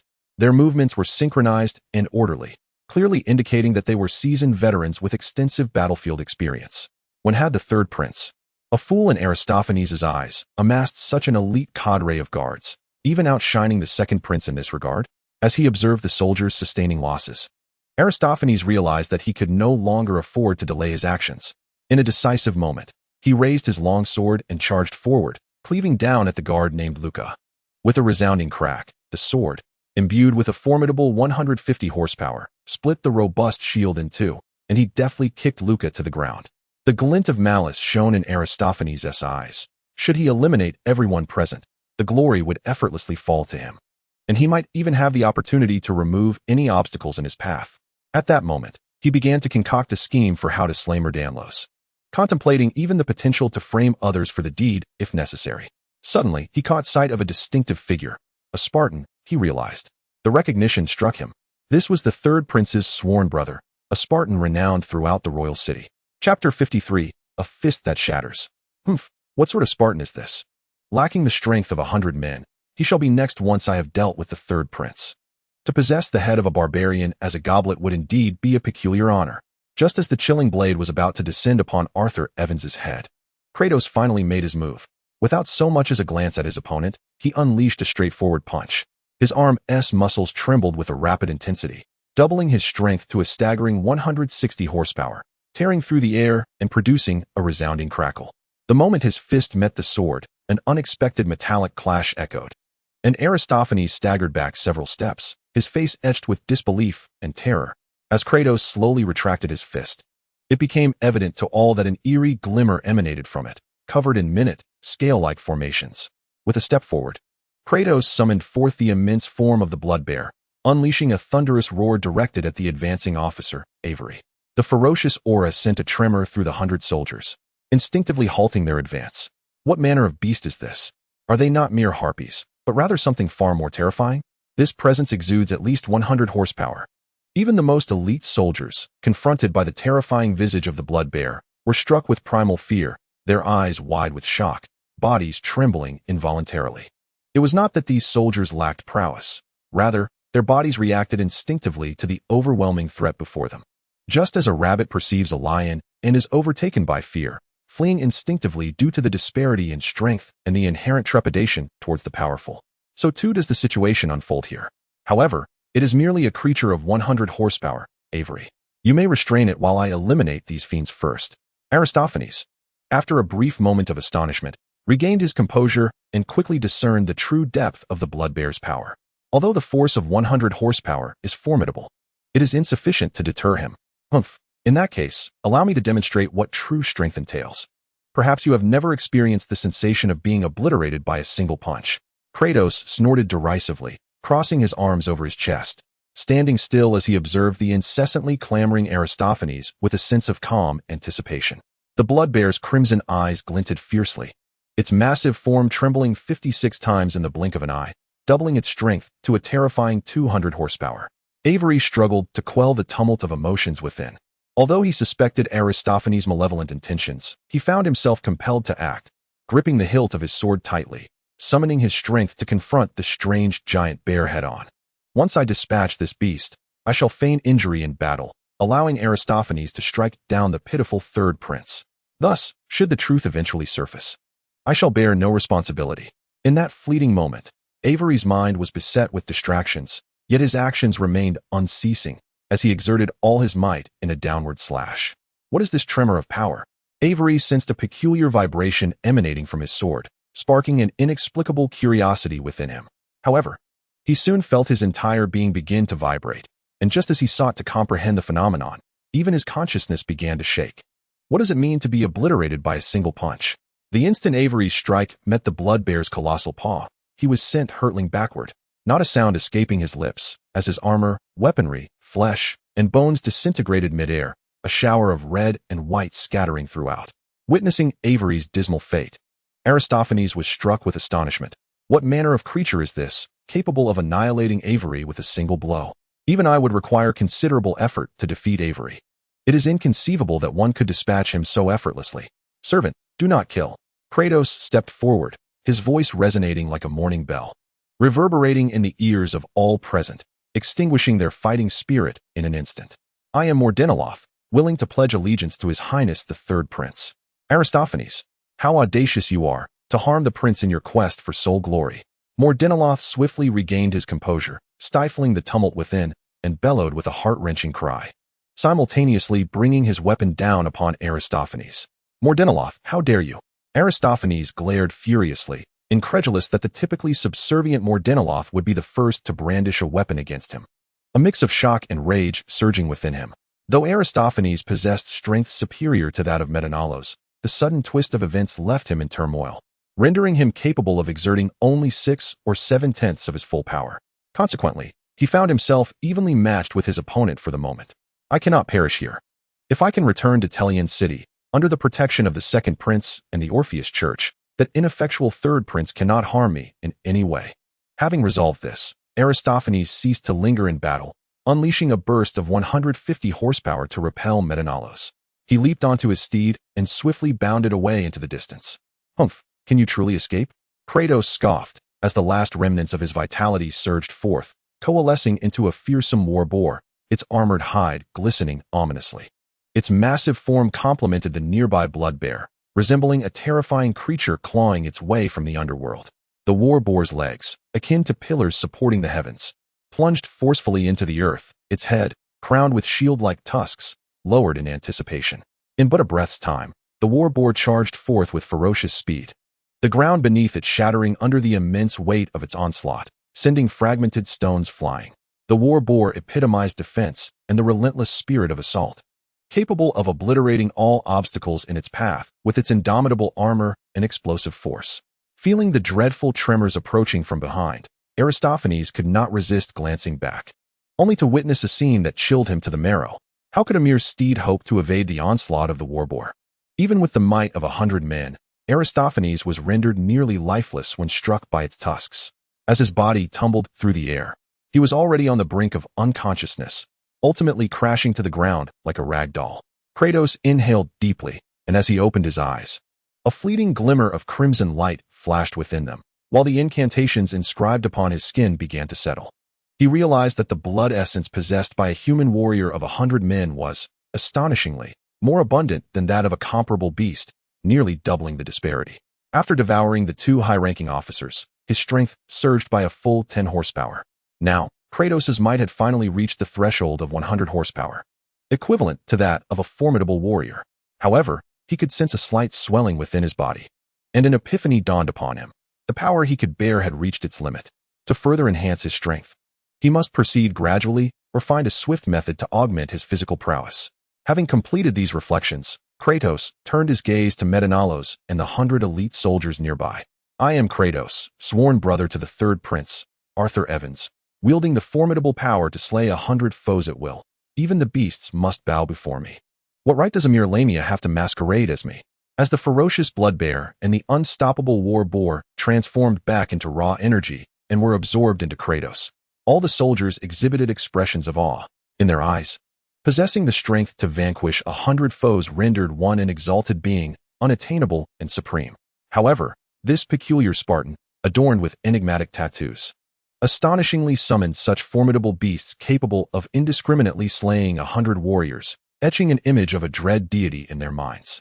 It was an undeniable fact that Aristophanes and Avery conspired against the third prince, seeking glory, and thus met their demise at the hands of Lord Kratos. Upon my return to the royal city, I shall faithfully report this to the military authorities. Kratos nodded with satisfaction, as he could discern that Medinalos belonged to a marginalized group, yet possessed sufficient cunning. Otherwise, he would not have so decisively turned against Aristophanes, who was caught off guard. To manage such a character, one must employ both benevolence and authority. As long as you maintain the strength of an adversary, he shall remain unwaveringly loyal to you. Although 2 of the 3 commanding officers had perished, with Medinalos and over 100 soldiers as witnesses, the third prince smoothly assumed command of the army. This colossal legion, having expended vast resources and effort, had just arrived at the outskirts of the Aegean gorge, yet after a mere night's rest, it immediately altered its course back to the royal city. What? The legion has already returned to the city's exterior. Could something unforeseen have occurred at the Elysium Rift? It is rumored that of the 3 officers commanding the legion, only one has returned, while the 1,000 soldiers remain unscathed. What exactly transpired? Aristophanes has mysteriously vanished, and the third prince has appeared among the troops. Although the legion has yet to enter the city, various news has already reached the royal city, swiftly circulating among the high echelons of Mycenae, inciting speculation among nobles and counselors, creating an atmosphere of unrest in the royal city. As they approached the imposing city gates, Medinalos suddenly rode closer to Kratos and whispered, Your Highness, Lord Kratos, upon my return to the military, I shall know how to speak. Furthermore, I must caution you that Avery is no more than a beast, hardly worthy of concern. However, Aristophanes is of a special status, being associated with the Orphic cult and a confidant of the second prince. Kratos replied nonchalantly, Oh, you are aware of such matters? On the journey back, Kratos had already forcefully enhanced Medinalos' power through incantations, and under the dual influence of benevolence and authority, the latter had completely surrendered, pledging his loyalty with his very soul. Chapter 54. Heart's Judgment. The Orphic Cult.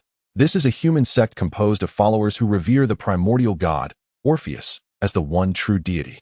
spread across the entirety of the Peloponnesian Peninsula, persuading the elite to establish temples. Within the Orphic cult, the sole divine spokesperson, who possesses a temple, holds the highest status as the chief priest, exercising the powers of a divine envoy within the temple's influence and receiving worship from both commoners and nobles alike. Kratos understood that although his strength had significantly increased, he still paled in comparison to certain formidable adversaries, not to mention the formidable Prince Aegean and Princess Aphrodite. There were also hundreds of powerful enemies beneath them, even generals commanding thousands. Kratos recognized that his current capabilities were still insufficient. Unarmed, he could hardly manage. Thus, he resolved to continuously expand his influence, knowing that when the time came, a single action could trigger a cascade of consequences, deterring even the noble elite from recklessly confronting him and the third prince. Mordernalos served as the first cornerstone he embedded within the military. The axiom that power emerges from the barrel of a gun remained an unchanging truth from his past life. Without hesitation, Mordernalos replied, "Aristophanes is arrogant and self-important, and my usual demeanor of enduring insults has led him to speak recklessly, thus revealing many secrets." Kratos nodded silently. It was evident that recruiting such an individual would prove immensely beneficial in the future. Guarding the Emery Rift was a crucial task for humanity, and the third prince needed to return to the palace immediately to report the successful completion of their mission. Upon leading the remaining guards and Kohler back to the new residence, Kratos found over 100 young slaves undergoing fundamental physical training under the supervision of Azus. This regimen was inspired by the rigorous training methods of special forces and the Spartans, designed to be of even greater intensity. The young slaves were arranged in a line, forming a vast circle, each burdened with near maximum weight and wielding a whip to relentlessly strike the individual at the front, compelling the circle to rotate swiftly. At the center of the circle, several large pots emanated an enticing aroma, containing succulent chunks of roasted boar meat. Most of these slaves were impoverished, sold as the lowest and cheapest laborers. They likely had never tasted a hearty meal, let alone feasted on large portions of meat. This was part of Kratos' brutal conditioning method. Only by tempting them with their deepest desires could he instill a tenacity to endure. Upon witnessing Kratos' imposing entrance, Azus immediately displayed a look of joy. After sternly admonishing the slaves to continue their training without slacking, he hurried to stand before Kratos. "My lord, you have returned," Azus said respectfully, glancing around as if searching for something. Kratos, understanding his unspoken thoughts, promptly replied, "The third prince has gone to the palace to report to the council." The mission was accomplished smoothly. With news of his master's safe return, Azus exhaled in relief, only then noticing the astonishing aura emanating from the captured guards. At that moment, Kratos instructed, "Luca, integrate with these young slaves during their training. Azus and Kohler, remain here." With his hands clasped behind his back, he observed the guards who were now engaging in a more intense physical regimen, and spoke in a calm tone, "Kohler, with your innate talent, I could elevate your strength to at least a horsepower of 10. Why have I not done so?" It is indeed perplexing to pose the question of why one has not enhanced the strength of Kohler, yet the latter displayed no signs of confusion. Kohler's expression was intricate, his gaze wavering as he hesitated for a moment before finally resolving to act. He closed his eyes and slowly exhaled, retrieving an oddly shaped dagger from his sleeve and respectfully presenting it to Kratos. Kratos did not extend his hand to accept it. Instead, he scrutinized the enchanted artifact that had earned Kohler the title of the Escapist. An enchanted artifact is crafted from materials derived from the bodies of magical creatures, combined with other elements through a unique process, bestowing it with extraordinary powers. The Spartan noblewoman, Gaga, whom he had previously encountered, wielded an alternative enchanted artifact known as the Bind of Andromeda, which inflicted direct harm to one's psyche upon striking the body. However, the dagger before him possessed an even more exceptional function, enabling its bearer to teleport over short distances. Kohler, his voice slightly hoarse, explained, "This is the dagger of escape, forged from the short horn of Pan." Kratos responded, "So it is made from Pan's horn. No wonder it wields such formidable power." Pan is one of the deities, not as potent as the 12 Olympians, yet a genuine divine being nonetheless. It is said that Pan has the appearance of a goat, with 2 short horns upon his head that possess remarkable capabilities. The term molt refers to the shedding of skin, akin to a snake, which occurs when it reaches a certain stage of growth. The remnants of this shedding are termed molt. As a nature god, Pan undergoes metamorphosis periodically, shedding his short horns to regenerate new ones, and this dagger of escape is crafted from the discarded horn. Kratos instructed Kohler to reclaim the dagger before continuing, "Excellent. Your willingness to present a life-preserving item signifies that you comprehend my intent. You have witnessed the extent of my abilities. I can bestow upon you immense power and the capacity to traverse any barrier, rendering the world incapable of confining you." The escapist Kohler. A radiant ambition flickered in Kohler's eyes, understanding that he might lose his freedom indefinitely, yet simultaneously gain far more of what he had long desired. Although Azus stood nearby, hesitant to interject, he was internally shaken, coupled with the peculiar augmentation of the guard's powers. He began to surmise that this formidable Spartan possessed the capacity to rapidly elevate other strengths, a capability he had neither encountered nor even heard of, a power befitting the gods. Kratos turned his gaze towards Azus, commending him. "Azus, you have not been idle during this period. Your physical prowess has significantly improved, allowing you to accommodate the power I shall bestow." Indeed, Kratos had the ability to siphon his strength and grant it to others. Yet, he had already set his sights on a target, the arena controlled by the Junius family. At the very heart of Tyrian city stands the royal palace, surrounded by formidable guards, making it impossible for even noble counselors to linger freely. Yet, in close proximity to the palace, an imposing temple rises abruptly, its exterior adorned with the image of a goddess, a depiction of birth from chaos, imbued with mystery and grandeur. Within the temple, an elderly man clad in crimson robes stands reverently before a colossal statue, his head bowed, as if engaged in prayer. A servant hastily enters through a side door. As he approaches the statue in the grand hall, he instinctively slows his pace, a look of profound reverence illuminating his face. Sensing the servant's presence behind him, the elderly man in red does not raise his head but speaks in a low, somber tone. "There is no need for such haste." The servant bows his head in prayer to the statue before addressing the elder. "Great High Priest, the legion stationed at the Emilius Rift has returned, but Aristophanes has gone missing. Rumor has it that he was slain by the Spartans, sworn brothers of the third prince, due to his ill intentions towards his highness." The man known as the High Priest slowly opens his eyes, which possess a clarity uncharacteristic of his age, shimmering with a wisdom that seems boundless. The fate of Aristophanes has long been revealed by the omnipotent true deity. Indeed, he has been slain by the Spartans. After speaking, the high priest closes his eyes once more, concealing the flickering brilliance within, and continues softly.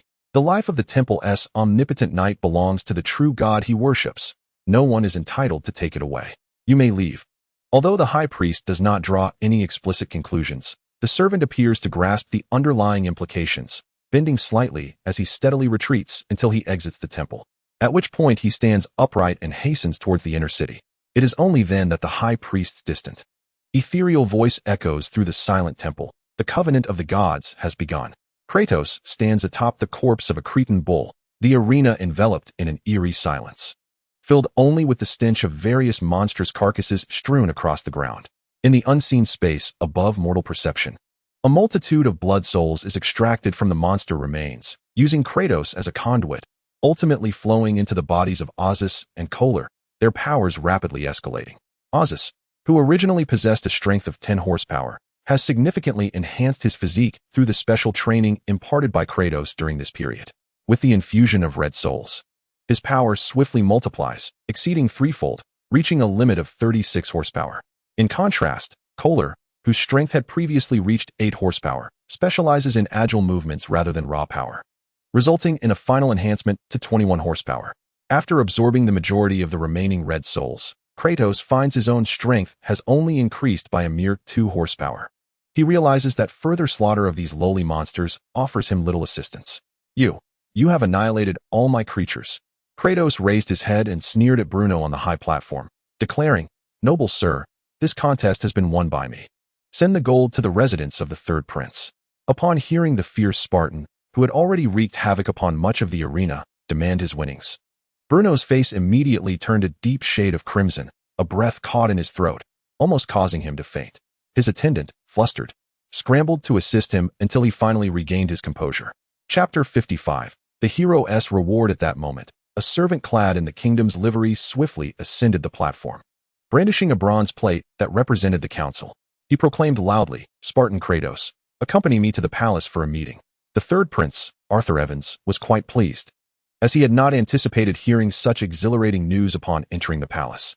As Arthur Evans stepped within, He noticed a palpable shift in the demeanor of the counselors and nobles towards him, when an ordinarily disdainful counselor greeted him with a mocking smile. He was momentarily taken aback. "Ha ha ha, Your Highness the Third Prince, you have achieved a monumental feat this time. It is said that His Majesty has bestowed a reward upon you. By the way, you may not yet be aware, but during the last council, His Majesty nullified the results of the Great Prince and the Second Prince in the Minor Olympics." "What? The results of the Minor Olympics have been annulled?" Arthur Evans exclaimed, astonished. However, he quickly regained his composure as an unprecedented euphoria surged within him. "If the results of the Minor Olympics had been nullified, it meant that I have another chance." The Minor Olympics, proposed by Speaker Bernard in reference to the Sacred Olympic Games and subsequently sanctioned by the Council, were intended to select the next heir to the Kingdom of Mycenae. Achieving the most distinguished results in the Minor Olympics would render one the universally acknowledged heir, with both capability and virtue beyond question. The annulment of the Great Prince and Second Prince's results was not merely a simple punishment among the kingdom's elite. It represented a significant shift in their standings. Furthermore, the Third Prince's shocking solo completion of the task of guarding the Emilian Rift had drawn the attention of several noble counselors back to this capable prince. Throughout human history, the greatest achievements have often been those that support the ascension of leaders, and many powerful families have emerged through such endeavors. In an instant, the Third Prince Arthur Evans straightened his back, his legs firm, and he walked with an air of authority. In his eyes, those once detestable nobles and counselors appeared suddenly endearing, their smirking faces blooming like chrysanthemums. "Alas, it is all thanks to Kratos. Though it pains me deeply, I, the prince, must reluctantly relinquish Lady Manly to him, for he is my brother to whom I would entrust my very life. However, I cannot imagine that Kratos, with his formidable strength, would easily overpower Lady Manly, given that she is merely a mortal." Reflecting on the epic and tumultuous encounters between Kratos and Pandora, Arthur Evans cannot help but feel a twinge of discouragement. Yet, upon considering his own newfound strength, he is invigorated by the prospect of seeking out a yearning noblewoman to showcase his prowess. Should Kratos learn that his dashing prince brother employs the coveted power, so desired by others, in the noble endeavor of procreation, I wonder what thoughts would cross his mind. The subsequent assembly proceeded smoothly, with the Legion leader, the last remaining senior officer, Medenlos, attesting that all the Emir fissures within the Aegean gorge had been sealed, and no living monstrosity could threaten humanity any longer. As for the deaths of the senior officers Aristophanes and Avery, they were glossed over with an unspoken understanding, merely summarized in the conclusion of the final council as the deaths of two in battle, and thereafter, their names were never mentioned again. Guided by his attendants, Kratos arrived at the royal palace, specifically within the grand hall of the kingdom's council. Upon entering, he instantly captivated the attention of all present. "Oh, my brother, come here," Arthur Evans exclaimed, his excitement evident as he beckoned to his sibling. Kratos scanned the room, noting the absence of the eldest and second princes, which stirred a subtle reaction within him, prompting him to approach Arthur Evans in silence. Once seated, Kratos casually inquired, "What is it that warrants my sudden summons? Is there good news?" Just as Arthur Evans could no longer contain his eagerness to share the joyous tidings, the voice of the chairman, Bernard, resonated from the round table. "Spartan Kratos, guardian of the Emir fissures, has rendered immense service to humanity. His Majesty the King bestows upon the hero his reward." At the proclamation of the Spartan's reward, a chorus of astonished murmurs erupted throughout the hall. It is indeed a hero's reward. This Spartan is truly favored by the gods. Before Kratos could question the nature of this hero's reward, the king's inspector, Flix, descended from the platform, accompanied by two attendants bearing a modest bronze chest. "Kratos, step forth and receive your reward." Without hesitation, Kratos rose and strode to the center of the hall, his gaze unwavering upon the approaching inspector. Flix offered Kratos a congenial smile before declaring loudly, "I, Flix, inspector of the kingdom, on behalf of the great King Agamemnon, bestow upon Spartan Kratos the hero's reward." After Kratos grasped the box held by his attendant with both hands, he couldn't help but give it a slight shake, sensing that the contents within were not particularly vast. He then proceeded to open the box with utmost caution. The moment it was unveiled, an elusive wave of energy surged towards him, revealing a pair of resplendent golden bracers, intricately adorned with magnificent engravings, lying serenely within. This was a magical artifact. An idea instantly sparked in Kratos' mind, compelling him to retrieve the bracers. As he donned them, he exerted a firm squeeze, and though they shimmered with golden brilliance, their texture was even harder than gold itself. Once the golden bracers were secured upon his arms, it felt as though every cell in his body had awakened in an instant. His muscles involuntarily swelled, and a torrent of power surged within him, almost overwhelming in its intensity. This magical artifact had indeed amplified his strength, which now surged to an astonishing 150 horsepower, a marked increase from his previous capacity of approximately 110 horsepower. Although this enhancement stemmed solely from the artifact, it bore similarities to a unique ability akin to muscle explosion, enabling Kratos to unleash power that transcended his limits. With the possession of these bracers, even without summoning the might of beastly spirits, Kratos could confront high-ranking officers like Aristophanes and Avery, who commanded the strength of hundreds, and unleash a terrifying force of 300 horsepower with a single punch. At that moment, the assembly announced the rewards for the third prince, a collection of lavish luxuries and gold, which appeared rather peculiar when juxtaposed with the magical artifact in Kratos' possession. Strangely, everyone, including Prince Arthur Evans, displayed no signs of discontent, instead accepting the accolades with a sense of entitlement, extolling the greatness of King Agamemnon. Subsequently, upon hearing that the other two princes' minor Olympic achievements had been annulled, Kratos began to grasp the situation. It seemed that King Agamemnon had factored this into the rewards for Arthur Evans.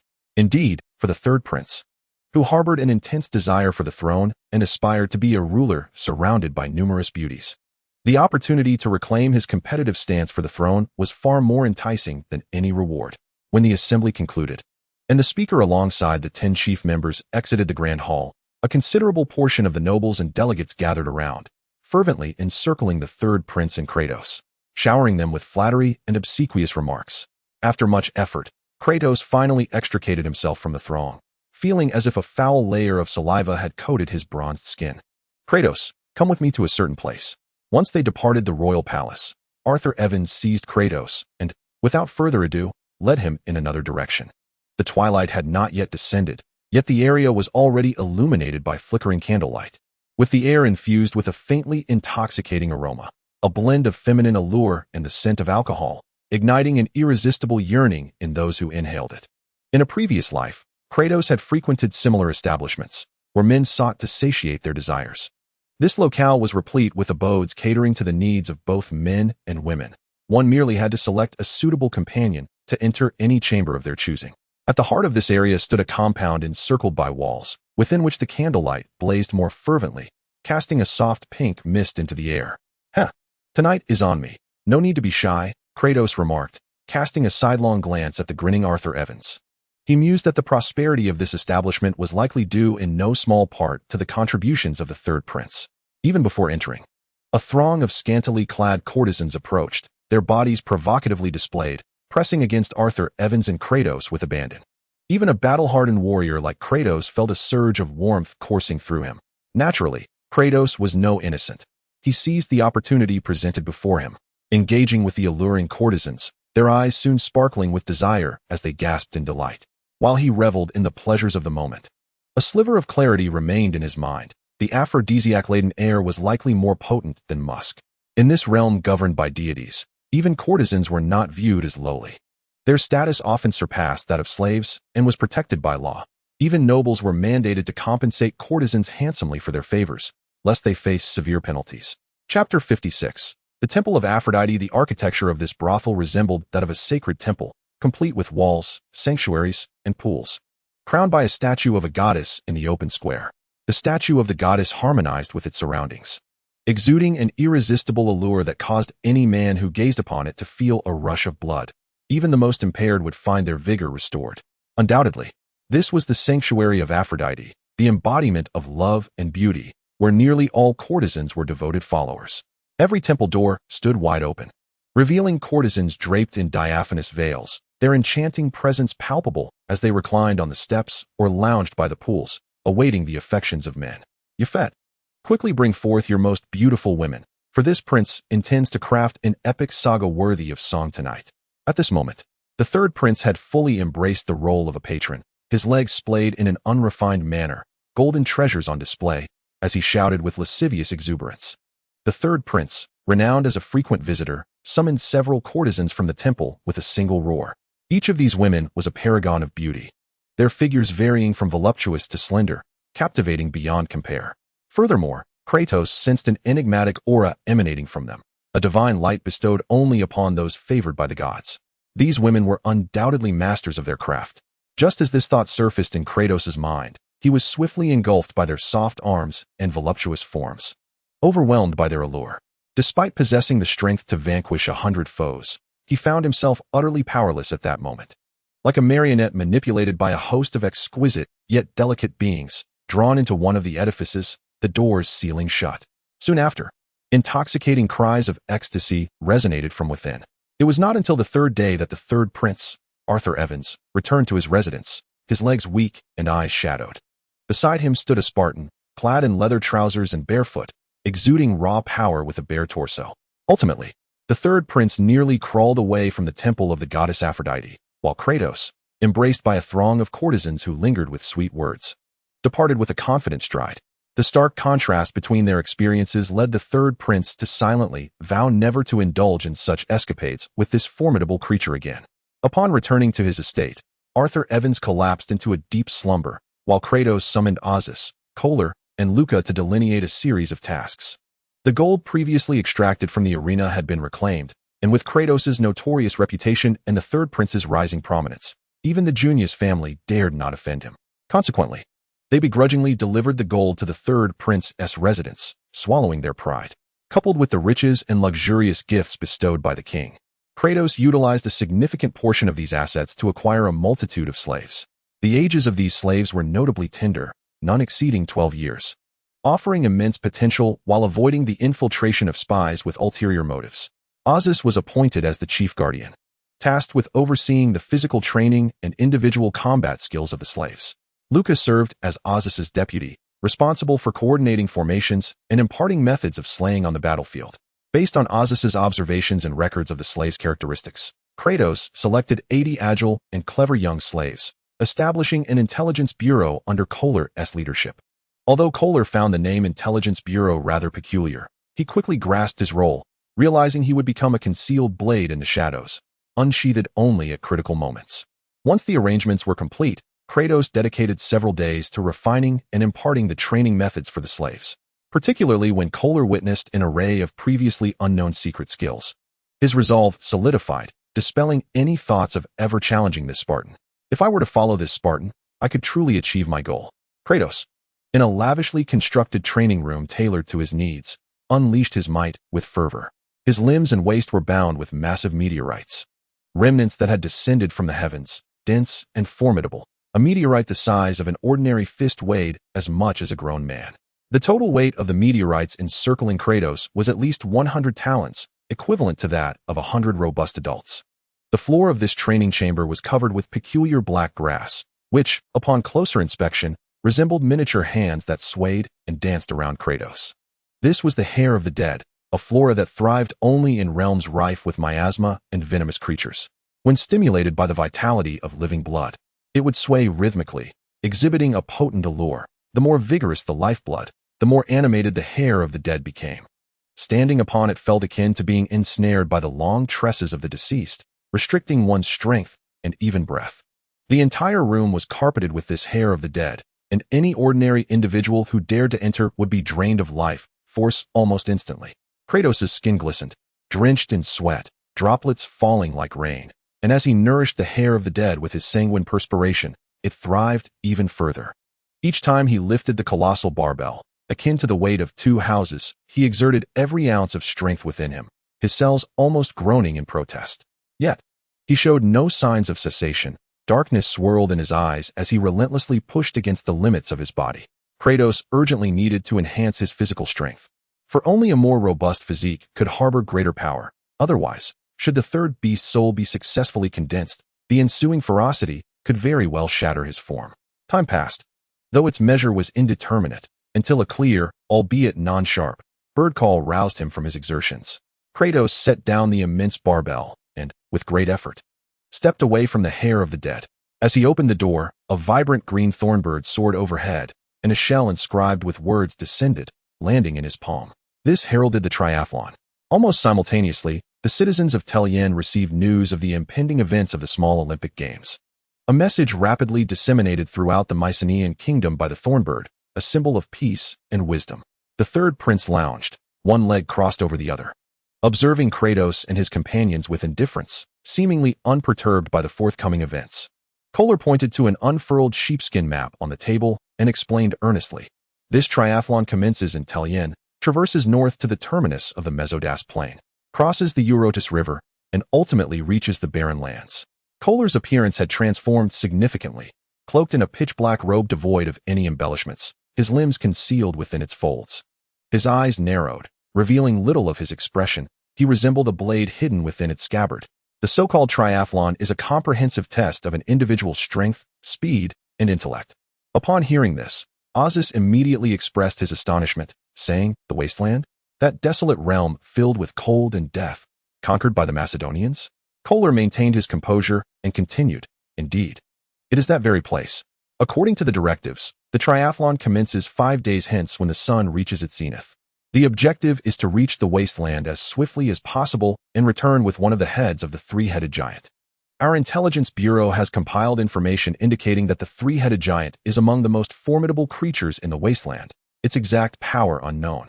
But it is certain to possess the strength of at least 100 foes. Most importantly, due to the scarcity of food in the wasteland, in order to conserve energy, the three-headed giant, after consuming sufficient sustenance, will submerge itself in the solid ice for an extended slumber." Kratos immediately grasped the crux of the matter, narrowing his eyes and speaking in a low tone. In other words, this behemoth, despite having 3 heads, may well be concealed in a location that no one can find.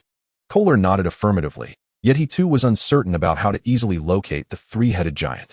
After all, the Intelligence Bureau had only recently been established, and gathering information on the giant's habits had already required immense effort. Kratos surveyed the rudimentary map on the table, his gaze flickering as if lost in thought, until a spark of inspiration illuminated his eyes, only to be quickly veiled by his half-closed eyelids. 5 days later, when Arthur Evans personally retrieved the competition's insignia from the royal palace, the triathlon officially began. However, as they departed from Aegean City and traversed the vast Mesodas Plain, there was no sign of the Crown Prince or the Second Prince. Prior to their departure, Kohler and his intelligence bureau had exerted themselves to gather information on their competitors. Yet they could not obtain any useful insights, not even the manner or timing of the Crown Prince and the Second Prince's departure. Given this, Kratos had no time for further contemplation.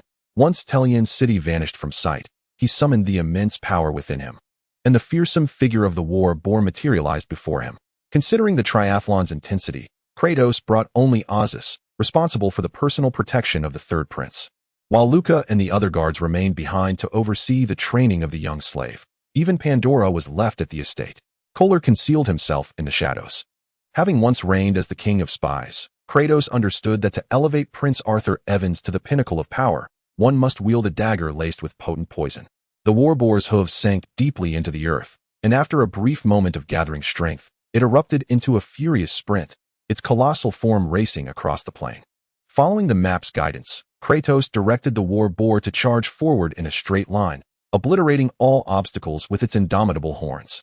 By the time the sun set, they had already traversed a considerable portion of the Mesodas Plain. "My lord, the situation appears rather peculiar.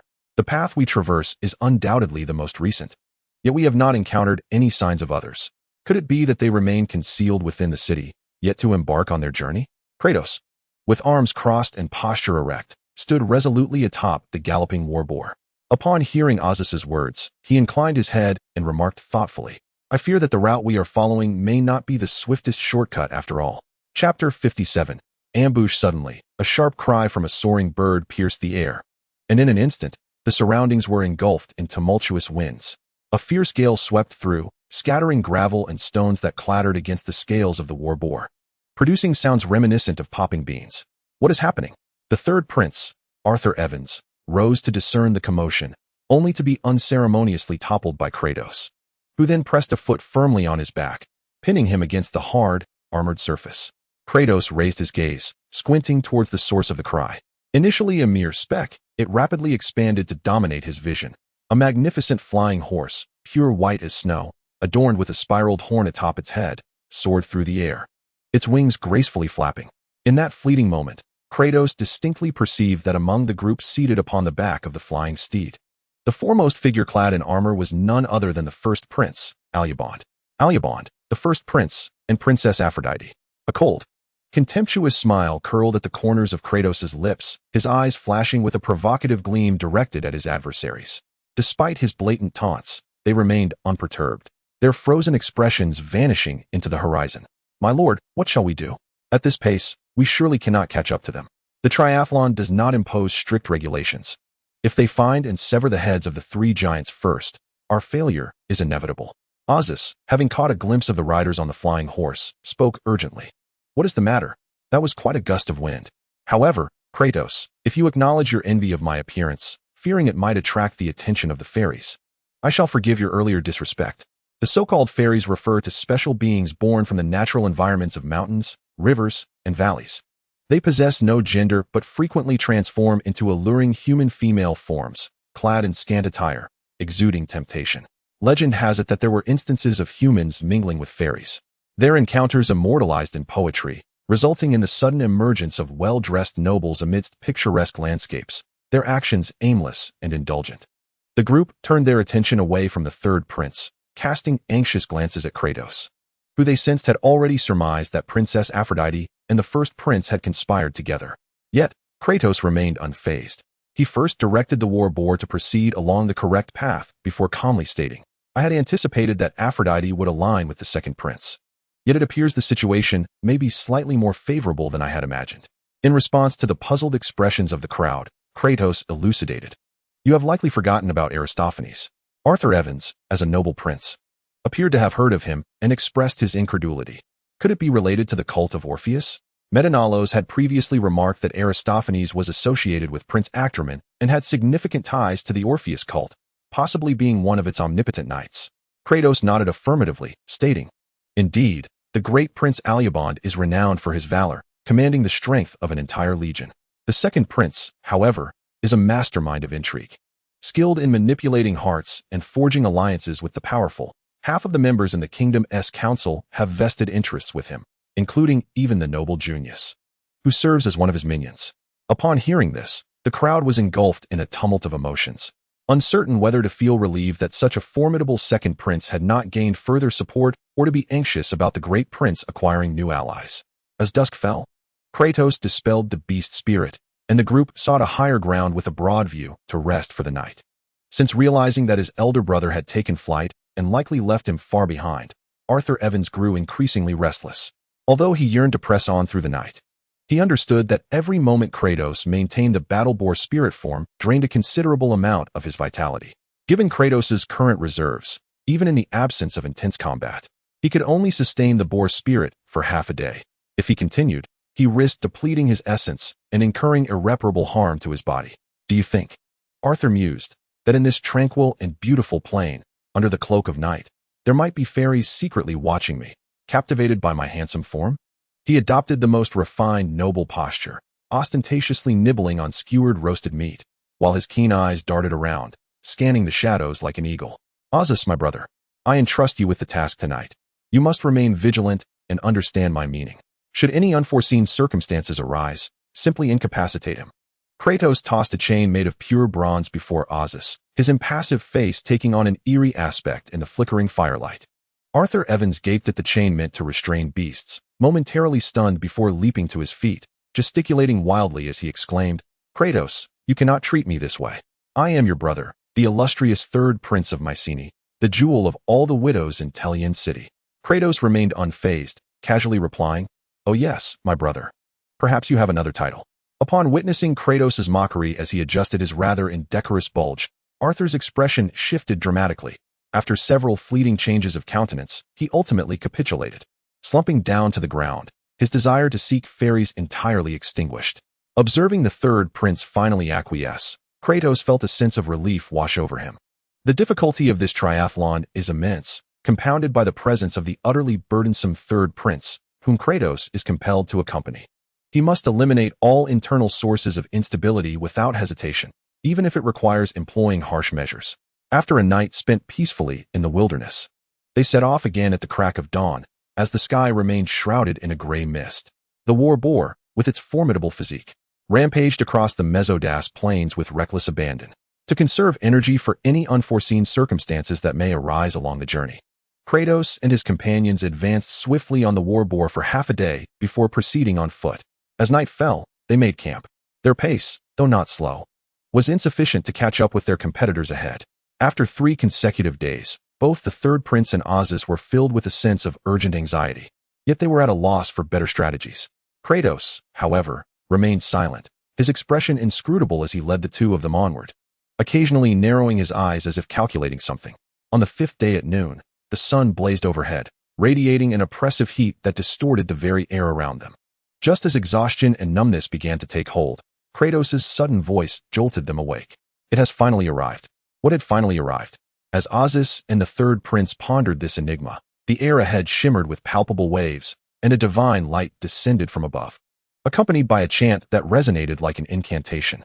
100-strong battalion materialized before them without warning, as if they had always been present, merely waiting to reveal themselves. Those who desecrate the glory of the true gods must be punished. The divine light cascaded from the summit of the gods, exposing the malevolent. The knights, clad in resplendent golden armor, emanated a blinding radiance that coalesced into a massive halo, from which surged waves of soul-stirring power. Your Highness, be cautious. Azus instinctively shielded the third prince behind him, yet his strength barely surpassed 30 horsepower, rendering him inadequate against 100 foes. Under the oppressive weight of their might, dizziness overcame him, and his limbs felt weak, nearly collapsing beneath him. Behold, the manifestation of spirit beasts. Kratos bellowed, a surge of energy erupting from within him. The massive forms of the blood bear and the war boar materialized in an instant, unleashing thunderous roars that echoed through the air. With a grip akin to that of a mother hen, Kratos lifted Azus and the third prince, leaping dynamically to land upon the broad shoulder of the blood bear. Charge! Kratos seemed to have anticipated the enemy's approach, uttering not a single word of preamble before launching into action. The war boar let out a deafening howl, its bright yellow eyes rapidly filling with blood-red fury, as its scaled body erupted with indomitable destructive force. The war pig thrust its formidable horns forcefully into the resplendent golden halo, only to be met with a resonant thud reminiscent of a tolling bell. The immense, sonorous, and muffled sound waves reverberated outward, threatening to rupture the innards and burst the vessels of any mortal caught within their reach. The war pig's indomitable charge came to an abrupt halt, its shield-like horns pressed firmly against the very center of the halo, refusing to yield an inch. At that moment, the enigmatic chant grew increasingly louder, unimpeded even by the covering of ears, as if it emanated directly from the depths of one's soul. Even Kratos felt a surge of tumultuous energy within him, his head heavy while his lower body felt weightless. In a sudden burst of resolve, he bit down on his tongue, the sharp pain jolting him back to lucidity. 100 golden-armored knights suddenly raised their weapons, all of which were long spears crafted from bronze, and launched a fierce charge forward. The origin of the halo's formidable power remained a mystery, yet it possessed the uncanny ability to consolidate the strengths of the knights into a singular force, a terrifying surge of nearly 500 horsepower. The golden halo bore down upon the war pig's metallic scaled hide, emitting a discordant groan, as if it were on the verge of crushing the war pig's seemingly impenetrable frame into dust.